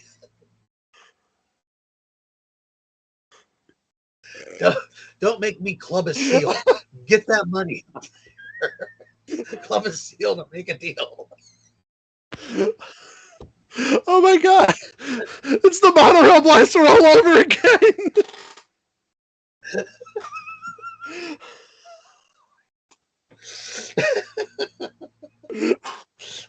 Let's see if any of that gets out. Huh? Uncle Clownie, clubbing seals for your enjoyment. I don't hear a damn thing from Derek right now. Both hands are probably on his forehead. They should have been on the button. Derek is sitting there just going, my God, what have I brought onto this world? And this is the last time Clownie was ever invited back to his own charity stream. This is how you get Papa John. Yes, but to bring it all back for a WFA selfish reason, we really would like to hit 1,000 subscribers by the end of the year. Get that monetization. I know that we're not gonna get filthy rich off this, but a little bit of revenue comes in. It helps get that website built. You know, just having a website has server costs and things like that. So if you can help us get to that 1,000 subs, that's free. You just click that sub button, hit those likes, shares, everything like that. So, yeah, PG-13. Click that stuff and more stuff like this. More stuff like this on there. I don't know if that was PG-13. It was PG something. I'm pretty sure of that. I have kept most of my stuff under wraps. Been doing pretty good. I have to say, Clownie, I have been very proud of you so far. All I can remember is the video. It's like, you want to make friends, don't say what Clownie said. Oh, I'm talking with my mic muted. I was told that, because Clownie and I have never met, just via chats like this, but they were like, you just got to be ready. He doesn't cross the line, but he likes to see where it is. I don't even do it intentionally. It's just I just go. I was gonna say I've known Clownie long enough. I'm like, yeah, no, this is just. No, yeah, I'm as comfortable making a knock joke as I am a Hitler joke, and that's both are funny. Usually, one gets a better laugh.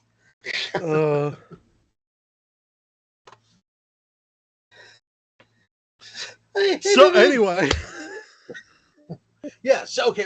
Anyways, the hell were we talking about? You guys again? all know the Caliban. That was it. Here we go. You guys all know. Like Captain Slug, old Lord and Savior, King of all kings, the master of 3D printed blasters, Captain Slug. Pretty much gave us everything. Like he gave us wild stuff and fun. Actually, one of the personal story from him was I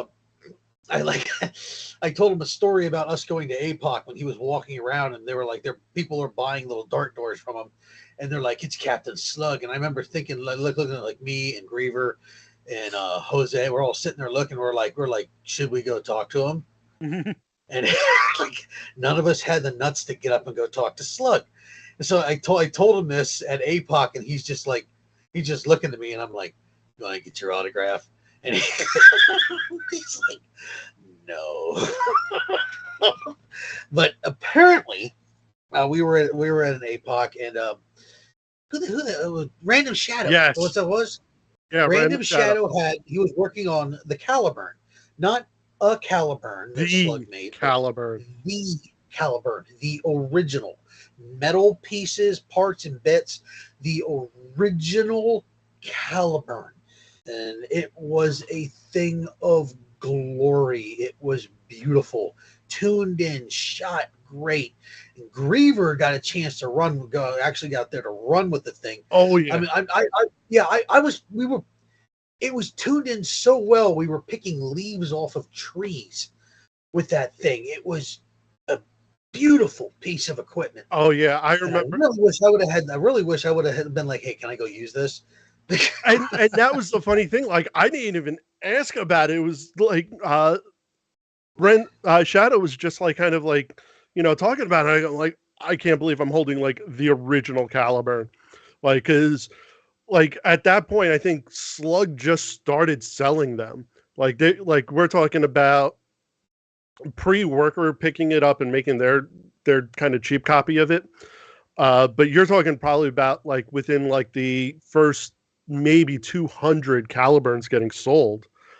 And Shadow was telling us the story about how he went to Slug about talking about the design and all this and that and everything. And he has basically 001, like or not even 001. He has 000. He has the prototype of what became the original Caliburn. And I remember like just being in awe of it. And it was like the last round of the day, and he just hands it to me and goes, "You want to run it?" And I'm like, "What?" And he goes, "Yeah, you can go run it." And I'm like, "Okay." And I ran it, and that thing was so nice. Like after the round, I was like, I had actually considered for a hot minute. I'm just like, if I had my car key, I don't care about anything else I have, I could make it to my car and be out of here. But no, I did return it, everything. And actually, now whenever APOC comes up, I always look forward to seeing Random Shadow, because we actually became good friends. I wouldn't say good friends, but we all became friends. That's how things. And that's the whole point of this hobby, is just to like get to know people. They only get to see once a year. You ever wonder what's going to become of some of them blasters down the line, man? Like all the panty raiders, the Caliburn. I still have a panty. I still have one of the panty raiders in my collection. So. Yeah, like that. No, like to the lesser extent, like some of the ones Drac did and stuff like that, because they're iconic. Yeah. Not knocking on his work or anything. I'm saying they're iconic. But it's not a legendary blaster. Like, what's going to happen to, the original Doomsayer or Eyes of Fire? What are these things going to sit and rot in a drawer? There's no. I want to say. I think. Yeah, somebody has to know. Has to. Or is Walcom going to wind up with all of them? Being that he has probably he has the collection now. I mean, at least he would know. They need to get sent to the World Foam Alliance so we can create the World Foam Alliance Museum. There you go. Yeah, we need to get a hold of people to, we need the written stories of of Armageddon and APOC and Hell Before Halloween and all these things that they need to be recorded before they're lost, because. Frankly, well, we're the two old farts, but there's people that have been doing this that are now becoming old farts. We go to APOC every year, and there is less and less of us every time we get there. I mean, I think two or 3 years ago, we saw Jay Lego for the first time in a while, and UN13, which was really strange because apparently his name is Gordon. Mm-hmm. And he had a mustache, or he was trying. I think he's actually. I think he's popped back out again. But actually, speaking of, I actually saw Jackson this year at APOC. So. Yeah. So I mean, Jay Lego is the last lawn gnome still going. He's still a terror, man. He is. Still a terror. Yeah, it was great seeing him. I mean, I joke around when I say, oh, this hobby is about seeing your friends once a year. I mean, for the most part, for me at least, it kind of is. Like, I talk to Clownie all the time not all the time, but enough on the phone, and we text each other back and forth. But it's like, the last time I saw you in person outside of this was what, pre-COVID? Pre-COVID. Yeah. I mean, see, I talk to Nerm quite not Nerm, and he just calls you. Yeah. I'm just sitting at home one night, and all of a sudden my phone starts to ring, and I'm like, what the hell? And he's like, I hear this, "Hey, Clownie," a video thing, and I'm like, Nerm. Yeah, but I mean, what you do? And I'm like, sitting in my shop. Because I mean, that's why I love the big events. I didn't get to go to End War this year, or Survival Fest, or Maryland Mayhem are definitely on my bucket lists of I want to attend those. But that's like the one reason why I go to APOC every year. It's like that is the one war I refuse to miss, unless extenuating circumstances kind of prevent me, because that's like when I get to catch up with everybody. It's usually like the only time I get to see people like Archer, Charles from Containment Crew, although I did see him outside of that because I happen to be in upstate New York, but that's besides the point. But like Chef, Van the Man. What's that? Van the Man. Van, you know, the contingent from up in Massachusetts, like Jade and Cam, you know, even like Boomstick, Dart Sweep. Like I only really get to see everyone like really once a year. So that's what I always hold near and dear to the hobby. It's like I'll talk to you like online, you know, in like the chats and the forums and stuff like that. But it's like when you actually get to see your friends that you have not seen since last year, it's always just that like warm feeling.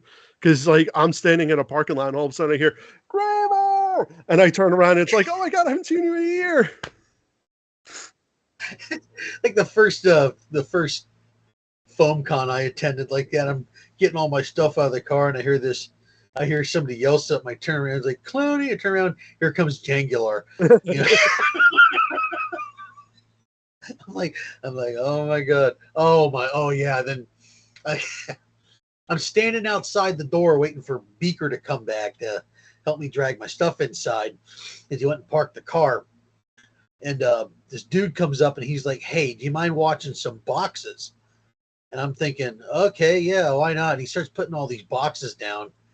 And he like goes off and disappears. And like I'm no good with faces, and I barely remember what this dude looks like. And I suddenly realized that these things are full of ammo counters from Ammo Counter. And I'm like, oh freak. I got a box. I got like 6 boxes of these things. And I don't know who I talked to. Like there's all this merchandise in these boxes, and I don't know who I talked to. That's our Clownie. Or the ultimate one, which is Griever never absolutely tires of telling the story. Wait, which story is? You know what it is. Wait, which story is it? Yeah, which one is it, Griever? I don't know. I'm trying to think. I tell a lot of stories about APOC, you. APOC, Griever, APOC. Oh God! Refresh my memory because I got to unlock it. I've been talking. Me, you, Jose, standing around a tent after somebody comes over and says hi to all of us. Oh yes. Okay, so this is a great story because I absolutely loved it. So this was like this was when we actually met Drac for the first time. He actually came up from Georgia to APOC. It was, I think it was the 2014 one. I think it was the last one we had out in the lawn. Yeah, it was either 2014. Yeah, it was 2016. It was 2016. And Drac was, because he had his Vamp vlog channel, and he's like going around and he's like, we're recording stuff. He's doing his recording and all that stuff. And me and Clownie had this flag, and actually I still have it, which was money for this, which was our old logos. Mine, the original Lionheart, and then Clownie's little fat juggalo. And we had it hanging up in the tent. And Drac's walking around, and he's like, I'm recognizing people here. There's Captain Slug. Walking by a couple of tents. Oh, there's Griever's flag. Not sure who the other one is. Moving along.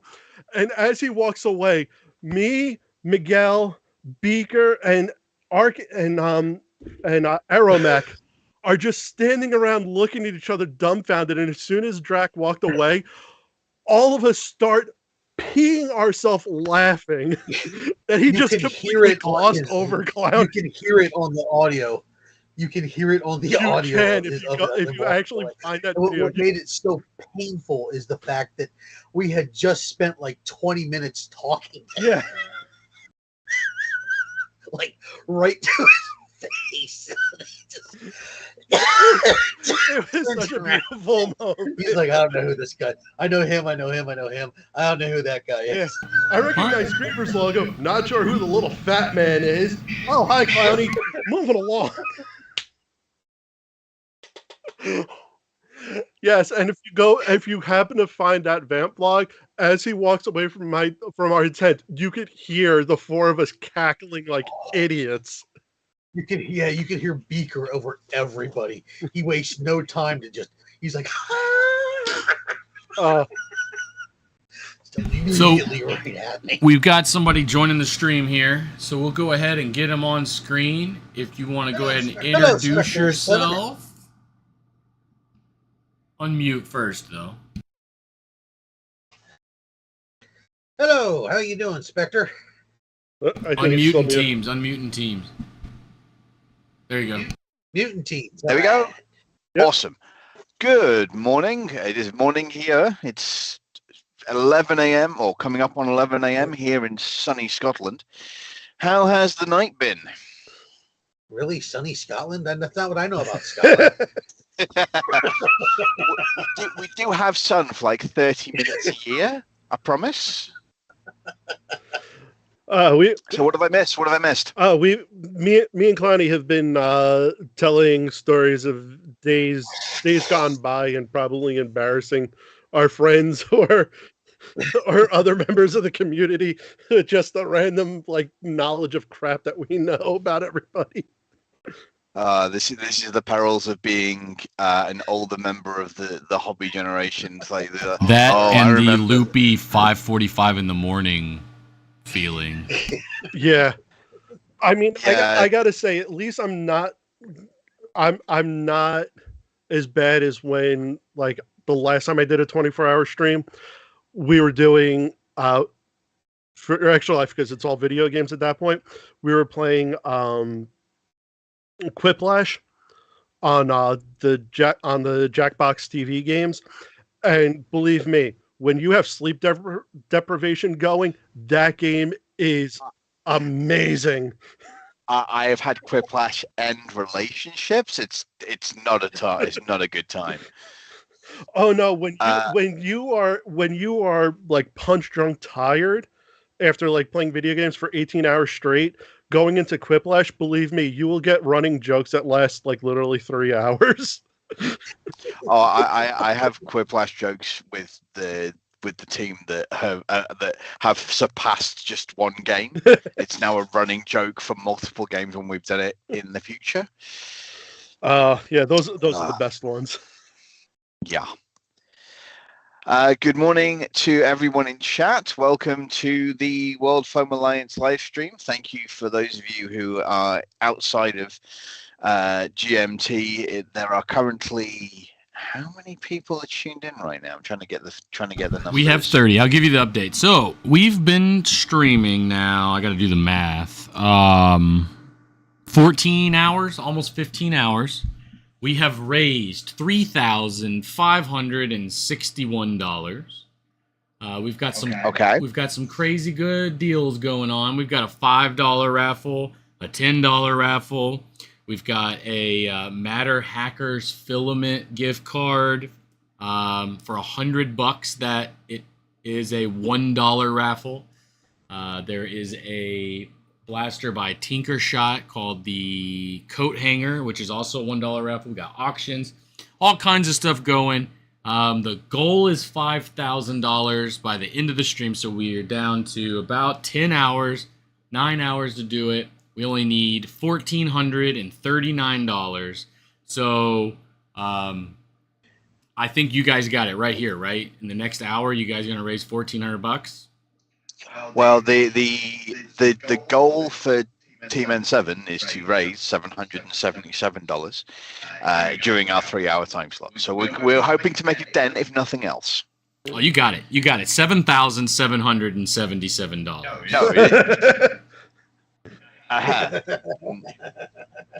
Listen, if they raise if they get it to 7,000, everyone in the UK is flying to the US and we're having a pizza party.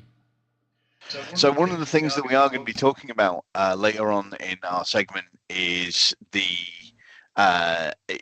flying internationally and traveling for HVZ. We have an hour sort of Q&A dedicated to that at the top of the segment, because by the time we get to the third hour, we probably will have run out of stuff to talk about. So if you've ever had questions about how to travel with blasters, or how 3 mad nutters from England and Scotland decided to travel across and become what might be well considered regulars at an American HVZ event, that's what we're going to be here for. We should hopefully have at least 75% of the team present for the conversation. According to chat, if we get to $3,600, there's going to be a modded Strife donated. I've been looking at the auctions. There was some stuff in the auctions still, and I know we were plugging these earlier. I'm bidding on the master key, but I will not be sad if I get outbid. My wife probably won't kill me if I get outbid. If I have to spend too much, at the end of the day, it's all for a good cause. Money being donated is great. If you see something in the auction that you think you would like, or there are still some serious bargains. Joe Fusco, the sugar daddy in the chat, you may deny any and all responsibility for N7 becoming regulars at UMBC, but you can deny it all you want. That doesn't change the fact that it is almost entirely your fault, Mr. Fusco. Almost entirely your fault. But while you're on the subject of getting things to bid like that, yeah. I have a personal goal, and I'd like you to pick it up for me. Okay, go ahead. Griever is bidding on something in there. Griever, what are you bidding on again? Honestly, the band blaster Strife by that was donated by Danny, aka Thirsty for Foam. I said anybody can outbid Griever. I'll send them some Clownie art. All you have to do is outbid Griever.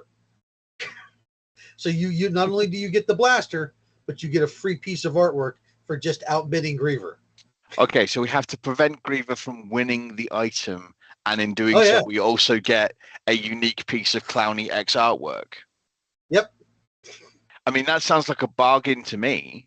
Yeah, I get all kinds of cool stuff. It's like when I buy my niece like a trampoline or something like that. I get to watch my niece play on it and watch my brother assemble it. Why do you always get your stuff like this? I don't know, Jeff. Give me a beer. Oh. Yeah. So Clownie's goal for the last 2 hours has been to get my bid outbid on the band blasters. And honestly, if I lose it, I'm not going to be sad, because it all goes to a good cause. And Clownie will get one up on me for after so long.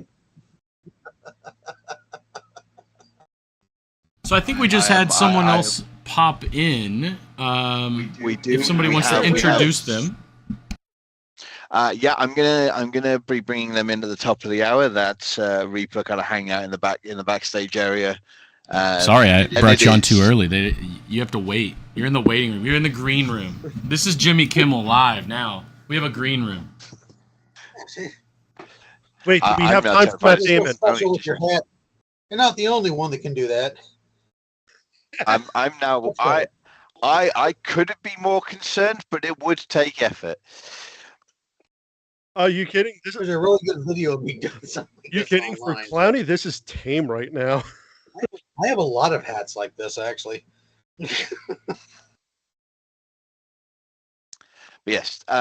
Comment in the chat that some of the things are worth so much more than money. That is absolutely true. There is some stuff in the auctions and in the raffle that are collector's items above and beyond. I haven't put into the raffle because I don't want to have to deal with the possibility of the people claiming it was a fix or whatever. But I was quite happy to bid on the auction. Because that's I'm throwing money at the problem, and not only am I getting fingers crossed, a super cool blaster out of it. I also get the knowledge of knowing that the money is going to an excellent cause. So I'll just chime in there. Anyone can do a bid, auction, raffles, anything they want, except for our core WFA members, the founding crew that kind of runs the show on a day-to-day basis. Everybody that's been on the stream has no involvement other than being an entertainer. So if they were to win, it is pure luck. Wait. I'm sorry. There's a requirement for me to be entertaining. That's your job. Yeah, we hired you for entertainment. I did not sign up for that. I signed up to be like aggressively, a 6 foot tall badass space marine. Don't think anything in my job description says I have to be entertaining. Hey, if me and Clownie could do it, you could do it. I will say, I the last 2 hours have gone by really fast. Some of the stories you guys told, I can't relate, but the enjoyment and the laughter that you guys have between each other just brings, enjoyment to myself. So, anybody in the chat still listening or people that coming on the stream, everybody can donate, everybody can buy raffle tickets and auctions and everything, except for our core WFA members. And it's automated, so we can't rig it. So. Oh, fantastic! Well, at the moment I'm $250 into the master key because the master key is so N7 it hurts. Also, if you are watching this stream and you are not subscribed, now is the time to do so. We ideally, in addition to the charity drive and everything else, one of the things about this is about also promoting the World Foam Alliance and making sure that we have, or trying to get as much engagement onto the channel as we can, because this isn't going to be the first time that we do something like this. We want the World Foam Alliance to become a benefit to the hobby and not just the people in it, but the people that we engage with. And the more people that we can engage with, the more we can help the hobby grow. So if you are in the chat, if you're watching the stream and you haven't done so already, hit that like button, hit that subscribe button, and don't forget to hit the bell so you get the notifications. The World Foam Alliance has a whole bunch of content that comes out on a regular basis, and it has a lot to kind of. It's still got legs to grow, and I'm hoping we want to try and get to 1,000 subscribers by the end of the stream. We've added like 300 subscribers since we started. Yes, so 300 subscribers in 2 days. That is awesome. Yeah, you definitely want to like and subscribe this because honestly, if you're wake up in the morning a long time, you sit forever, and eventually when you're sitting on the toilet looking at your phone, you do run out of content, and you need to have more things to watch and to keep yourself entertained. And since it is an open YouTube channel, it could have a particularly bad Wednesday after Tuesday, and you need to have more stuff to watch. We are here to help you in your time of need to entertain and get yourself through your problem that you have going on there. And then, if you have a waterproof phone, you get in the shower. But other than that, we're here for you. Everybody looks at their phone on the toilet. That's what they invented them for. I love how everyone is just straight faced and I'm cackling like an idiot over here. Oh no, I'm just kind of going. Clownie is the reason we can't have nice things. It just is. I've been saying that for years. Jaeger collects in the chat. 197 subs away. Yeah, Jaeger, have you been to sleep? Because you were here when we started. Have you been to sleep? I'll give it a minute for Jaeger to respond in chat. Are you talking to Jaeger? Jaeger's been here with me since the beginning, man. Yeah, this is what I'm like. I tapped out to grab some sleep before my segment, but I think Jaeger's been here from the beginning, and I know that there are people who have offered to donate prizes. The question in chat from Jaeger: what is sleep? It's the thing that we do for our mental and physical health. Don't ask me any questions about my sleep pattern. It doesn't end well for anybody. No, sleep is for the weekend. Okay, so Grim's Nerf Words and Yeg Collects have been here since the start, and apparently have been here through from the start of the stream. Thank you guys. Your support is massively appreciated. Damn, Grims, you've gone this whole time. That's awesome. I know Jaeger's been here the whole time. And yeah, Grim's Nerf Works. Sataki82 in Germany went to bed at 1 a.m. Back at 10 a.m. I don't know whether that's them messaging us from the benefits of their comfort dimension. But we're coming up on the top of the hour, so I think it is now coming up time to bid goodbye to Clownie and to Griever. Thank you both for taking charge for the last few hours. I'm sure it has been hilarious. I cannot wait to watch it back. But we need to. Well, that's what we tried to make it at least somewhat entertaining. Yeah, do this again next time, but I mean, you make sure you get the dump button ready. You've managed to keep like double figures plus subscribers into the early hours of the morning, and I'm grateful to be picking up where you guys left off. So thank you so much for all of your efforts. Thank you, man. Thank you. And go out there and get them numbers. Remember, get Griever outbid. Absolutely. Like I said, I will not. I will be sad, but I will not be sad at the same time. Yeah, I'm kind of the same with the Master Key. On the one hand, I really want it. It's why I bid on it in the first place. But on the other hand, if I have to explain to my wife why I have suddenly spent $250 on I'm going to argue that it's collectible artwork rather than a Nerf blaster. I'm sure that'll work. Hello, Mr. Backstage Magic Person. Can you hear me? Yes, of course. Thank you. If I could please have Reaper joining us from the Ready Room. All right, so I guess we'll hop out. Night. Have a good show. 1 second as we remove. Why can't I see it? All right, 3, 2, 1. There you are. Excellent. Hello, everyone. Welcome to whatever this is. I'm Spectre N7 of N7 Customs and November 7 Tactical Solutions. Also joining me right now is Reaper N7, one of our team, the primarily USA-based member. And later on today, Joker will also be joining us, so that we can sort of keep things going round and round. But the first thing we're going to be doing for this hour is we are going to be building some blasters with you. One of the things I've used the live stream for is a kind of boost. I had a Venturi blaster kit, which is a high-powered hand cannon hardware kit waiting to be built for a long time. Apparently we are echoing somewhere, unsure where from. Sorry, guys. I keep forgetting to mute my mic. That would explain it. Thank you. Thank you, Backstage Magic Person. Hopefully that will fix it.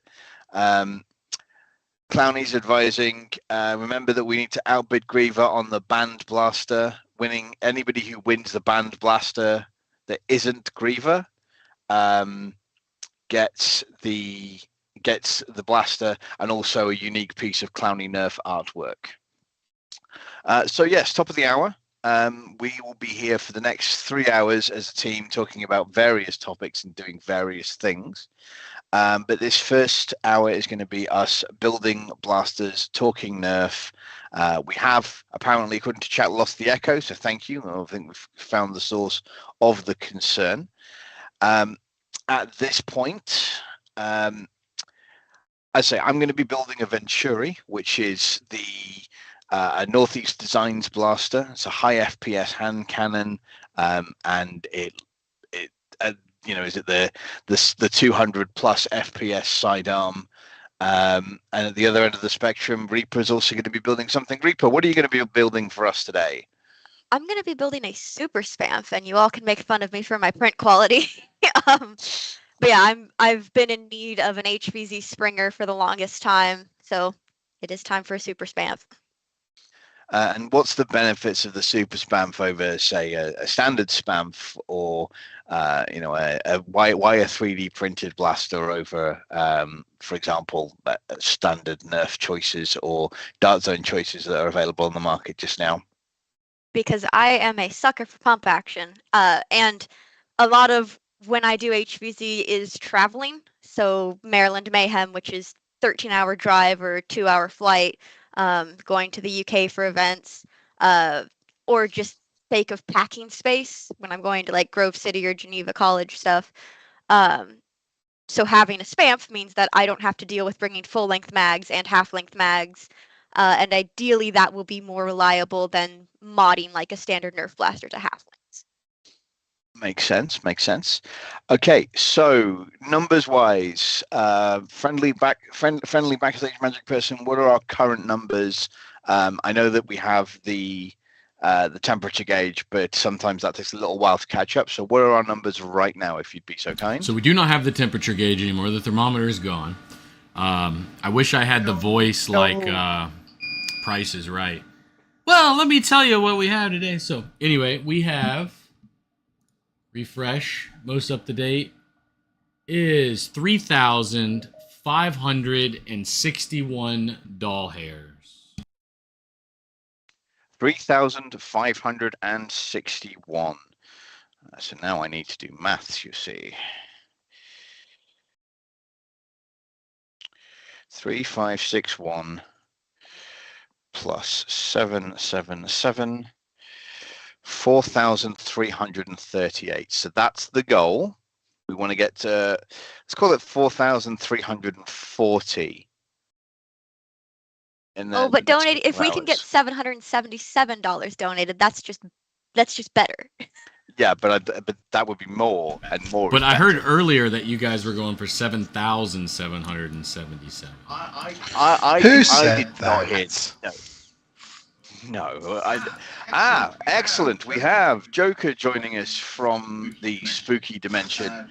Yes, the otherwise known as, sorry I'm slightly late to the stream, my bathroom was full of glass dimension. Oh, what did you drop? The price isn't looking this good. I dropped a mirror. Oh, I will deal with my camera in a moment. Well, you've two of us sitting here in hoodies and Joker in the sartorial resplendent, as always. So we are. It is 6 a.m. You were not getting me to look better than a hoodie and jeans.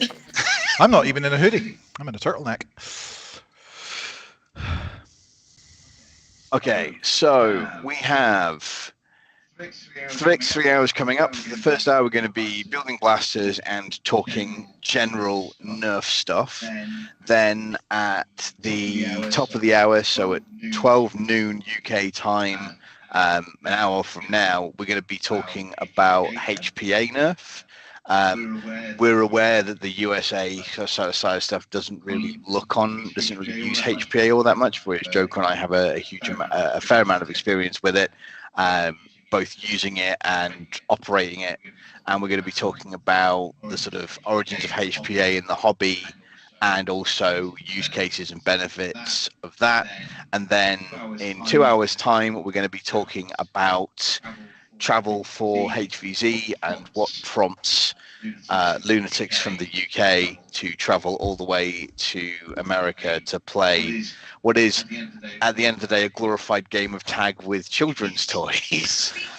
I mean, you've already summed it up by saying lunatics. I mean, that's fair. That's fair.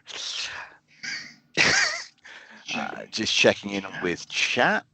Oh yeah, I should possibly put in the chat in my. Can you tell this is my first ever stream? No, it doesn't show at all. Half of the fun of doing Nerf is trying to figure out how to be a professional on the fly. I do love working with professionals, as the boss likes to say. So yes, for those of you that don't know us, I am Spectre and 7. This is Joker and Reaper and 7 respectively.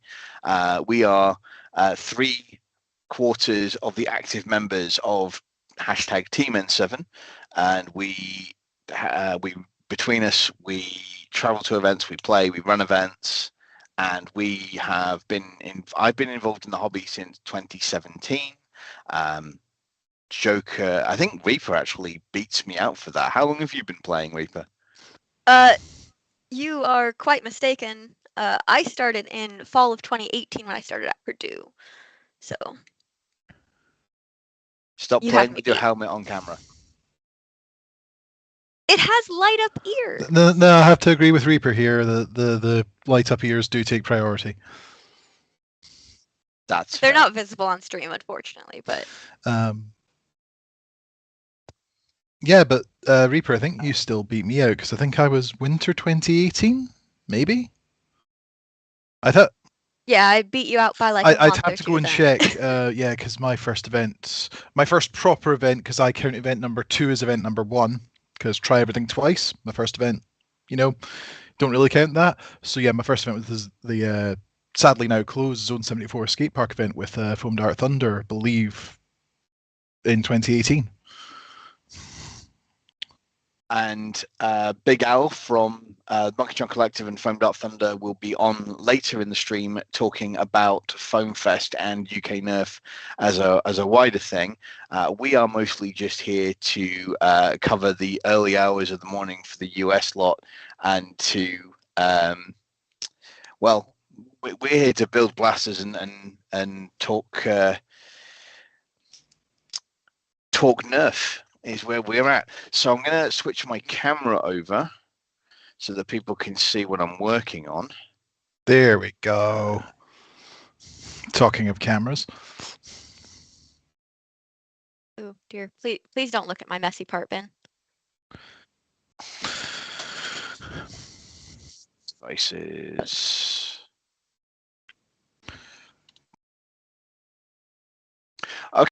Okay, so what we have here is a Venturi by Northeast Designs, and I do want to briefly touch on the Venturi as a blaster designer and the Northeast Design stuff. This is a blaster that has some really, really nice design touches, and people who are designing for the hobby should take note of all the good stuff this does. So first things first, we're going to be assembling the handle assembly, which is where the magazine goes. Is a mag and grip blaster.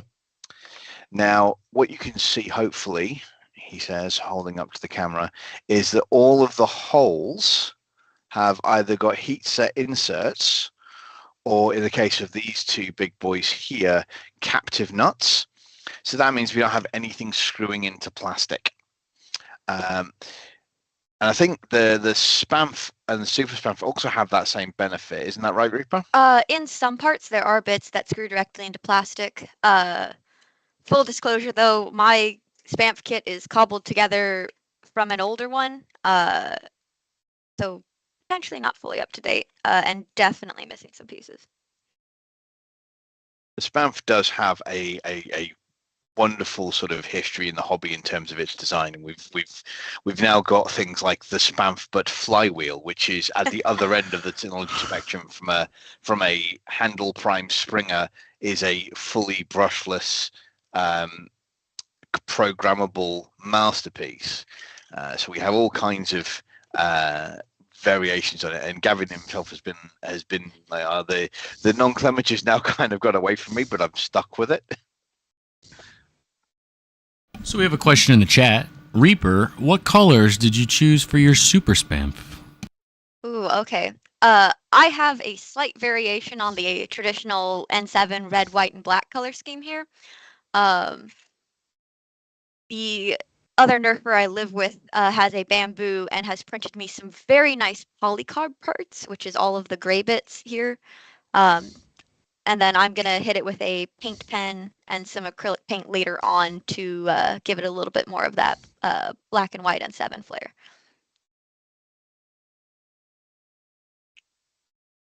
I'm a sucker for a good color scheme, and the N7 one is quite a nice one. Yeah. We are fortunate in that we have a very clear colorway identifier for us. Yeah, and that's something I was going to touch on later when we're talking about US HVZ. Just about the sort of red, white, and black color scheme, because I think my iconic HVZ blaster is bright green, as are my headphones. Look at me not representing. So I will just throw out a couple questions here. As someone who does not know N7, I recognize you guys from the Range video. Train. Train. Who are you? What are you doing? How'd you become? What is N7? So N7 is kind of, and this is another kind of thing that we can blame wholeheartedly on Foam.Thunder. So in the UK, in Scotland, the one of the bigger sort of game organizers is a group called Foam.Thunder, and they have one of their rules is that everything that is either on your blaster or attached to your blaster, so magazines, scopes, anything that could theoretically fall off or get left behind, there is a requirement or a strong suggestion that you mark everything with your name. And this is because one of the big events that they run has several hundred people in a shopping mall running around shooting zombies. In sort of UK style HVZ rather than the sort of American longer game form invitational style. And when you have several hundred kids, a lot of which are bringing stock Nerf blasters, and so they all look the same, having your name on it is kind of very strongly encouraged. Indeed, they have the refs going around with Sharpies at the start of the event, at the top of the at the top of the event to make sure that people don't accidentally walk away with other people's equipment, particularly when you're putting blasters down to become a zombie and that kind of thing. And I had built some blasters and things like that, and I had painted all of my blasters ahead of time because I got into Nerf through LARP originally, and so I was like, I don't really want to take this stuff that I've put a fair amount of effort in and write my name on it in Sharpie. So I talked to Neil, who was the guy in charge of Foam.Thunder at the time, and was like, hey, does it have to be my name? And he's like, no, it just has to be a mark that can identify it. And I was like, oh, okay. And being a huge Mass Effect nerd, which is where N7 comes from, it's the special operations designation for the human race. November 7 is the highest of the special forces designations. And you can buy stickers, you can make vinyl. The logo is, sort of clear and distinct. And that was the point where I was like, well, I can just put stickers or I can put vinyl on my magazines or all of that kind of stuff. And that gives me the opportunity to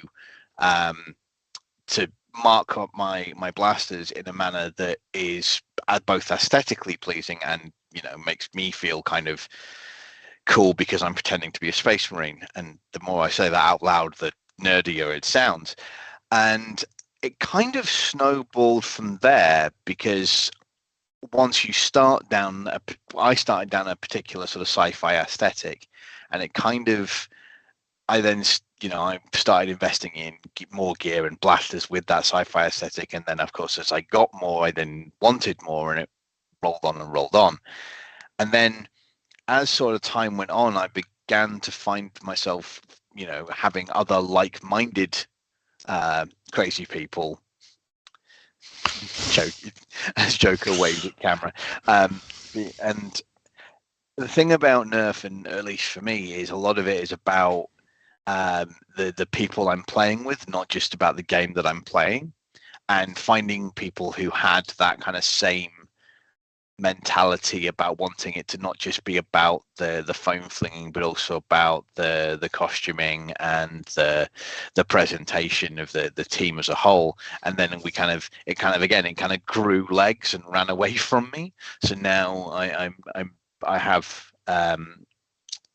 I've gone from being just me walking around with N7 stickers on my magazines to whatever this is. A bunch of nerds who also like to pretend to be space marines.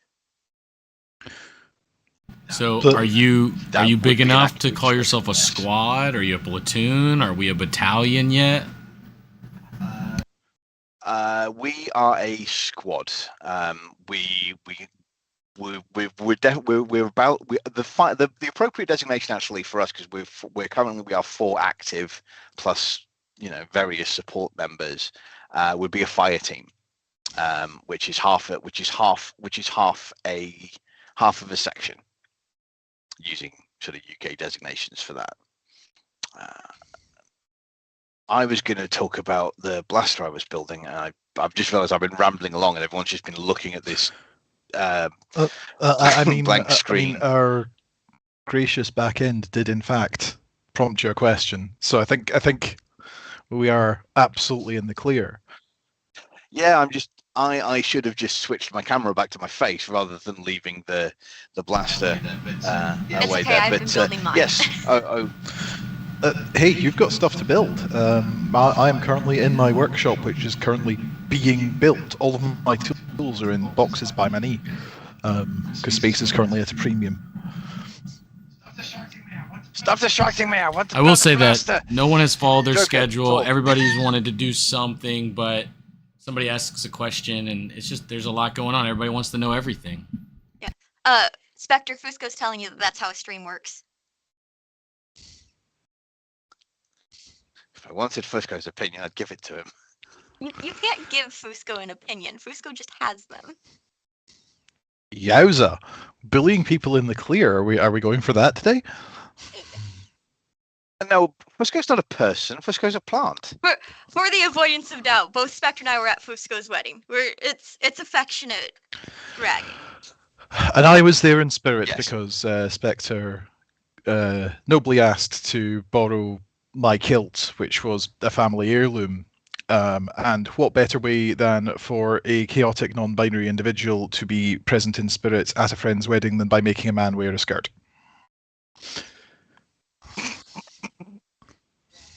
Yeah, that sounds about right. That's entirely on brand. But yeah, so we're talking about the Venturi, which I was mid-assembling before I got distracted. One of the things I do love about it, and it has been a super easy print. Very few items require supports. There's been very little cleanup, and even the grip. And obviously, when this got printed, it got printed in this orientation, so flat to the bed. But even then, the support was set in such a fashion that you could literally just scoop the entire thing out. So first things first, we're going to be building the handle. That doesn't take very long, and then we get into the sort of nitty-gritty of that. I don't know why Grim's Nerf work is saying based in chat. I think I'm too old to understand what that means. It means you said something they agree with. Oh, right. Judging okay. by the lag on the stream, which I have on my second monitor, it's based as in I just made a man wear a skirt. It's not a skirt. It's a kilt. It's a kilt.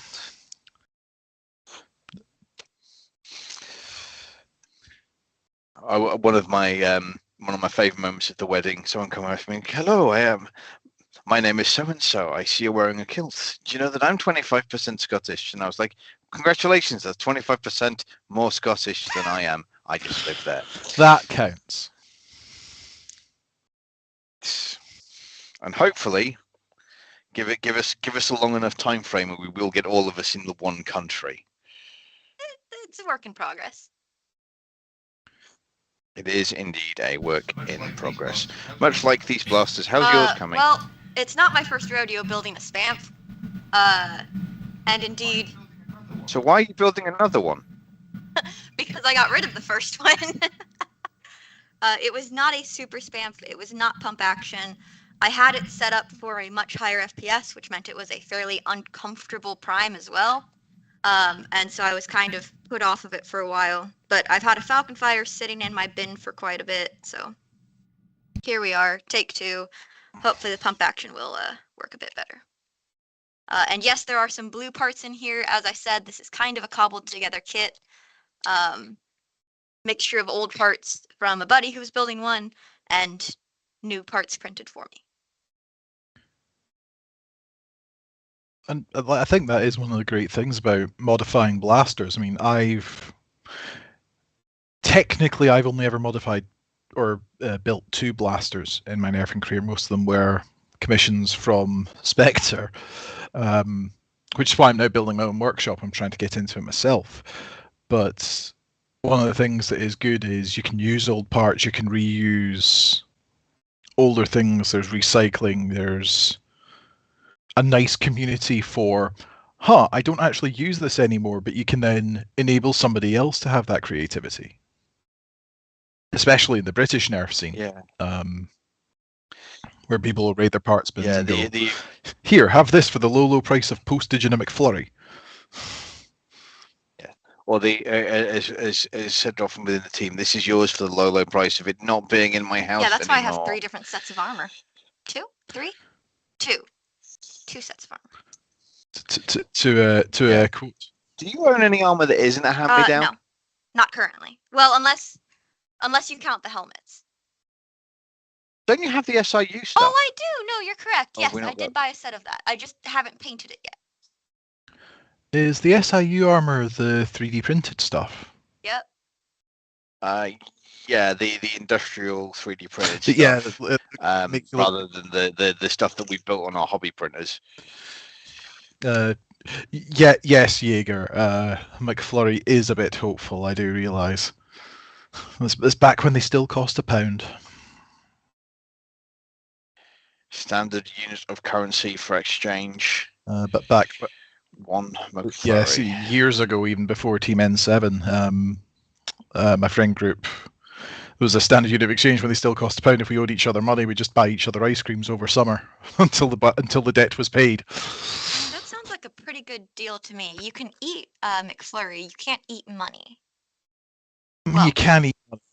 You have discovered the flaw in capitalism. Speaking of capitalism, obviously there's a reason why we're here, and that is to raise money for Toys For Tots. And we're currently sitting at just over 3,500. I would like to get us to 4,340 by the time our 3-hour stream is done. So if you haven't donated yet, please do. If you can get us, we're currently at 3,561. If we can get us past the 4,000 mark, a little while ago, in fact, I say a little while ago, what is time? Time is relevant. There was a video produced by Rraijjar called Operation Hype, which involved a whole bunch of nerfers from all over the world lip syncing to Take On Me by Aha. And I have the full, because obviously it was much easier to me to just film the entire thing and then send Rraijjar that for them to cut sections out of. But a video exists of me in full N7 armor, lip syncing to Aha. And if we break the $4,000 mark during this 3-hour stream, I will publish that on my YouTube channel, which you can find on YouTube as Spectre N7. He says, gesturing at the backdrop, which you can't see because I still have it on my blaster camera. I'm a professional. Somebody, please donate if you can, because I've seen parts of that video. It's excellent. It's dancing in space. It's a dancing space marine. It's wonderful. Reaper, if you can. Yes. You've seen parts of that video. I haven't. So please, if you would like to give me the opportunity of a lifetime. Also, how do you lip sync with the helmet on? There's not a helmet in it, if I remember. That's an excellent question. We'll have to watch the video to find out. There's a helmet on it. Yes, exactly. You have to watch the video to find out. Okay, so coming back to the blaster that we're building, we have started by assembling the 2 halves of the main handle. This is where the magazine goes. And we've got a spring-loaded mag release, which gravity drops. So to tie into that real quick, Rraijjar also agreed that she would perform a song. I'm trying to read what she wrote. I don't remember. But if we hit the 5,000 mark total, I think it goes along with what you said, but she'll do it live. Ooh, that is a treat. I've heard Rraijjar play.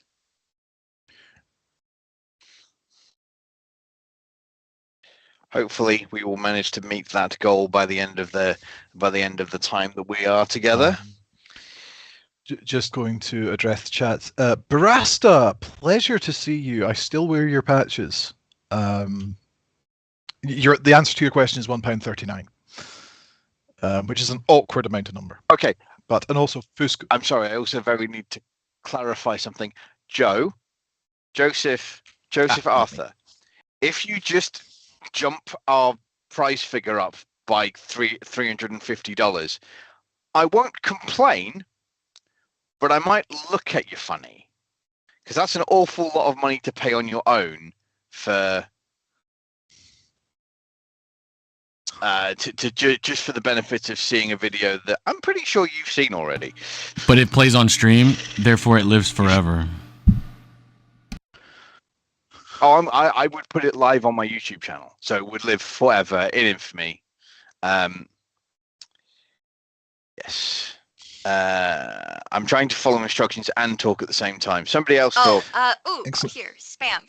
I have just finished the main assembly part. So if you've never seen a spam before, there's two halves to the Falcon Fire. I've attached the bottom half. I've got the plunger tube assembly back in, magwell, release, and then there are grip kits that you can get for it. So I have custom colored. Was that enough talking, or should I keep? I can keep talking. Here, I can ask questions for you. So we can keep talking at length. How did about something relevant? How did you find this, and then how did you meet each other? Ooh. Oh, okay. That's Jeff. It is Reaper being part of Team N7 is Fusco's fault in the grander scheme, but also not. So I got into Nerf through LARP in the Foam Dart Thunder did their first sort of street. They did their first sort of big event, which was Terminal Infection in a shopping mall, which was like a UK style HVZ game where you're very limited in scope, lasts a couple of hours max. But they had like paid zombie actors and all of that. And I had a couple of friends of mine who I LARPed with who live in Edinburgh, and they were like, "Hey, this sounds like it might be fun. Do you want to come check it out?" And so I rocked up to that, and that's when I kind of fell in love with Nerf. It's also when I met Jackie and Jesse from Project FDL and was introduced to the idea that that Nerf could be made to do more than stock. Because I showed up with a stock Strife with AA batteries and got absolutely wrecked. And anybody who spends any significant period of time with me as a Nerfer knows that I don't like to lose. Don't believe in the no-win scenario, and there's definitely an element of like, well, I want to get involved in this, and if I'm going to get involved in this, I'm going to do it properly. So the first hobby blaster I ever purchased was an FDL2, because again, I'm that kind of nerd. And then I mostly just was like, I wanted to get involved in the hobby side of things, and I started looking around, and then I got involved in Captain Xavier's Crew Auxiliary, which is how I met Reaper, and I already knew Joker through tabletop role playing, and was like, hey, I'm going to go and do this thing. Do you want to come? Because having friends to do this stuff with is kind of the point. Yeah, and I was, I believe it actually came up when I was bemoaning the fact that I couldn't find a decent laser tag venue in Glasgow. I'd spent most of my teenage years playing laser tag at a venue in my hometown, which is now sadly closed down. But it's like laser tag, except you get to hit people with real things. I think you might really enjoy this. Also, you've got some Nerf stuff in your house. So you dragged myself and a couple of friends along. And it all just kind of snowballed from there. Yep. And then the auxiliary stuff is how we met Reaper originally. And then with grateful thanks to our benefactor Joseph Fusco, he was able to make it possible for us to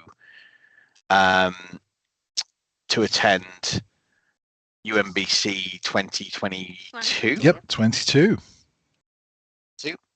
And then that's when we got to run with Chalo and the rest of the crew and do the whole organized column thing that the auxiliary was intended to be for.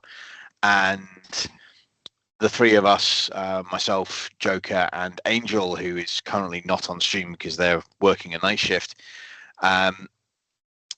we ended up in a sort of final fighting retreat, with Reaper being one of the last few alongside us. And by the time we were done, we knew that we wanted to bring Reaper into the team as well, and that's kind of where that happened. And we made and the only reason Reaper didn't cry was because they were too dehydrated. Yes. Very strange experience to like have all of the feelings that you are crying, but none of the tears.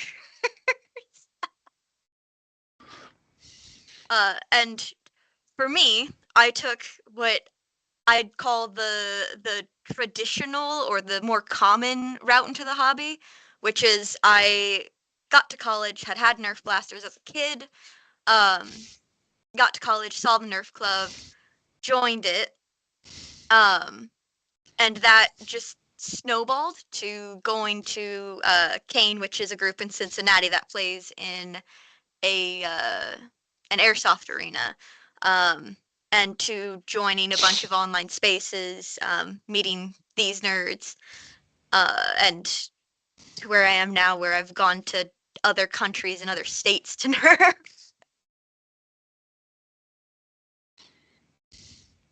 That's pretty hardcore nerdom. There's hardcore nerdom. There is what we do, which is a combination of hardcore nerdom and sheer persistence. Oh, I believe we have lost a Spectre. Oh dear. Excellent. We'll do it live. Reaper, there's a question for you in the chat from Jaeger. Are you putting a Vanguard kit into your Super Spam? No, I am not. Again, this is pretty cobbled together. There's some old parts from another friend Spamfin here. The goal for this is to be a backup HVZ Springer. I'm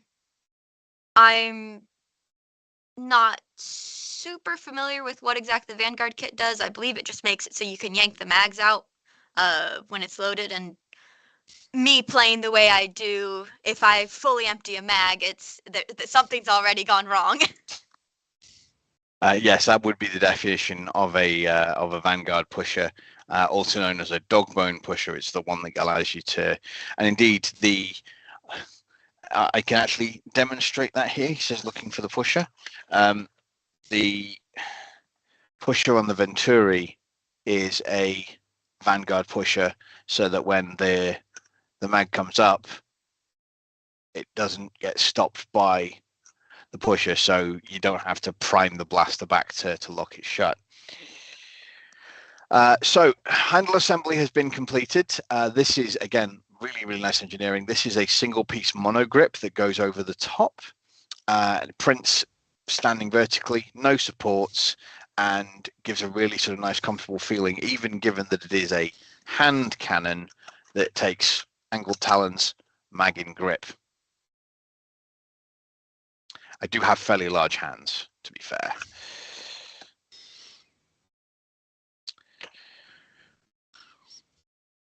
Excellent time to realize that something has gone wrong in your prints is definitely on stream. What have you broken? Didn't break anything. It's just the grip scales seem to have had an issue with the screw posts, and I think I could brute force it, but I don't. Too early in the morning for that. Apply gentle heat and wiggle. Yeah. I apologize for briefly dropping out of stream there. There was a brief technical issue. Just looking at chat, Jaeger's saying that his super spam has a metal barrel but a printed pusher, which means you get stuck in the barrel. Add more lubricant, my dude. Your O-rings need lube. That is the issue, not the O-ring itself. Saying, and Grim saying that he made a stock Raven work until 2019, taking out a whole team in Team Deathmatch solo, including 2 modded blasters, one of which was an FDL2X. Never again been that lucky. Honestly, that is another thing that kind of I want to touch on briefly. Like, just because the first blaster that I bought was an FDL2X, that doesn't in any way, shape, or form mean that that's the right way to go about it. Indeed, I would consider myself a cautionary tale, because I was like, if I get this, it'll give me flexibility across all of the game types that I potentially might play in, and I won't need any other blasters ever. Yeah. Behold, a lie. Are you guys coming to Maryland Mayhem this year? That is the current tentative plan. We still have logistics to sort out behind that, but the Maryland Mayhem has been very good to us as a team. The people that run it are all lovely. The people who are in that general area, like the whole Maryland Foam Alliance and the sort of subsequent kind of community that's been built around UMBC has been very welcoming to us. So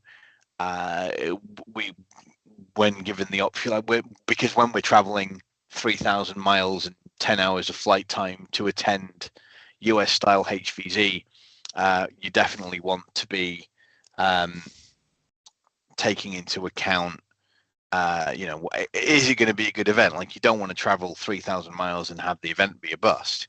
So the sort of the good qualities and the recommendations that we got ahead of time were one of the reasons why we started going there in the first place, and they've consistently knocked it out of the park, which is why we go back. Very nice event. Very good. Do you play the competitive as well? Different answers from different members of the team for that one. Do you want Joker and I to start, because our answer is rather quick? Yes. Joker, after you. So, I always kind of want to try the competitive element, but I know that my ability is not that great. My physical fitness is kind of rubbish. I'm asthmatic. I don't have that confidence. I don't have that experience. So it's something that I do enjoy watching from the sidelines. I would probably like to help out in a logistical aspect, maybe at some point in the future. But again, flying 3,000 miles and being 6 hours out of 6 hours out, I think, depending on daylight savings, is one of those things that, if I could do it, I would. However, I am more than happy to sit and cheer from the sidelines, and watch other people get the fun out of it, because it is also something that, as a kid, I was never really that into sports. So it's quite nice seeing a competitive team sport that I can be involved in, even if just as a supporter. I have done a little bit of competitive. The Nerf club that I joined in college, the Boiler League of Tag out of Purdue, does a good variance of, here, I should actually probably, they do a good variance of the typical college week-long HVZ.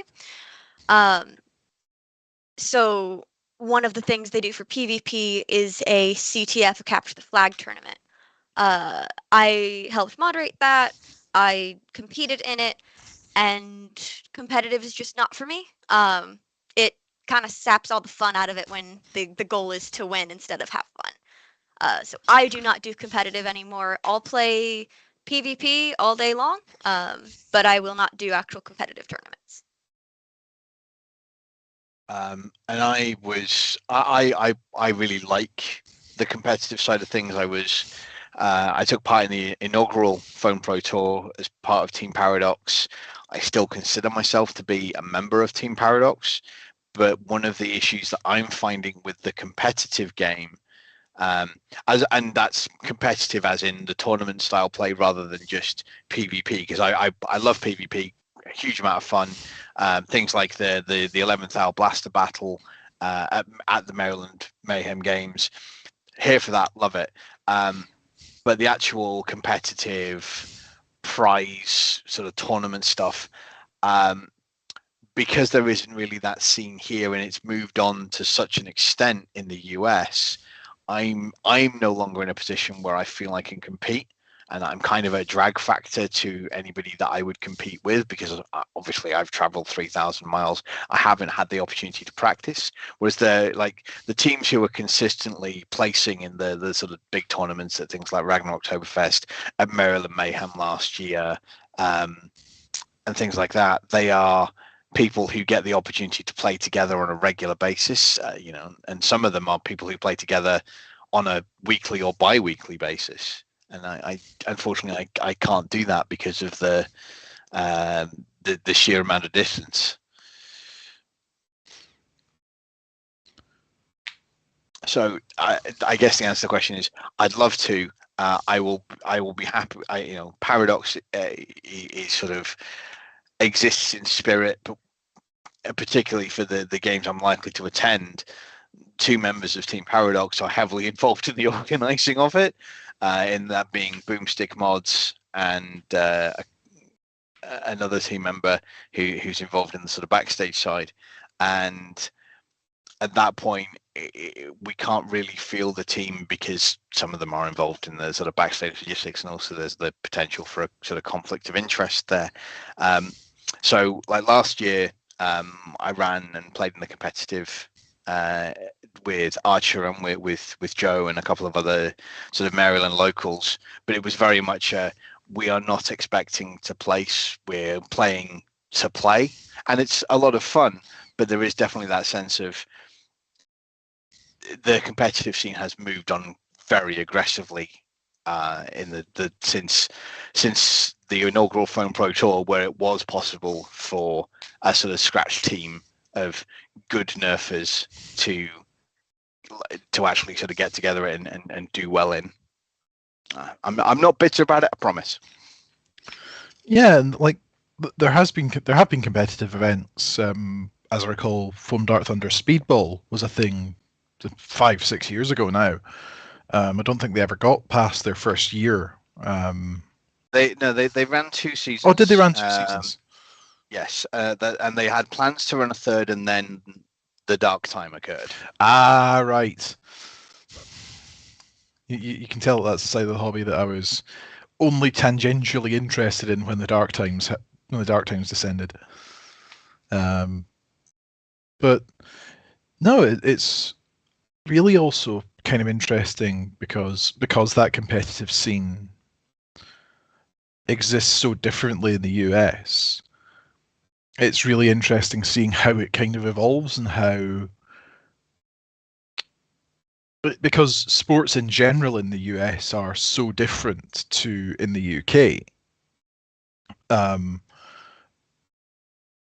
example that's coming to mind is collegiate football, where you get entire families who are who never miss a game, and that's fair. It's something that I've, but yeah, but here it's much less of a.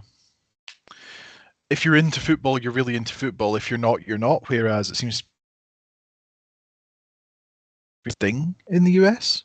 And it's not to say that team loyalty doesn't exist, but it's one of those things that the application is very, very different, and it's quite interesting to see how that comes out in Nerf when you're talking about competitive in the style of the Maryland Pro. Was it the Maryland Pro Tournament? Am I getting the branding right?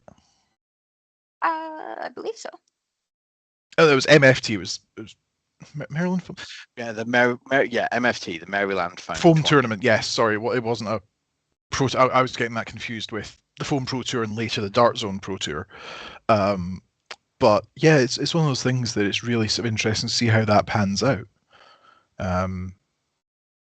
And even as a spectator, it's just kind of really nice to watch even the background work and even the streaming work for people who couldn't attend is amazing that we're now in a position as a community to go, hey, even if you can't attend, we've got people, we've got a few cameras, we've got a decent in video effects suite.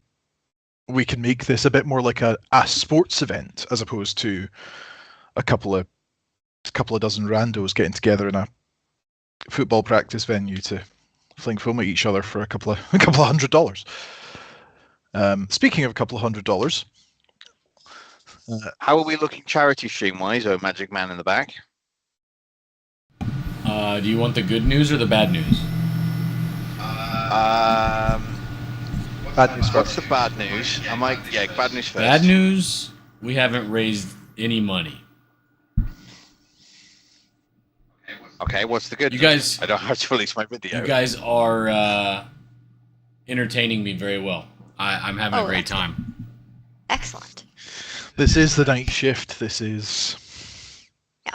I would like to just briefly point out my own foolishness, which is about like 10 minutes ago. I was like, oh, look at me. I'm almost done with my blaster, and then realized I neglected to put in a piece. So, how's your build going, Spectre? Well, my handle has been assembled. I am currently assembling the sort of start point of the main body. This is another sort of selling point of the Venturi, is that whilst a lot of the parts in it are 3D printed to pretty exacting tolerances, the actual main body shell is these bent steel side plates. Now, these ones were made by Roboman Automation in collaboration with the Venturi's designer. So these have this kind of glorious kind of, don't know if it's coming up on camera, this kind of glitter red metal flake. But this provides a lot of the sort of structural integrity. So in addition to the sort of captive nuts and the heat set inserts, a lot of the main structural strength is being provided by these external panels. Anybody who knows anything about 3D printing does know that there can be issues when printing, particularly when printing in a supportless environment.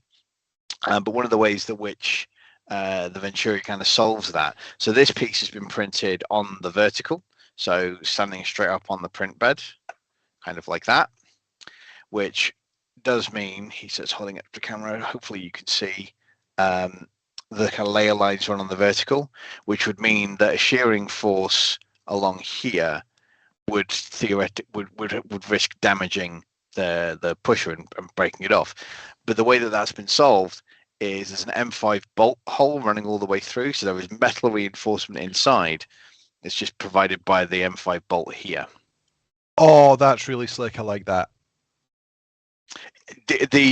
I cannot add, like, I've had this kit for a while. I have a bad habit of buying hardware kits when they first come out, because they're never going, because one of the problems I've had before with the hobby in terms of the modding side of it is sometimes people will come out with really cool blasters and they'll open source the files and hardware kits will be available, and then interest will trickle off, so the hardware kits will stop being available.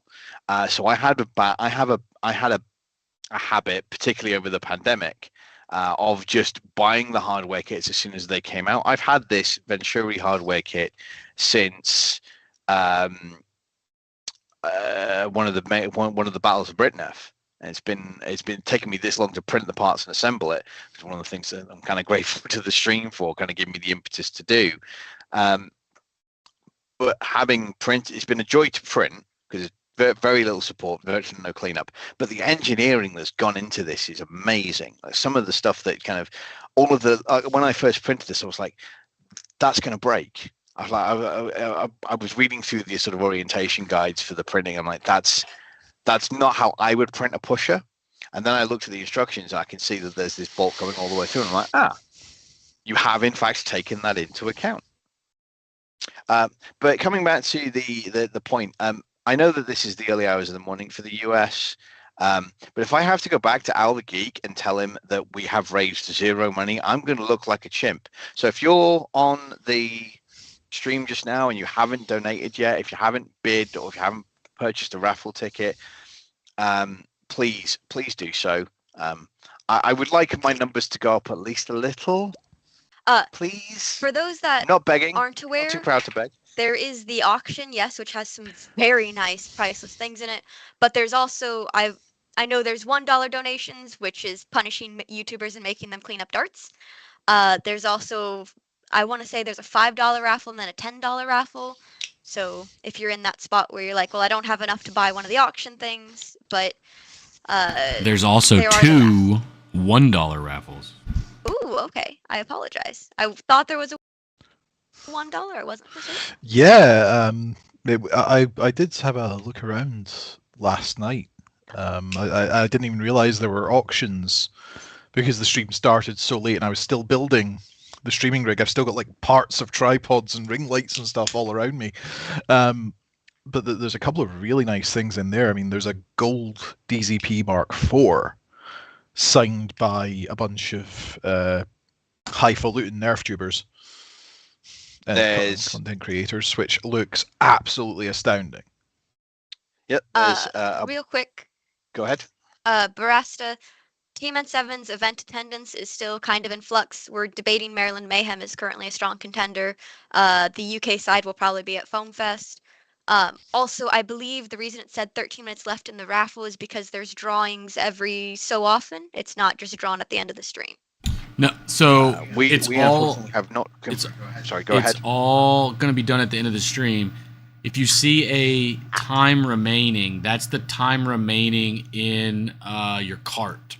So because we have our raffle's a little different, but the system is set up to say that there's only 500 raffle tickets. So theoretically, they don't want you to be able to put 50 tickets in your cart and then not buy them, or double buy them from someone. So you get 15 minutes to check out in your cart. But we have 10,000 raffle tickets. So if we sell out there, I won't complain. But yes, drawing is at the end of the stream. Yep. And that is the thing to bear in mind. Like, not only are you like, this isn't just like this isn't just a charity drive where we're asking for your money. We're asking you to put your hand in your pocket for nothing. Every donation that you make, if you donate and purchase a raffle ticket, it gives you the opportunity to win some frankly ridiculous prizes. There's auction items on there that are well below their normal market rate. For example, there's the Geek has one of his master key blasters, and those normally go, or at least they normally go around the $300 mark, and this one has 3 different modular master keys. So that's more like $500-$600 worth of stuff, and it's currently sitting at $250. So there's the opportunity to earn. There's the opportunity to own unique pieces of artwork. There's unique blasters in there. All of these influencers have donated sort of time and effort into these things. So please, if you have this, it isn't us just asking you for money for a good cause, which it is. Toys For Tots is an amazing charity. It's us saying, hey, you could win some cool stuff on top of that. That's right. Well said. Chat is scrolling. Mr. Fusco is reminding us that he is still here. I think that's a flex. Yes, you are still the here, leading Mr. bid on the autographed Mark IV. Make him donate more. Outbid Fusco on the autographed Mark IV. And also, don't the forget Mark IV is currently going for $1,200 on eBay. Well, sorry, not this Mark IV, but another gold Correct. Mark IV is coming. Correct. Right. So sorry, I was like, hang on. The Mark. I was like, the Mark IV, just the regular red Mark IV was where I thought it was like, hang on a minute, has the Mark IV even out? Yeah, it must be. But the gold Mark. Also, thank you, Barasta, for donating. Thank you. I just saw the little thermometer tick up. Thank you. Hope you win your raffle prize. Yeah. According to chat, he did not realize he could scroll down to the other $10 and $1 raffles. Yes, Please don't forget to scroll and have a look at things. There is a whole bunch of cool stuff available. Please take your time to have a look at it. We are coming up at the top of the hour, and we said that we were going to talk about HPA at the top of this hour, but I still have blasters in bits. Oh, you're finished yours. Yeah, I would just like to point out, I win. In all reality, though, I am going to have to do some reprinting and taking apart. Anybody who nerfs in the US is probably looking at this and being like, Reaper, where's your orange tip? I printed the wrong barrel bit. This does not have the screw holes at the front for me to be able to put my nice little orange piece that holds the barrel in place on front. It does, however, still go pew. That looked like it went pew and had a power rating that's measured using a calendar. Well, there's no barrel in it currently. That would in fact do it. Yeah, because I believe there's a way to get the barrel to just stay in the regular spamf because glue. But I do need to have an orange tip on it. I actually yesterday at Z13's raffle won a Scar barrel for it, so that'll probably be what I'll try to put as an attachment on here. But I need to reprint the barrel. So is the difference between the super spam the fact it has the pump action foregrip as opposed to the top slide? Yeah. So right. The super part of the super spamf is the pump grip, which with me being an HVZ person, the pump grip is quite necessary. Fair, like it's one of those things that the spamf is kind of and this isn't a drag. It's kind of an invention that sort of passed me by just due to how I engage with the hobby. A lot of the wars I go to, I prefer to use full length darts, purely for physical comfort. Half lengths I generally keep for our much higher British events, much higher powered, and the whole thing is that like the spamf, the super spamf, and the SBF, it's like, oh, I'm now considering half lengths for especially US travel purely because it takes up so little space. Like, oh right, by the time I've got to it, we're on to the SBF as opposed to the original spamf, which was, as far as I'm aware, a kit that just involved taking an ion fire or a falcon fire. Falcon and I thought it was the ion fire as well, the modulus version. Nope. Oh, hey, just the falcon fire. You can steal parts from the ion fire. I want to say the catch spring from the ion fire is recommended if you're beefing up the spring load on the spamf. But yeah, no, it's very interesting to see the progression GavinFuzzy's done from just, something to make a top slide Nerf blaster take half lengths to a brushless select fire, etc., etc. And unfortunately, you said his name 3 times. He's in the chat. It's Al the Geek. Welcome. Morning, Al. Welcome back. According to Molten Will, surely experienced blaster modders can talk about HPA and mod at the same time. I'd like to think so, but I was hoping to have this assembled by now, and people keep distracting me by asking me questions about the hobby. It's almost I'm like sorry. We're trying to be entertaining here. No, Well, it's You're okay. fine. You can keep building. I think Joker and I can entertain just fine. Joker did radio, right? Speaking of which, you're listening to the World Foam Alliance in aid of Toys For Tots. This is Nerfsgiving 2024. Foamsgiving! It's not Nerfsgiving, you're brand agnostic here. I messed that up. Yes, we are Foamsgiving. Foamsgiving. And we fling foam. And we don't play. There are t-shirts, apparently. We have t-shirts. And if you buy a t-shirt, all of the profits for the t-shirts go to the charity. Ooh, somebody remind me I need to do that. Buy merch. Buy merch. Donate stuff. Love me some t-shirts. If I have to go back to Al the Geek and say that I haven't earned any money in my charity stream, they won't let me back. We earned money. Yeah. How much money did we earn? 5. 5 money is better than no money. Well, you have $5 pending. Ooh, okay. That's what happened earlier with our thermometer, and we got tricked. So you have 5 pending. Gotcha. I'm losing things. Oh yeah, it is Uh, it 2023. It is not darts. It is not Dart Sweep. It is one of our. It is not Dart Sweep. I'm pretty sure that they're not God. Magic voice from the background. Would you care to introduce yourself, just so that Barasta knows who you are? You are also welcome to maintain your anonymity. We do not require you to dox yourself. Yes. So a lot of people know who I am, but a lot of people don't. So I leave it at that. But I am not Dart Sweep. I have both eyes. Oh, that's harsh, but also fair. You will meet me at some point. I'm sure, particularly if you're going to be at the Maryland Mayhem. Okay, so here's where we are so far. The main body, plunger tube, housing, etc., has been assembled, and that includes the priming rod guide. I'm just realizing how beefy that Venturi is. Not in a bad way, but huge. Yeah, definitely hand cannon territory.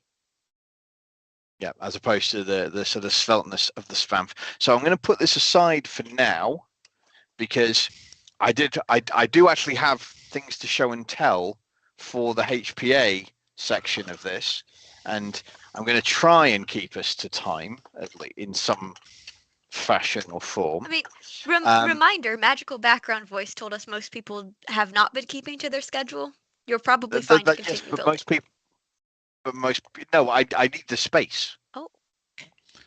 As I say, I have things to show. So here's a desk we prepared earlier.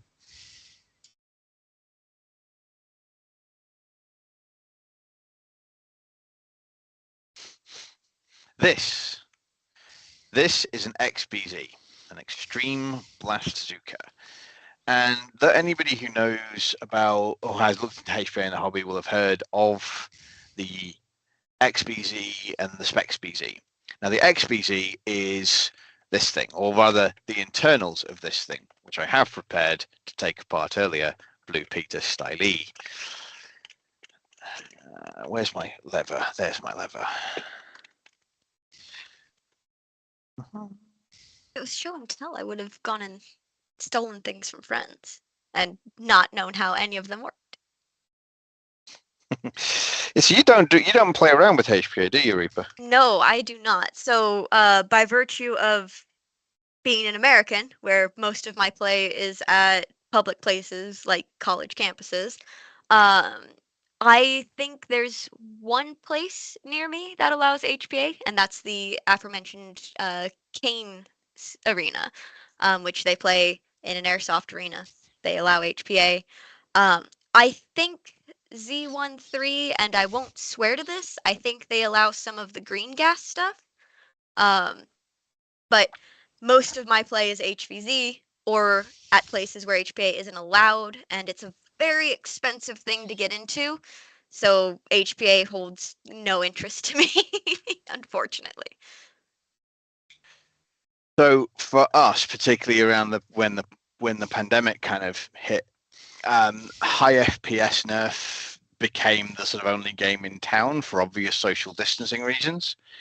And one of the easiest ways at that time that happened to sort of get into the 250, 300 FPS bracket, although now we are blessed in the hobby with numerous off-the-shelf options like the Swift, the Harrier, that are capable of hitting those kind of things as springers.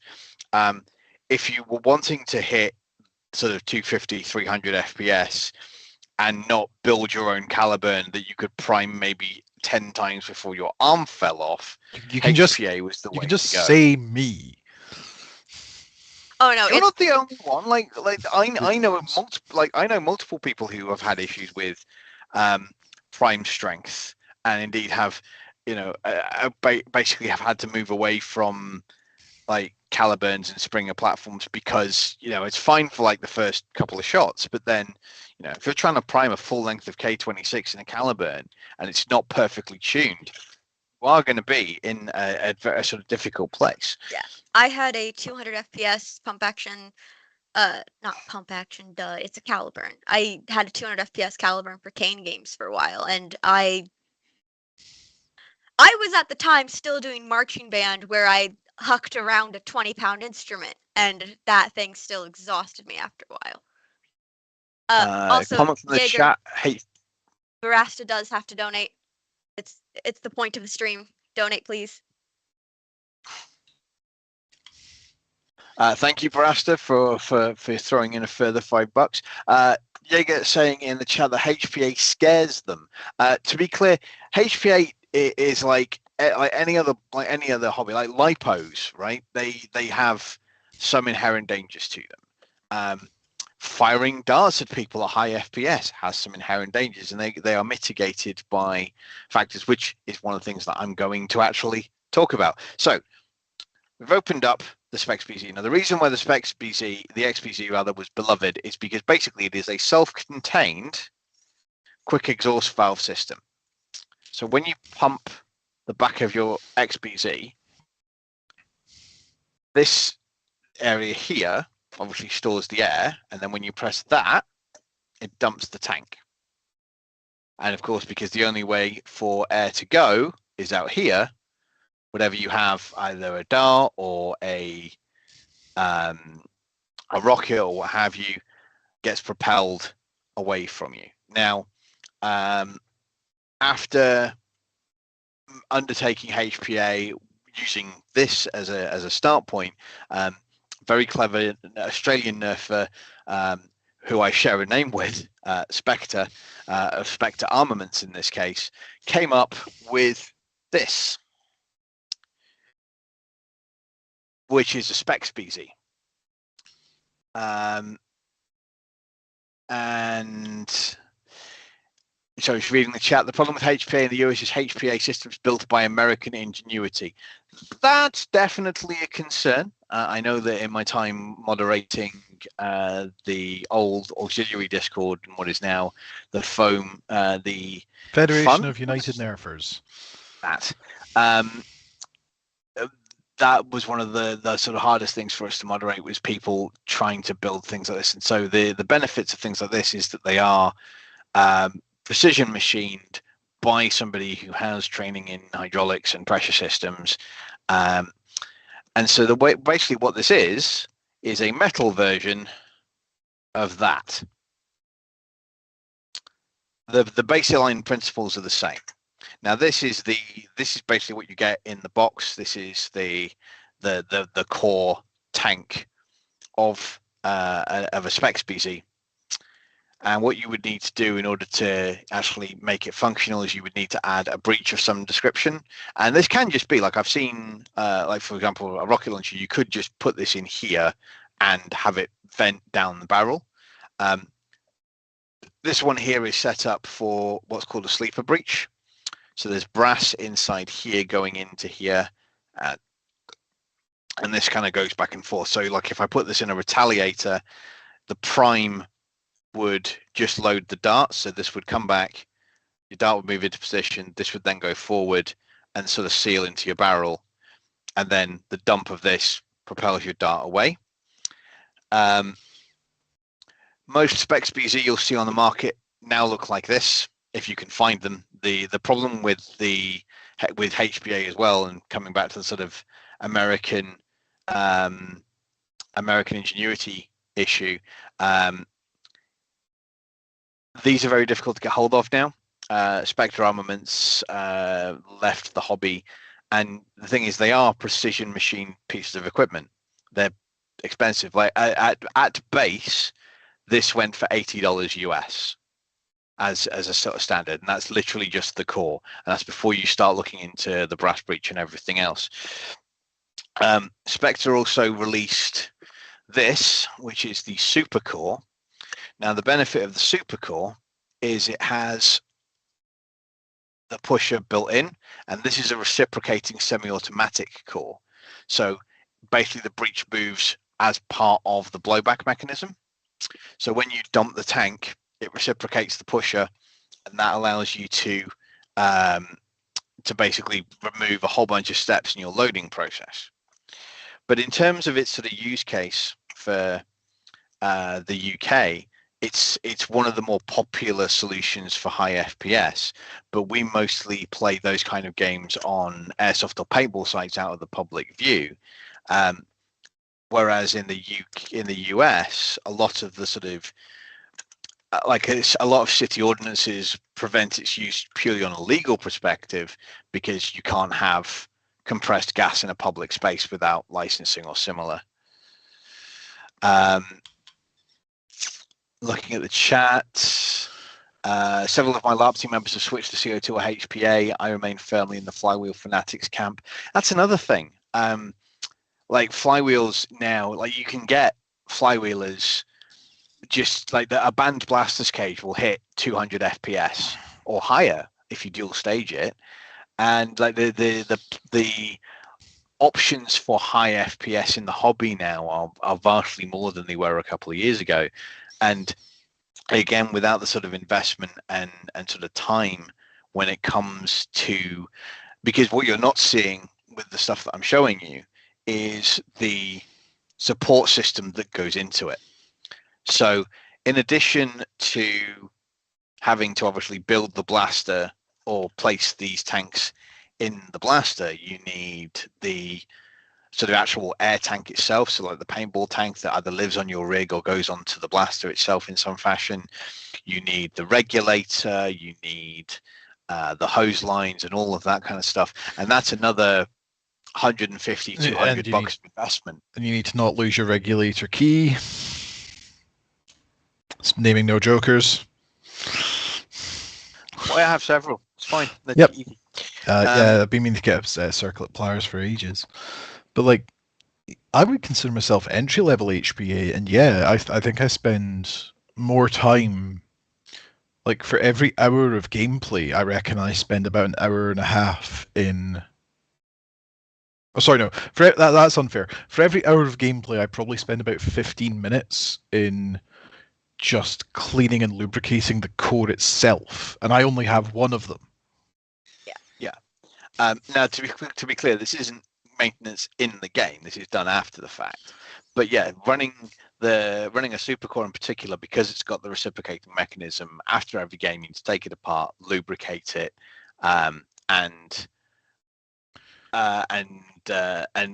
take appropriate steps, because otherwise it'll seize up on you. And before every just like game, any do the other same hydraulic thing. system. This is why I like flywheelers and springers. I'm with Morton Will on the Flywheel Fanatics camp because I have to charge my batteries. That's about it. Yeah. So touching on that, I've noticed Jaeger in the chat has said that while they do have several lipos, they're paranoid they'll explode. And I think one of the things is being risk aware, because Nerf and foam flinging as a whole, there is an inherent risk. Like Spectre touched on earlier, like a stock Maverick has a risk. There's a reason that the slide is covered in the safety warning that nobody reads and everybody sands off when they paint their blasters. But it's one of those things that, as long as you're aware of the risk and you take steps to mitigate it, and crucially you know what to do when things go wrong. The thing about lipo, and I'm going to sort of touch on this because it's been mentioned in chat, everyone kind of gets the thing about lipo in particular is the failure mode that you see on YouTube where the lipo explodes is actually vanishingly unlikely.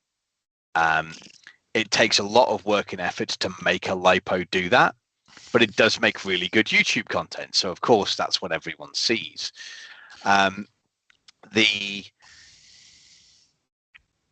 The idea of your lipo exploding or burning your house down, like, it shouldn't. It's like the hobby goes on and on about how to best use lipo and how to kind of keep yourself safe. And like we talk an awful lot about things like stall current and making sure you match your battery to the motors and things like that. But we probably take way more care than is necessary. And that's not inherently a bad thing. Like I'd rather we take more care than not.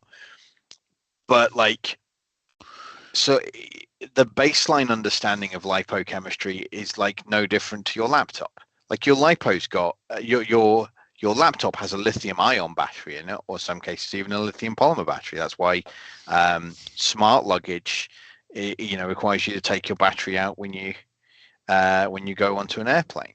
There's a whole mess of things that can go wrong, but if you're maintaining your lipos effectively, like as long as you don't like run their charge down beyond a certain level, and you monitor them for their, like I have lipos, in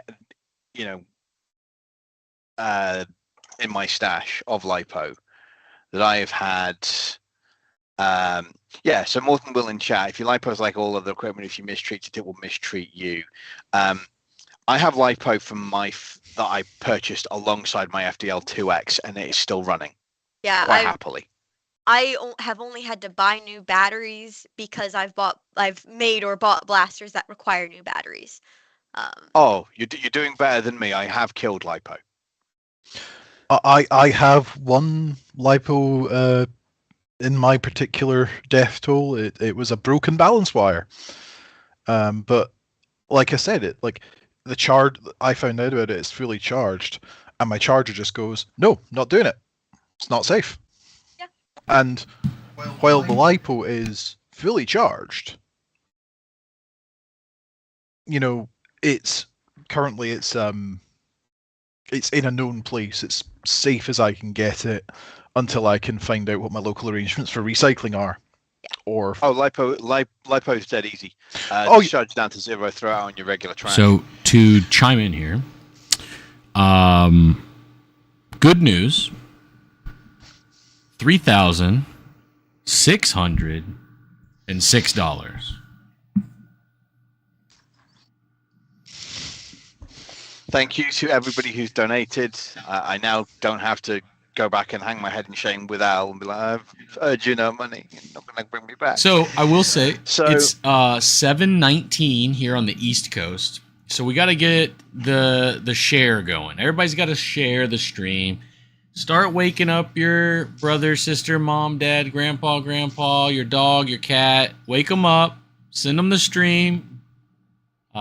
Get them going. A lot of you guys, girls, are going to start heading off to church or school or wherever. Share the stream. You don't have to be a foam flinger. Don't go to church. Don't go to church. Stay here. Hang out with us, godless. No, go to church. Tell your church that they need to take a break and put the stream up on the jumbo screen. Oh, that would be amazing. Oh no, it would be an American mega. Oh no, Thank you for that, by the way. I think we're going too far with what I'm saying, but we got this. We're like 8 hours out. 1,400 more bucks.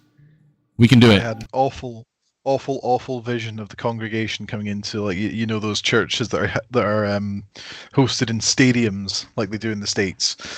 It's the first thing they see is they're coming into service. It's just my face, like, hello. Grims, we would love maybe a 5-second video, 10-second video that you guys could push. Instagram, Facebook, YouTube.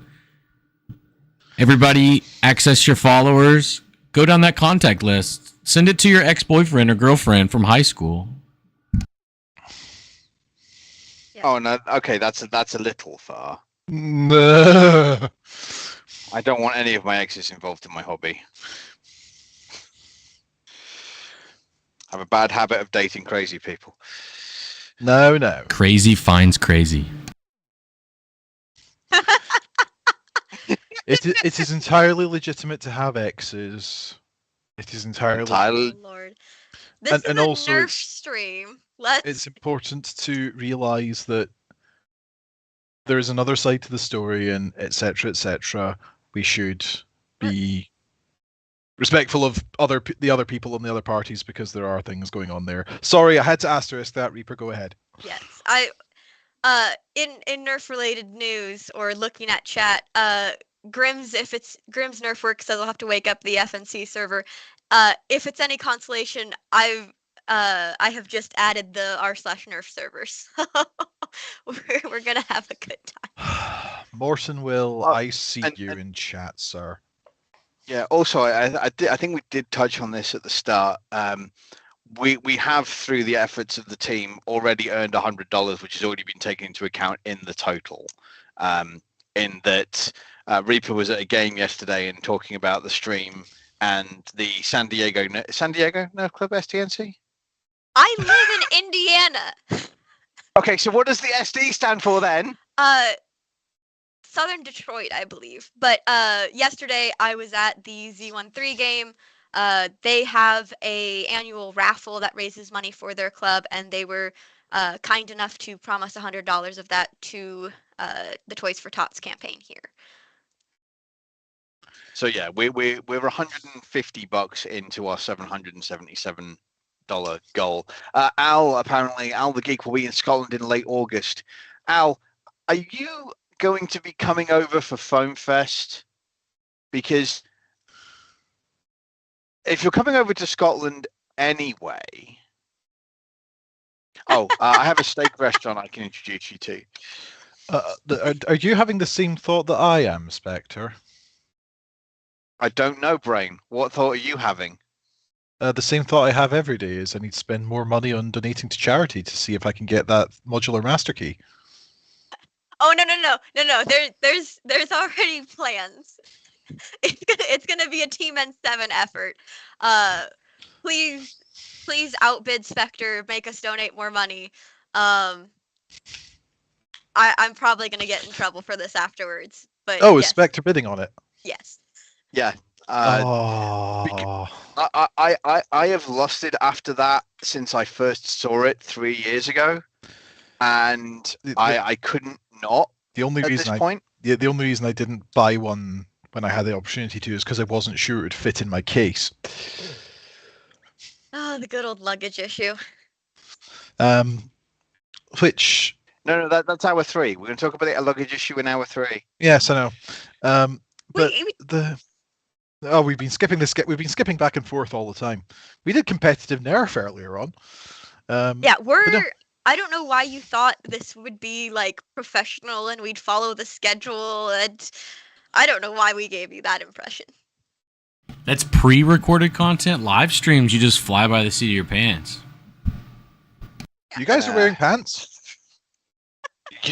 I hope you're wearing pants. Pants means something different for you folks. I'm wearing pants and trousers. I will leave that as an exercise to the reader.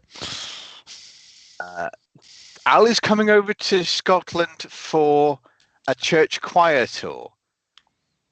See, now I just have this mental image of Al the Geek in the big shoulder pads and the face mask singing an aria. He'll do that for $25,000. In his church choir, everybody be wearing white gowns, and there's Al. Right. Friendly reminder for anybody just tuning in. If we hit 4,000, I believe, was the goal, Spectre and 7 will post the video of him dancing in full Space Marine armor singing Take On Me. So, lip hit that syncing goal. too. Lip syncing. My bad. I do. Dancing was not. Singing's a whole separate thing. I need the M4x12s. If we get to 7,000. But yeah, it's all metric hardware. Super easy to find. Another reason why I like Northeast Designs. An American designer that works in proper units. You mean inches and feet? I like inches and feet because it's easier to keep track of. Centimeters are too small and meters are too big, and it's. See, the thing is, also, Spectre and I have the unique combination of being British, which means technically both are in use because my car measures in miles, but if I run it's in kilometers. If I'm lifting it's in kilos, but if I'm weighing myself it's in pounds. But then you go to the store and spend pounds too, right? Yep. Yes, which doesn't that get confusing? Morton Will in chat asking a 40k Space Marine or other Space Marine. Mass Effect Combat Hardsuit Space Marine. I can solve all problems, and we create a new system, and we measure everything in darts.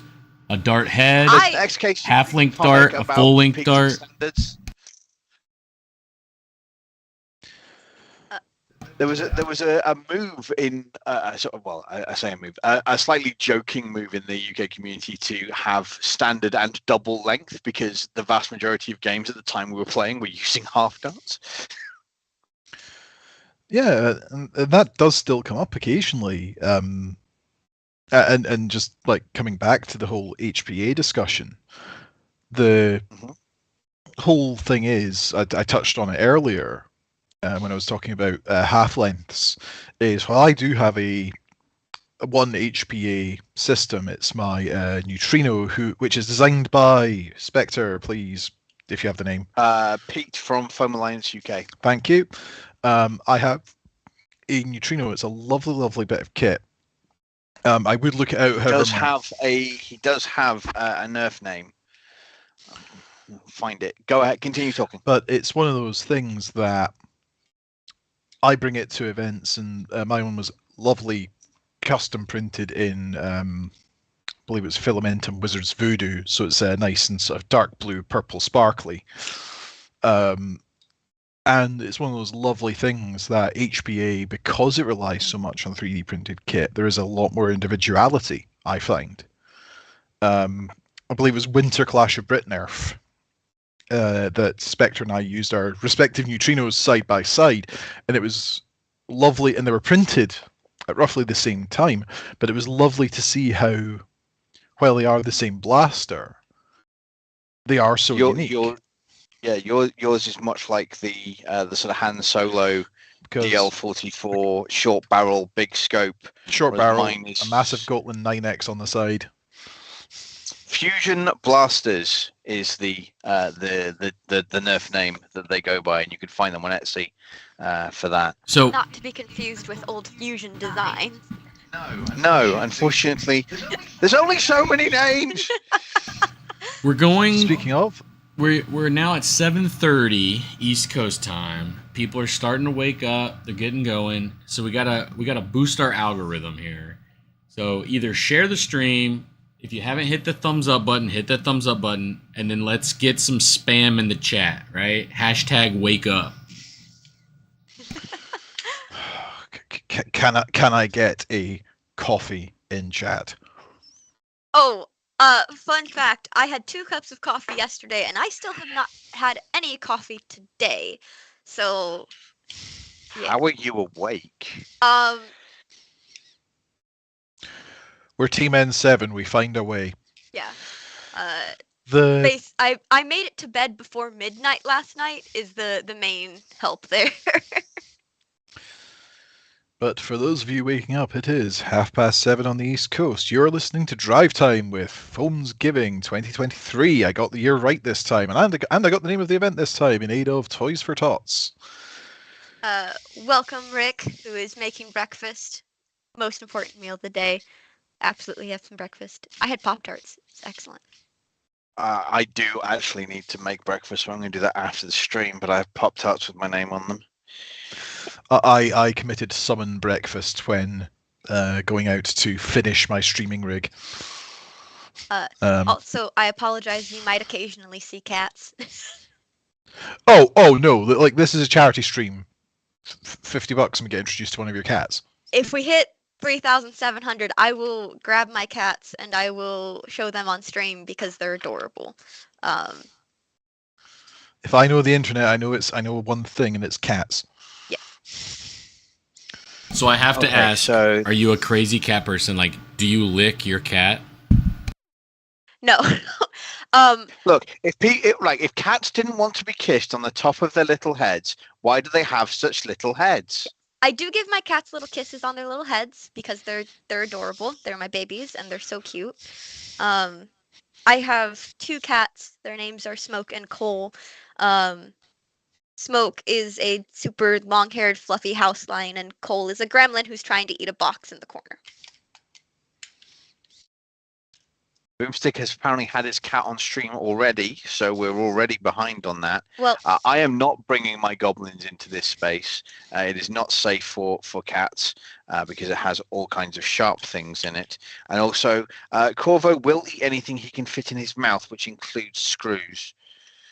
Jaeger, Boomstick had his cat. I will have 2 cats on stream if we hit 3,700.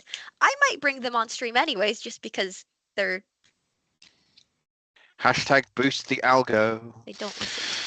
I mean, if we're talking about like just committing summon coffee and wake up, I was like, this is my first ever stream. What do I need? So technically, I've actually done a build already this morning. Presenting the close-up camera. Yeah, I have just made a mistake. Ooh, what have you done? So remember how I talked earlier about how these things have captive nuts in certain places? I picked up the blaster to check its alignment and then tipped the captive nut out, except now what I've done is I can't get at the bit the captive nut needs to rest in, so I'm going to have to take this panel off again. Welcome, Archer. I'm a professional. Hey, sis, how you doing? Hello, my fellow nerd. Also, reminder, folks, if we hit 5,000, Archer will be singing. So, to answer the question, this hits a reliable 60 FPS in 2K, which is quite nice. That's frames per second, Joker, not feet. Jaeger didn't specify. That is Jaeger's fault, yes. ooh, that's. We should have an N7 throwing competition. Who can get the most FPS? So, this is the one thing. So I'm not big on modding or anything like that, but I did decide to build an HPA blaster, and I got it up to 647 feet per second, which is 440 miles per hour. Did the dart disintegrate on impact? So the dart disintegrates 1 feet per second over that. I've fine-tuned it. That's certainly a thing. Like, and to come back to our sort of block topic, like HPA, in the way we use it at least, because there are people around who do it as a velocity competition for the sake of science.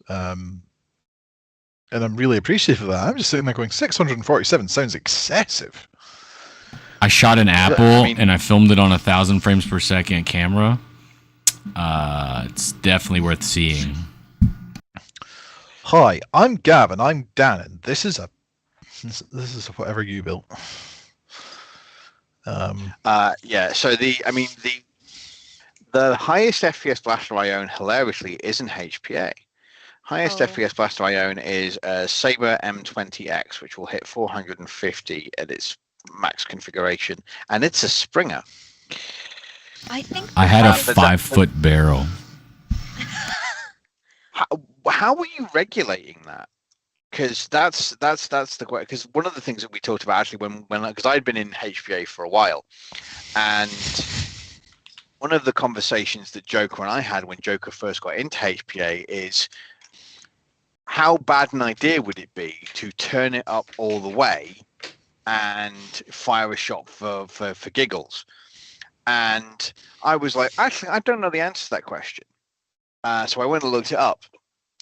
And the pressure rating for the Specs BZ is 145 PSI. The maximum output of the regulators that we use is 130. So there's no way that you can actually overpower the system. So I'm interested to hear from backstage what you were using to regulate your pressure input, or were you just directly dumping 3,000 PSI from the tank? So I will be vague because I don't want a liability issue. Yeah, we don't. But potato I essentially built a potato cannon, and I put a sprinkler valve as my release mechanism with a 24-volt battery.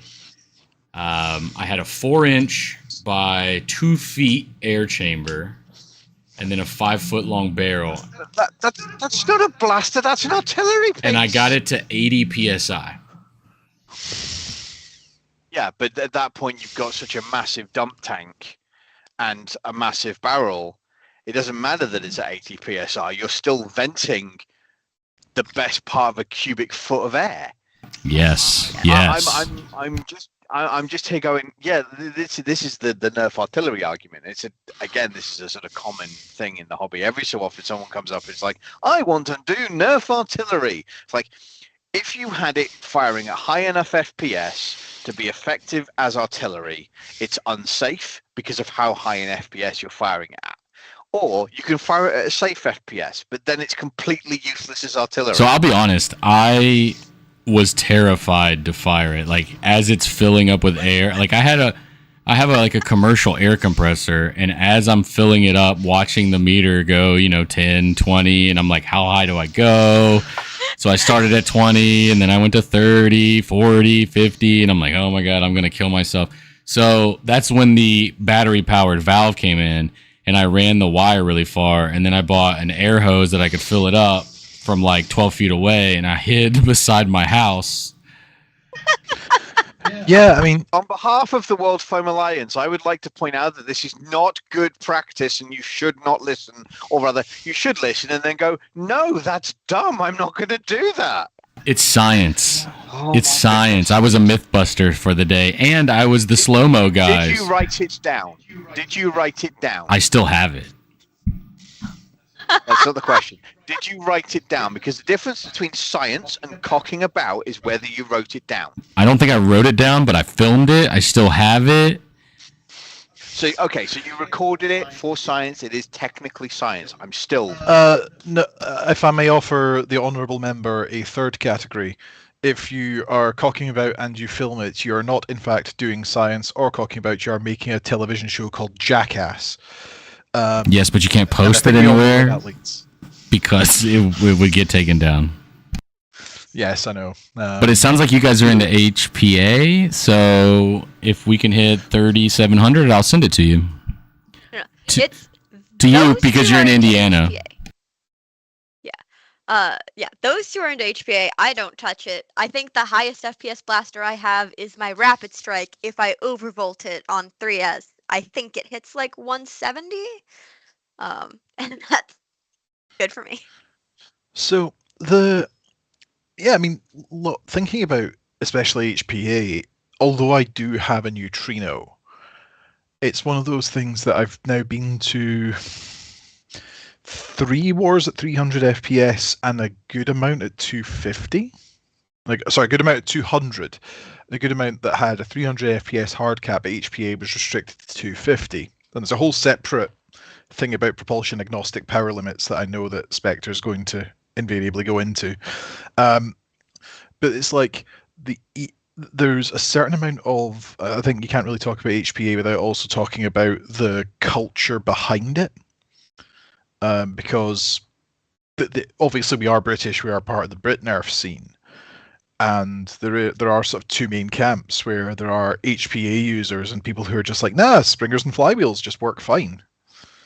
And it is that way of going, at least with a Caliburn, you feel like you've kind of earned the 300 FPS shot because you've broken your shoulders out trying to make it.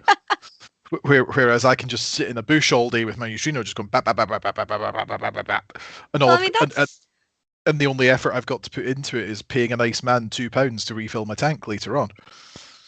Yeah, that's also similar to flywheels, though. I mean, especially nowadays with the band blaster stuff, you can just with the band blaster stuff and with the. I'm not going to say higher availability. Availability is the wrong word, but a lot more especially brushless community created designs. Like there's a creator on Brit Nerf, I believe, goes by the name of Mind Gonk. Yeah, I know them by their real name, and I'm not really wanting to dox them on stream. Yeah. But it's like their whole thing is, can I make it brushless? I have a Devil's E concept pistol that they remixed into a brushless version and made it more powerful into the bargain.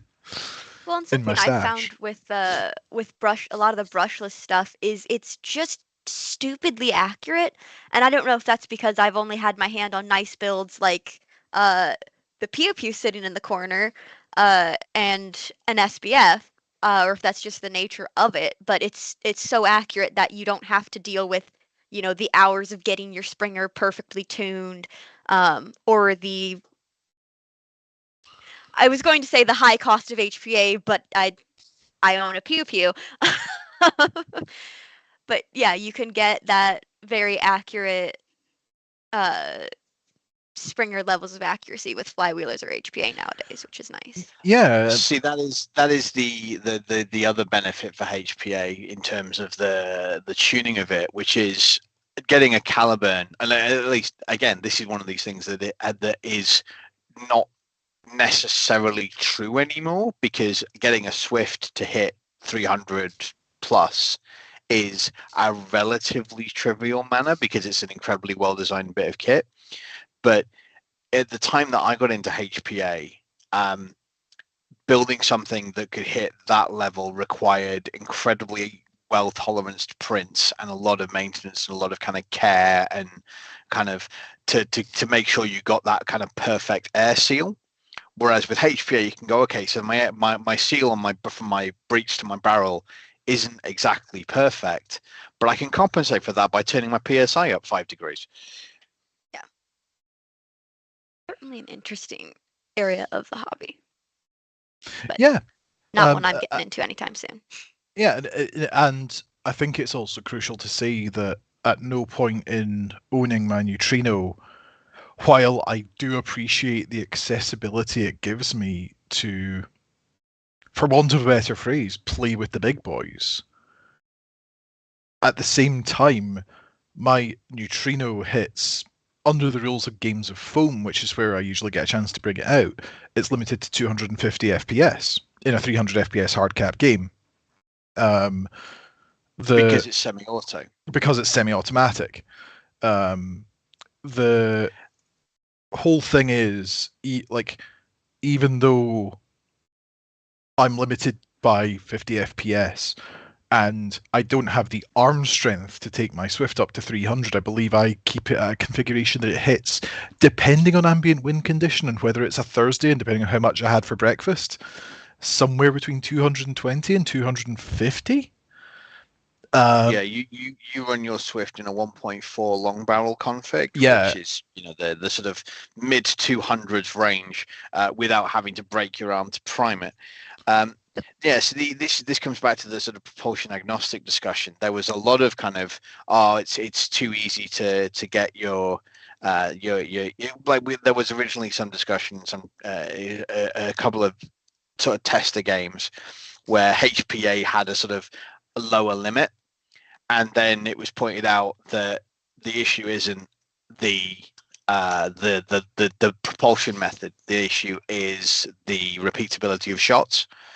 So there's a Brit nerfer called Sock Addict who has made it his mission to be able to fire his 300 FPS caliburn as fast as possible. He can dump an 18-round magazine in under 2 seconds with his arms. Man is hench. And the realization of it doesn't actually matter what the cause of the propulsion is, whether it's flywheel, whether it's HPA, whether it's fermented mule jizz. It doesn't actually matter how the dart leaves the barrel or how it is propelled. What matters is how quickly can you get additional shots on target. So now the general consensus, at least in Brit Nerf, is that if you are on a manual action, so a bolt action or a pump action, something that requires you to take an action before the next dart is chambered, has that higher FPS limit versus something like a supercore where it's bam, bam, bam, bam, bam. It's reciprocating automatically, well, not automatically, but it's repeatedly cycling. It's a self-contained system, so you don't have to cycle a bolt or pump an action in order to load the next dart. That's got that 250 limit, and I like that as a solution. I genuinely believe, and I'm a strong sort of argument for any rule set that you build should be propulsion agnostic.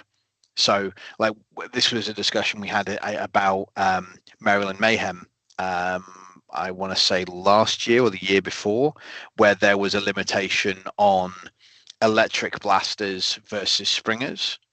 And I have a stylistic. Sorry, go ahead. I was going to say one interesting thing I find is you guys have found, like, the Brit Nerf community has found a split cap at a much higher FPS. And Kane has just recently introduced a split cap as well. So I want to say full auto is limited now to, I want to say under 180. They didn't drop it by much, but the whole cap is 200, and they've now dropped it for full auto because they found the same thing, which is the repeatability of shots is where you start to run into some issues and frustrations. So funny story. One of the lowest FPS games in the UK also runs a split cap. That being 28 Darts Later, Royal Holloway, which is the only American-style campus HVZ that currently runs in the UK. They have a 100 FPS limit for full auto or burst, and a 130 FPS limit for single shot for semi-auto. So the idea of having a sort of split cap to offset shot repeatability, I think is a great way to do it. Joker, go ahead. Oh no, it's fine. I was just going to divert out. Our gracious back end has said if we reach $3,750 by the top of the hour, 13 minutes. Yep, because my clock in the corner is not accurate. By the top of the hour, if we reach $3,750, they will show the 657 FPS Apple video. Where are we at just now? Because that's 10 to 1 our time. How are we doing, Omniscient? 3606. 3606. Hey. So look, that would be great. I would love to see the 657 FPS Apple video. So come on, chat. Go on, get out there, share the stream. Tell your friends, tell your mum, tell your dad, tell your uncles and aunties. Get them to come and show up. Uncles and aunties. Even if, uncles and aunties. Shut up. Hello, Dart Sweep has joined us. My fellow foam players. Dart Sweep. I need to put my spring in this before I get distracted. But yeah, please do. Like, tell your friends, tell your mum, tell your dad, tell your uncles and your aunties. If you have more than one, if you have more than one, everything's for charity. It's great. Yep, and I think it's also important. And I was waiting until you got back, Reaper. The 300 FPS game which I'm referring to, they are relatively rare, but there's only been 3 of them thus far under the Clash of Brit Nerf title, but they have always been held in with the 300 FPS rule set in closed field woodland airsoft sites where your engagement range is regularly in the tens of meters. Yeah, and that's an entirely fair point. I can't think of a game in my area that plays at that large of a field. I think Kane probably has the largest field, but that's still, I don't know how big the arena is. I can't judge distance, but I think the longest engagement range I've ever engaged in has been 20, 30 feet maybe. Yeah, and that is the thing is, I'm actually just talking of like HPA. It's all very well talking about how you can go to 300, 400, 600 FPS. I mean, yeah, we can all go and watch Bradley Williams do mad stuff in Australia. Bradley Phillips. Sorry, who's Bradley Williams? Huh. Anyway. American comedian. Why is that name in my head? I've literally never heard of them. Anyway, I may be thinking of Bradley Walsh. But the whole thing is, as well, as we found out at Foam Dart Thunder Pro 2 and Pro 1, it's possible to get a high-pressure air system down to 150 and have it compete on the same level as your sort of entry level. I hesitate to say high power, but what we're going to, I'll just use Dart Zone's term for it, this pro level blasters, like the Omnia, like the Dart Zone Pro Mark III. and it's one of those interesting things to see how your SALs managed to get down there and play in that field. Yeah, the SALs can theoretically, again, this is the benefit of the HPA system. He says dropping his blaster parts everywhere. The benefits of well set up HPA systems is that flexibility. And again, it isn't. This is one of the reasons why I argue for propulsion agnostic rule sets, because like there was an argument that was being made was, oh well, okay, so someone was going to, there was, as part of this argument, there was a discussion about limiting brushless. And I'm like, well, why is that a limitation? That doesn't make any sense. If you're going to limit brushless, then I'm going to go ahead and come, like, there were a whole bunch of solutions like that we were talking about. We were talking about, you can't have brushless full auto. But this was at a 130 FPS game. I'm like, well, if you're telling me that I can't have brushless full auto, do you know how easy it is for me to get a rapid strike to hit 130? Because I will, and it will have a rate of fire in the level that is ridiculous. So it's that whole sense of like, this is again why I argue for propulsion rule sets to be agnostic. It's what exactly is a pistol question. Writ large. I have also just gotten a little bit of a tidbit and a correction. Kane is 185 FPS it's 185, not 180, and that's for full and burst fire, and then 200 for everything else. Also, the arena is apparently 20,000 square feet, not including the backrooms section. Yeah, so really small. Compared to some of the stuff the UK nerfers are doing, and I know some groups that play outside are doing, yeah. I mean, 20,000 square feet, that was a joke. That's massive. Yeah, I was about to say, if you want to talk about small arenas, here's where we pour one out for, sadly now lost to demolishing, possibly my favorite arena, the Foundry. Oh, the Foundry's so much fun. That was a really good time. And that arena, like, I wouldn't describe it as tiny. Obviously you guys haven't been to Z13, but Z13 plays in a laser tag arena, so it's very, very CQB, very, very close. Kane has the 20,000 square feet, and I'd say the Foundry straddles the line between the two. It's big enough that you have some of those longer hallways and longer engagement distances, but still fairly close quarters. Yeah, and also, like you mentioned the Saber M20X, actually, it occurred to me earlier that there is actually a fourth category of blaster. I mean, I believe the opening streams that chat about it, we're still getting into the nomenclature. ABs, AGs. I'm very much a fan of the phrase auto springer. I think that's kind of nice and anyway, personal opinion. But there is also the sort of the new kid on the block, which is represented by stuff like I believe it's Colonel Wasp 76, the QWK Challenger Mark III, and other such stuff like that, where you're getting into HPA velocities or high power velocities with electric power as well.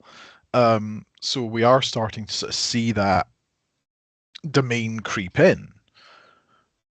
So, but then again, I've also had conversations with event runners where it's like, oh, what's HPA? It's any pressurized air tank. So there was one event that happened recently where on their list of banned blasters, just I think it was only about 4 or 5 long, and front and center on the top of the list was the Nerf Motoblitz. Yep. Because it counts as pressurized air. Couple of points have been made in chat. Martin has said that the engagement ranges when you get beyond 200 FPS is not fun. That's legit. Everyone has their preferences. Barasta plays at an 88 FPS cap with 1 to 5 meter engagements and lots of melee. Joe Fu has said that the reason UMBC and subsequently Maryland Mayhem use electric is that it's nearly synonymous with semi-full auto and easier to judge for check-in. Lots of votes for CQB being super fun. Which I would agree with. I love me some good CQB. Where's my chrono? He says. I will be right back once I figured out where I've stashed it. Ooh, okay. We're in charge now. This is the point where we are Oh gonna... no, I'm still on my headset. I'm on radio. Don't you worry. I'm just gonna still hear everything. Tell us the dirty secrets. Well, dirty secret. Spectre has some fantastic dance moves. Absolutely, let's try to hit that kind of stretch goal of 4,000 while we're on stream, so that way he'll post the video of him dancing and lip syncing. Yep. And also the amount of stuff that is available for auction and available in the raffle is utterly insane. I haven't even had a chance to go through the list yet. There's a lot of stuff there that I'm kind of looking at. I don't want to get into a bidding war with Spectre for the Geek stuff, partly because he knows where I live and partly because I know he owns at least one sword. I don't want to know how many swords he owns because it's probably a lot. But yeah, there's all sorts of things up for auction. Nice. There's all sorts of little raffles. There's $1 raffles, $5 raffles, $10 raffles. You can donate $1 and make one of your favorite Nerf tubers have to pick up more darts. There's all sorts of stuff. Check it out. It all goes to a good cause. Yep. Please donate. Yeah. Because you are, of course, listening, watching, reading, maybe, I don't know. And for those of you in the future, greetings. This is Foamsgiving 2023 with the World Foam Alliance in aid of Toys For Tots USA. World Foam Alliance has just said probably get a second one. Price of $350. Oh, don't tempt me. It's Christmas. Get a second what? Don't tempt me. Where's my lighter? I'm just going to get my card out now and just burn it on stream. Really pretty. Joker, right? I'll do you a deal, right? Well, I'm just thinking, like, we could like put in a team bid, and it could be like team property for the No, you're selfish. You each want one. If you wanted to donate more. That's entirely accurate. I mean, yeah. That is entirely accurate. Yeah. I'm sorry. I'm just quietly. When I first fired this, I was like, oh, that doesn't sound like it's hitting very hard, and I just put it over my chrono. I'm like, that's a big number. 175. Ooh. Or 176 if you round. Morton, just seeing the chat. Yes, I did work in radio. For a time, I was a newsreader, so I also grew up listening to a lot of BBC Radio 4, which is where I got a lot of my radio habits from. It's one of those things, but also just checking in the chat, we're at 700 of our 777 goal. No. I think that's saying for the auctions. If we got another. If we put in a team bid for a second set of the Master Keys, I believe was the plot there. Yeah. Yeah. Which I'm doing the math. So 350. Spectre's already put in for one. 350 divided by 3. Yeah. The thing about that though is, unfortunately, and I didn't realize this when I did it. The bids apply at the time that they're made. So the figure that's already in of 3561 at the start of the stream already included my $250 bid. So if I'd been smart about it, I'd have waited. Yeah, it does. If you, me, and Angel put in for a second set, we would each need to pony up like $116. We're not going to commit Angel to buying something. Yes, that's the problem. There's an important thing about personal consent there, but it's one of those weird things where, oh God, look at the size of. Are you happy with your hand cannon? I'm just going to go and try and find a strike. I'll be back. I'm just enjoying the different perspectives here, which is we have the 200 FPS hand cannon, which is giant, and then the tiny little, probably it'll hit 95 FPS when I'm done with it, little pump action Springer. So that is a thing that I'm looking at, is because I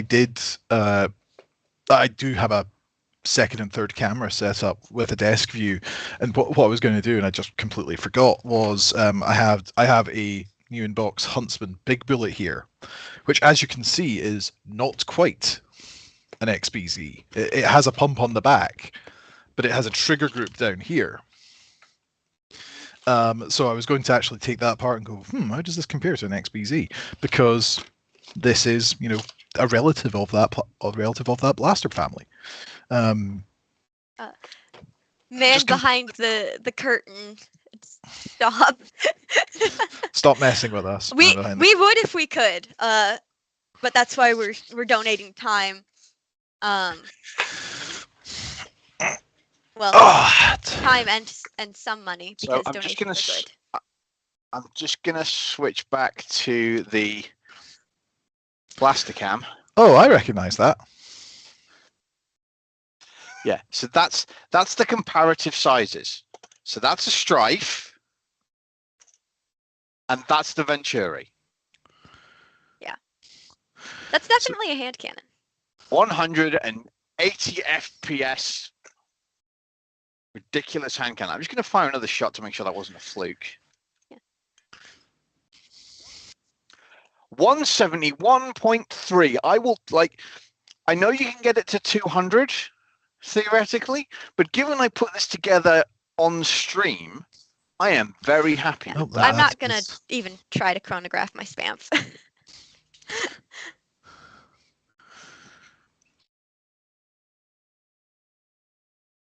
Why is that Venturi so pretty? It's because Spectre made it. Jaeger. But we're now at the we're actually at 5 past the hour. So I believe our third sort of segment of the block was to do with HVZ. Yes. I need to send the man behind the curtain something really quickly. Yeah, I will agree with the man behind the curtain. I'm probably hitting 2 FPS right now. Once I get a barrel in it, that should fix things. Just for the HVZ segment, let me just. I've just had a text message from my mom. We're very impressed by the stream. You sound very professional. We don't understand a word of it. This is a message to Spectre's parents. There is one word you do need to understand, and that is donate. Yes. Yes, that is also included in the message, which is we can't make the website work. So that's fine. I'm gonna handle that. Don't worry. I think I know what he wants for Christmas. It's on the website. But he's already the highest bidder on it. Is the problem? It's okay. They can compete against each other. Oh, that's a good point. Or better yet, can we get Al the Geek to just promise a second set? They outbid Spectre. Yeah, I will speak for him and say a second set for $350. Done. My credit cards take that kind of hit right now. But no, shall we at least start on HVZ?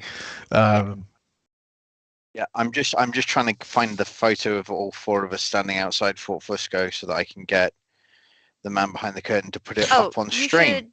Oh yeah, no, Fort Fusco is a better example of our HVZ kit.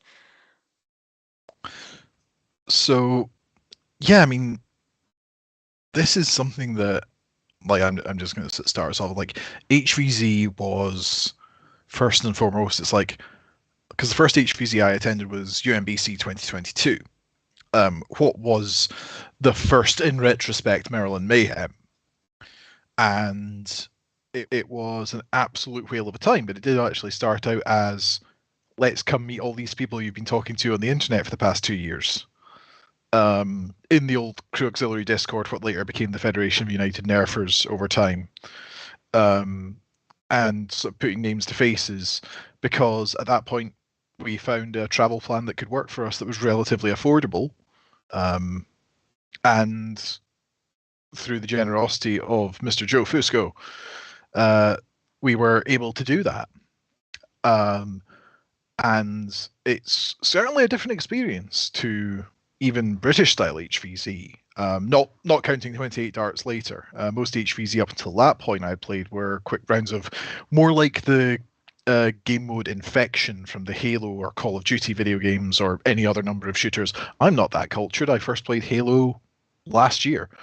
You can all blame Angel for that. So thank you to the man behind the curtain who now has a picture of the four of us standing outside Fort Fusco in our HVZ rig.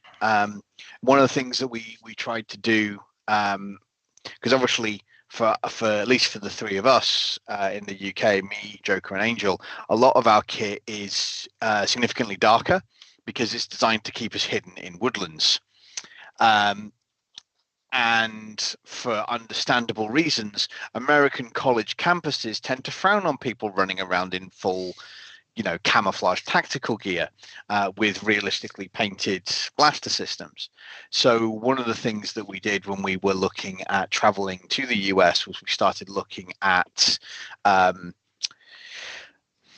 rig solutions that would allow us to maintain the sort of tactical aesthetic and the drills and stuff that we've practiced, whilst still whilst basically also maintaining the desire to engage in a productive manner with college campuses and with the campus police and things like that. And again, this is another reason why we keep going back to UMBC, is that they have a very good relationship with the campus, and they're also very willing to sort of engage with their player base to sort of reach the conclusion. Like we sent photos of this kind of equipment to the moderators ahead of time, and they were like, yeah, that's all fine. And that allows us to also maintain this kind of cohesive aesthetic without resorting to full combat hard suit Space Marine kind of thing. Barasta was asking in chat, were the red vests painted red? No, they're not. Those are made with a red fabric. They are actually fire and rescue first responder vests for people who are hunting people who've been buried under buildings in earthquakes. So we actually found that was a thing that I can't remember if it was Angel or Joker found them on eBay. It was myself. We were fortunate to be able to find them in sizes that fitted everybody. Yes, there are buff tack pouches there. I think I am modeling the Boftac Hex mag pouches. I have 6 of the things. We've got a Boftac Jupiter holster on the front of Angel's vest in that cross draw config. I am actually mine. I am actually running worker elasticated sided mag pouches, but that's because the rig that I'm running there is also intended to also carry Dominator 40 rounds mags, because for me, for HVZ, I use a FDL3 running Dominator mags, because there is nothing that holds off a horde better than 40 rounds of online foam. But yeah, so question from the chat. I know several of you LARP, have you tried out zombie survival LARPs? Technically, you could class Terminal Infection as a zombie survival LARP, but no. Other than HVZ, which is HVZ has a lot of LARP influence. Oh, don't say influences. There are a lot of commonalities between campus style HVZ and LARP. It is a depending upon how much the individuals lean into it. I know, for example, Survival Fest had a whole thing with NPCs, and there was a very involved kind of plot line there. Speaking of which, I now see Pandora in chat, apparently causing chaos. As always. But yeah, for traveling so the thing that I kind of guess we wanted to kind of talk about is we are in a very unusual position as a low immersion LARP is how it's being described in chat, and I think that's a very reasonable way of looking at it. There's definitely a level of, and certainly the way that we play. Obviously, we are Spectre, Reaper, Joker, and Angel. We are Team N7, November 7 Tactical Solutions. We are there as foam flinging mercenaries in a zombie apocalypse. We are definitely leaning into the LARP side of it. Whereas, and like I've seen earlier pictures of Reaper having done HVZ or what before, where they're running around in jeans and a t-shirt, and it's a really interesting. I've also done HVZs. So coming from a college HVZ, Purdue's BLT does week-long HVZ events, and that culture has changed a lot. The pandemic meant that we changed a lot, but my first semester we did more of a LARP style thing. We had themes, we had special zombies that were catered to the themes. We had like mission briefings with like songs attached to them that were meant to put everybody in the mood of this scenario. We had NPCs that were characters in the storyline. And now that has changed. It's still a week long, but it's more just getting people out there and playing HVZ versus creating a storyline for them to experience. But yeah, I've done HVZ with just sock strapped to a bunch of duct tape. Do you know what every HVZ player needs? Is a modular kit by Al the Geek, which you can find in the auction. And yes, he texted me, and he will put up a second one for $350. Oh. We'll have a chat. We'll have a chat after the stream, and when Angel's conscious. I might just have to have a chat with my credit cards. Might be what happens here. Oh, second mortgage. The whole, but yeah, like coming over, there was a lot of that, but also there's the whole thing about international travel now. As I understand it, travel within the US is relatively not comparatively trivial, but it's one of those things that domestic travel within the US, you can kind of, it's a known fact. There's been a lot of work put into it, but when you're then having a conversation with a nice uniformed man that says United States Customs and Border Protection, that was so funny. It gets to the stage of because of my line of work and because of because I'm also visibly disabled, I ended up the first time we came out having a 20-minute chat with your man. We decided to route via Dublin so we could do US pre-clearance. Having a 20-minute conversation in like my base kit, as you can see on the stream, just the red shirt and the red trousers, going where are you going? I'm going to Washington. And then on to Baltimore to attend the Nerf Invitational with the University of Maryland. Had a whole conversation about my credit history, about my job, about the nature of my job, about the reason I was going to the States, how long I was going, where I was going. Completely misunderstanding the question, and is that your final destination today? It's like, well, I'd quite like to come back. I had a similar experience going over for Foam Fest because my passport wouldn't scan. So I had to play well, what are you over here for? How long are you staying? How much funds do you have available for you? What are you doing afterwards? When's your return date? Oh. And we went through this whole thing, and then the fun part of this was basically I'm in the queue behind Joker. Joker has spent 15 to 20 minutes having this very involved conversation with this slightly suspicious looking customs officer who is trying to understand what HVZ is, what Nerf is, what all of that is, massive items and in my hand why you have gun-shaped objects in check bags, because they showed me the X-ray and went, can you please explain the purpose of the Desert Pigeon Mark 8? And then I get to walk up afterwards, and he's like, "And where are you traveling today, sir?" "Baltimore." Are you with them?" "Yes." Stamp, done. And then Angel walks up wearing the same red trousers, doesn't even get asked any questions. Donk, leave. I will say, Congratulations, you have made my day significantly As weirder. much as I hate traveling by myself, there is a certain sort of nicety to being the smallest member of Team N7. Is people are like, yeah, you're tiny. Go ahead. I don't know what you're doing, but you're not a threat. And I'm like, that's correct. I'm not. I'm just here to fling foam. Yeah, and like,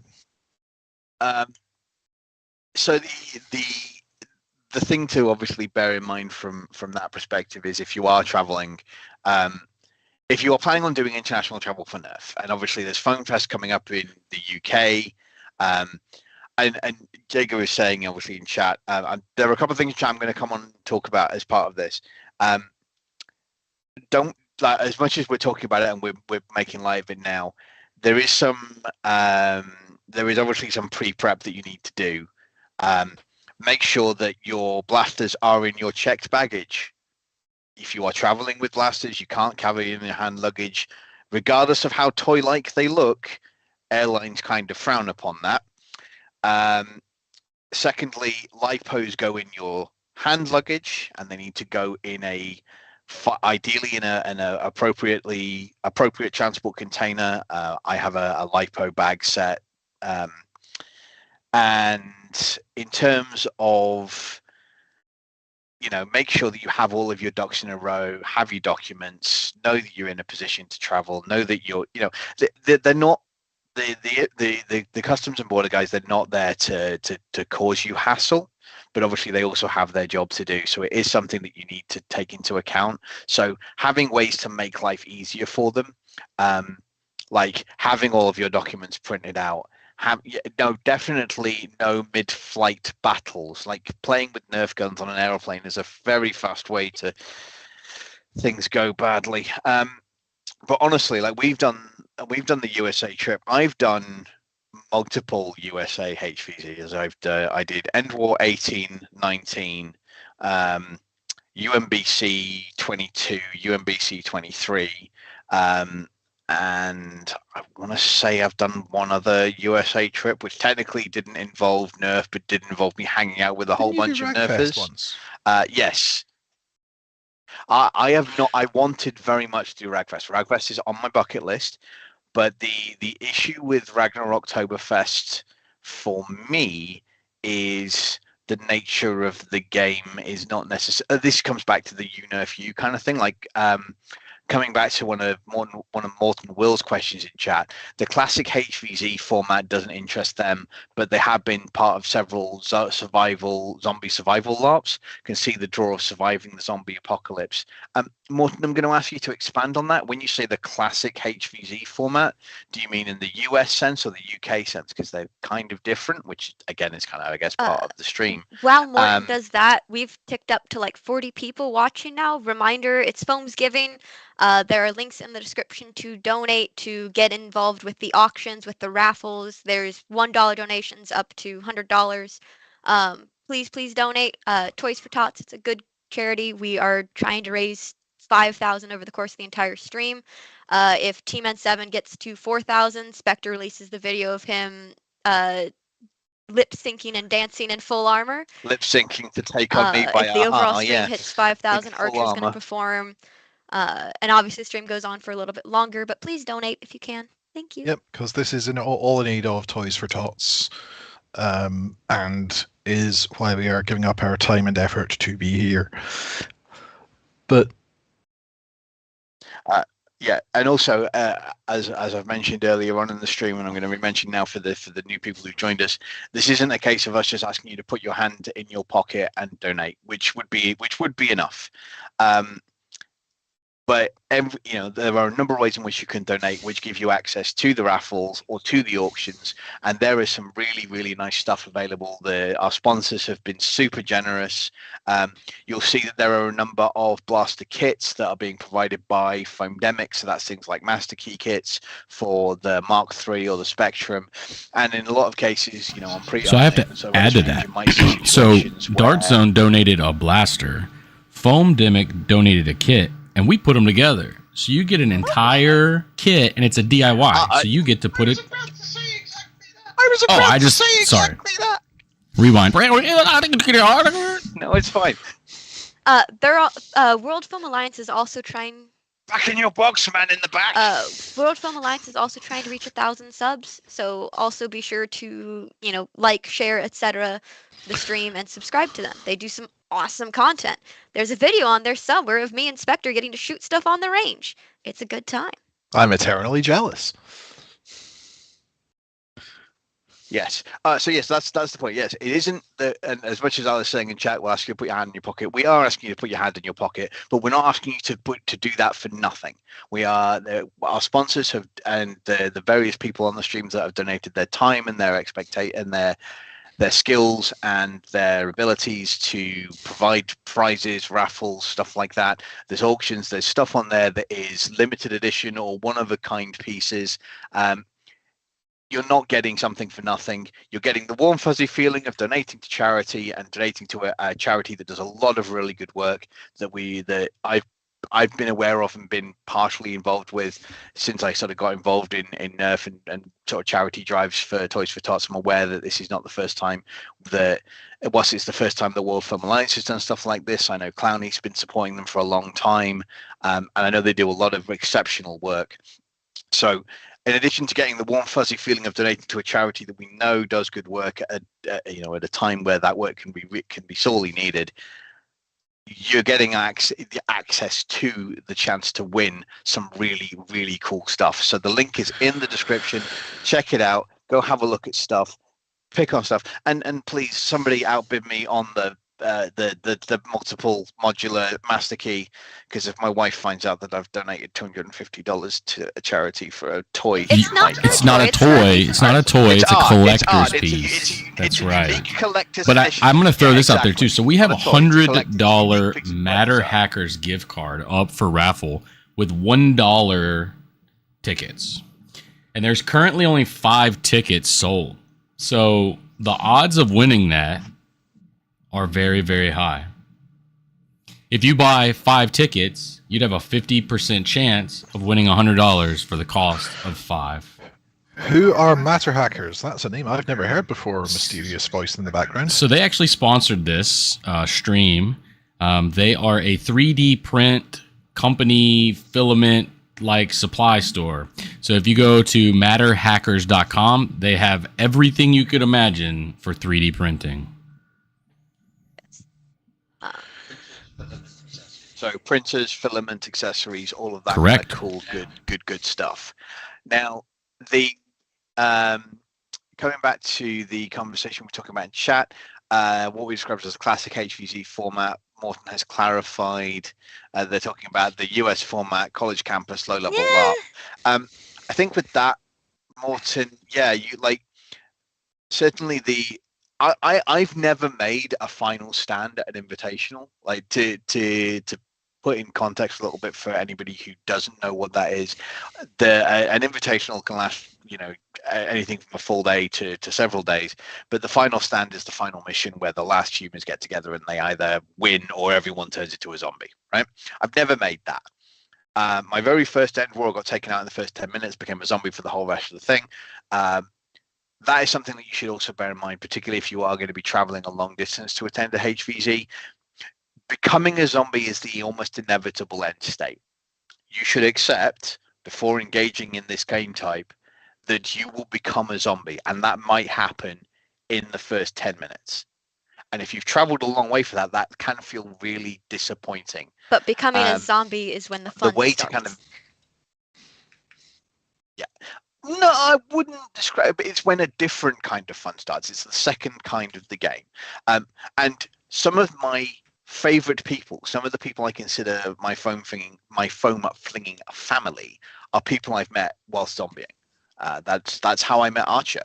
I was having a bad time of it at M War 2018 because I'd traveled 3,000 miles. I'd got 10 minutes into the first mission and been tagged out because I was stupid and tried to be a hero. And I'm just sitting on the steps feeling sorry for myself. And Archer kind of rocks up. It's like, hey, we're going to go get some humans. You coming? And I'm like, you are far too energetic for me to say no to. Fine. And when? And the point of playing HVZ for me is to sort of engage in that scenario. but I've never made a final stand. I've never made it to the end of an invitational as a human. I would love to, like, that is my one of my bucket lists, but one of the things that we talk about in the auxiliary and in combat division particularly is the idea of more fun for everyone. And if I go out swinging to buy time for something else and for the humans to do an objective, I don't mind going out that way. I will have more fun telling that story of, and that's the point where at the bottom of the hill, I set my mags out in front of me and sent my squad away and bought them time. Now I only bought them 3 minutes, but it still was this kind of glorious moment for me of just mag dump after mag dump after mag dump to this horde of people that were just circling round and round and round me. Yes, Pandora speaking in the chat. Oh, you've just got tagged. Time to make it your friend's problem. Yeah, that is definitely the way to go. And certainly, if we travel to UMBC again this year, which is what we're looking to do, if one of us gets tagged first, the rest of us better watch out. We already have. There's a nerfer in the Midwest who I gave my tags to last year, and they are downright determined to tag me or you, Spectre. Or any, they'll be happy if they tag any member of Team N7, but your name and mine have been specifically mentioned as is being that gunned after. Yeah, is that is that our favorite salty mallard? Yes. Yes, Artemis. She has specifically came out and said Bacon duck. Artemis got within. Bacon duck. Got within. Yeah, they got within. She uses different names in different circles. My apologies. I think they got within fingertips of me at 2023 at the 2023 game. I was covering my sector. I hear a call out from my right, Spectre, check your 6, and I turn, and they are literally 5 feet. The sidearm comes up and is firing before it leaves my holster and stitches them from foot to chest. And they were like, I was so close. I'm like, were you though? And now they're so determined. And it's great. I love that story's ongoing.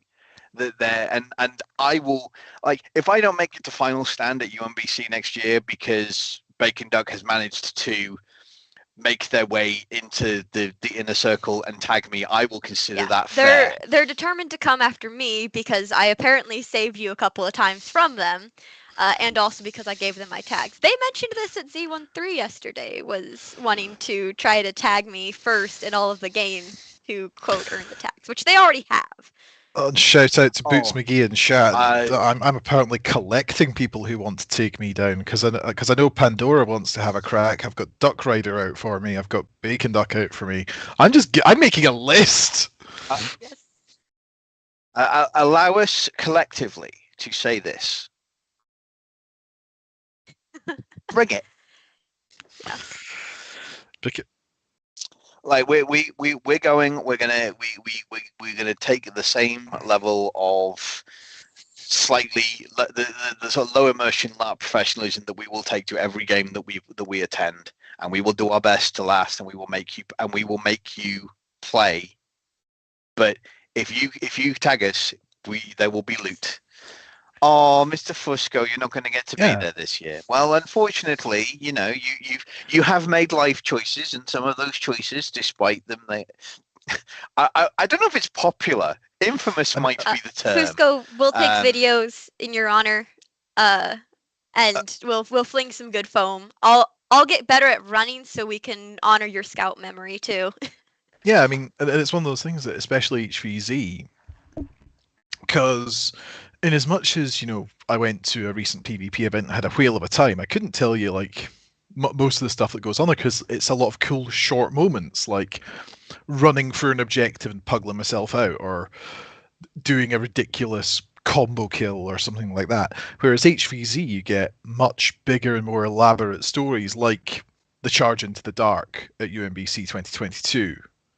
where I survived 47 seconds of being immobilized before finally going down, to the point where one of the veteran players hands me their sort of signature flag and goes, "Take this back to the safe zone. You've earned it."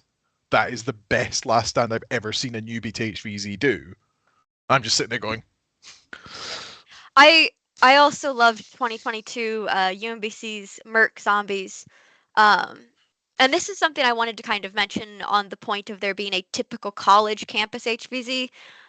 There's not. I've played at GCC, Purdue, UMBC, and then Mall Madness, which isn't a college HVZ, but is still a US HVZ, and all four of them play differently.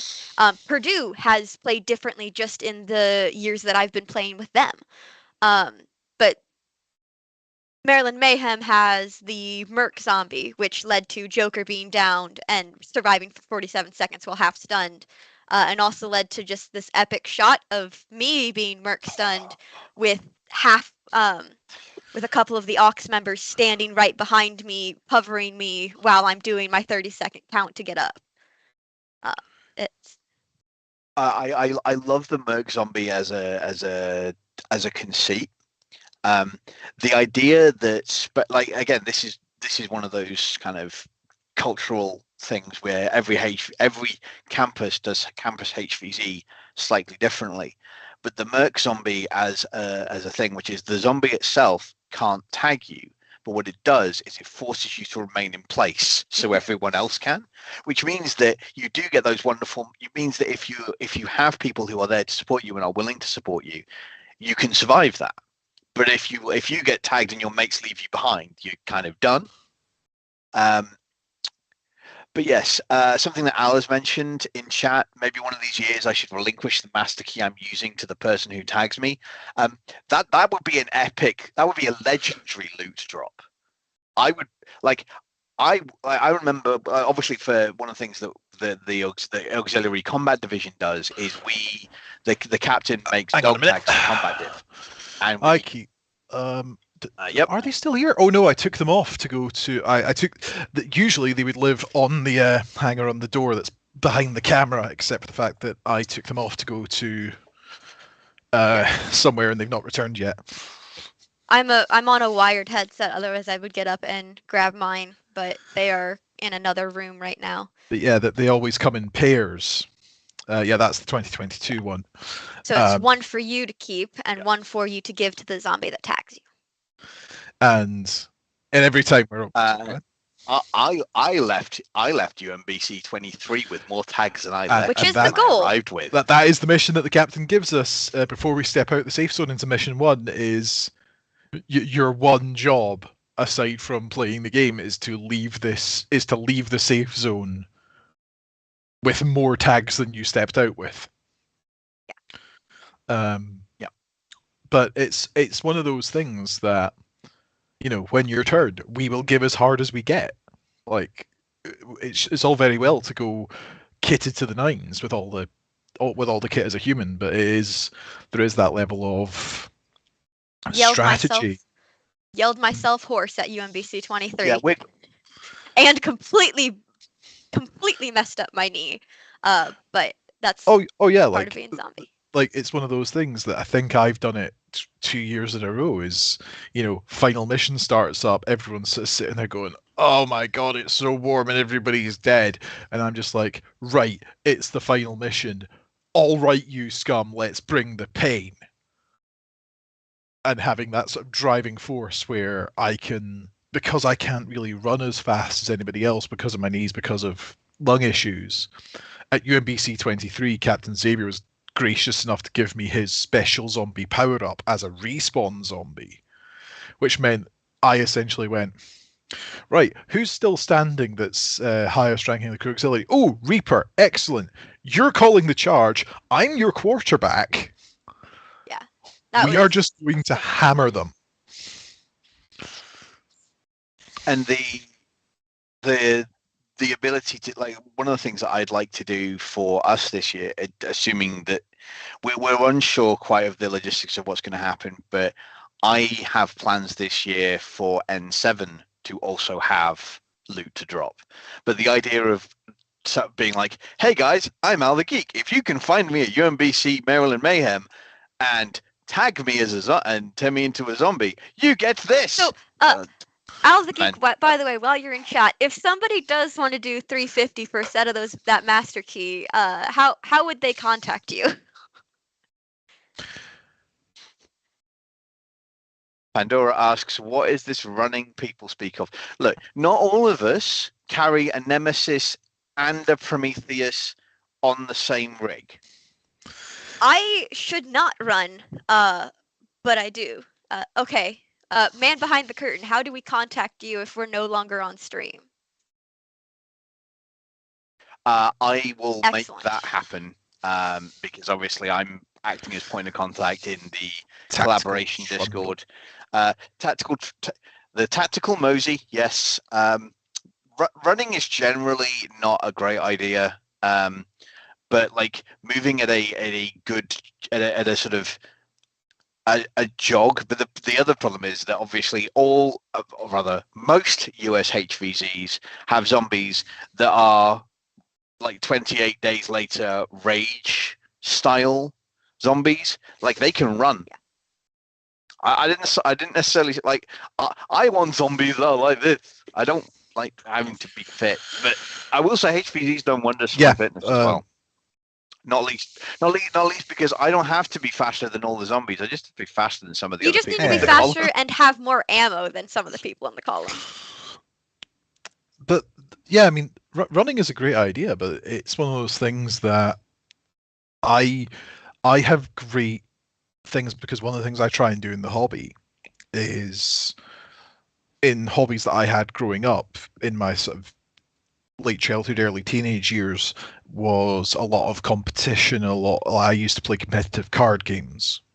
I did that at national level as a kid, but I often found that the adults in the hobby were sort of much more into the competitive nature of the thing, and I'm trying to do that whole being the adult in the hobby of my job in an HVZ is not to make it to the last stand. My job in an HVZ is not to protect Spectre or protect, unless, you know, we've been commissioned as a group, as a mercenary group, to protect a package. My job is to make other people have great stories because that's half the fun. Yeah, I will agree with that. So, like, Jaeger is like, I don't have any cool stories in chat. That's fine. We'll make some. Foamfest 2024 has a HVZ taster session, I believe is currently in the works by the same people who run 28 Darts later. So it might be the same as the UMBC Day-Long Invitational. Let's go make some. Like, it's one of those things. Because ultimately this hobby and this sport is you can make it as good or as bad as you like if you engage on your terms. We're playing with kids' toys. At the end of the day, it should be fun for everybody. Scene walking zombies tried before. The problem for large-scale HVZ significantly restricts the fun of zombies, and a good HVZ has to be fun for the zombies too. That is a really, really good point from Joe in chat.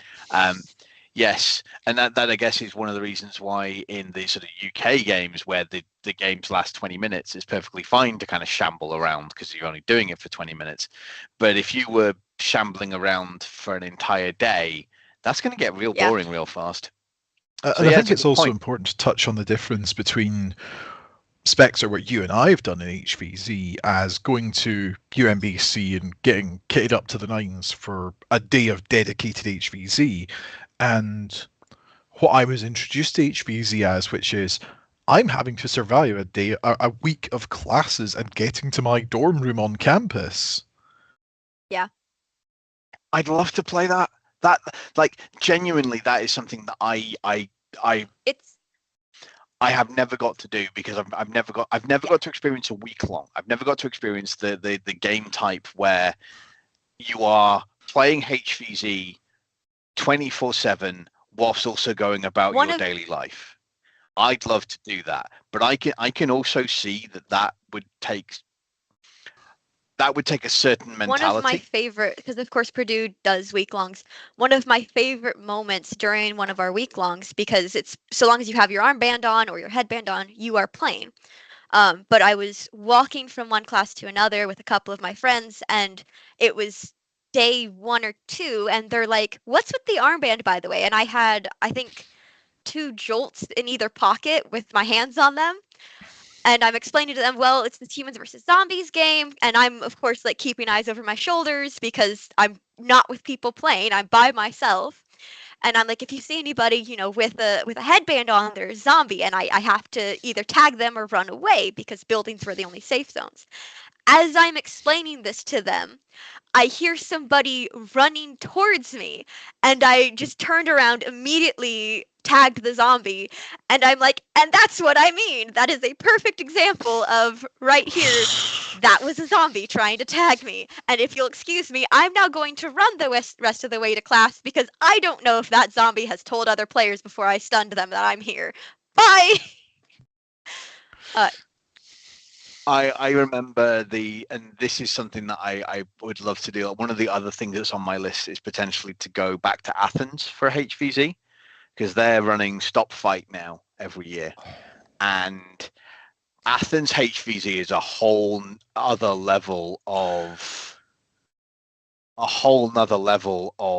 crazy. The idea that everywhere in the city and theoretically the world is in play, like pitching out of the minibus with drawn Chronoses and sweeping and clearing the Wendy's before we entered to make sure there were no zombies.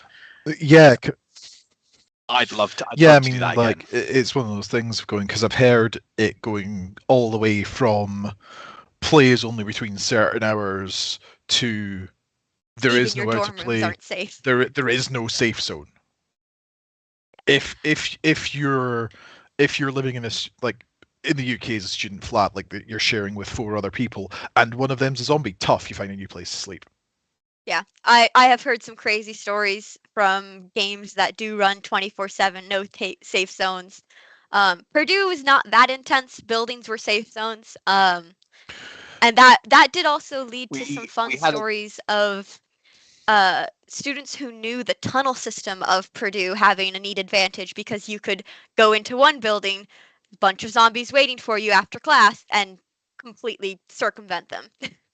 Yeah, or like you hear stories of certain HVZs where even classes aren't safe. Yeah, but humans can't counter it. Like you can't use your blaster indoors, but the zombies can still get you. I've never heard of a game that allowed play in class, simply because the campus frowns upon that. But that is to say it's never rules happened. are made to be broken. Never been aware of, but obviously. Catching. That's how you get your game. That's when you bring the 657 FPS blaster. And that's why I'm super glad that Royal Holloway has started up. And unfortunately, I've not been able to attend for the past 2 years. I really hope they run in 2024.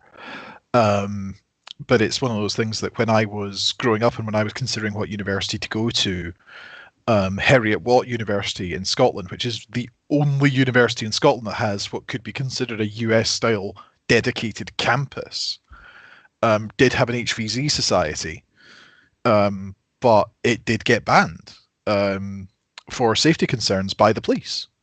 Yep. Someone has made a good point in chat, which is that, oh dear, I'm sorry, which is that week-longs should be catered to college students. And I would actually 100% agree to that. As much as me not being a student, I'd love to play in a week long. It's something I could do. I could go. My Purdue's campus is 10 minutes from my house. I could go on there every day. But yeah, college students are the core of a lot of college clubs, and it's good to cater to those because that's what keeps your club up and running and keeps the club alive and able to host invitationals that outsiders can attend. Games of Foam in chat. I'm hoping, fingers crossed, that their comment of "it should be" is in response to Joker's hope that there will be a 2024 28 days, 28 darts later. If there is, that is something we would 2024 plans are afoot for 28 darts later. Lovely, good. That is the only reason we didn't attend it this year is because it was the week after we got back from the States, and we were like, because the games of Cone has indeed entered the chat. But no, it's one of those okay, things. guys, we've got 10 minutes left. 10 minutes, aye. We have 10 minutes before we wind it down. So, voice in the background, backstage, can we get a final number, please? 3611. Oh, can somebody put a 7 in that number, please? I just want 1 7 in that number. Okay, so we have, I mean, not counting the 100 that that's already taken into account, we've made $50 in 3 hours, which is not bad. Thank you everybody who's tuned in to watch us, talk Nerf, build blasters, and discuss all kinds of stuff. We are going to be handing over very shortly to. While he's looking for that, I have to say, you guys took the 6 a.m. ish time slot.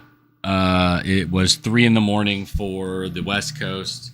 America was asleep, right? So it was entertaining. It was great. You did raise some money. You don't have to crawl to Al and beg for forgiveness. Oh, I'm gonna probably just crawl to Al and beg for a master key. I gotta do some number crunching when I get off of here. With all respect to Al, it's like, and this was touching on the build thing earlier, and I was saying my workshop's still being, I say workshop, like my building space is still being built.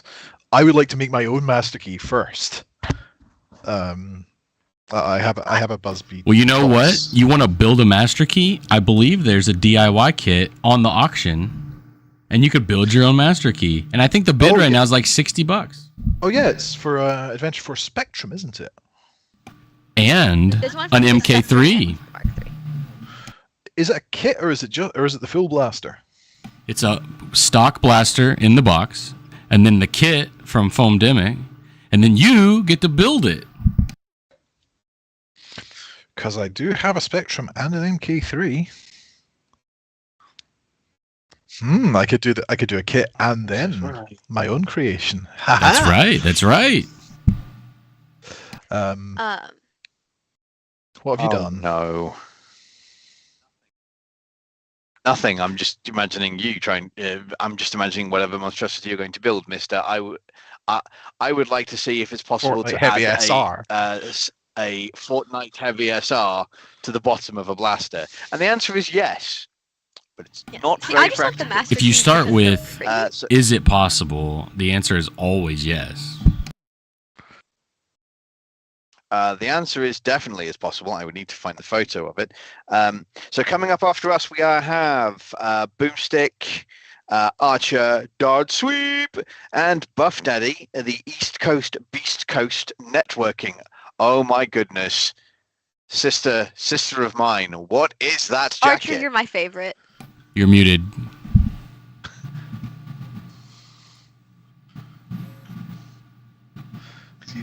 See, this is where I'm like discreetly checking on my other screen. Can they even see Archer? Because we can. And hoo boy, this jacket is a thing to behold and deserves donations all of its own. Everyone will see it shortly. The hype train has entered the station. Oh, they have forgotten their microphone. Well, Professional. Hey now, play nice. reminder: the stream is PG-13. We still can't hear you. Plug your mic in. If you want to curse him out later. You are live on Foamsgiving. Please do not swear. Yep. So yeah, I mean, it's been an absolute whale of a time. I'm going to go get a drink. Actually, no, I already have a drink. Hey. So I'm now going to go and browse the listings of. Welcome, Hey. Archer. Good what morning, are you guys going to be afternoon, fellow nerds. discussing on your build, on your section? I was trying to say that I'm a lighting person. I don't know audio for shoots. Yeah, no, that's fine. That's what I'm here for. You handle lights, I handle sound. You got end it, of dude. end of issue. Maybe that's why we work so well together. Speaking of lights, the jacket is fantastic. Why, thank you. Fantastic is not the word I would pick, but it is very, very you. I can think of several words I'm that begin wearing with it. Shannon F and to I are describe the putting on jacket. a Christmas party with like her friends, and I'm wearing it, and I couldn't be more hype. Excellent. Very excited. Sam, be advised, you are now live on Foamsgiving. Please do not swear. There we Or go. dox yourself. Now I'm really fitting the theme. How's it going? Is it? Oh, where's my mirror shades? 9 a.m. Well, we yet, made or our time? we've made $50, which is, you know, not amazing, but we've made progress. And given that we had the very early hours of the morning slot, I'm happy we made anything. And the fact that we had people here the entire time, I thought it'd be the three of us talking Nerf into the ether. So thank you to everybody who has been listening and watching along and, you know, contributing to the Q&A. Oh my goodness, You chat. set a standard. That's what you guys did. So next year when you come back, That's it. instead of 50, you can make 51. Oh, there we go. Mm. The 51st state. Throw a couple pence in there. Yeah. I did also love at one point Spectre was like, I'll be surprised if we break double digits. And I don't think it dropped below like 25 viewers the whole time. That so is thanks correct. everybody for tuning in. Don't forget to donate. There's all sorts of fun stuff. Make YouTubers pick up darts. A lot of them have bad knees. Punish them. Captain Xavier, let's check in on that. I bet it's a lot. I went to sleep and woke up, and there was an extra like $1,500. So I'd say So we're shout doing out to King of pretty well. Games who raised $1,700 in like an hour and a half. Dang, very nice. Okay, what was his secret? It seemed like he had espresso in his veins. Right. That man always seems to have espresso in his veins. He and Piggy are, yo, yo, yo. Good morning, sir. Dart sweep is I think it is approaching our time to dip out and hand you over to the lovely East Beast Nerfers, East right? Coast, Beast Coast. East Coast, Beast Coast. Captain Xavier is up to 1,100 darts that he has to pick up one at a time. Yowza. I feel so bad for his knees. I have. So what I'm hearing is that's about a third of tier. I mean, Tia's backpack will hold 800 rounds in the base tank. Ah. But no, also just going to give a shout out just before we go to Jaeger in the chat, who is staying up for the full 24 hours. Wow. And They're worth super donating appreciate right there. that. So. I'm going to go and browse the raffle and see who I can get into a bidding war with. I'm gonna see if I can make the math work to get a master key set. I may not go for an Owl the Geek. I may not go for the Owl the Geek one, but there is certainly some other stuff in there that has piqued my interest on a brief look around. I also noticed there's a Blue Nexus. You can't even get those until January. No. If You cannot get Blue Nexus anywhere. Yeah. Oh, ever. Blue Nexus were influencer specials. Right, because somebody earlier was saying you can get them till January. So it's that is the Orange Harrier. The Orange Seagull, sorry, is the one. Yeah, the Orange Seagull, right. The Blue Nexus, but completely not that. Yep. Jaeger saying in chat that Tia can do 2,000 rounds. That is accurate. Tia has a multi-stage tank setup in the backpack because otherwise the weight of the ammunition causes it to fail to feed. Once you get past a certain level of rival sitting on top of other rival, it becomes really difficult to feed. So it has a multi-stage feed system. What do you think of real quick? What do you think of Adam Savage and the whole fin that he made with the Prometheus build? Oh, he did a build of that years ago, and it looks great, but I always wonder that myself. No, indeed, one of the things he talked about in a later tested video is its feeding is spotty at best, let's say. Mm-hmm. Yes, I think it's probably time for us to dip and hand it over to the East Coast, Beast Coast, or am I too early? Got like 3 minutes. Yep. So to use the traditional, because I've been Spectre N7, and I should go. Thanks for having us. Love y'all. Thank you for having us. Bye bye. I've been Joker N7, and good luck, my fellow nerds. Thank you, fellow nerd.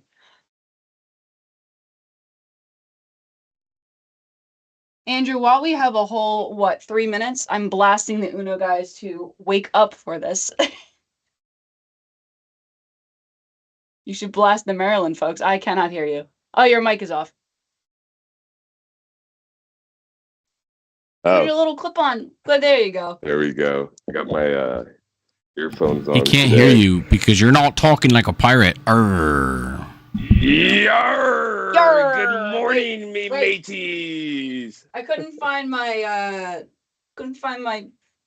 eye patch in time. Maybe I'll find it in the stream. I swear it's around. I guess we'll admit this man. Who the hell is he? I am still recovering from last night and trying to get started this morning. So let me get my tablet on so I can see what we got going on in the chat. But how are you? I'm doing all right. How are you?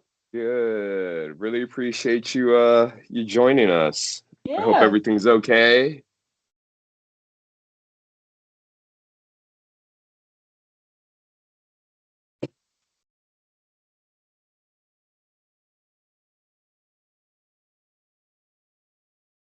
Boom, you're live.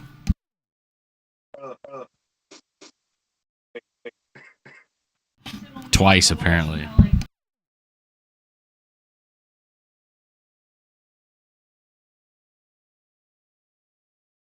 So I had to.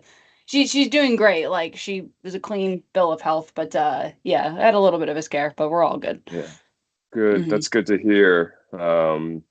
Yeah, I mean, that's kind of a testitude to kind of where we're at now, you know, like we're basically family, I feel like, at this point, you know, so when something happens, of course, we're going to be concerned, but definitely glad to hear everything is okay, and wish your mom well. Yeah.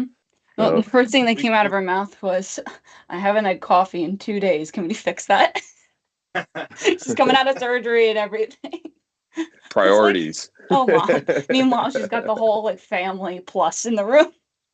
So, but yeah, It's all good. We're doing good. Let me shoot this text before we get started. Sure. Well, I just arrived, so hello, my fellow foam flinging enthusiasts. It is I, Andrew, aka Dart Sweep, and good morning to everyone. Boomstick Mods is in the house. Good morning, Boom. Top of the morning. Got his cup of ambition.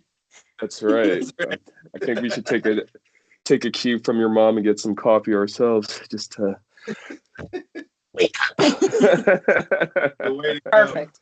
Perfect. Of how things have been going, where are we at with our with the fundraising? So I want to say we.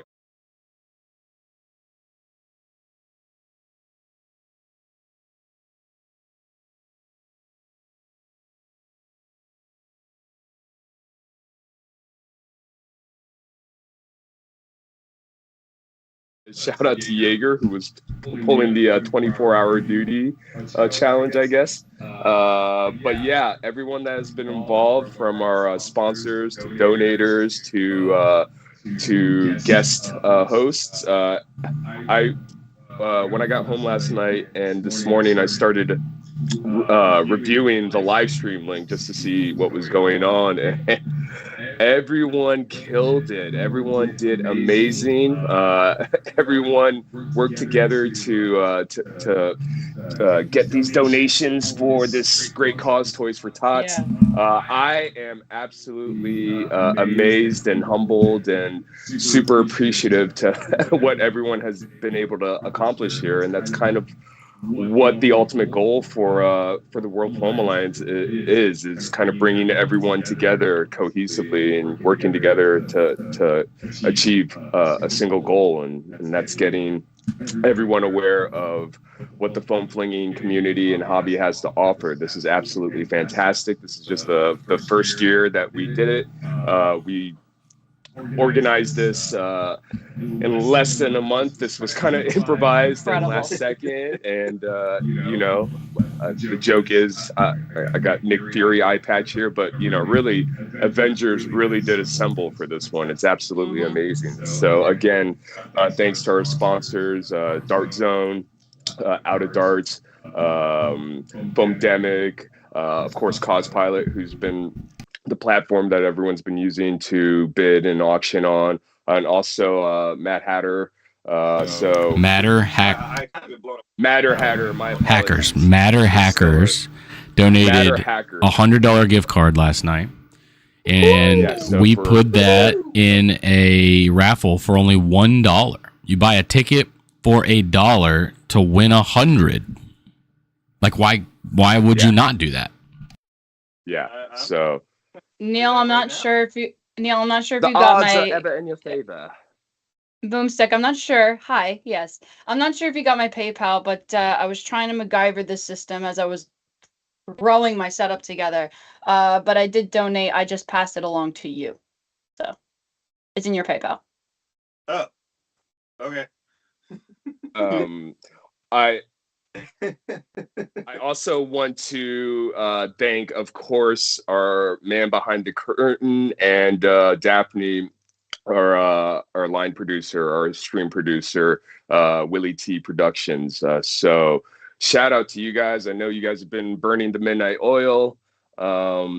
So I think at this point, what we're going to do before we get started is we are actually going to pause the stream here because YouTube only allows us a certain amount of time if we want to archive it for playback for the future. So we are going to take a break right here. We will post the part 3 link. We're the start of part 3. Yeah, we are the part of part 3. So we'll pause right here. We'll take a few minutes to get the live stream link up and promoted. We'll throw it in the Discord, and we'll also have it on the World Foam Alliance Facebook page for you guys to click on. We'll do our best in the Discords to get that out to everyone as well. So, or just check our channel. Go to YouTube, or my brain's not working. If you just check the World Foam Alliance YouTube channel in about 4 minutes, it'll be live again. Yeah. Cool. What the man behind the curtain said. So we will see you guys in a few minutes. So hang in there.